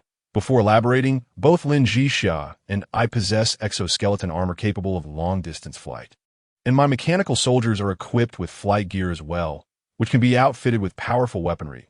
We are confident that we can withstand the onslaught of the zombie tide long enough to complete our mission at the resource points. At this juncture, Chang Song also raised his hand to inquire, "And what will the rest of us do? Surely we cannot remain idle within the station." "Certainly not," Chen Shaoze remarked, gesturing towards the densely clustered red dots on the map. "Your mission is to eradicate these zombies, acquire their cores and soul fragments, and enhance your own experience that will not be misled by the sheer number of zombies. To me, they represent survival points at this moment." Lin Zhixia interjected, "The attributes of the zombies here may surpass those you previously encountered. Based on past experiences, the experience they offer could be several times greater than that of the earlier zombies. Since we are here, how can we overlook such a vast reservoir of experience and survival points? Report, the number of zombies is overwhelming. Can we?" Another warrior stood up to voice his concerns, but he hesitated to continue. Chen Shaoze chuckled. "You need not worry about that. This is merely the first wave. 5 members of Team 1 entered, carrying several large boxes, which they placed before Chen Shaoze before promptly exiting," he continued. "These boxes contain thermite grenades and white phosphorus grenades. Shortly, we will receive additional heavy firepower. Do not forget, zombies are fundamentally carbon-based life forms. The overwhelming numbers are merely a result of insufficient firepower. With adequate firepower and defense, even a multitude of zombies is merely a source of supplies." Chapter 62, Strategy for Resource Instance, Part 3, aware that everyone was feeling anxious in the face of such a horde of zombies. Chen Shaoze ceased to elaborate further and led everyone directly to the defensive fortifications at the front station square. The expansive, deep trenches and towering defensive walls, rising dozens of meters high, evoked a surreal sense of reality. What kind of zombie tide necessitated such formidable defenses? As the astonishment on everyone's faces lingered, Team 1 emerged from the station bearing 10 120mm mortars, which they methodically arranged at the entrance of the platform. Within a few minutes, Su and Pan arrived with Zhang Jiao, pulling along 3 carts laden with shells. For this particular instance mission, Chen Shaoze and Lin Zhixia had decided to deploy some of their recently stored heavy firepower. "Zhao Jia, please hand over your exoskeleton armor to me. Let Su and Pan perform maintenance and upgrades on it," Chen Shaoze instructed Zhao Qingqing. All right, Zhao Qingqing thought about joining Chen Shaoze and Lin Zhixia for the mission and was surprised that Chen Shaoze spoke first. She promptly retrieved her armor from her storage space. Chen Shaoze directed Su and Pan to take it back. At this juncture, he did not plan to venture out for resource recovery. His priority was to clear the nearby zombies while also allowing others to acclimate to a true zombie tide. Wang Dui, Chang Pai, Zhao Pai, gather your teams and prepare to ascend the defensive wall. Acclimatize yourself to the intensity of a real zombie tide, that if we venture out, it will better equip you to handle the situation. Chen Shaoze commanded. Wang Zhenghua, Chang Song, and Zhao Jiu nodded, eager to witness the true zombie tide that Chen Shaoze had described. Once Chen Shaoze finished speaking, they called their comrades to ascend the defensive wall, as the combatants took their positions atop the wall. Chen Shaoze produced a drone equipped with a noise generator designed to attract zombies, deftly maneuvering it into the air. Various sounds, beeps, whirs, and shrill cries, echoed in the ears of the onlookers. Meanwhile, non-combat personnel within the safety zone were keenly observing the images relayed back by the drone on the large screen. Gaining insight into the outside situation at that moment, a sharp-eyed child pointed at the screen and exclaimed, "Look over there!" The child's voice captured everyone's attention. Under their watchful gazes, the once tranquil city outside suddenly came alive. Countless shadows surged forth from the buildings, each shadow revealing itself to be a zombie. "Mommy, I'm scared." Another little girl squealed, frightened by the sight, and instinctively hid in her mother's embrace, her voice trembling. "Do not fear. The uncles and brothers outside will eliminate them all." The girl's mother gently reassured her, patting her back down on the defensive wall. Wang Zhenghua, Chang Song, and Zhao Jiu felt a prickling unease. It dawned on them that what they had previously encountered was not a true zombie tide, but merely a small cluster of zombies. Prepare the artillery, enter firing range, and commence unrestricted fire. Chen Shaoze commanded the warriors stationed by the mortars. "Yes, Commander," Zhang Yi responded promptly, rallying the mechanical warriors for readiness. Within a minute, the first round of shells was launched. Boom! The 120mm mortar shell struck the horde from 600 meters away, creating a gaping void amidst the throng of zombies, only to be instantly filled by the relentless tide that followed. Beware of the enhanced zombies, Chen Shaoze suddenly warned, spotting a dozen agile and powerful enhanced zombies hidden within a horde. His voice rang out loudly, alerting everyone. Everyone present was familiar with the potion Shaoze had shared on the forum. Though none had encountered such creatures personally, they were acutely aware of their capabilities. Upon hearing Chen Shaoze's warning, all combat personnel became immediately vigilant that, in the blink of an eye, the zombie tide surged towards the corpse pit. Perhaps due to the number of defenders on the wall, the zombies recklessly charged forward, disregarding the lack of a baiting corridor and tumbling into the pit with mindless abandon. Deploy thermite grenades. Chen Shaoze commanded as he observed the overwhelming influx of zombies into the pit, knowing that the formation at the bottom would take time to maximize its effectiveness. Upon hearing Chen Shaoze's command, everyone on the defensive wall retrieved their thermite grenades, pulled the pins, and hurled them downwards. Boom! Whoosh! Over 60 thermite grenades were cast into the pit, and mere moments later, a wave of intense heat surged forth, followed by the formation of fiery whirlwinds within the pit, with the fallen zombies serving as optimal fuel. Truly a brilliant strategy, Shaoze marveled as he watched the continuous influx of corpses fueling the flames in the pit. Beside him, a fellow warrior chuckled, "Squad leader, only someone like Brother Chen could devise such a plan. We could never achieve this. Besides, we would never encounter such a massive zombie tide." Before he could finish, a radiant glow enveloped him, and not only did the combat personnel on the defensive wall experience upgrades, but even the non-combat personnel in the safety zone were elevated as well. Wow, we've leveled up? That was quick. The experience from these zombies is indeed exceptional. After the initial shock of the zombie tide, their emotions were now dominated by the joy of their newfound levels. They realized that Chen Shaoze and Lin Zhixia's formidable strength was well-founded. The principle that the strong grow stronger was vividly illustrated here. Xia, are the zombie tides at your last few stations always like this? Zhao Qingqing inquired, standing beside Lin Zhixia. Lin Zhixia nodded yes, more or less. The first station had only 1,000 or 2 zombies, but the subsequent 3 stations had considerably more. No wonder. Zhao Qingqing responded with newfound understanding. Half an hour later, the first wave of zombies, drawn in by the drone, had been largely eradicated. The enhanced zombies lurking among the horde had been swept away, engulfed by the ordinary zombies, and subsequently reduced to ashes. Chen Shaoze piloted the drone for another reconnaissance flight. And within a 2-kilometer radius centered on the station square, virtually all zombies had been attracted. In other words, the area was now deemed secure. The density of zombies nearby has significantly decreased. There's no need to waste more ammunition, Lin Zhixia reported after surveying the area with her mental acuity. For now, it is unnecessary, Chen Shaoze replied, glancing at the time. With less than 3 hours until the next wave of zombies, he decided to let Wang Zhenghua and the others take a break. After all, the previous wave had merely been a trial. The upcoming wave would be the real challenge. Chapter 63. Strategy for Resource Instance. Part 4. 3 hours is neither long nor short. Zhao Qingqing spent nearly an hour introducing Lin Zhixia to some of the families of the soldiers. Lin Zhixia, who prided herself on her sociability, found herself slightly flustered by the warm hospitality of these military families. Meanwhile, Chen Shaoze, along with Wang Zhenghua, Chang Song, Zhao Ziyu, and others, tirelessly arranged the heavy firepower transported from the vehicles atop the defensive wall. Chen Shaoze dedicated an entire hour to expanding the corpse pit, increasing its width by 30 meters and depth by 40 meters, resulting in a capacity of 80 meters in width and 100 meters in depth, ensuring it could accommodate double the previous zombie count. The defensive wall was also adjusted, repositioned 20 meters back, with a newly constructed sloped surface at the front.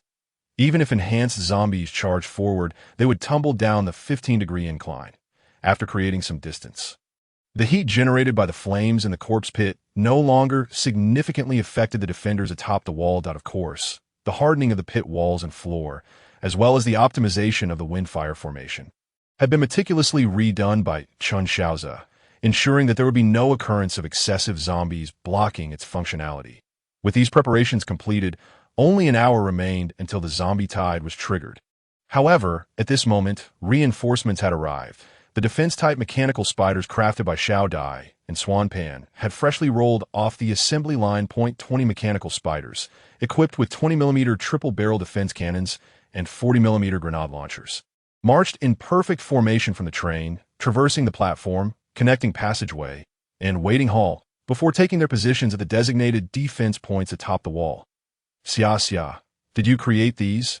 Zhao Qingqing asked Lin Zhixia in disbelief upon witnessing the scene.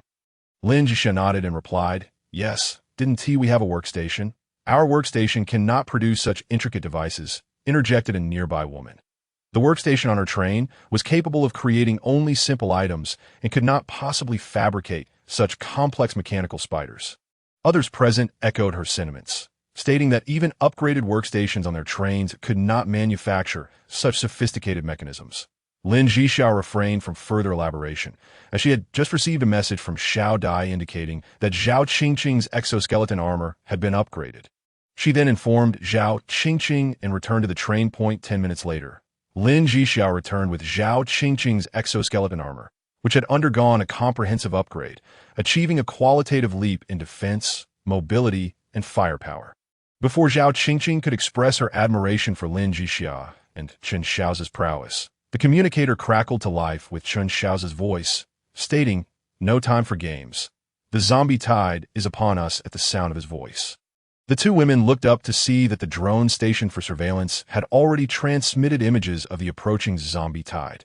Ignoring the astonishment of those around them, they swiftly donned their exoskeleton armor and raced towards the square in front of the station.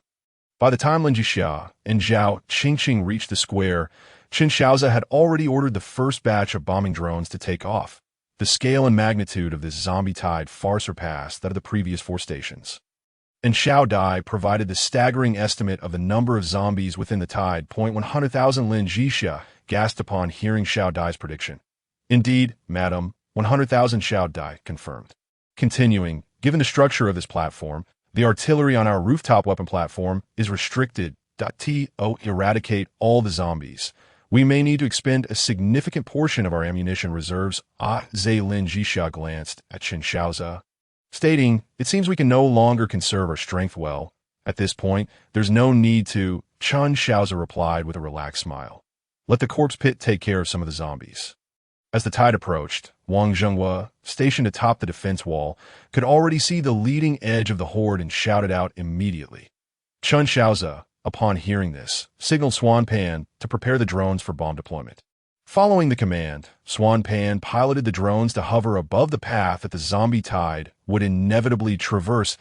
At this moment, the zombies were less than 800 meters away, and those with sharp eyesight atop the wall could faintly discern the gray, lifeless faces of the zombies, a sight that sent chills down their spines. Boom boom, the first to fire were the mortars positioned at the entrance. Chen Shaoze felt that relying solely on 10 120mm mortars was insufficient.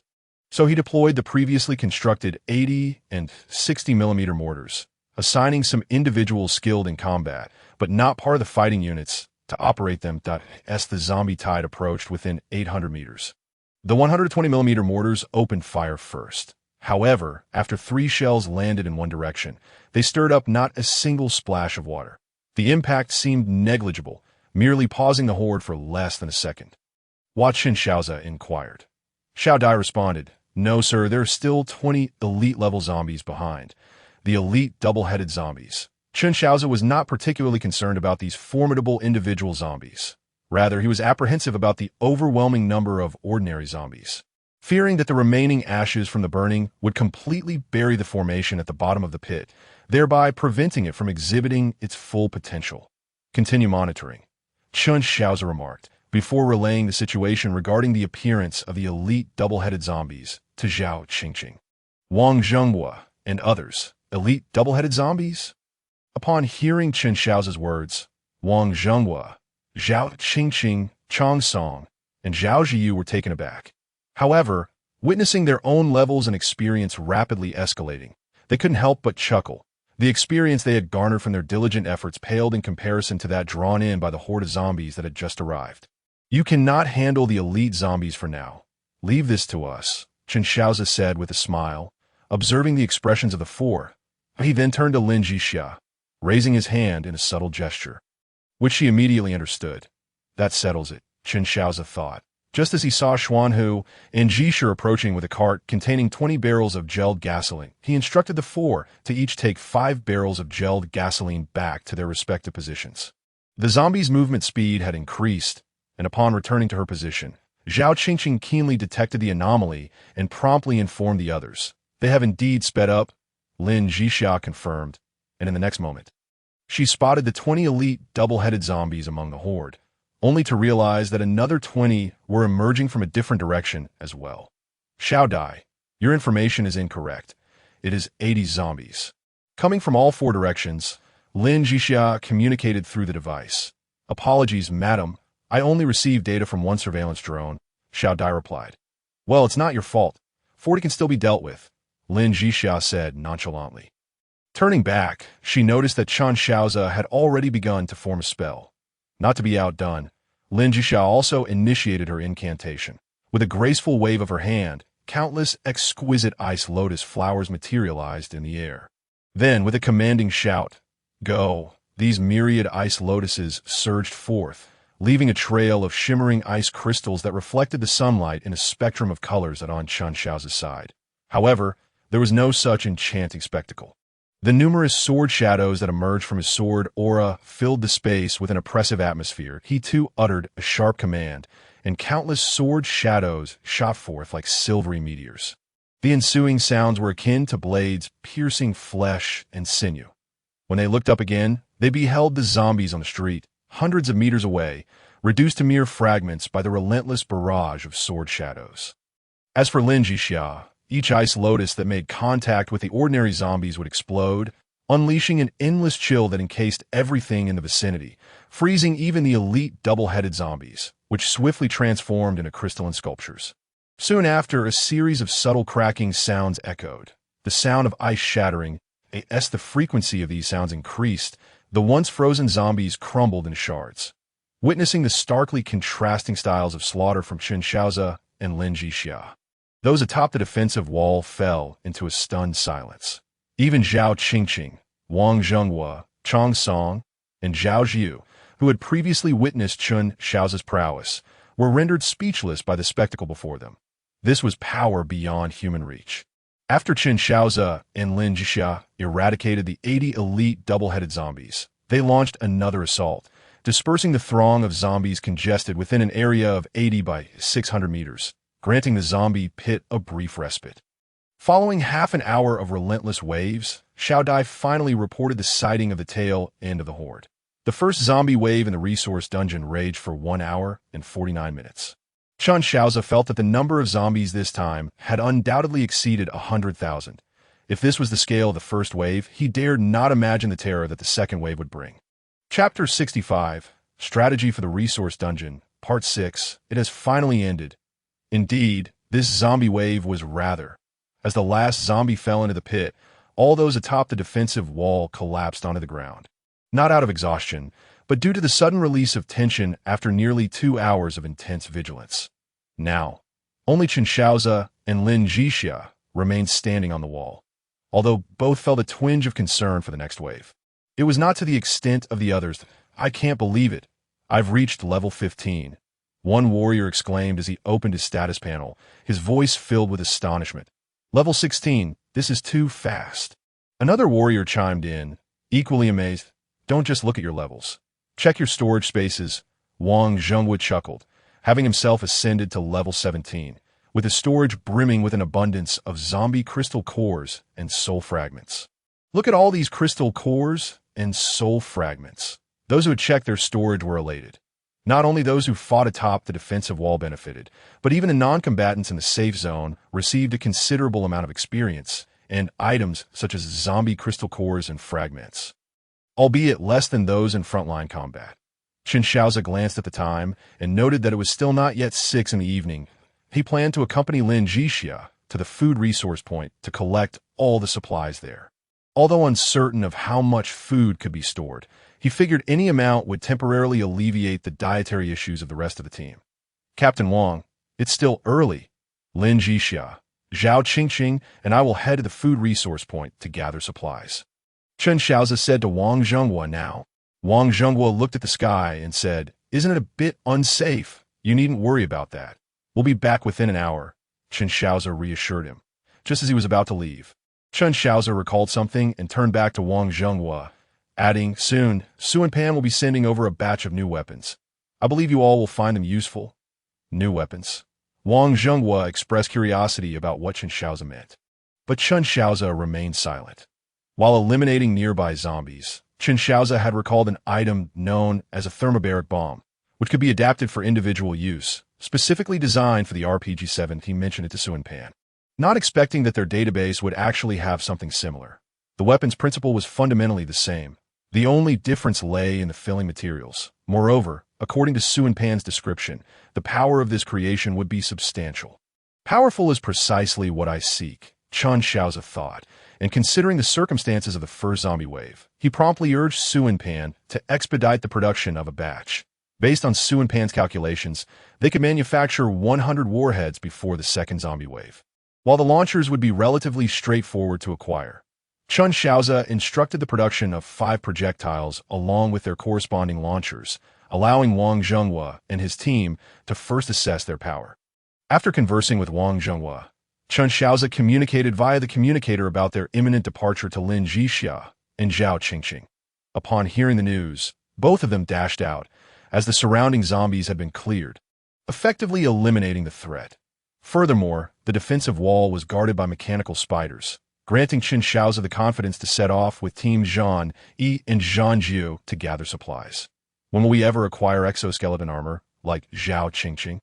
A group of young warriors exclaimed with envy, watching Zhao Qingqing soar away with Chen Shaoze and Lin Zhixia. "You will all have returned," Wang Zhenghua reassured them, though the defensive wall boasted mechanical spider defenses. Wang Zhenghua deemed it prudent to station a team at the station's entrance for additional vigilance, ensuring that they would be the first to respond should any danger be detected by the mechanical spiders. As Wang Zhenghua returned to the station, Xuan Kuei and Jishur approached, carrying a box filled with neatly organized medications, each clearly labeled. "Thank you very much," Wang Zhenghua expressed as he accepted the box, addressing Xuan Kuei and Jishur. "If thanks are to be given, let us extend our gratitude to our commander. We are merely executing orders," Xuan Kuei replied, before producing a pack of cigarettes from behind, offering it to Wang Zhenghua. This was instructed by the commander. "Although I personally do not endorse the consumption of such substances, it seems these might alleviate your current stress and anxiety. Cigarettes? How does your commander possess such things?" Wang Zhenghua exclaimed with excitement upon seeing the entire pack. "Apologies, we are not well informed about this, but our commander has no such penchant. The medications have been transferred. We shall take our leave now," Xuan Kuei stated, nodding at Wang Zhenghua alongside Jishur before turning to depart. Chang Song, Zhao Jiu, and other warriors were drawn by the scent of smoke, and upon seeing the cigarettes in Wang Zhenghua's hand, they quickly surrounded him, leaving him with only half a pack by the end. Meanwhile, Chen Shaoze, Lin Zhixia, and Zhao Qingqing, along with 12 mechanical warriors, had already arrived above the food supply point. The scene below surprised them. It was not a warehouse within a building, but rather a series of containers placed on the ground. Although they were all standard 20-foot containers, there were 14 regular containers, 6 refrigerated containers, and 4 frozen containers. "Why are there so many containers?" Lin Zhixia remarked, perplexed. Chen Shaoze scanned the 24 containers with his mental energy and discovered they were filled to the brim with a variety of food. The 10 refrigerated and frozen containers held fruits, dairy products, meats, and other perishables, offering a complete array of goods sufficient to stock a supermarket. "Can we fit it all?" Lin Zhixia inquired, leaning closer.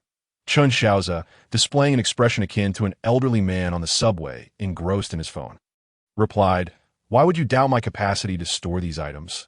As long as it fits, I'm satisfied," Lin Zhixia said with a smile at that moment. Chen Shaoze noticed that 2 of the containers were filled entirely with snacks. Realizing Lin Zhixia's interest lay in those treats, that he felt a sense of helplessness. Although she remained slender despite her eating habits, this was an excessive amount, 20 tons in one container, totaling 40 tons across two. Seeing Chen Shaoze hesitate, Lin Zhixia urged him on, to which he resignedly replied, "Don't rush me." While he spoke, his hands were swift, and soon the 24 containers were stored in his spatial inventory. Upon triggering his talent, a total of 240 food containers appeared within his storage space, effectively resolving the team's material needs. Chapter 66, Strategy for Resource Dungeon 7. After transferring all the containers into the storage ring, Chen Shaoze, Lin Zhixia, and Zhao Qingqing flew towards a nearby mineral resource point. Zhao Qingqing was astounded by Chen Shaoze's ability to store all those containers in his spatial inventory, as her own could barely accommodate a single one. Upon learning from Lin Zhixia, Zhao Qingqing discovered that the internal capacity of Lin Zhixia and Chen Shaoze's personal storage spaces was 100 times greater than hers, prompting her to tease. "Are you two perhaps in league with the goddess of fortune in this world?" "Impossible. We were simply very unlucky before coming here, and now fortune has favored us." Lin Zhixia chuckled. "Indeed, it seems this is compensation from your previous world." Zhao Qingqing remarked with a hint of nostalgia. Being aware of some of their past experiences, as they conversed, they arrived at the second mineral resource point, where they found a mountain of, or stacked directly, containing various types of minerals. Team Zhan estimated the mineral mountain to weigh less than 1,000 tons. "Only 1,000 tons? Lin Zhixia scoffed at the figure given by Team Zhan, recalling how the superdimensional mining machines on the vehicle had extracted far more than that. Chen Shaoze effortlessly stored it in a spatial inventory before transferring it to the storage ring. Zhao Qingqing had become desensitized to Chen Shaoze's speed in gathering resources. Nearly 1,000 tons of, or effortlessly collected with a mere wave of his hand. Unbeknownst to her, the speed of collecting items correlated with mental strength. With Chen Shaoze and Lin Zhixia possessing mental powers in the 4-digit range, the energy consumed in gathering resources was swiftly replenished, allowing for rapid collection. "Let us move on," Lin Zhixia called out as Chen Shaoze finished collecting the pile of ore, eager to proceed to the next resource point. Suddenly, whether due to the disturbance caused by Chen Shaoze's collection or Lin Zhixia's loud voice, the surrounding zombies were roused, and countless zombies surged forth from the nearby buildings and shadows, including a particularly massive zombie tiger. "There's even such a creature here," Lin Zhixia exclaimed in surprise. Bang! Chen Shaoze fired his weapon. The 12.7mm bullet aimed at the zombie tiger's head from a distance of merely 200 meters. Despite the sudden attack, the zombie tiger managed to evade, though it sustained a graze that drew blood along its face, narrowly avoiding a fatal shot. Quite the reflexes, Chen Shaoze chuckled, then holstered his sniper rifle, swiftly unleashing a thunderous sword strike toward the zombie tiger that a blade of energy imbued with the power of thunder surged forth, moving at more than double the speed of the previous bullet.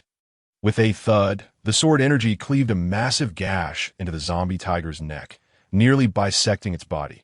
Level up, the defeat of the zombie tiger granted Zhao Qingqing a significant experience boost, propelling her to level 18. She exclaimed in astonishment upon realizing that this single creature provided her with 500 experience points. 500. Upon hearing Zhao Qingqing's exclamation, Chen Shaoze and Lin Zhixia checked their own experience gains, discovering that the zombie tiger yielded 10 times the experience of an elite 2-headed zombie, which only granted 50 points. Given the strength of this zombie tiger, it should have no trouble defeating an elite 2-headed zombie. In terms of speed and physical strength, it clearly surpassed them.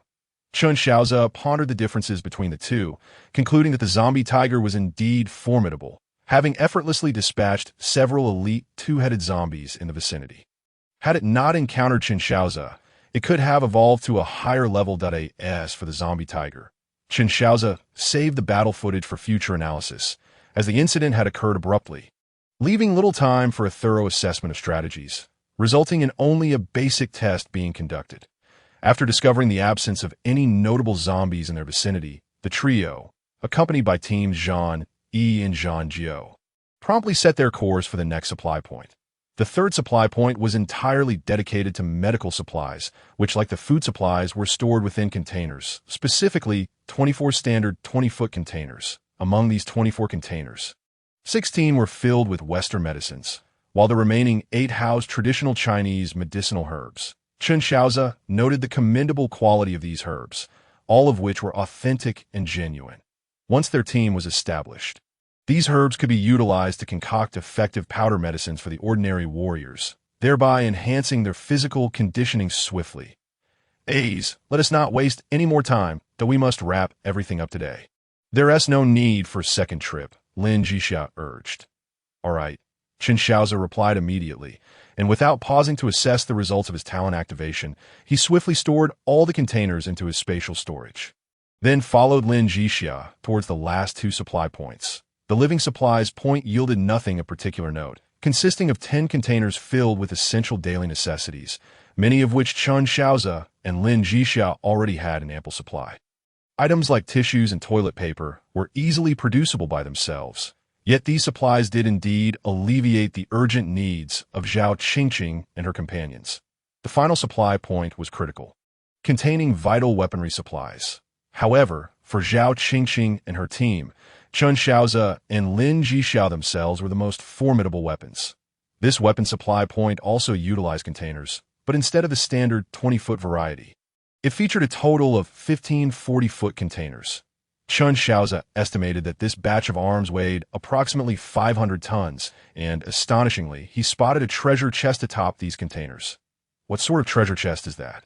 Lin Zhixia inquired curiously. Glancing at the chest in Chen Shaoze's hands, it appeared quite unremarkable, seemingly wooden, yet it felt distinctly non-wooden to the touch. Soon, Lin Zhixia noticed the chest was labeled as a Team Resource exclusive chest. To think it's an exclusive chest for Team Resources.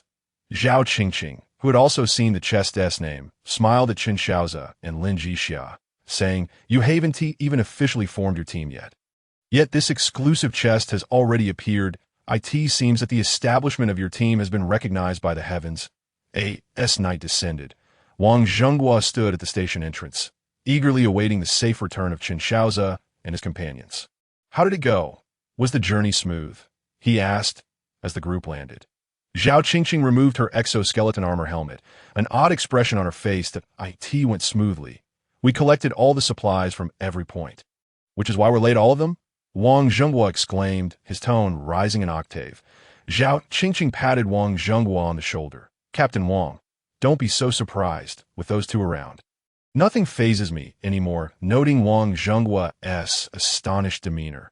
Zhao Qingqing chose not to elaborate further and instead instructed him to organize several teams to prepare for the distribution of supplies. Before Wang Zhenghua could take action, Chen Shaoze directly dropped 5 containers onto the platform. 2 containing food, 1 with medicine, 1 for weapons, and 1 with daily necessities. This is what you brought back. Wang Zhenghua finally grasped the reason behind Zhao Qingqing's earlier expression. Considering that his storage space was roughly the same size as Zhao Qingqing's, accommodating just 1 container was impressive enough. Witnessing Chen Shaoze casually toss out 5 containers left him even more astounded than Zhao Qingqing. "Yes, this is just a portion. Let us have someone come over tally these, then distribute them accordingly.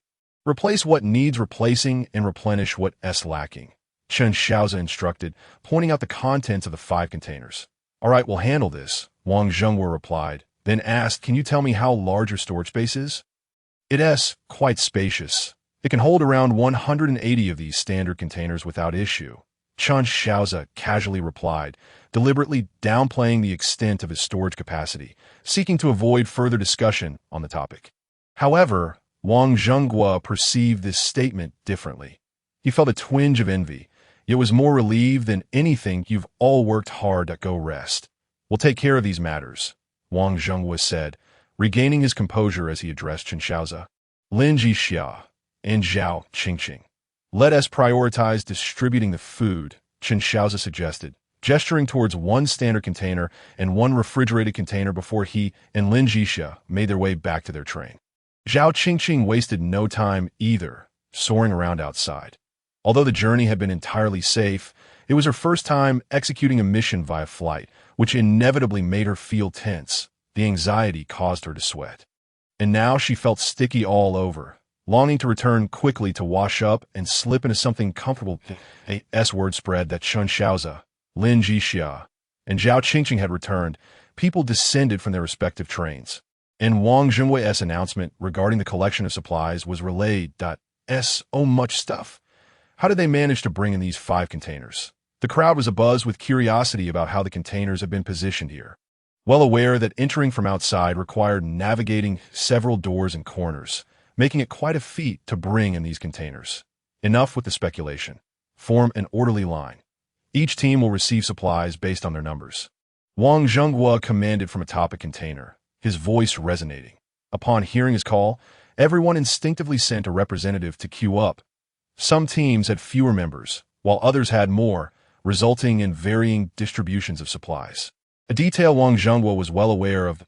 An hour later, after Chen Shaoze and Lin Zhixia had finished bathing and emerged dressed in casual attire, the distribution of supplies had almost concluded. With only a portion remaining from the 5 containers, Shaoze, these are your supplies, Wang Zhongguo stated, gathering the remaining items and presenting them to Chen Shaoze and Lin Zhixia, and no need to reserve any for us. Is Zhao Jia's portion included in there? Chen Shaoze remarked. Xiao has already delivered it to her. You must take what belongs to you, Wang Jingguo added. Lin Zhixia laughed, saying, Captain Wang, we have long kept ours. You can simply distribute these directly. Zhao Qingqing, who had just changed her clothes and arrived, chimed in, exactly. Captain Wang, just make the decision to distribute everything. There is no need to hold anything back for us. Chen Shaoze chuckled in agreement. All right, Wang Jingguo responded. Understanding their sentiments and refraining from further objections, he divided the supplies into several portions and sent them to a few comrades in need. Once the distribution of supplies was settled, Chen Shaoze instructed Zhang Yi and the others to bring some chairs from the waiting room, and then asked Zhao Qingqing to invite esteemed elders such as Old Yuan and Old Yu. You seem to have made plans, young Chen, Old Yu observed, recognizing Chen Shaoze's demeanor and smiling as he inquired. Old sir, are you trying to rush me?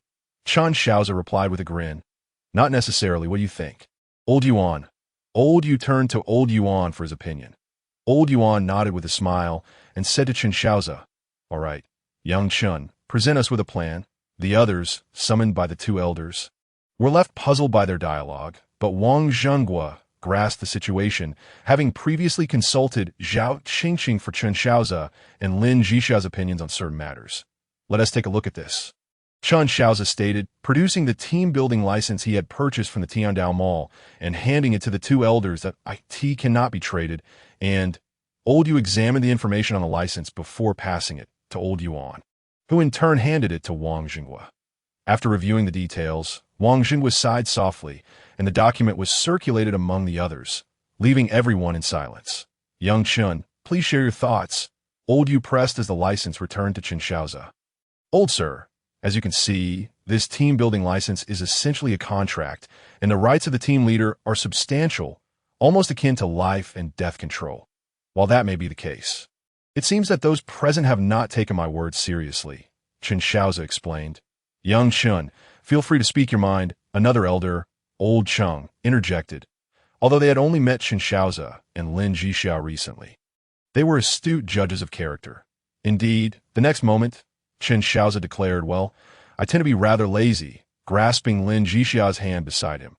Neither of us enjoys a complicated life, so I will handle the team building. But I want to manage the day-to-day affairs. Chapter 68, Strategy for Resource Dungeon. 9.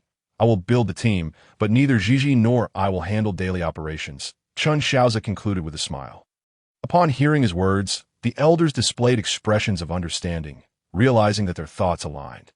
Chen Shaoze and Lin Zhixia, being exceptionally talented, should not be bogged down by mundane tasks. Enhancing their strength was indeed the responsibility of a team leader. Please elaborate on your thoughts, Old Cheng encouraged with a smile. Chen Shaoze did not respond immediately. Instead, he placed the Team Upgrade Scroll, Team Exclusive Station Defense System Construction Order, Team Family Area Construction Order, and Team Farm Construction Order on the table. Resources acquired from the team's exclusive treasure chest for establishing their own station and territory. I also have this, Chen Shaoze added, laying down the designated plunder scroll. Observing the shock on the faces of the gathered individuals, he tucked the plunder scroll away before continuing. Ladies and gentlemen, as you might have noticed, This designated plunder battle indicates that our world is not inhabited solely by our race. There exists the Swamp Tribe, and the lizardmen you have encountered are merely one faction of that tribe. At this point, Chen Shaoze turned to glance at Lin Zhixia. She understood and interjected. Moreover, our world encompasses more than just the area we currently occupy. By classification, we are in the outer circle, which extends inward to include the middle circle, inner circle, and the most mysterious central region. Additionally, the races present are not limited to just ours and the Swamp Tribe. There are also the Elven Tribe and potentially other races as well. Upon hearing Lin Zhixia's words, the elders furrowed their brows in concern. The complexity of the world exceeded their expectations. There were not only higher-level regions, but also various distinct races. And they were certain that other races banded together for survival. If humanity wished to endure, forming teams was imperative, alongside a powerful leader to ensure cohesion, even for the warrior-like Huaxia tribe. Young Chen, stop keeping us in suspense. Share your thoughts directly, Old Yu urged, seeing that others echoed Old Yu's sentiment. Eager to hear Chen Shaoze's perspective, he decided to be forthright that we will not manage daily affairs. But we will hold absolute authority. That I must clarify this point, as strength and power are paramount in this world. I agree, Old Chung interjected. That I concur. So do I, with Old Yuan and Old Yu voicing their agreement. The others followed suit, expressing their consensus that in truth, they understood that Chen Shaoze sitting with them to discuss matters was already a display of goodwill. Even without their consultation, he could establish a team with the building license. Given his and Lin Zhixia's current prowess, they could easily gather followers with a mere call, negating the need for further discussions or delegating authority. That I propose that Chen Shaoze be the unquestionable team leader. As a fellow passenger on this train, Lin Zhixia should possess equal rights. Chen Shaoze can then appoint several vice leaders to oversee daily operations and establish an advisory board to assist them. Zhao Qingqing suggested. Once Zhao Qingqing finished speaking, no one voiced dissent.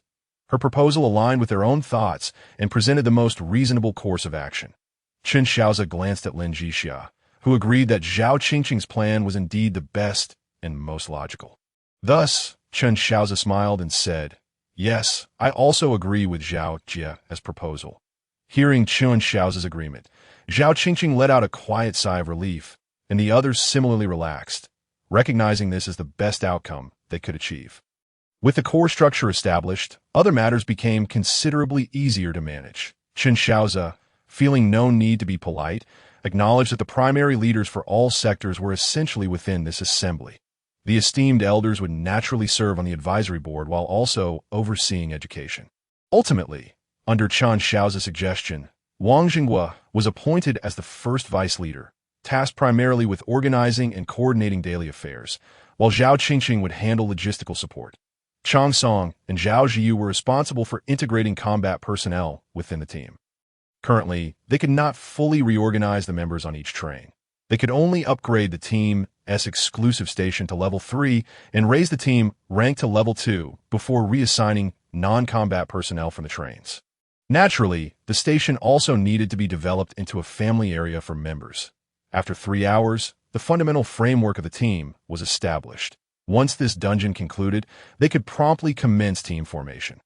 The next day, after the surrounding zombies had been cleared, Chen Shaoze, Wang Jinghua, Zhao Qingqing, and others convened to discuss the possibility of forming 4 small teams with the combat personnel, as they had acquired a significant amount of light weaponry and ammunition from the area.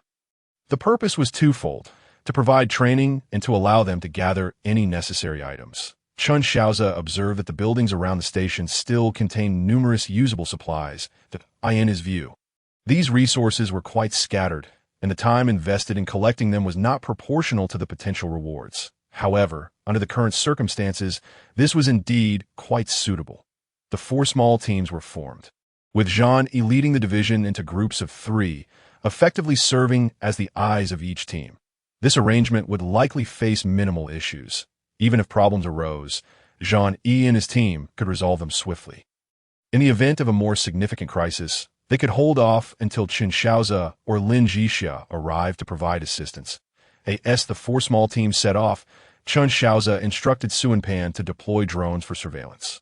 He harbored no illusions that the city housed only ordinary zombies.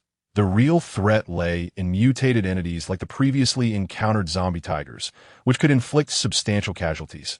Uncertain whether he was overly cautious, Chen Shaoze's concerns were alleviated a few hours later when the teams returned one by one, laden with supplies.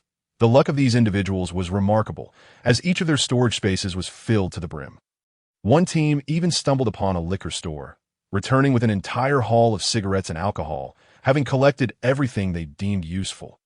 However, the last team to return, led by Shaoze, had explored the farthest and ventured the deepest, encountering a significant pack of zombie dogs approximately 5,000 to 6,000 meters from the station. Had it not been for Zhansi, Zhanwu, and Zhanlu accompanying them, they would have likely found themselves in serious trouble upon discovering the horde. Zombie dogs? Where? Upon hearing the reports from Zhao Ziyu and Zhansi, Chen Shaoze promptly instructed them to mark the precise location on the map. The images relayed by the drones made Zhao Ziyu break into a cold sweat. Chapter 69, Strategy for Resource Dungeon. 10. It seems certain matters warranted consideration, as Chen Shaoze contemplated the pack of zombie dogs displayed on the screen. Subsequently, the Abacus dispatched attack drones, each armed with 4 small cloud explosion bombs. 10 minutes later, Chen Shaoze witnessed the detonation of these bombs above the horde of zombie dogs, engulfing the entire area in flames. The horde of zombie dogs became the finest fuel for the inferno. And when visibility returned, all that remained of the zombie dogs was a field of charred remains. The drones then meticulously scoured the area within a 5-kilometer radius, only to discover an alarmingly high density of zombies, rendering it unwise to venture out for the scattered supplies. Moreover, given the supplies already distributed across the various trains, food and ammunition were abundantly sufficient. What was lacking were merely some fundamental materials for upgrading the trains. Chen Shaoze allocated a portion of these foundational materials, redistributing them to ensure that all the trains could be upgraded to level 4. However, to elevate a train to level 5, the crew members must attain at least level 20, which posed a bottleneck despite the sufficiency of resources. Thus, they had no choice but to wait for the second wave of the zombie tide to trigger before contemplating further upgrades, having learned from the experiences of the first wave. Chen Shaoze was unequivocally certain that the second wave would be even larger. Consequently, he not only replenished the consumed artillery shells, but also instructed the Abacus to procure additional individual cloud explosive grenades and airborne cloud bombs, as well as to manufacture dozens of shell-fired grenades. The sight of this impressive arsenal in the waiting hall left Wang Zhenghua and the others astounded, realizing that these two possessed their very own munitions factory, capable of producing any weaponry and ammunition as long as the raw materials were available. Their conjecture was not entirely erroneous. Although there was no military factory, the two machines under Chen Shaoze's command could easily substitute for one, continuously delivering a stream of produced weapons and ammunition. Are we being overly cautious?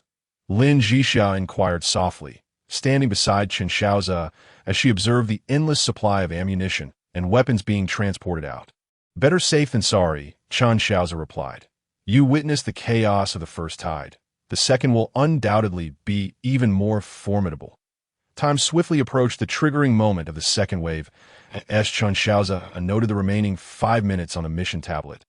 He promptly ordered the Abacus to deploy the surveillance drones. Shortly after their deployment, an astonishing report from the Abacus left everyone in shock. Swarms of mutated creatures, reminiscent of bats, had been discovered at the city's edge. Zoom in on the footage, Chen Shaoze commanded. As the image magnified, the full form of the mutated creatures was revealed. Indeed, they appeared to be bat-like aberrations. Their aerial presence posed a significant threat. Continue monitoring, Chen Shaoze instructed before dashing towards the station. He conducted a thorough inspection of the waiting hall and various platforms, confirming that no entry points were present, and only then did he breathe a sigh of relief upon ensuring the rear was secure. Shaoze, there's new information. Come back quickly. Lin Zhixia's voice resonated through the communicator, her tone unexpectedly lighthearted. Upon Chen Shaoze's return to the defensive wall, he was met with a somewhat comical scene. The mutated bats indeed possessed the ability to fly, albeit at a height of less than 5 meters, a consequence of the viral mutation that had impaired their bodies. The fact that they could fly at all was remarkable, But the notion of soaring high or swiftly was entirely unrealistic for creatures whose bodies had been severely compromised. It was clear that these mutated bats were the failed products of mutation. Zhang Yi set the explosion height of the shell-fired grenades to 10 meters. Chen Shaoze promptly issued a command. "Yes, Commander," Zhang Yi replied, immediately calibrating the grenades with his 3 teammates. "Commander, the vanguard of the zombie tide has begun to move, and the swarm of mutated bats is advancing." The tension among the non-combat personnel stationed on the defensive wall and within the station escalated slightly upon hearing Chen Shaoze's words. However, it was merely a hint of anxiety. After all, they had recently replenished a significant amount of supplies, and the square was brimming with artillery and ammunition. More importantly, they had 2 exceptionally capable leaders at the helm. The vanguard of the zombie tide has entered a 5-kilometer range. As the Abacus reported real-time developments, Chen Shaoze noted that the pace of the zombie tide's advance was swifter than the first wave. As anticipated, the Abacus unveiled new information. The tide was interspersed with mutated animals, the most prevalent being mutated rats, followed closely by mutated cats, dogs, and wild boars. Lin Zhixia, having observed the latest footage from the Abacus, turned to Chen Shaoze and asked, "Aze, do you think there will be a massive creature following this tide?" "Highly likely," Chen Shaoze replied. During the first wave, he had encountered 80 elite 2-headed zombies, which had led him to suspect the potential emergence of even more formidable foes. Since they had not appeared previously, their appearance this time seemed inevitable. The vanguard of the zombie tide has entered a 2-kilometer range. From his vantage point atop the defensive wall, Chang Song could now discern the dark line formed by the tide. The zombies within the tide no longer exhibited the erratic, sickly sprint of the past. Instead, they moved with the normalcy of human running, albeit with visible exhaustion and stiffness. Nevertheless, their speed remained notably rapid. Boom, boom. As the tide entered a 1-kilometer range, the mortars sprang to life, unleashing a barrage of ammunition. Had the buildings not obstructed their line of fire, the 16 155mm artillery pieces aboard Chen Shaoze's train would have decimated the tide in a stunning display. The swarm of mutated bats is moving rather sluggishly. Lin Zhixia remarked, fixated on the drone's footage of the mutated bats. Do not underestimate them. They may well unleash their fury upon nearing us. Chen Shaoze cautioned, "You're right," Lin Zhixia replied, quickly alerting Zhang Yi to open fire once the bat swarm entered range, leaving no opportunity for them to strike. The entire swarm of mutated bats consisted of fewer than 300 individuals. Upon entering a range of 1,500 meters, the swarm split into 2 factions. Just as they rounded the corner, 3 shell-fired grenades soared through the air. With 3 muffled explosions, the mutated bats flying at 5 meters high were instantly transformed into a mist of blood. While the zombies at the intersection also erupted into a cloud of crimson, collapsing in droves. "Goodness, that's formidable," Zhao Ziyu, observing through binoculars, exclaimed in astonishment. The nearby soldiers, though unable to see as clearly as Zhao Ziyu, were equally struck by the sight of the blood mist that erupted, marveling at the devastating effectiveness of the shell-fired grenades against the zombie tide. "All right, no more awe. The tide is closing in." "Prepare yourselves," Zhao Ziyu declared, setting aside the binoculars to hoist the RPG-7 launcher and load a single-person cloud explosive grenade. The 5 soldiers beside him each took up their own launchers filled with cloud explosive grenades. Aiming at the approaching horde of zombies and pulling the trigger's .6 cloud explosive grenades streaked through the air, plunging directly into the mass of zombies, igniting a series of fiery explosions that engulfed the undead in flames, transforming them into flaming torches as they burned furiously. As the assault commenced on this front, the other 3 directions followed suit. In an instant, the zombie tide was ignited before it could even reach the corpse pit, and those zombies struck by the cloud explosives were rendered immobile, collapsing lifelessly until reduced to ash. Chapter 70. Strategy for Resource Dungeon. End. The effect of the thermobaric bombs is exceptional, Chen Shaoze remarked, observing the situation in all 4 directions. Lin Zhixia inquired through the communicator, "Can we sell these devices?" "Certainly, as long as our production capacity keeps pace and is sufficient for our own needs. Any surplus can be sold." Chen Shaoze felt Lin Zhixia's financial instincts surging once again and chuckled that I remarked, "Could you two refrain from discussing business? The zombie tide is already at our feet." Zhao Qingqing's voice interjected into the communication channel playfully. Before Chen Shaoze and Lin Zhixia could respond, the wind and fire formation beneath the corpse pit began to activate. Chen Shaoze had once again modified the pit, making it wider and deeper, with alterations to the formation as well. The wind and fire formation was now arranged along the walls of the pit, preventing an excess of zombies from obscuring the wind-based formation. With the wind, more oxygen could be supplied to aid combustion, and Chen Shaoze had also buried 10 medical oxygen tubes at the bottom of the pit. "Sir, the scale of this zombie tide is estimated to exceed 150,000. Xiao Dai's voice emerged in Chen Shaoze's communicator point. 150,000. What a lucrative opportunity. Chen Shaoze observed the continuous influx of zombie crystal cores, soul fragments, and the ever-increasing experience within his storage space. Smiling with delight, "Sir, there's an 82.5% chance that elite-level zombies will appear in this tide. Please take heed," Xiao Dai cautioned. "That 82.5? How did you calculate that data, Xiao Dai?" Chen Shaoze inquired with curiosity. Xiao Dai replied, "I analyzed the data from previous zombie tides and established a model for prediction. Please be aware that the abilities of any new types of zombies that may emerge could be formidable." "Understood. Even if they are strong, they still yield experience, crystal cores, and soul fragments," Chen Shaoze responded, though he kept Xiao Dai's warning in mind. Despite his strength here, it would be embarrassing to encounter a mishap. Enhanced zombies, quantity 500. Elite two-headed zombies, quantity 100. Just as Xiao Dai predicted, it was highly likely that even stronger new types of zombies would emerge this time. The 500 enhanced zombies had appeared, and there were 20 more elite two-headed zombies than last time. There was surely something significant to follow. Deploy drones to drop thermobaric bombs. Do not let the enhanced and two-headed zombies approach. Following Chen Shaoze's command, the team led by Zhang Jiu swiftly launched 100 drones equipped with small thermobaric bombs. The bombs they carried were several times larger than the individual thermobaric grenades used by Zhao Ziyu and his team. Dropping 25 bombs in each direction would undoubtedly wipe out a substantial portion of the zombie tide. Boom, boom, as the drones released the thermobaric bombs upon the horde of zombies. Chen Shaoze suddenly realized an issue. The buildings lining both sides of the street would prevent the blast waves from dissipating, causing them to propagate solely along the street. He immediately shouted, "Everyone down! Prepare for the explosion shockwave," upon hearing Chen Shaoze's call. Those on the defensive wall understood the implication and swiftly made their way down. Buzz, whoosh! The moment everyone had descended, a powerful shockwave from the explosion swept across the defensive wall, toppling even a mechanical spider secured there. If people had been on top, they would have been blown sky high. "Wow, what tremendous force!" Chong Song exclaimed as he flipped over a mechanical spider.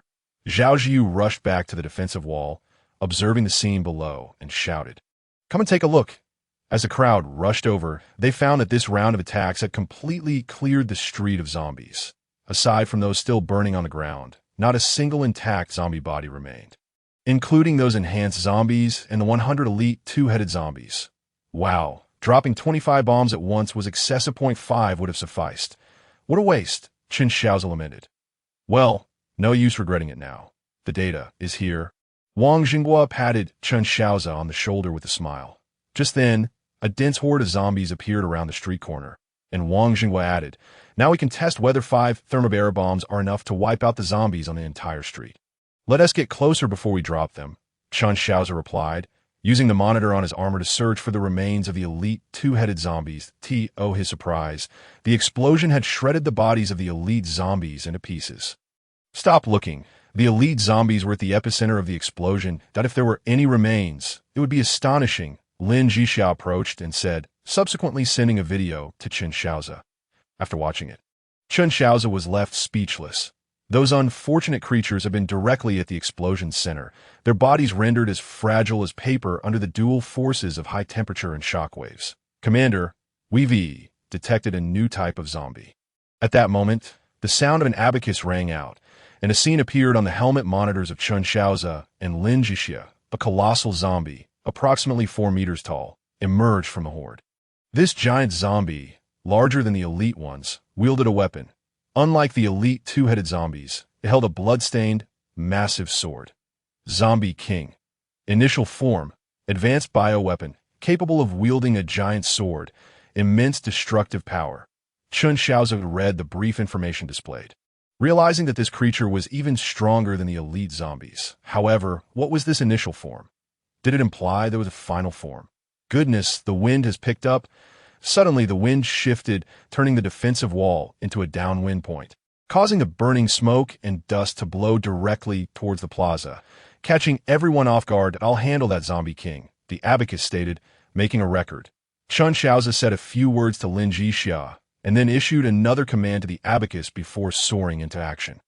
Since the wind had shifted, it was time to act swiftly and resolve the issue. Heavenly thunder awaken.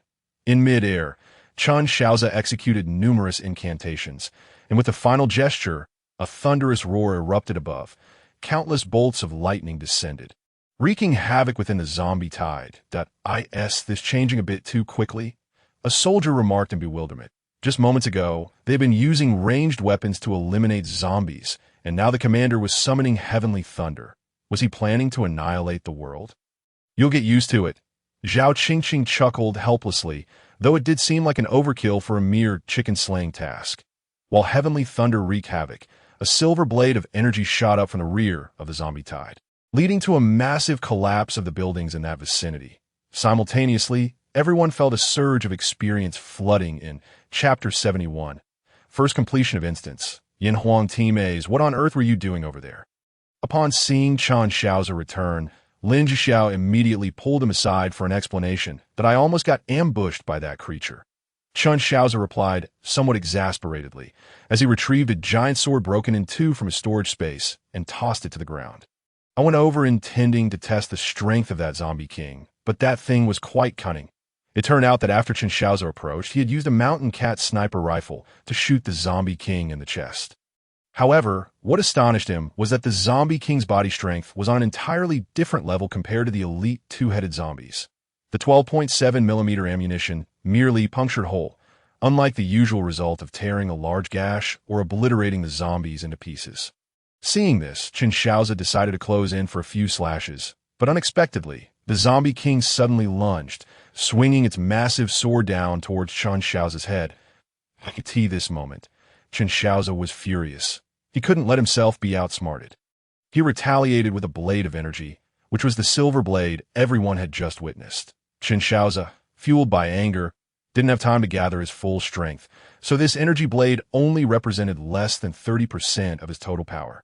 Even so, it resulted in the collapse of buildings within a 1,000-meter radius of the combat center.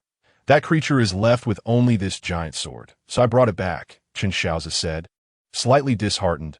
Upon hearing the actual circumstances, Lin Zhixia couldn't help but laugh, saying, "A's, you're usually so cautious. How did you slip up this time?"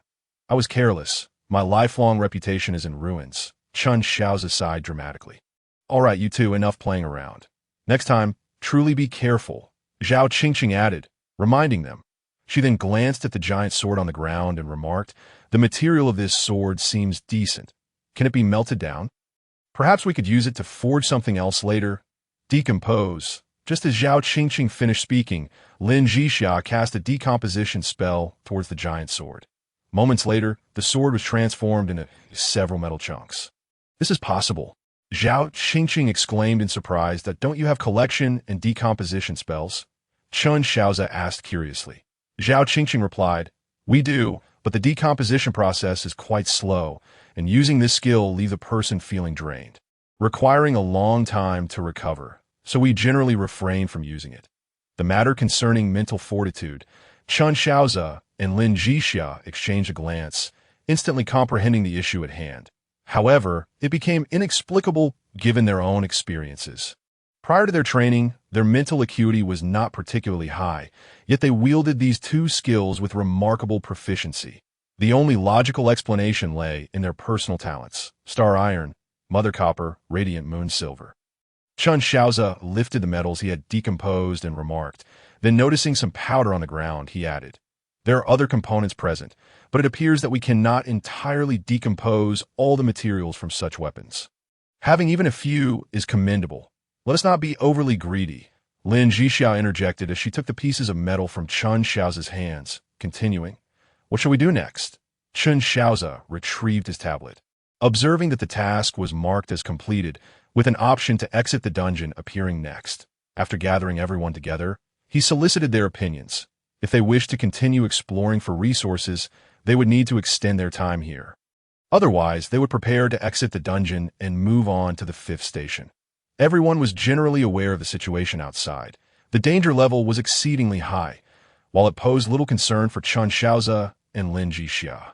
For the rest, it was akin to a hellish dungeon. Very well, let us prepare. We shall exit the dungeon in half an hour, Chen Shaoze declared decisively upon noticing the reluctance of those present to venture out in search of resources. Upon hearing this, everyone sprang into action, methodically stowing away the items they had retrieved into the vehicles. Chen Shaoze instructed Wang Zhenghua to distribute the ammunition for the defensive weapons. They would undoubtedly need it at the 5th station.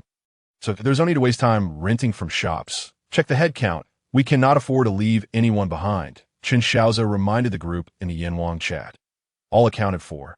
I am all set here. As the final checks were completed, Chen Shaoze tapped the tablet to exit the dungeon. In the next instant, the dungeon interface vanished, and the divine announcement resonated forth. Dungeon concluded. All survivors are to board the train. The train will depart in 1 minute from the station. 59. 58. At the conclusion of the countdown, the train began to move slowly, 50 trains simultaneously departing from the platform. Wow, just as they exited the station. The train windows still afforded a glimpse of the dungeon city. It was then that everyone realized the sheer number of zombies outside the city. From this angle, they could observe the situation at the city's edge, an area that Chen Shaoze and the others had yet to tread and where the density of zombies was highest. The parking lot below was entirely filled with the undead, and the streets were teeming with them. At that moment, the passengers felt a wave of relief at their decision to depart. Survivors Chen Shaoze and Lin Zhixia led their team to successfully complete the resource dungeon exploration task for the first time, receiving a task rating of perfect and earning the title Explorer, along with a special reward chest for being the first to clear the dungeon. As the divine announcement echoed, the world channel erupted in excitement. I was wondering why these two prominent figures hadn't T-posted anything. The shop isn't open either. Turns out they were leading a dungeon run, and a resource dungeon at that. What treasures lie within? Perhaps the leaders could share a strategy. Before this discussion could gain momentum, another divine announcement struck the world channel like a nuclear explosion. Survivors Chen Shaoze and Lin Zhixia utilized a team-building permit to establish a formal team. Officially named Yanhuang, this revelation truly ignited the outer world channel. No one expected that after emerging from the 4th station, Chen Shaoze and Lin Zhixia would lead a successful dungeon run and immediately establish a formal team. A formal team, recognized by the world's laws. Many had witnessed the team-building permit and understood that forming such a team would grant them a dedicated station, though the resource requirements remained unknown. A dedicated station represented a complete safety zone, alleviating concerns from behind. How could one not feel envy and admiration? Chapter 72. Establishing the dedicated station in alchemy. Is this the management interface for the team leader? Lin Zhixia gazed at the exclusive team management interface before her, a hint of surprise in her voice. After Chen Shaoze utilized the team-building permit, this interface appeared on their personal panels, indicating that both could wield the authority of team leaders. Albeit only Chen Shaoze's name was displayed prominently. Interesting, this perfectly aligns with our roles, Chen Shaoze remarked with a smile. Sitting beside him, Lin Zhixia nodded in agreement, saying, "In this world, we can harbor goodwill, but we must not allow ourselves to be perceived as fools." Chen Shaoze chuckled as he playfully pinched Lin Zhixia's cheek, then navigated the team management interface to reveal the organizational structure. Currently, only Chen Shaoze's name appeared under the leader section. A careful inspection would reveal a small arrow next to his name, which, when clicked, displayed Lin Zhixia's name, though this subtle detail was easy to overlook. Beneath the leader was the position for vice leaders, with a total of 5 available slots. As Chen Shaoze contemplated placing Wang Zhengua's name in the first vice leader position, he realized there were no names listed below. What a predicament, Chen Shaoze chuckled. Having formed a team, but not yet invited anyone to join, It seemed he and Lin Zhixia were still lone wolves. Lin Zhixia found Chen Shaoze's expression amusing. And then she picked up the divine manual, announcing in the chat, preparing to form the team now. Once Lin Zhixia finished speaking, Chen Shaoze sent out invitations to all members in the chat. Join the team, join the team. Everyone, please confirm your participation. Zhao Qingqing reminded in the chat. 5 minutes later, all members of the Yanhuang group had joined the team roster. Chen Shaoze promptly appointed Wang Zhenghua, Zhao Qingqing, Chong Song, and Zhao Ziyu as vice leaders, while the esteemed elders, Old Yu, Old Yuan, and Old Cheng, were designated as advisors in a special position. Every position within the team had a limit on the number of participants. For instance, a maximum of 5 vice leaders, while the management tier for various functional departments was capped at 3. However, there was no limit on the advisory group, though contributions were evaluated. Once the vice leaders were confirmed, Chen Shaoze delegated some authority, allowing Wang Zhenghua and Zhao Qingqing to familiarize themselves with the operations. Next, he opened the construction interface for the dedicated team station. First, he tossed a team resource package into the station's storage. It displayed a usable team resource count of 11,000 points. The initial team resource count was 1,000 points, and each resource package was valued at 1,000 points, which surprised Chen Shaoze. The construction of the dedicated station itself did not require a permit, but would cost 1,000 team points. Without hesitation, Chen Shaoze clicked to construct, simultaneously, within the boundless realm of the railways. An independent space was carved out by an unseen force, as countless energies converged to rapidly form a station with a single platform, this moment, upon observing the simplistic model displayed on the construction interface. Chen Shaoze furrowed his brow. It was rather rudimentary. Upon further inspection of the station's auxiliary buildings, he discovered that only a family area could be constructed. Quite considerate, acknowledging the concerns everyone might have. Chen Shaoze amused by the fact that a basic station was granted the right to build a family area. However, his amusement faded as he learned that constructing the family area required 5,000 team points, with each subsequent upgrade also necessitating 5,000 points. What a rip-off! Chen Shaoze exclaimed in frustration. Lin Zhixia leaned over to take a look and remarked, "It's not entirely unreasonable. The capacity for inhabitants and the community area doubles with each upgrade. When put that way, it doesn't seem so exploitative." Chen Shaoze pondered. As Lin Zhixia was about to respond, the communication interface of the divine manual emitted a notification. Upon opening it, she found a video call request from Zhao Qingqing. "Sister Qingqing?" Lin Zhixia answered the call. Zhao Qingqing replied, "Everyone has seen the team interface and wants to contribute in any way they can, so we pulled some survival points to purchase 10 team resource packages from the shop. But we're unsure how to utilize them." "Team resource packages can be purchased?" Chen Shaoze inquired, leaning forward to ask Zhao Qingqing. "Indeed, it's a newly introduced page in the divine shop. You all must have missed it." Zhao Qingqing expressed her confusion, stating that she had not noticed this. Chen Shaoze cleared his throat and replied, "Simply place the resource pack directly into the station supply warehouse. It will automatically convert into team resource points." "All right, I understand that. I will inform them. You all continue with your tasks."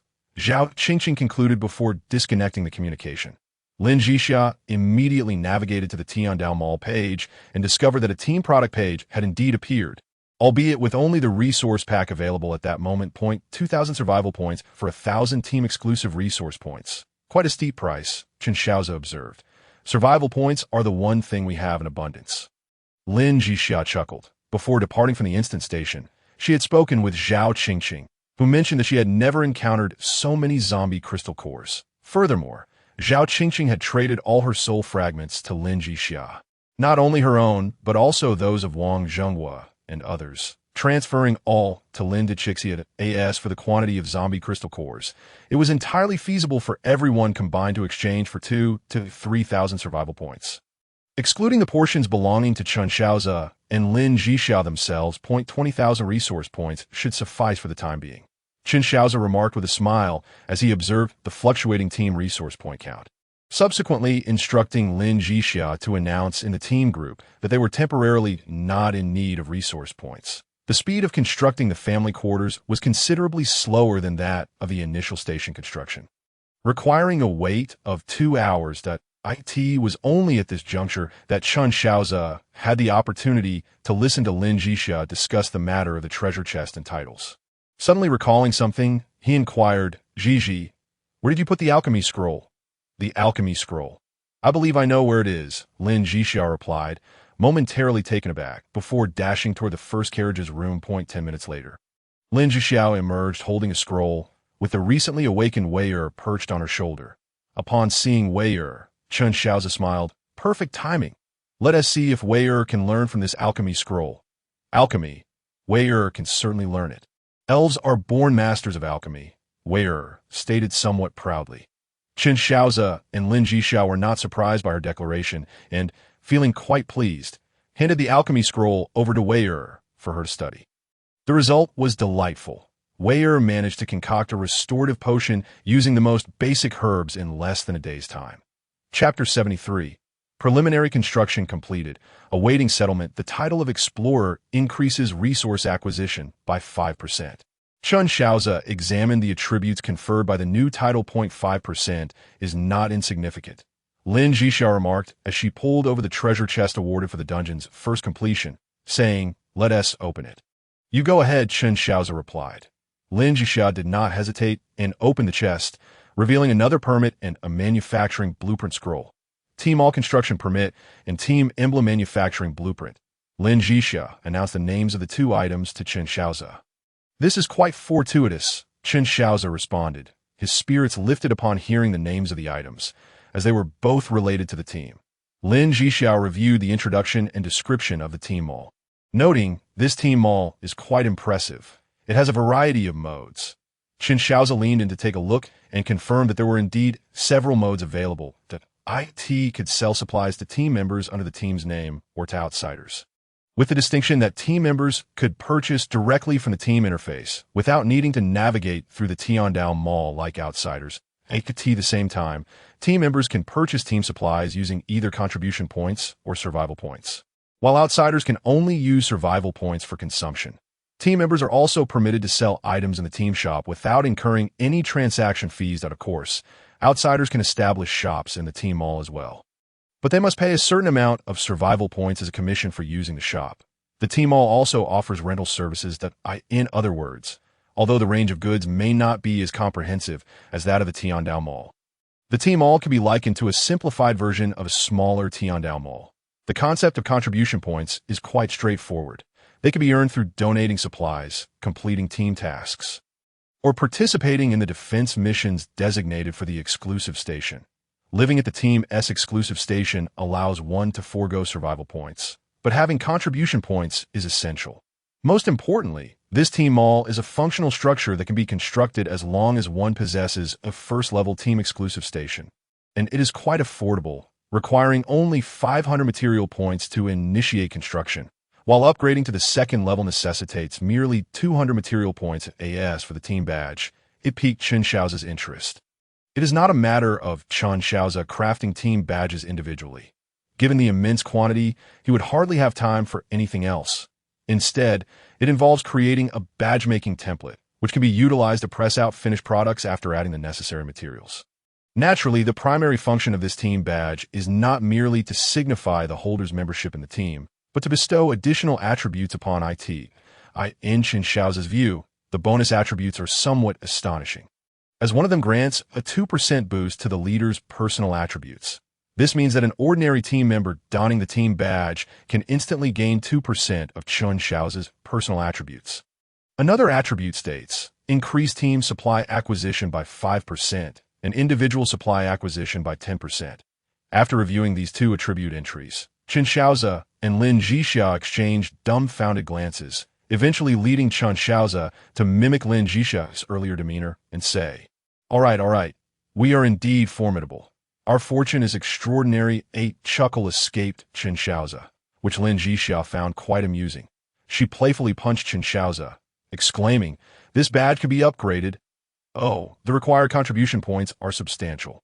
Lin Zhixia remarked as she glanced at the upgrade requirements. The badge is categorized into 5 levels, ranging from black iron to diamond.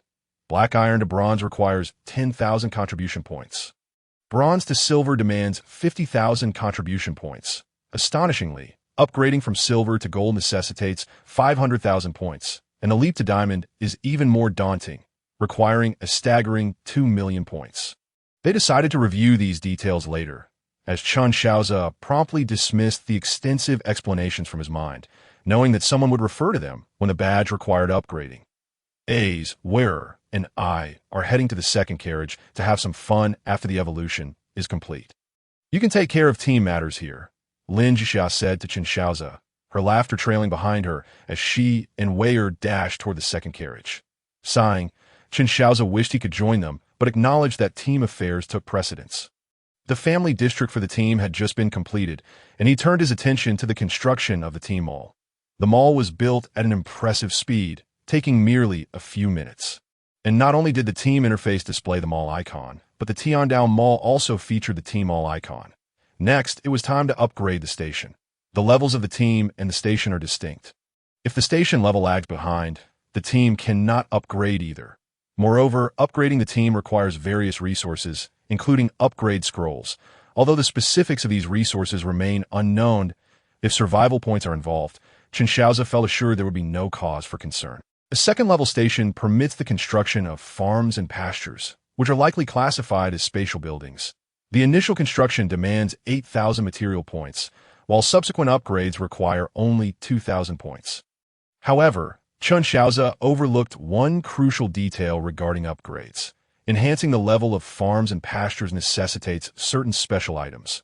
Nevertheless, the current area of the farms and pastures is certainly sufficient, making the elevation of their tier less pressing at this moment. After upgrading the station to level 3 and completing the family district, mall, and pasture constructions, Chen Shaoze found himself with merely 4,500 material points remaining. The final component, the station's defense system, requires a full 10,000 material points for construction. Ultimately, Chen Shaoze gritted his teeth and purchased 6 exclusive team supply packages to store in the warehouse, placing the station defense system in the construction queue. All that remained was to wait 5 hours for the preliminary construction of the Team's exclusive station to reach completion. This pace left Chen Shaoze in awe. This world truly is remarkably convenient. Tomorrow, they would be able to move into their exclusive station. Chen Shaoze stood up to stretch, only then realizing that 6 whole hours had slipped by. Lin Zhixia and Wei had returned from their adventures in the second family space. Cozily nestled on the sofa nearby, sound asleep, ate tea that moment, Chen Shaoze felt no fatigue. Instead, he opened the chat interface of the Book of Tiandao. Despite it being past 11 in the evening, the world and regional channels were abuzz with activity. The regional channel was primarily discussing when Chen Shaoze's team would begin recruiting, while the world chat channel was abuzz with speculation about the secrets behind Chen Shaoze and Lin Zhixia's growth. Countless individuals were eager to uncover this mystery, and those aware of the two's identities had already attempted to reach out to the Lin and Gu families. Although both the Lin and Gu families had been unable to contact Chen Shaoze and Lin Zhixia. The distinction lay in the fact that, apart from Lin Zhixia, the rest of the Lin family sought to gain some advantage from Lin Zhixia, particularly in hopes of uncovering her formidable secrets. In contrast, the Gu family had blocked all attempts by those wishing to contact Chen Shaoze through them. Chapter 74. The Harbor of Refuge. Wei is awake. We are going home. At 7 in the morning. Chen Shaoze rose early to prepare breakfast, as today marked the grand occasion of moving into their exclusive station. Once breakfast was ready, he approached the sofa and pinched Lin Zhixia's nose, urging her and Wei to wake up. Why so early? Lin Zhixia mumbled as she sat up, yawning and rubbing her eyes. Chen Shaoze tousled Lin Zhixia's hair, saying, "We're about to go to the exclusive station. Don't you want to see it first?" Upon hearing this, Lin Zhixia instantly perked up, scooping up the drowsy Wei and racing upstairs. 20 minutes later, Lin Zhixia and Wei descended, brimming with energy. After enjoying breakfast, Lin Zhixia opened the team panel and sent a message to the team group. Attention all members of the Yanwang team. The Yanwang exclusive station will officially open in 5 minutes. After the opening, trains will be able to dock, so please prepare yourselves. Lin Zhixia sent this message 3 times before finally stopping, igniting a flurry of excitement in the team channel, and one had expected that within a mere span of a few hours, Chen Shaoze and Lin Zhixia had successfully constructed the exclusive station and were ready to open it for use. What astounding efficiency and speed! Captain, may I start a live stream? At that moment, a message popped up, inquiring. Chen Shaoze glanced over and discovered it was from a young girl aboard Wang Jingwa's train. This girl was not Wang Jingwa's daughter, but rather the orphan of a fallen comrade. Coincidentally, Wang Jingwa also had a daughter at home, thus he took the little girl in. All right, let's see if we can open a room for the live broadcast. If we can, we will charge a fee. Those wishing to view the exclusive station of the first team will need to pay, Lin Zhixia responded. After finishing her reply, the other party initiated a video call, and Lin Zhixia was greeted by the sight of two girls, around 15 or 16 years old. It's Sister Shaoze. The two girls exclaimed with immediate smiles upon seeing Lin Zhixia. Subsequently, Wang Jingwa's daughter asked, Sister Shaoze, if we charge a fee, won't that deter people from watching? Rest assured, there will definitely be viewers. You only need to charge a nominal survival point, Lin Zhixia confidently replied. Okay, the two girls responded before ending the video call and scampering off to prepare. A few minutes later, Lin Zhixia spotted a live broadcast room on the page at the back of the Heavenly Tao manual, but there was no option for charging fees. Upon inquiring about the situation with the two girls, she learned that it was impossible to create a paid live stream, indicating that this lucrative avenue was not feasible. Consequently, the live broadcast room was soon inundated with millions of viewers eager to catch a glimpse of the first team's exclusive station. After waiting for 5 minutes, Lin Zhixia clicked the button to open the station on the team interface, and shortly thereafter, an option appeared on all team members' train interfaces to return to the exclusive team station. Given that there was a prompt on the team interface, no explanation from Chen Shaoze or Lin Zhixia was necessary. Almost simultaneously, 50 trains from the Yanhuang team clicked the button to return to the exclusive station. With a soft hum, a previously unheard announcement resonated through the train. Welcome, dear team members, to return to our exclusive team station. The train will arrive at Platform 1 in 5 minutes. Of course, this broadcast was specific to the train of Chen Shaoze and Lin Zhixia. As they peered through the front window of the cockpit, they beheld an imposing defensive wall. Indeed, a defensive wall, part of the station defense system that Chen Shaoze had constructed. The wall was equipped with numerous weapon platforms, although none were currently armed. Wow, so this is the exclusive station of the first team. The defensive wall is remarkably sturdy. Upstairs, you only see the sturdiness. Have you noticed the weapon platforms above? If they were armed. Stop it. I wonder when the boss will start recruiting again. Don't think about it. The boss has already completed the first round of recruitment. Those not watching the live broadcast are likely the new team members recruited by the boss. Can't we wait for the second batch? Just wait. Everyone wants to join the boss's team, but consider this. There's a limit to the number of team members, since the boss hasn't issued any recruitment information. It suggests the positions are already filled. As the camera followed, dozens of tracks on 2 levels came into view, since the clicks to return to the exclusive station occurred around the same time. The arrival times varied by mere seconds, allowing for the spectacular sight of numerous trains arriving simultaneously. The sounds of braking echoed as each train arrived at the station over a span of exactly 5 minutes. Wow, what a vast station was the first impression of the team members as they disembarked. Although 50 trains had stopped at this level, the central platform was spacious rather than cramped, and there were shuttle vehicles lining the platform.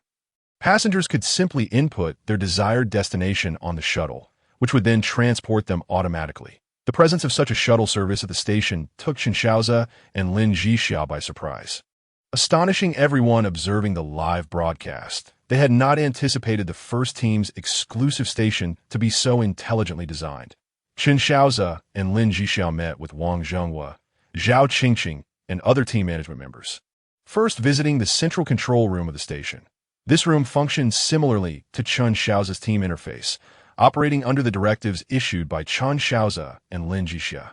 They then boarded a shuttle to tour the family quarters, where upon arrival, Chen Shaoze realized that the 5,000 resource points he had spent were indeed well worth it. Before them stood a 22-story residential building featuring 5 units, with 2 households per floor. There are 99 such buildings in total, capable of accommodating over 100,000 residents, and if they squeezed a bit, housing 200,000 to 300,000 people would pose no issue. After touring the family quarters, the group proceeded to the agricultural district. Upon entering, Elder Yuan seemed revitalized, eagerly grasping the soil to inspect it, then excitedly informing Chen Shaoze and the others, from now on, we need not worry about our food supply. Although Elder Yuan wished to linger longer, he was escorted out by Elders Yu and Cheng, and they returned to the station cafeteria. Once the station reached level 3, as long as it stocked food supplies, the cafeteria would automatically prepare a variety of food and beverages, requiring little effort from the team members, only the need to heat a few dishes. The atmosphere during this gathering was markedly different from their previous meals at the substation. This was truly a safe haven. Chapter 75. The 5th station faces the heat. All survivors aboard each train, please board immediately for departure to the 5th station, after spending a night resting at the exclusive station.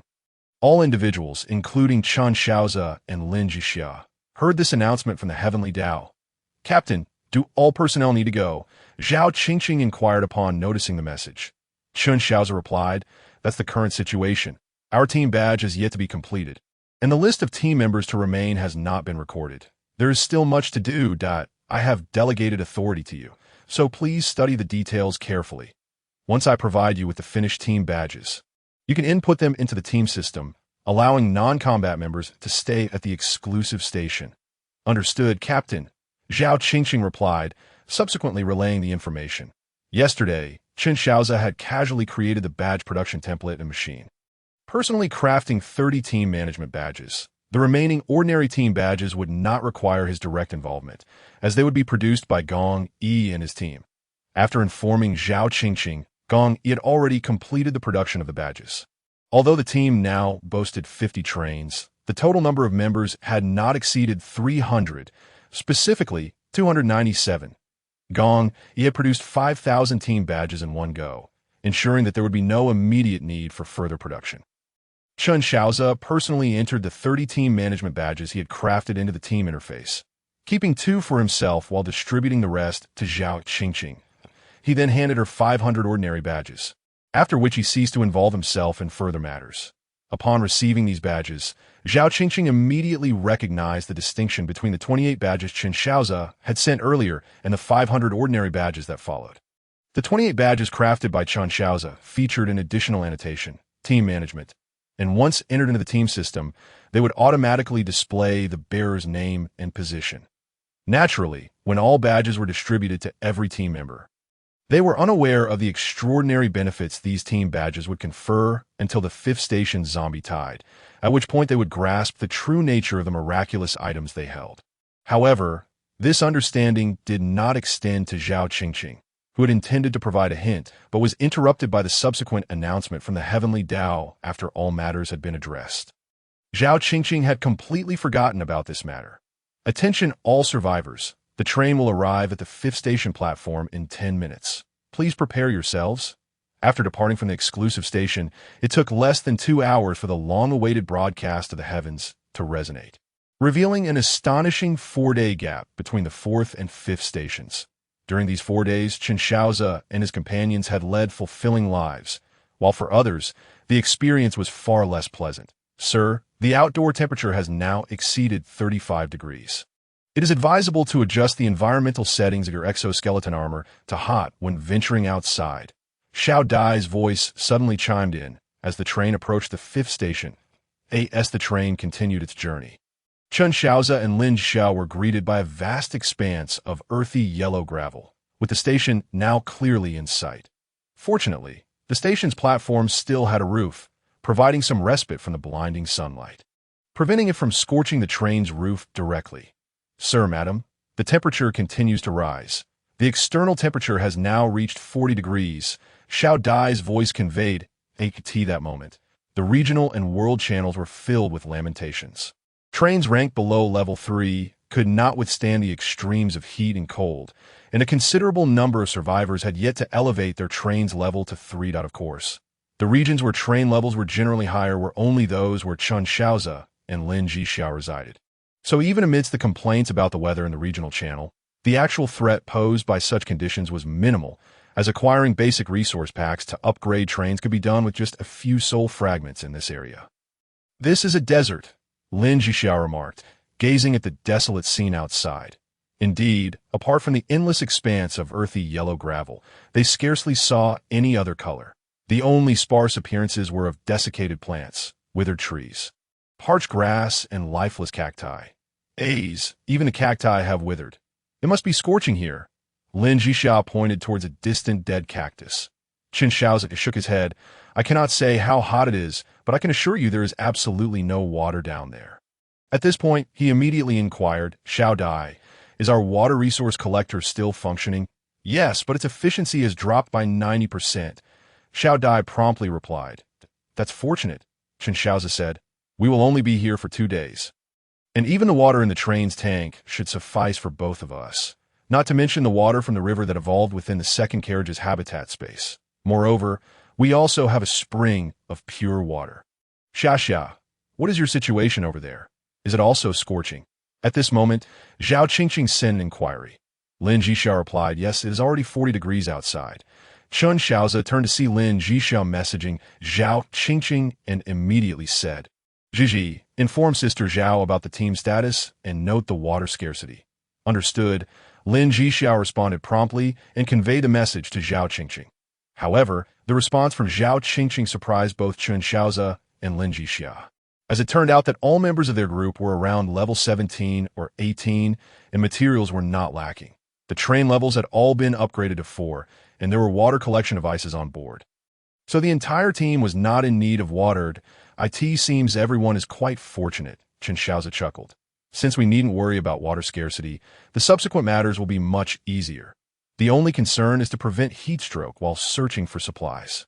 With a screech, the train gradually came to a halt at the platform, and Chen Shaoze and Lin Zhixia finally beheld the scene of this station that was far more bizarre compared to the previous jungle station.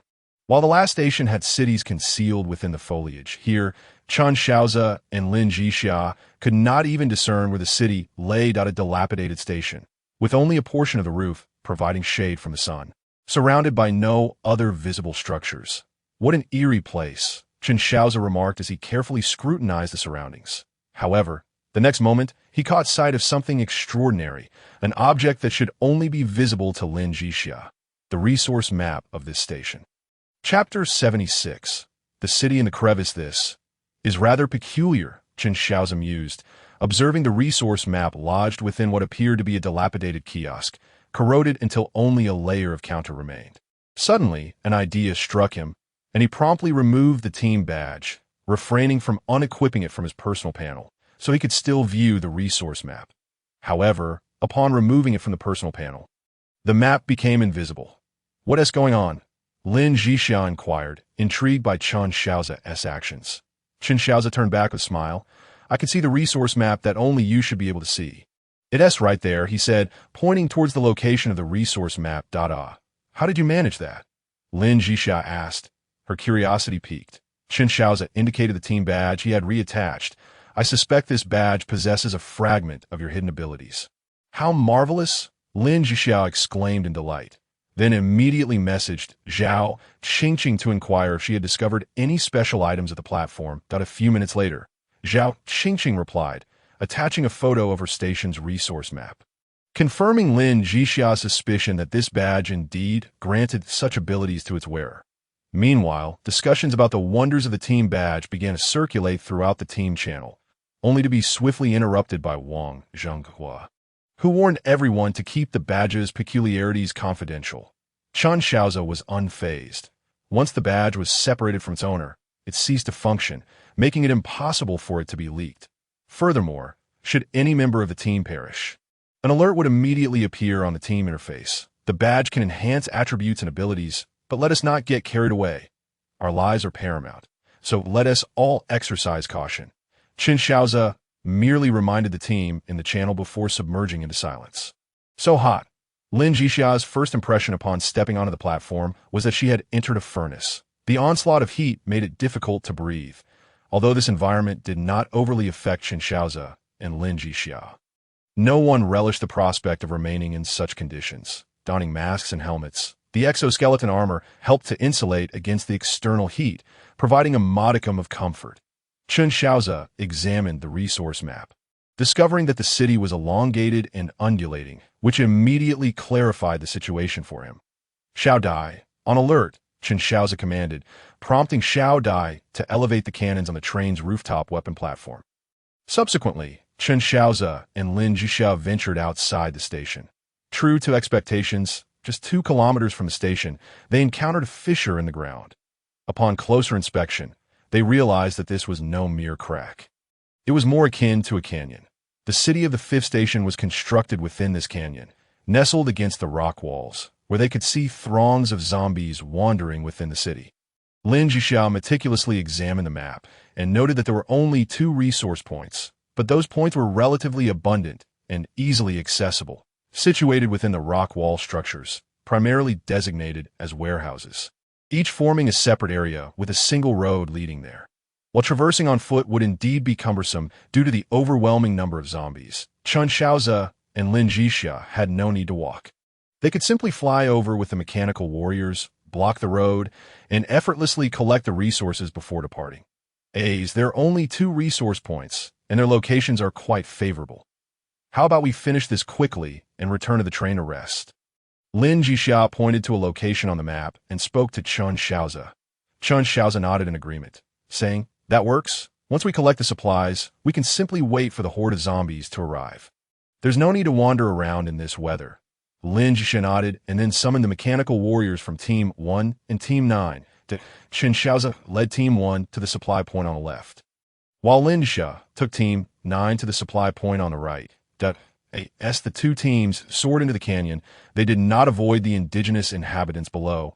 The gust generated by their flying gear sent small stones tumbling down, creating a cacophony that immediately drew the ire of the locals. However, the indigenous people could do little more than express their impotent fury at the sky. What a splendid place! Chen Shaoze mused as he gazed at the warehouse, connected by a single carved passageway along the rock face. One end of the passage led to the warehouse entrance, while the other connected to a large transport device, presumably for moving goods in and out of the area. Team 1, wait here if zombies approach. Dismantle that passageway, Chen Shaoze instructed, pointing to a platform at the end of the rocky passageway that connected to the transport equipment, that if we dismantle the platform, the zombies will be unable to cross, sending them plummeting down into a deadly drop. Understood, Commander, Team 1 responded, promptly setting up a perimeter at the passage's entrance. Only then did Chen Shaoze swagger over to the warehouse door. Upon entering, he discovered a wealth of supplies, canned food, medicines, clothing, and weapons, an impressive assortment occupying over 50 square meters of the warehouse. Without hesitation, he began transferring these items into his storage space. After securing all the supplies, Chen Shaoze was curious to see if there were any hidden compartments or mystical realms within the warehouse. However, after a thorough search, he found nothing unusual. After all, mystical realms are entirely serendipitous. Having stumbled upon one was already a stroke of good fortune, and it was rather greedy to hope for another encounter. Acknowledging his own greed, Chen Shaoze promptly departed the resource point and flew towards Lin Zhixia's location.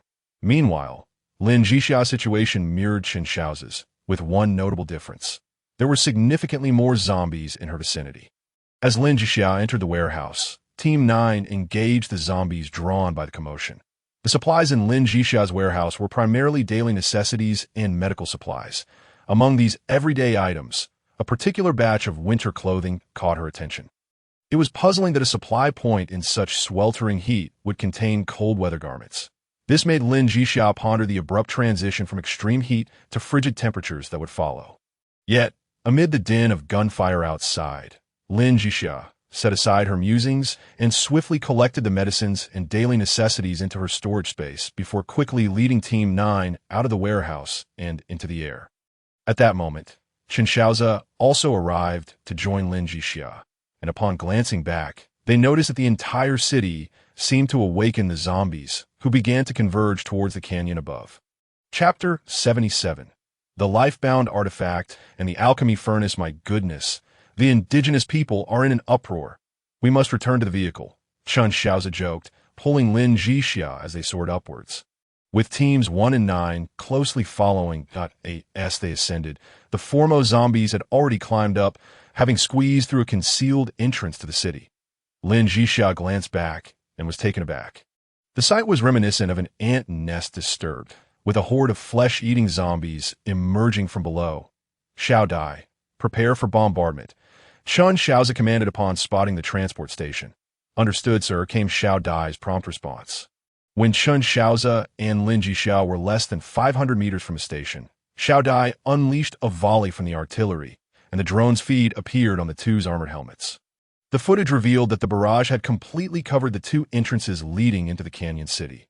The initial wave of zombies had been obliterated by the shells, and in the aftermath of the explosions, no further zombies could be seen emerging. Where did they all go? Lin Zhixia wondered aloud. The subsequent zombies must have been decimated by the shockwaves of the explosions, Chen Shaoze speculated, then extended his consciousness to scan the area. Confirming his assumption, the group of zombies trailing behind had been annihilated by the explosive force, while others struggled to climb over the corpses that lay beneath. Upon returning to the station, Chen Shaoze did not excavate a massive pit for the corpses as he had at the previous 3 stations. Instead, he casually dug a trench 2 meters deep and 3 meters wide. Would this pose an obstacle to the zombies? Certainly, but against the tide of thousands, its efficacy would be minimal. This was not bravado. Rather, it was an unwavering confidence in his defensive firepower. Once back on the train, Shaoze projected the footage onto a large screen, allowing Chen Shaoze and Lin Zhixia to witness the continuous stream of zombies emerging from the canyon city. However, this time, Shaoze did not allow the artillery's coverage to include the 2 concealed entrances, instead precisely controlling the explosion radius to remain 20 meters away from the doors. Chen Shaoze and Lin Zhixia paid no further attention to the zombies stirred within the city. Opting instead to enter the third home space, they unpacked the supplies collected from this venture, and upon seeing the mound of goods, Chen Shaoze felt a pang of headache. "Commander, allow us to handle this," Sun Pan said, approaching with a team of mechanical assistants. Turning to see the distinctly different robots accompanying Sun Pan and Team 1, Chen Shaoze inquired curiously. "Who are they?" "Commander, these are your previous orders to create auxiliary machines for basic tasks. They were designed and manufactured by me and Shaoze. They lack our level of autonomy, so they cannot be classified as our kin." "Very well, then I leave this task to you," Chen Shaoze said, gesturing to the pile of supplies behind him. "Yes, Commander," Sun Pan replied promptly, directing the 12 auxiliary robots to begin sorting the supplies. After deliberating with Lin Zhixia regarding the materials collected from the resource instance, they decided to store a portion of the weapons, daily necessities, and food in the supply warehouse. They instructed Wang Jinghua, Zhao Qingxing Chongsong, and Zhao Jiu to establish a daily distribution limit, effectively a form of welfare for this period. As for the resource packages needed for the train's upgrades, Chen Shaoze decided that any team member in need could directly request materials from Wang Jinghua. Naturally, this would only be applicable during this interim period, as these benefits would cease once personnel officially moved into the dedicated station. In order to acquire supplies, one must contribute to the team or utilize survival points to procure resources internally. After addressing these matters, Chen Shaoze planned to forge the specialized weapon he had prepared earlier, but had been unable to create due to trivial distractions. "I'm entrusting you with my cherished artifact," Lin Zhixia cheerfully remarked as she patted Chen Shaoze's shoulder, before dashing off with Wei towards the first carriage. During these days, Lin Zhixia had taken to sewing small garments for Wei during her leisure, and Wei seemed quite eager to model for her, resulting in a delightful pastime for both. Chen Shaoze recalled that Lin Zhixia once aspired to be a fashion designer, although it appeared unnecessary in this world. He was pleased to see her revisiting that passion. While she may not achieve fame as a renowned designer, the garments crafted by a capable individual could indeed become classics in this realm. After the two departed, Chen Shaoze retrieved materials such as Millennium Cold Iron, Heavenly Fire Flowing Gold, Illusory Star Sand, and Cloud Copper Stone from the storage box, materials that had lain dormant for quite some time. At this juncture, he decided to craft the alchemical furnace first, to warm up his hands, and once the right feeling emerged, he would then proceed to forge both his and Lin Zhixia's cherished artifacts. With a resounding thud, He activated the forging array, enveloping the area in a searing heat. Assessing the temperature, he sequentially introduced the 3 necessary materials into the array. Meanwhile, in the distance, Su Pan operated a drone equipped with a high-definition camera. Capturing the entire forging process, as a mechanical research enthusiast, Su Pan was particularly intrigued by the metal smelting techniques, meticulously documenting everything for future study. Shaoze was aware of Su Pan's actions from the outset and paid no mind. Curious to see what remarkable insights Su Pan might glean from his forging methods. The crafting of the alchemical furnace was relatively straightforward, melting and refining the 3 materials, followed by shaping them as required. The most intricate aspect lay in inscribing the necessary array within the furnace. Fortunately, Shaoze possessed formidable spiritual awareness, and with the arrays already ingrained in his memory, he was able to avoid any oversights with minimal effort. Completing the internal array of the furnace took him less than an hour and a half, much to his own surprise. However, even after the array was inscribed, it could not be immediately utilized. It required a period of nurturing within the forging array before it could be employed for alchemy.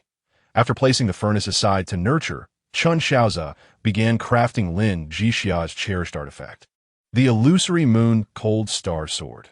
Reviewing the jade slip containing the crafting notes left by Lin Zhixia, he quickly grasped the importance of the order in which the materials must be introduced and the necessity of thoroughly purging any impurities to ensure the sword's quality met the criteria. No wonder ethereal wood is required, Shaoze mused, and after a brief recovery of his spiritual energy, he commenced the crafting of Lin Zhixia's cherished artifact. Chapter 78. Weir's Recovery Potion, Little Dullard. What was that just now? As Lin Zhixia was sewing a small dress for Weir in the first carriage, a warning from Little Dullard interrupted her as she donned her exoskeleton armor and stepped outside. She noticed a shadow darting overhead and immediately inquired, "Madam, it appears to be a mutated vulture," Little Dullard promptly replied, displaying recorded surveillance footage. Lin Zhixia observed a bizarre avian creature with 2 heads, unmistakably resembling a vulture, soaring from the canyon city. Upon detection, Little Dullard had fired a shot from the 130mm defense cannon at the creature, using explosive rounds. "Its defensive capabilities are formidable," Lin Zhixia remarked, watching the footage as the explosive rounds merely damaged the feathers and skin of the mutated vulture without inflicting significant harm. Little Dullard had intended to use an armor-piercing round next, but the creature proved exceptionally agile, evading the artillery's range and flying away just as Lin Zhixia exited the carriage. "Immediate air defense is critical," Lin Zhixia murmured, gazing at the azure sky. Little Dullard suggested, "Madam, we can convert the 130mm cannons in the first and fourth carriages into anti-air missile launchers." As he spoke, a model of the missile launcher appeared on Lin Zhixia's helmet monitor, perfectly sized to fit the cannon's base and capable of accommodating 64 vertical launch units, allowing for both anti-air and surface-to-surface missile capabilities. Although Lin Zhixia was not well-versed in such matters, the solution seemed promising, prompting her to allow Little Dullard to proceed with the arrangements, planning to inform Shaoze about it later. "Understood, madam," Little Dullard acknowledged, promptly beginning the modifications, while assuring that the 130mm cannon would not be discarded, but rather installed on the defensive tower at the dedicated station. After a brief excursion outside, Lin Zhixia gathered a portion of the feathers shed by the downed vulture and discovered their remarkable hardness. Using one of the feathers, she punctured a small hole in a nearby stone effortlessly. This feat was not due to any application of spiritual energy, but solely attributed to the feather's inherent strength. Contemplating the potential uses of these feathers, she collected around 20 of them, sufficient to craft a black feather fan. While Shaoze was preoccupied with forging his cherished artifact, Lin Zhixia settled for some fruit for dinner, ensuring that Weir enjoyed fresh fruit for all 3 meals, a delightful treat for the elemental sprite. Rich in spiritual essence. The following morning, Lin Zhixia, feeling bored, took Zhang Yi and the others for a stroll within a 2,000-meter radius. Aside for the canyon city, no other traces of humanity were evident, leading to a lackluster return. Upon arriving back, she found Shaoze emerging from the second habitat, holding a long sword with a pale blue blade and a golden-studded spine, reminiscent of the stars in the sky. The sword's hilt resembled a crescent moon, glistening like droplets of water, a design that resonated with Lin Zhixia's aesthetic sensibilities. Ah, A's, thank you, Lin Zhixia exclaimed joyfully, planting a kiss on him before cradling the illusory, moon-cold star sword in her arms. Chen Shaoze playfully pinched Lin Zhixia's nose, saying, "All right, you don't need me to teach you how to use your cherished artifact, do you?" "Of course, I am quite aware," Lin Zhixia replied with a hint of pride. Dashing back with her sword, Chen Shaoze chuckled and shook his head, then summoned his own cherished artifact, the shape-shifting mirage, which not only took the form of a sword but could also transform into a spear as needed. After more than 10 consecutive hours of work, while his spiritual energy remained intact, his mental fortitude had taken a toll. He had consumed a small vial of soul gold to replenish his mental energy, and now sought a moment of respite. After a refreshing bath, Chen Shaoze settled comfortably in the small courtyard of the first carriage, savoring tea while Wei busied herself with her alchemical concoctions nearby. Chen Shaoze noticed that she seemed close to achieving success. As anticipated, after half an hour, Wei flew over, tugging at Chen Shaoze's hair. Azgij, I did it! Following Wei to her designated potion-making area, Chen Shaoze beheld a vial of red liquid. Upon picking it up, he immediately recognized its label. Recovery potion, quality, ordinary, description, can be used for hemostasis and treatment of common wounds. Method of use, can be taken orally or applied directly to wounds. Well done. Chen Shaoze praised Wei with a smile, subsequently sending a message in the team group regarding the potion's trial. To his surprise, Wang Zhengguo promptly replied, "I have someone injured here," leading Chen Shaoze to send a freshly made recovery potion along with the usage instructions. Minutes later, Wang Zhengguo initiated a video call, and upon connection, Chen Shaoze saw him beaming with excitement, holding the remaining half vial of potion. "Captain, where did you acquire this remarkable substance?" Just applying a bit to the wound immediately stopped the bleeding and initiated healing. "Oh, it works?" Chen Shaoze, filled with curiosity, inquired, "What is effective?" "This is indeed highly effective," Wang Zhengguo replied with a serious demeanor. Chen Shaoze nodded thoughtfully, saying, "As long as it is effective, you may keep the half bottle for now. We shall see if this restorative agent can be mass-produced. Mass production would be ideal. Even if that fails, our task force should be equipped with such agents in the future," Wang Zhengguo added. "Understood," Chen Shaoze affirmed with a nod before shifting the subject. "Wang, let me see the situation at your station." "Oh, certainly," Wang Zhengguo responded, momentarily taken aback by Chen Shaoze's request, before retrieving the Tiandao manual and moving to the train window. In the next instant, Chen Shaoze beheld the scene outside Wang Zhengguo's station. Although it was still a desert under the scorching sun, the outlines of urban structures were clearly visible at the station. Resembling ruins, yet the city appeared more expansive than the canyon city on Chen Shaoze's side. After inquiring about the number of zombies in Wang Zhengguo's vicinity, Chen Shaoze had to concede that their situation, compared to others, was particularly favored by this world on two distinct levels. Chapter 79. The reappearance of the two-headed vulture, the tide of corpses, has emerged. At that moment, Xiao Dai's voice resonated within the carriage, followed by a slight tremor as the artillery on the rooftop weapon platform began to roar. Chen Shaoze, Lin Zhixia, and Wei, who was dining at her small table, leisurely finished their dinner before handing their plates to the domestic robot. Only then did they don their exoskeleton armor and step outside without haste. Naturally, Lin Zhixia did not allow Wei to accompany them, opting instead for her to observe the outside imagery through the room screen. "Xiao Dai, report the situation," Chen Shaoze requested as he stood on the platform. Xiao Dai projected the footage captured by the drone onto the visor of Chen Shaoze's helmet, stating, according to the footage, "This wave of zombies is emerging from the base of the canyon city. That IT is recommended to bomb the canyon city directly with drones." "Very well, proceed," Chen Shaoze instructed. "Yes, sir." As Xiao Dai began coordinating the drone swarm, Zhani approached, saying, "Commander, should we advance the mechanical spider defense line?" "There's no need," Chen Shaoze waved dismissively. Lin Zhixia, standing nearby, shared his sentiment, having already observed through the monitor that the tide of zombies originated from beneath the city. It was clear that they would have to traverse the internal passages of the canyon city to ascend. The two exits could not accommodate a massive influx of zombies, and a single 155mm shell would suffice to deal with those emerging from the passage. "Commander, radar indicates something is rapidly approaching." Suanpan's voice suddenly chimed in their ears. Following the establishment of a defense system centered around Shaoze and Suanpan, they had primarily relied on drones for reconnaissance. The radar, which had long been dormant, was now issuing alarms for the first time today. "It is the mutated two-headed vulture." Lin Zhixia immediately recognized the object appearing on the radar and spoke up. "A mutated vulture," Chen Shaoze exclaimed in astonishment. This mutated creature, following the evolution of mutated dogs, cats, rats, pigs, bats, and tigers, had now transformed into a genuine flying variant. After all, creatures like the mutated bat that could only fly a few meters high were undetectable by radar. Indeed, it appeared earlier this morning, merely flashing by before retreating, that I didn't expect it to return, oblivious to the danger, Lin Zhixia remarked.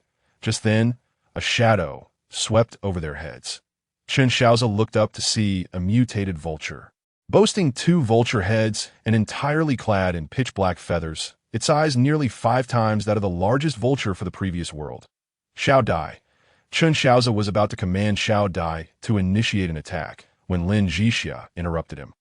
"Wait, this creature possesses materials I require," she stated. Chen Shaoze, intrigued, asked, "What usefulness could this creature have beyond its feathers?" "What I need is precisely that feather," Lin Zhixia replied, producing a black feather and handing it to Chen Shaoze. "This black feather seems quite ominous," Chen Shaoze remarked as he received the feather, feeling its cool touch akin to metal, yet surprisingly lightweight. With a casual flick, it pierced through a segment of concrete wall, leaving him somewhat astonished. "Of course," Lin Zhixia said, raising her chin proudly, then turned to the still hovering mutated vulture, declaring, "Provide me cover. I will engage it." "Certainly," Chen Shaoze nodded, fully prepared for this moment. It was essential that he did not remain constantly in Lin Zhixia's shadow. Allowing her to confront the beast was the best choice, as he could respond swiftly should any issues arise. With that, Lin Zhixia took to the skies on her sword, wielding the legendary novice longsword. While her innate artifact, the moonlit cold star sword, remained nurtured within her purple mansion, deemed unnecessary for dealing with such a creature. The flying mutated vulture promptly detected Lin Zhixia's emergence and, in its arrogance, failed to react, gliding leisurely through the air. Lin Zhixia, however, would not indulge it. She raised her hand and launched an ice spear. With a crisp sound, the ice spear was deflected by the black feathers adorning the vulture's body, an outcome Lin Zhixia had anticipated. Subsequently, she unleashed a barrage of ice spears at the mutated vulture, the sound of metal striking metal resonating through the air. Observing from below, Chen Shaoze noticed a critical flaw. The vulture's feathers provided remarkable defense only on its back and wings, while the feathers on its abdomen and beneath its neck offered far less protection. As the mutated vulture consciously dodged Lin Zhixia's icy projectiles, it skillfully shielded its vulnerable spots, particularly the small area beneath its wings.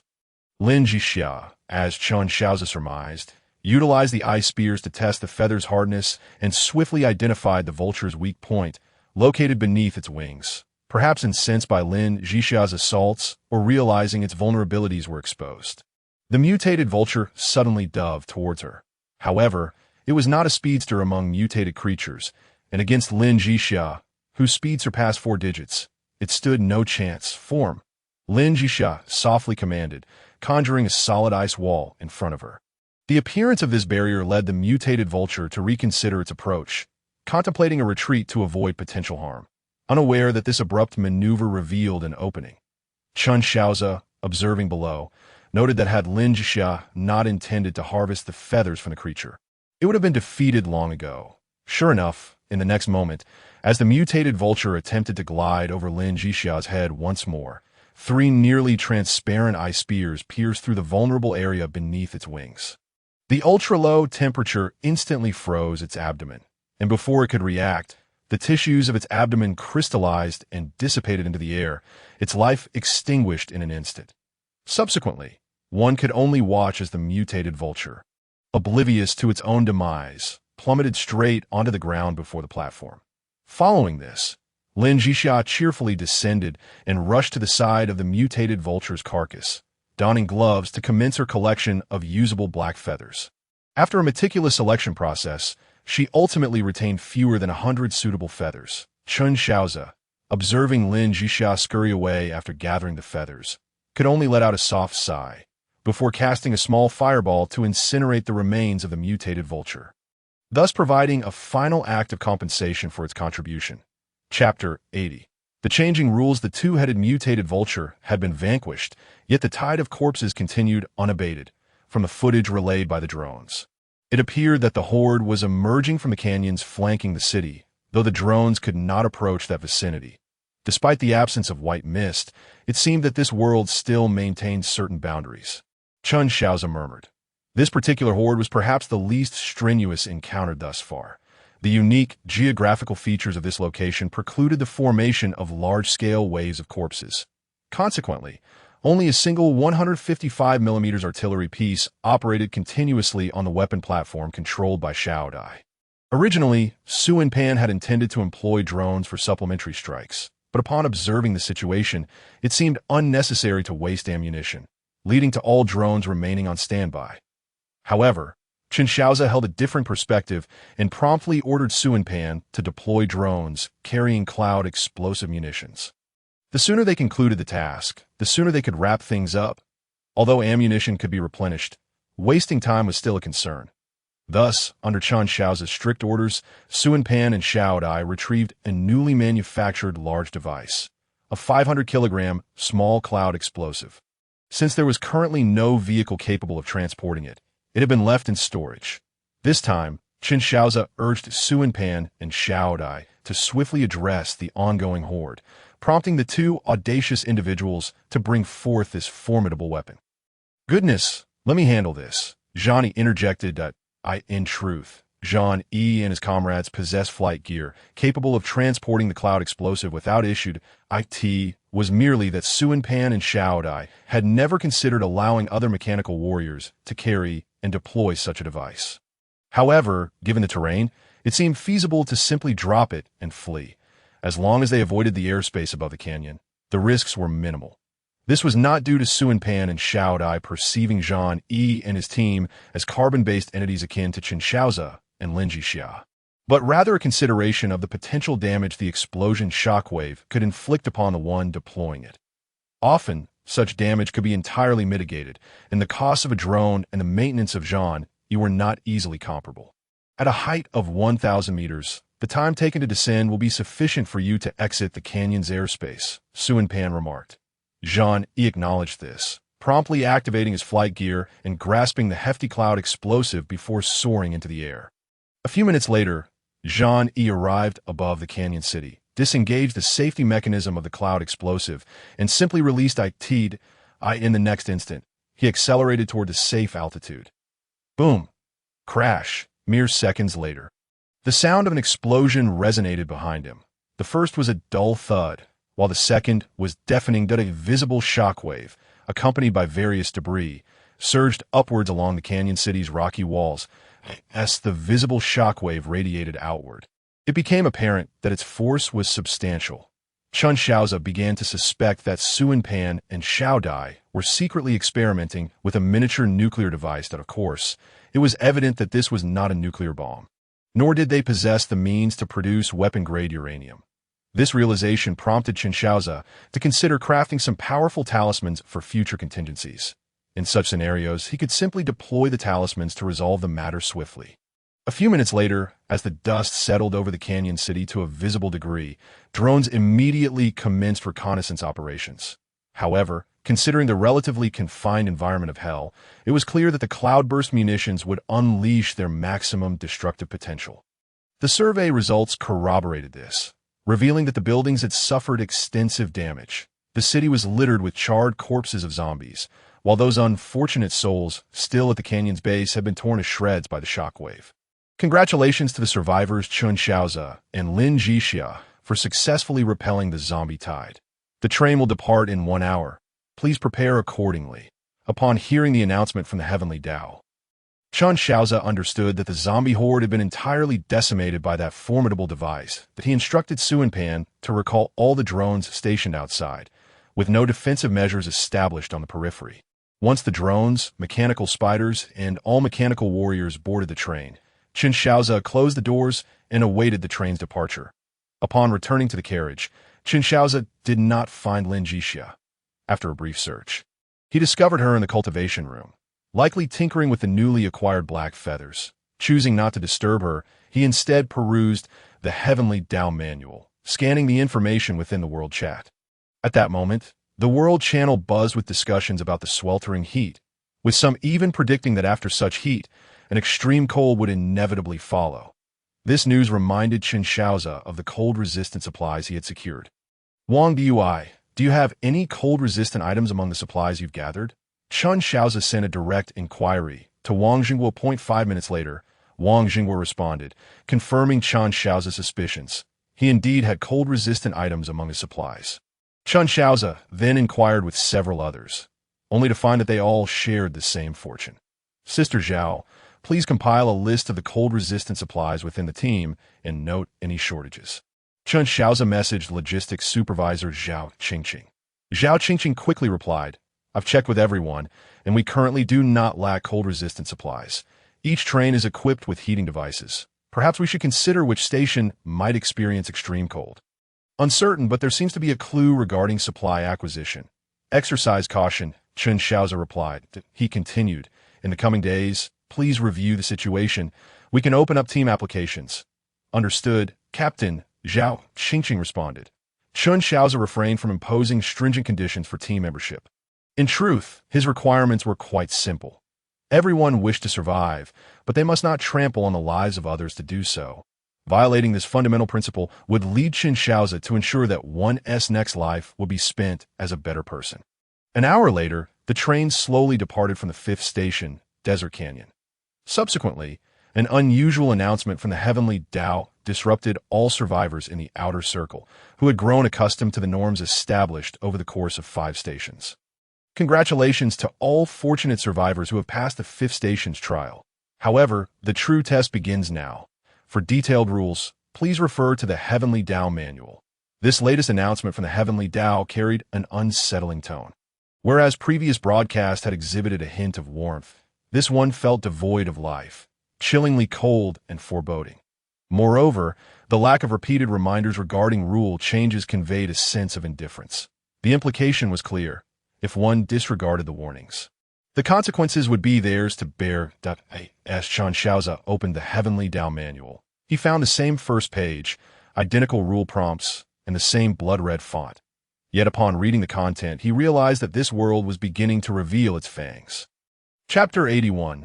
Strategies for Response Survivors. You will no longer be alone. Encounters with other races may occur on the road or at stations. Remember, not everyone is friendly survivors. The helpful maps at stations are no more. Whether you have acquired them before or never seen them, do not expect this convenient tool again. Survivors, the forthcoming stations will no longer provide the so-called resource point benefits. The survivor level task is now open. The magnitude of these rule changes overwhelmed Chen Shaoze. The first point exposed the issue of races, indicating that hostile encounters could arise at any moment, whether on the road or upon arriving at a platform. Another pressing concern was how different races would communicate. Was the world's law capable of translating languages to ensure mutual understanding? The second and third points undoubtedly worsened the survivor circumstances, with resource points eliminated. They would be forced to scavenge bit by bit in the cities adjacent to the stations, pondering how to gather the essential supplies for survival within a day and a half. At this juncture, a thought struck Chen Shaoze. Could the upcoming cities outside the stations and the zombies within undergo unforeseen changes? Might the duration of each stop also vary accordingly? All these matters awaited verification. The final point regarding the opening of survivor-level tasks caught his attention. Chen Shaoze gazed at his personal panel, noting his designation as a novice survivor, pondering the tasks that would elevate this title. Yet, he remained uncertain whether these tasks would be burdensome, with their benefits revealed only at the 6th station. In the concluding remarks of the rule changes, Chen Shaoze noted 2 lines of caution. First, a portion of products in the Heavenly Tao Mall had been made available for purchase, alongside an increase in the point cost for certain items. Upon reading this cautionary note, Chen Shaoze promptly flipped to the relevant page in the Heavenly Tao manual and indeed discovered a plethora of new items in the mall.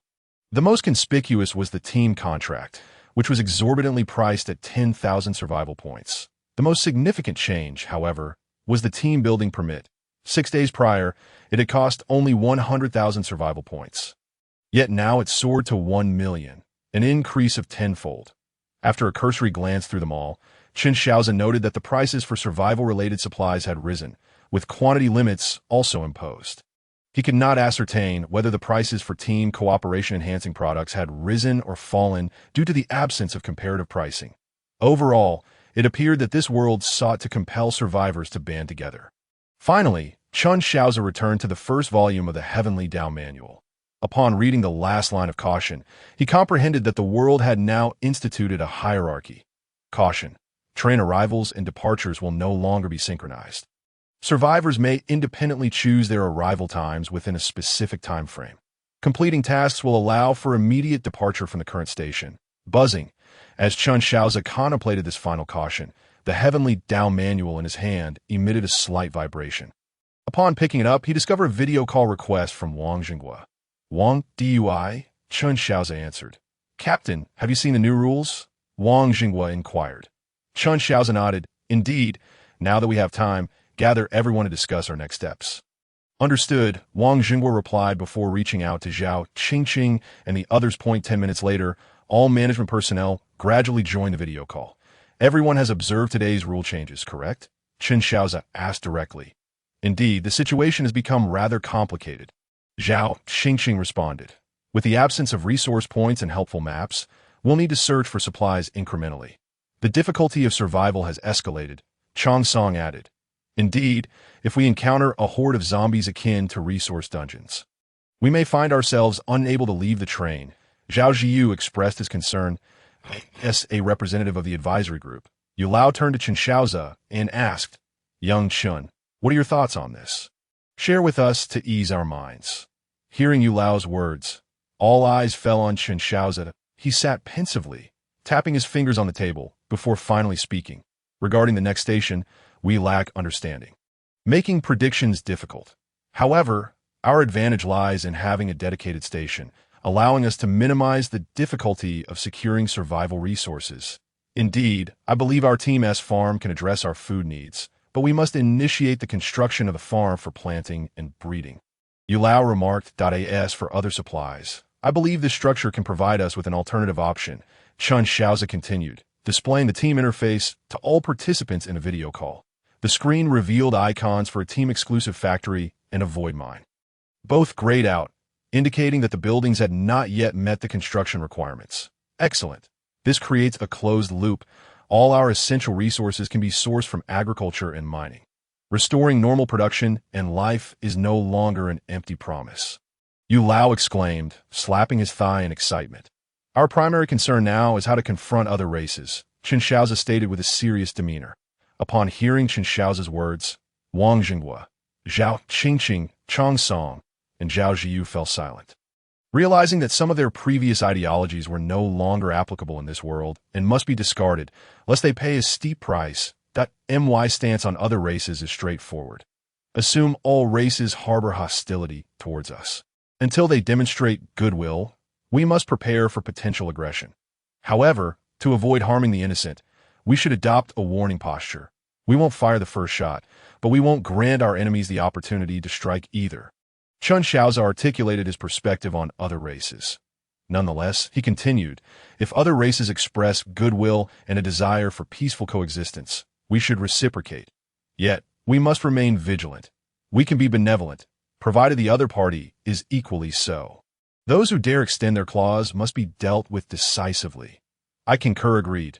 After the video concluded, Wang Jingguo relayed the team's stance towards other races, as the captain's attitude represented the team's collective sentiment, helping to shield members from unnecessary harm during initial encounters.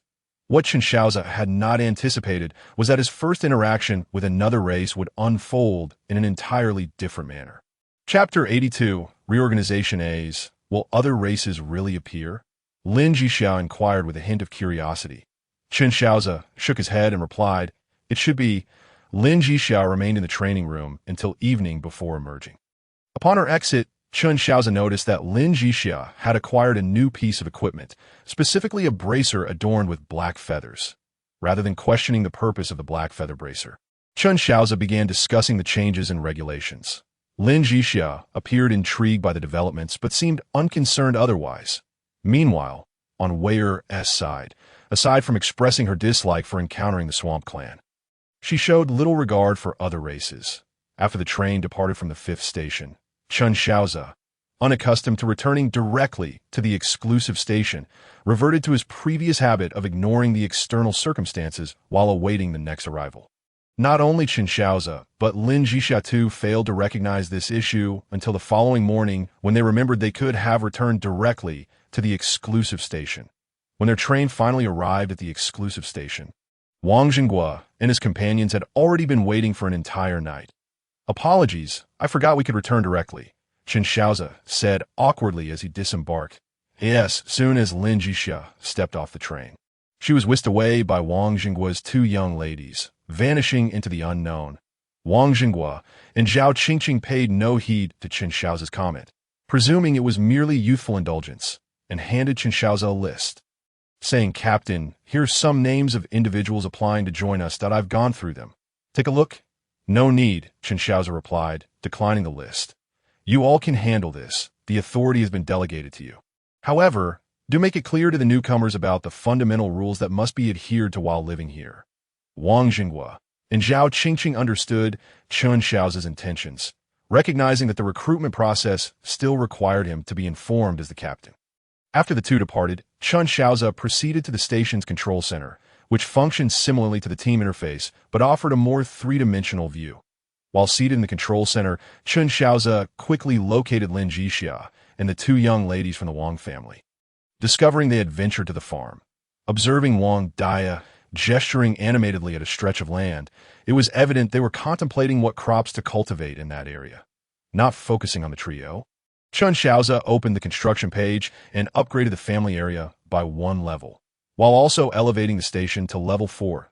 Previously, Chen Shaoze had glanced at the details without clarity. It was not the team's level that had reached 2, but rather the family area of the exclusive station that attained level 2. With the exclusive station itself at level 3. Furthermore, possessing a documented team badge permitted residency in the family area. Naturally, the train could not be left unattended, with a minimum of 2 personnel required to remain aboard. Should the combatants fall below 2, the advantages of the exclusive station would manifest, as it possessed a regrouping function. Not to be confused with moving members from one train to another. 3 conditions were necessary for reorganization. Firstly, members must belong to the same team. Secondly, the train from which personnel are being reassigned must have fewer than 2 individuals remaining, while the train providing reinforcements must have more than 5. And thirdly, mutual consent from both parties, although this last condition was optional. Chen Shaoze contemplated utilizing this function to establish a military force within this world, considering that he himself did not rely on others for sustenance. Thus, he envisioned that each train's crew, while scavenging for resources, would contribute 40% to the team's continuous development, retaining the remaining 60% as their own gain, with the team supplying weapons, ammunition, provisions, and materials necessary for train upgrades. However, after meeting with Wang Jingguo and his companions, he realized this plan was currently unfeasible and set it aside. Nevertheless, it became evident that forming several resource-gathering squads was essential to enhance the efficiency of resource collection. Chen Shaoze shared this idea with Wang Jingguo and Zhao Qingqing, leaving the arrangements to them, as they were the professionals in organizing personnel. The two acted swiftly, and by dinner time, they had already organized the teams. When the list reached Chen Shaoze, he was astonished to find that out of 50 trains, 20 had inexplicably vanished. Noticing Chen Shaoze's rare expression of disbelief, Wang Jingguo then explained the situation. It turned out that 2 trains could merge, and this option was not available in the team interface, but required face-to-face action from the personnel aboard both trains. The train with the lower rating extracts its core and returns 90% of the upgrade materials. Wang Jingguo clarified, I see. Chen Shaoze remarked, in that case, Our personnel can achieve the most optimal configuration. With 30 trains, he continued, pulling out his communicator and addressing Shaoze. How many mechanical spiders do we currently have? There are 35 mechanical spiders at present, sir, Shaoze promptly replied. Deploy 30 of them and program them with an intelligent protocol to undertake reconnaissance and escort duties, Chen Shaoze instructed. Yes, sir. When do you require this task to be completed? Shaoze inquired. By tomorrow. When we set off, Chen Shaoze replied. Understood, sir. After concluding his communication with Shaoze, Chen Shaoze turned to Wang Jingwa, saying at 7 tomorrow morning, have all squad leaders come to collect their assigned mechanical spiders and gear. Yes, Captain, Wang Jingwa responded immediately. The following morning, Chen Shaoze and Lin Zhixia rose early, awaiting the 30 mechanical spiders, now embedded with new programming by Shaoze and Suanpan, on the platform. The remaining 5 mechanical spiders were retained as a security force. Shortly thereafter, the 30 squad leaders, including Wang Jingwa, Zhao Qingqing, Chong Song, and Zhao Jiu, arrived. This time, Chen Shaoze provided them not only with mechanical spiders as combat units, but also with exoskeleton armor, which required binding to the user's biological characteristics, ensuring that only the designated individuals could utilize them, thus preventing any leakage of these resources. This measure was not solely directed at the newly formed members, but was intended to establish a protocol, a customary practice that the team must adhere to. After witnessing everyone joyfully collect their equipment, Chen Shaoze and Lin Zhixia promptly boarded the train, embarking on their survival exploration towards the 6th station. Little did they anticipate that upon reaching the 6th station, they would be the first from the outer circle to encounter survivors of another race. Chapter 83.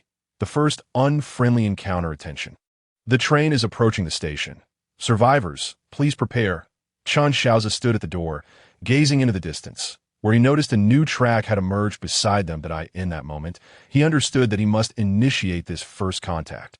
Zhixia, we might be in trouble, Chen Shaoze called out to the carriage. Lin Zhixia rushed out upon hearing his voice, her curiosity piqued. Trouble? What do you mean? Look over there, Chen Shaoze pointed at the external track.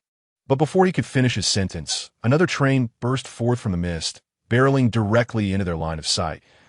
That's our luck a bit too, Lin Zhixia remarked uncertainly. I can't say if it's good or bad. But if they provoke us, then it will certainly not be their lucky day, Chen Shaoze responded, instructing Zhang, Yi, and Shaoze to prepare for battle. Screech, squeal. As the harsh sound of brakes echoed, the train gradually came to a halt, allowing Chen Shaoze to discern that this train also possessed 6 carriages, indicating that the opposing party likely had survivors of level 20 or above. However, upon closer inspection, one might notice that the interior of the train appeared rather unkempt. Through the windows, one could see the items piled high and in disarray, suggesting a considerable number of individuals aboard.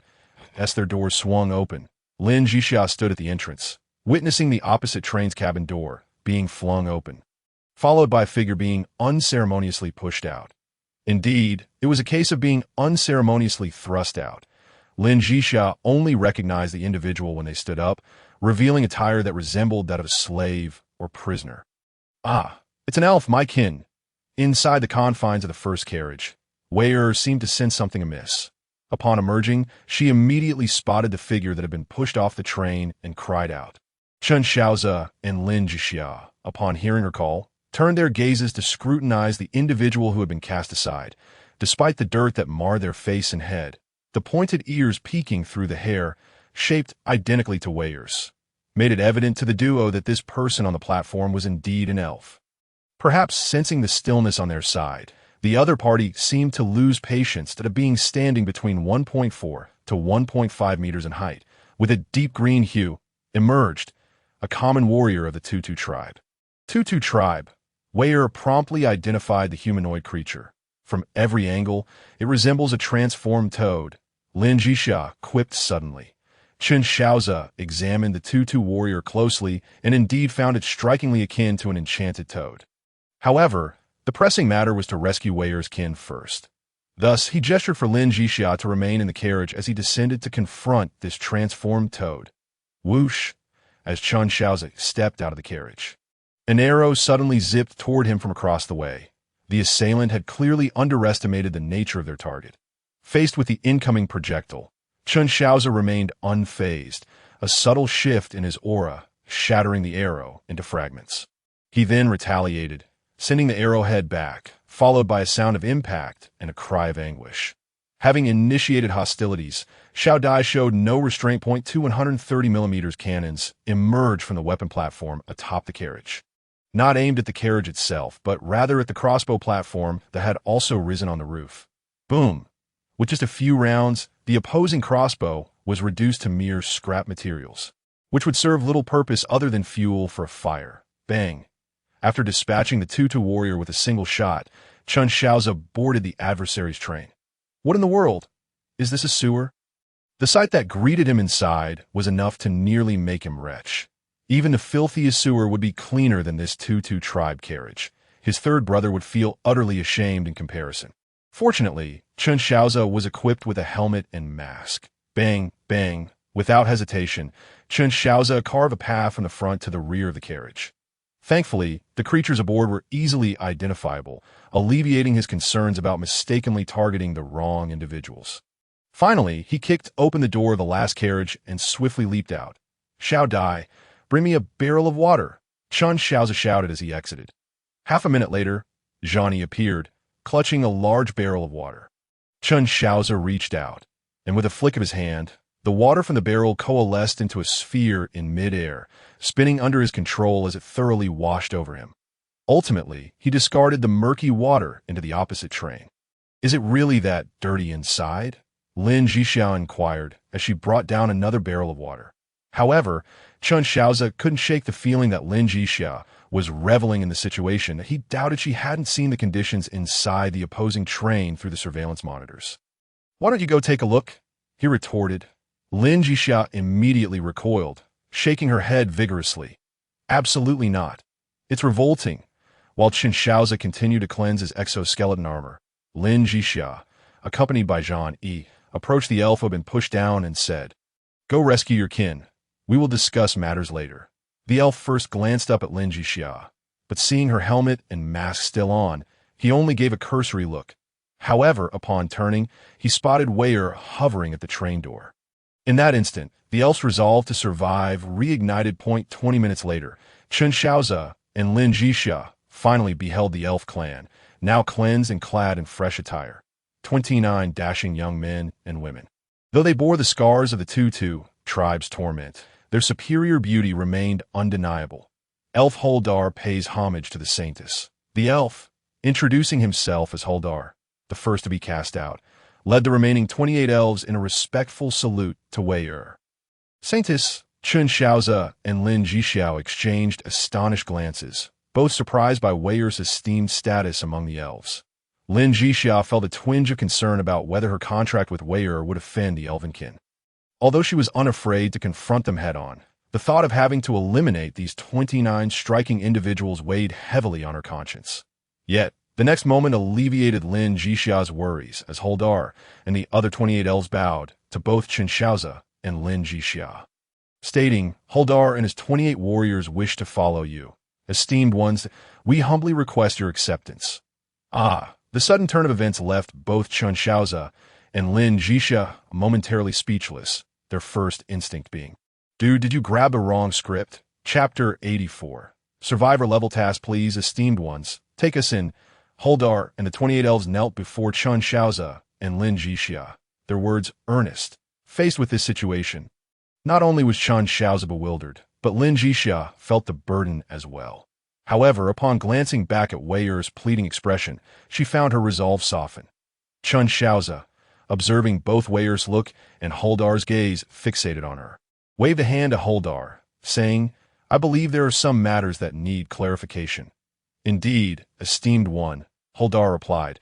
Comprehending Chen Shaoze's unspoken queries, he nodded and, without waiting for further questions, divulged Weir's identity and some of the clan's secrets. It turned out that the elves had not been transported to this endless orbital world as a complete planet, as Chen Shaoze and his companions had been, but rather in several batches, randomly sent to this realm. Moreover, unlike the minimum of 2 and a maximum of 7 individuals per train of survivors, Holdar's group had a staggering 35 members. 6 had perished during their prior battle with the 2-2 tribe. and the remaining 29 had been captured after exhausting their strength in the fight. This was not due to their inadequacy, but rather because the Tutu tribe had been overwhelmingly numerous. Over 200 had fallen to their blades. And the 6 who had perished were slain in a surprise attack by the Tutu tribe. As for how Holdar recognized Weir as the Saintess, it was due to a unique aura left upon her by the Mother Tree, an essence that only elves could perceive, enabling Holdar and the others to immediately confirm her identity. After hearing all this, Chen Shaoze refrained from offering an immediate response. Instead, he returned to Lin Zhixia and Weir, conveying the gist of the situation before addressing Weir. There's no issue in bringing them along, Weir, but I don't wish for a moment of compassion to lead us into peril. You understand? The elves will never betray their oaths, Weir declared. Her small fist clenched earnestly. Trusting Weir's words due to their contract, Lin Zhixia nodded at Chen Shaoze, affirming that Weir spoke truthfully. Chen Shaoze sighed softly, realizing the complexity of the situation had escalated beyond his initial expectations. However, with matters having reached this point, evasion was no longer an option. He resolved to go with the flow that a quick divination indicated that the inclusion of the elves could bear no adverse effects. Perhaps even benefits. Very well, I consent that your kin may join our train, Chen Shaoze finally declared. Wonderful. Thank you so much, Brother A's. Weir exclaimed joyfully upon hearing Chen Shaoze's agreement, swiftly flying to Holdar and the elves to relay the good news. Thank you for your gracious acceptance, esteemed one. Holdar and the elves approached Chen Shaoze and Lin Zhixia. Bowing respectfully, his voice rang out. The elves began to chant their oaths in unison. Though Chen Shaoze and Lin Zhixia could not comprehend the elves' incantation, the laws of power made it clear. These 28 elves had now become their loyal subordinates. Once the oath was completed, Lin Zhixia led Holdar and the others into the train. Chen Shaoze intended to place them in the habitat space of Carriage 2, which had evolved into a miniature world. This would allow the elves to utilize their affinity with nature, and if they preferred not to venture out for resource gathering, they could engage in cultivation within the habitat, as their Saintess Weir would require a substantial quantity of medicinal herbs for potion crafting. Even if the elves are to partake in the search for supplies and the defense against the tide of corpses, they must first recover their strength. Once the elves were settled, Chen Shaoze turned his attention to the train of the Tut tribe. However, this vehicle was truly in a deplorable state. Even if it were dismantled for basic materials and the train core, Chen Shaoze felt it was a disgrace. A's, what are you waiting for? Hurry up and dismantle it. It's just an eyesore here, Lin Zhixia urged. Upon discovering the abandoned train, the prompt appeared. Would you like to extract the train core? Without hesitation, Chen Shaoze selected to extract the core. Moments later, the train emitted a series of soft glows. And in less than 10 seconds, a train core materialized before him, accompanied by a heap of basic materials and various other supplies on the platform. Chen Shaoze promptly discarded all the basic materials into the team warehouse, then regarded some incomprehensible items that appeared to be everyday objects used by the Tut tribe. Without a second thought, he swept through this portion and ignited a fireball to incinerate them, feeling that any delay would merely pollute the air. What surprised Chen Shaoze was the sight of 2 boxes, one gleaming with a silvery light, the other adorned with mysterious patterns. Gazing at these 2 treasures, Chen Shaoze refrained from opening them immediately, deciding that the joy of unboxing should be left for Lin Zhixia. Subsequently, he found nothing else of value. Thus, following this unfriendly encounter, he had only acquired a pile of basic materials. 2 treasure chests, and a train core that, of course, Weir had found her kin, and both Chen Shaoze and Lin Zhixia had inadvertently gained a group of elves as followers. A's, hurry, Lin Zhixia called out from the doorway of the carriage. Ignoring the 2 treasure chests, Chen Shaoze dashed back inside, only to find Lin Zhixia pointing at the screen in the cockpit.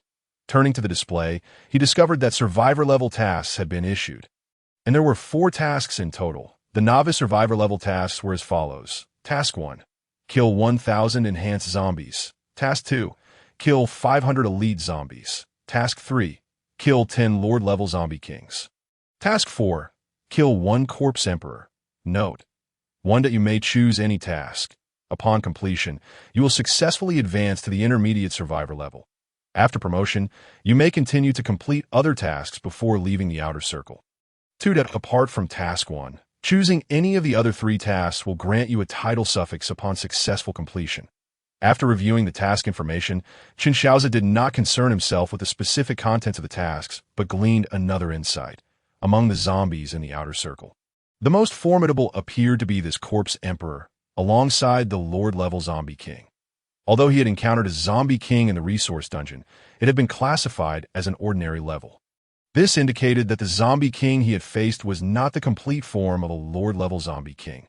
Ultimately, what intrigued Chen Shaoze was the title suffix. The minimum requirement for obtaining it was to kill 500 elite zombies, leading him to believe that this suffix would certainly be more than a mere embellishment. Chapter 85. The 6th station. Having perused all the information displayed on the screen, Lin Zhixia turned to Chen Shaoze, awaiting his final decision. Pointing at the last note, Chen Shaoze remarked, "Zhixia, there's no need to obsess over completing that task for upgrading the title level. What we should focus on is what benefits the title suffix will provide us, whether it enhances our attributes, offers discounts in shopping, and whether this task can be shared. While we should verify if the task can be shared at AS for the attributes of the title suffix, we can only ascertain that after completion." Lin Zhixia replied, glancing at the task list on the screen before directly clicking on the first task. Instantly, a task interface appeared on both of their personal panels. Simultaneously, a new page emerged on the train's vehicle information screen, displaying the task list that all members of the train needed to complete, which at that moment included only the task Lin Zhixia had just accepted. Upon viewing the train interface, Chen Shaoze promptly checked the status of the personnel on board. To his astonishment, apart from Chen Shaoze and Lin Zhixia, everyone else, including Wei Er, her elven kin, as well as members of the mechanical tribe like Su Pan, Su Inhu, Ji Shi, Zhan Yi, and Zhan Jiu, were all listed under the affiliated species of Chen Shaoze and Lin Zhixia. The tasks are shared, but Chen Shaoze remarked, gesturing to Lin Zhixia about what he had observed. Lin Zhixia, after reading it, expressed her disbelief, saying, "We never intended for others to rely on us for survival. It is what it is. We must survive regardless. Whether it's a single sheep or a flock, they all need herding." Chen Shaoze sighed softly, half consoling Lin Zhixia and half reassuring himself. Having completed all matters at the station, the drones dispatched by Shaoze had returned with reconnaissance data. "Sir, should I project the footage transmitted by the drone onto the screen?" came Shaoze's voice. "That let's do in the first carriage," Chen Shaoze instructed, leading Lin Zhixia into the first carriage. Upon reaching the monitor, they immediately saw the urban footage transmitted by the drone. The footage revealed that this city was merely 1/10 the size of the city within the resource dungeon, that AS supply points had been eliminated. Shaoze had preemptively marked potential supply locations during the data collection, allowing Chen Shaoze and Lin Zhixia to quickly identify various icons appearing on the map. It seemed this city had recently experienced a crisis. "Shaoze, well done," Chen Shaoze praised with a smile. "Thank you, sir," came Shaoze's response, before continuing, "Sir, there are some anomalies. Compared to the previous station city, the density of zombies here has significantly decreased." "What is so strange about that?" "It is not a reduction in difficulty, but a diminishment of our potential gains," Lin Zhixia replied, pouting slightly in dissatisfaction. Chen Shaoze chuckled, choosing not to pursue the topic further. Instead, he instructed Shaoze. "Shaoze, create a 3D holographic map of this station." "Understood, sir," Shaoze affirmed. "Let us go take a look," Chen Shaoze said, stepping off the train and crossing to the opposite platform, specifically standing on Platform 1.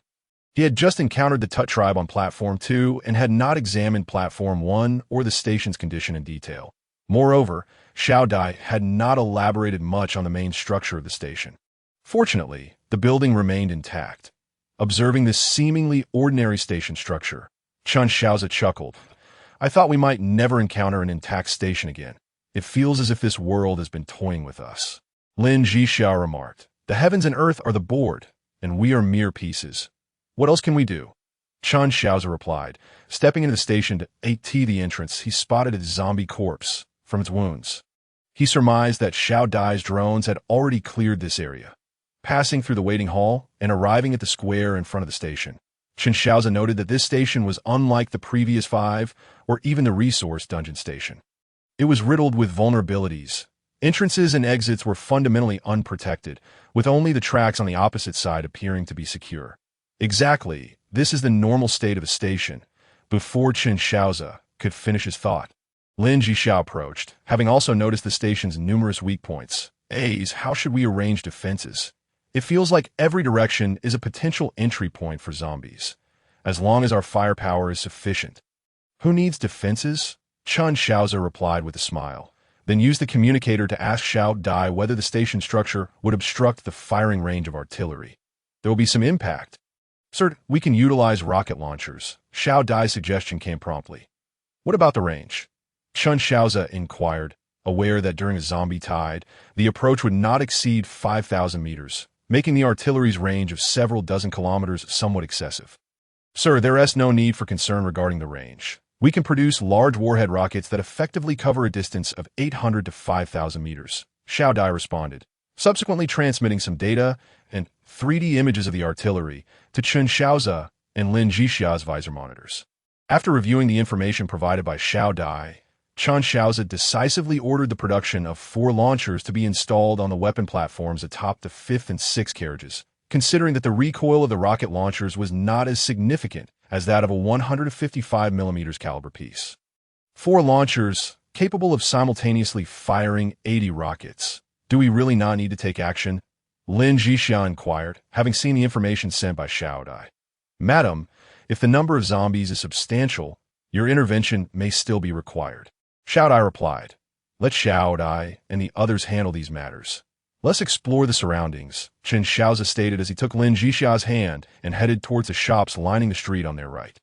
Remarkably, there are no zombies here, Lin Zhixia remarked, having scanned the vicinity with her divine sense, a hint of surprise evident in her voice. Indeed, as Shaoze mentioned earlier, the density of zombies here has significantly decreased, so it is quite normal for there to be none. Chen Shaoze responded, as he picked up a paper windmill from an outdoor display cabinet of a nearby shop that had yet to be collected. A windmill? This shop sells souvenirs, Lin Zhixia exclaimed joyfully, accepting the windmill and glancing into the store, discovering that it was indeed a souvenir shop. However, the damaged items at the entrance and the disarray within hinted at the chaos that had once erupted here. Yet, there were no traces of blood, suggesting that the shopkeeper had likely fled during the turmoil.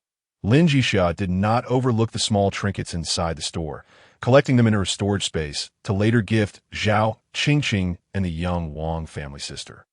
The subsequent shops mirrored the state of this souvenir store. As for the items available, those near the station were well understood by all. Lin Zhixia only took a few things that caught her eye, with the only place that still held some supplies being a coffee shop on this street. Chapter 86. A request upon returning to the station, Chen Shaoze unloaded the collected items, placing food in a designated storage area while the remaining supplies were piled in a corner of the second carriage, intending to have Su and Pan organize them later.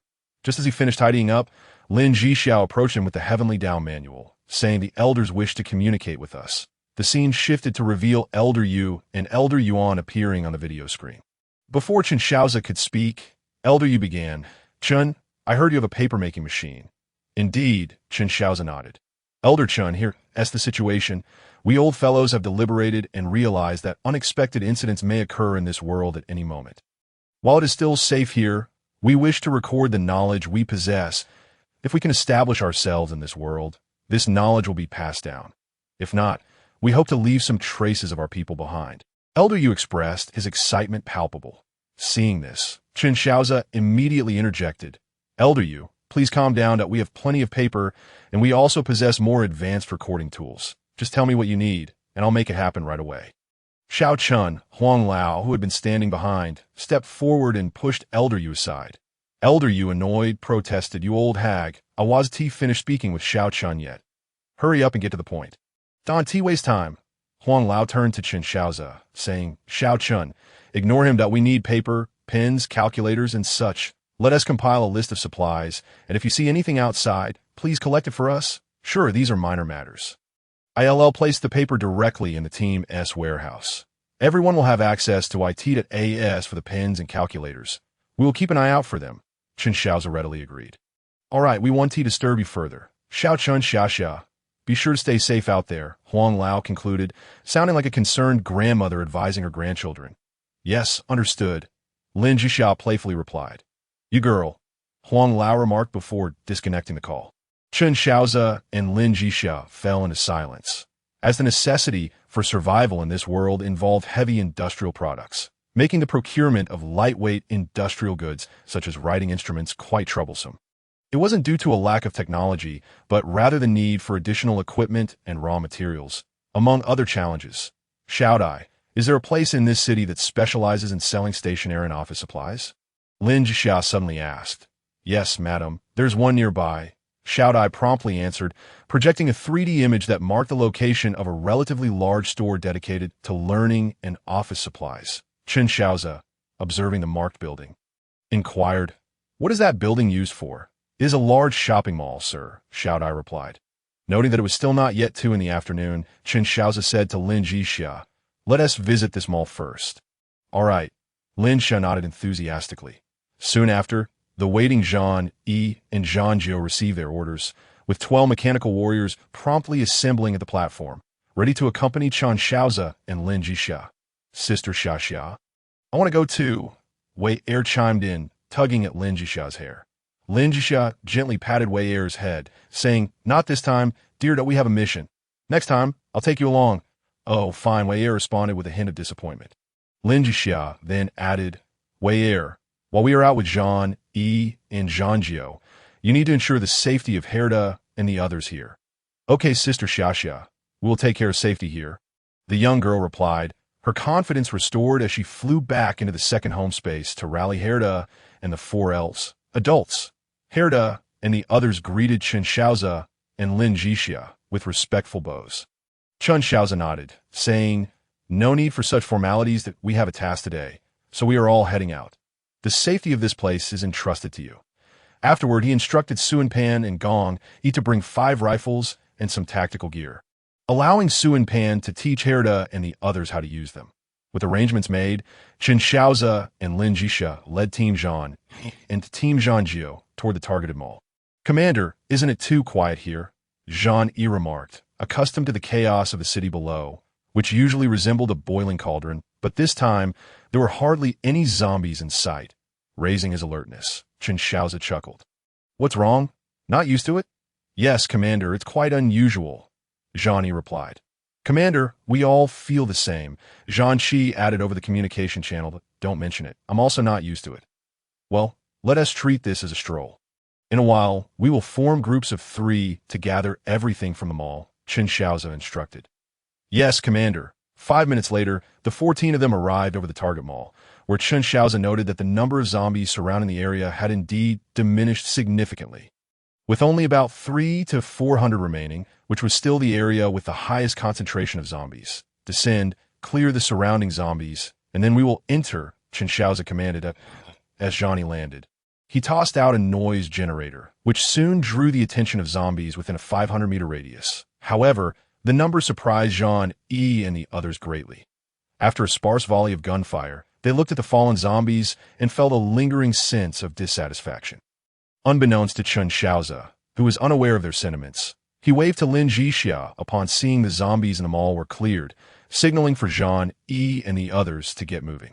As the 2 entered the mall, they made a beeline for the targeted store, discovering that it was not the chaotic scene they had anticipated. Aside from scattered office supplies on the floor, everything else appeared rather orderly.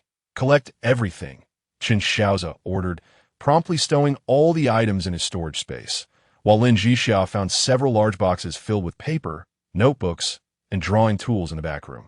Half an hour later, Chen Shaoze and Lin Zhixia had completely emptied the store, leaving behind only the floor tiles and the shelves fixed to the walls. Chapter 87.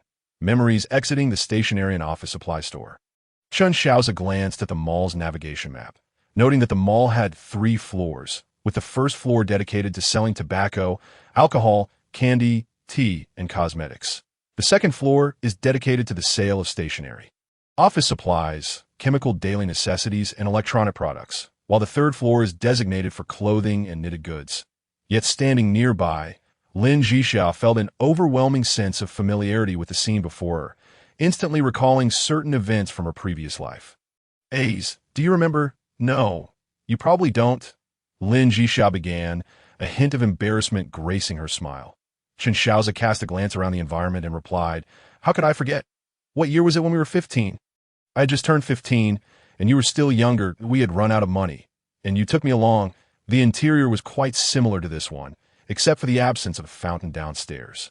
We stumbled upon a fast food restaurant, and the kind-hearted owner offered us jobs. Indeed, $15 an hour," Lin Zhixia remarked, only to snap back to the present and inquire, "Weren't you rather foolish back then? How do you remember it so vividly? My spirit may have been in slumber, but that does not imply I was oblivious to the world around me." Chen Shaoze chuckled, ruffling Lin Zhixia's hair. "Then you are aware of our house-hunting escapade?" Lin Zhixia continued to question. "Yes, how could I not be? Otherwise, why would I have insisted on dragging you away?" Chen Shaoze recalled the moment of clarity when he caught sight of the loathsome gaze of the male landlord, prompting him to pull Lin Zhixia away. Although uncertain if that landlord had any connections with the Lin and Gu families, Chen Shaoze was certain that the man was targeting the two of them. No wonder, Lin Zhixia reflected, recalling her instinctive awareness of Chen Shaoze's unease at the time, though she could not pinpoint its source. Another thought crossed her mind, leading her to ask, were those thugs also after us? Yes, those ruffians were summoned by Guzong. However, back then, he regarded me with disdain and was merely aiding Lin Wanwan in dealing with you. Once you were out of the picture, I posed no threat to Guzong, given the circumstances. Chen Shaoze stated matter-of-factly. Upon hearing Chen Shaoze's words, Lin Zhixia felt a sense of disorientation. I have always struggled to understand why. Lin Wanwan was so favorite home. Why would she target me? Guzong had already obtained everything he desired. Why would he seek to eliminate you completely? She was incited by others, driven by immense gain. Lin Wanwan was urged on by her mother for as long as you remained. She could never truly be the Lin family's eldest daughter. Even though she is the biological child of your father, it does not alter her previous status as an illegitimate child. Both your biological father and Lin Wanwan's mother harbored grievances towards your mother. My mother-in-law, Chen Shaoze shrugged, explaining the convoluted dynamics.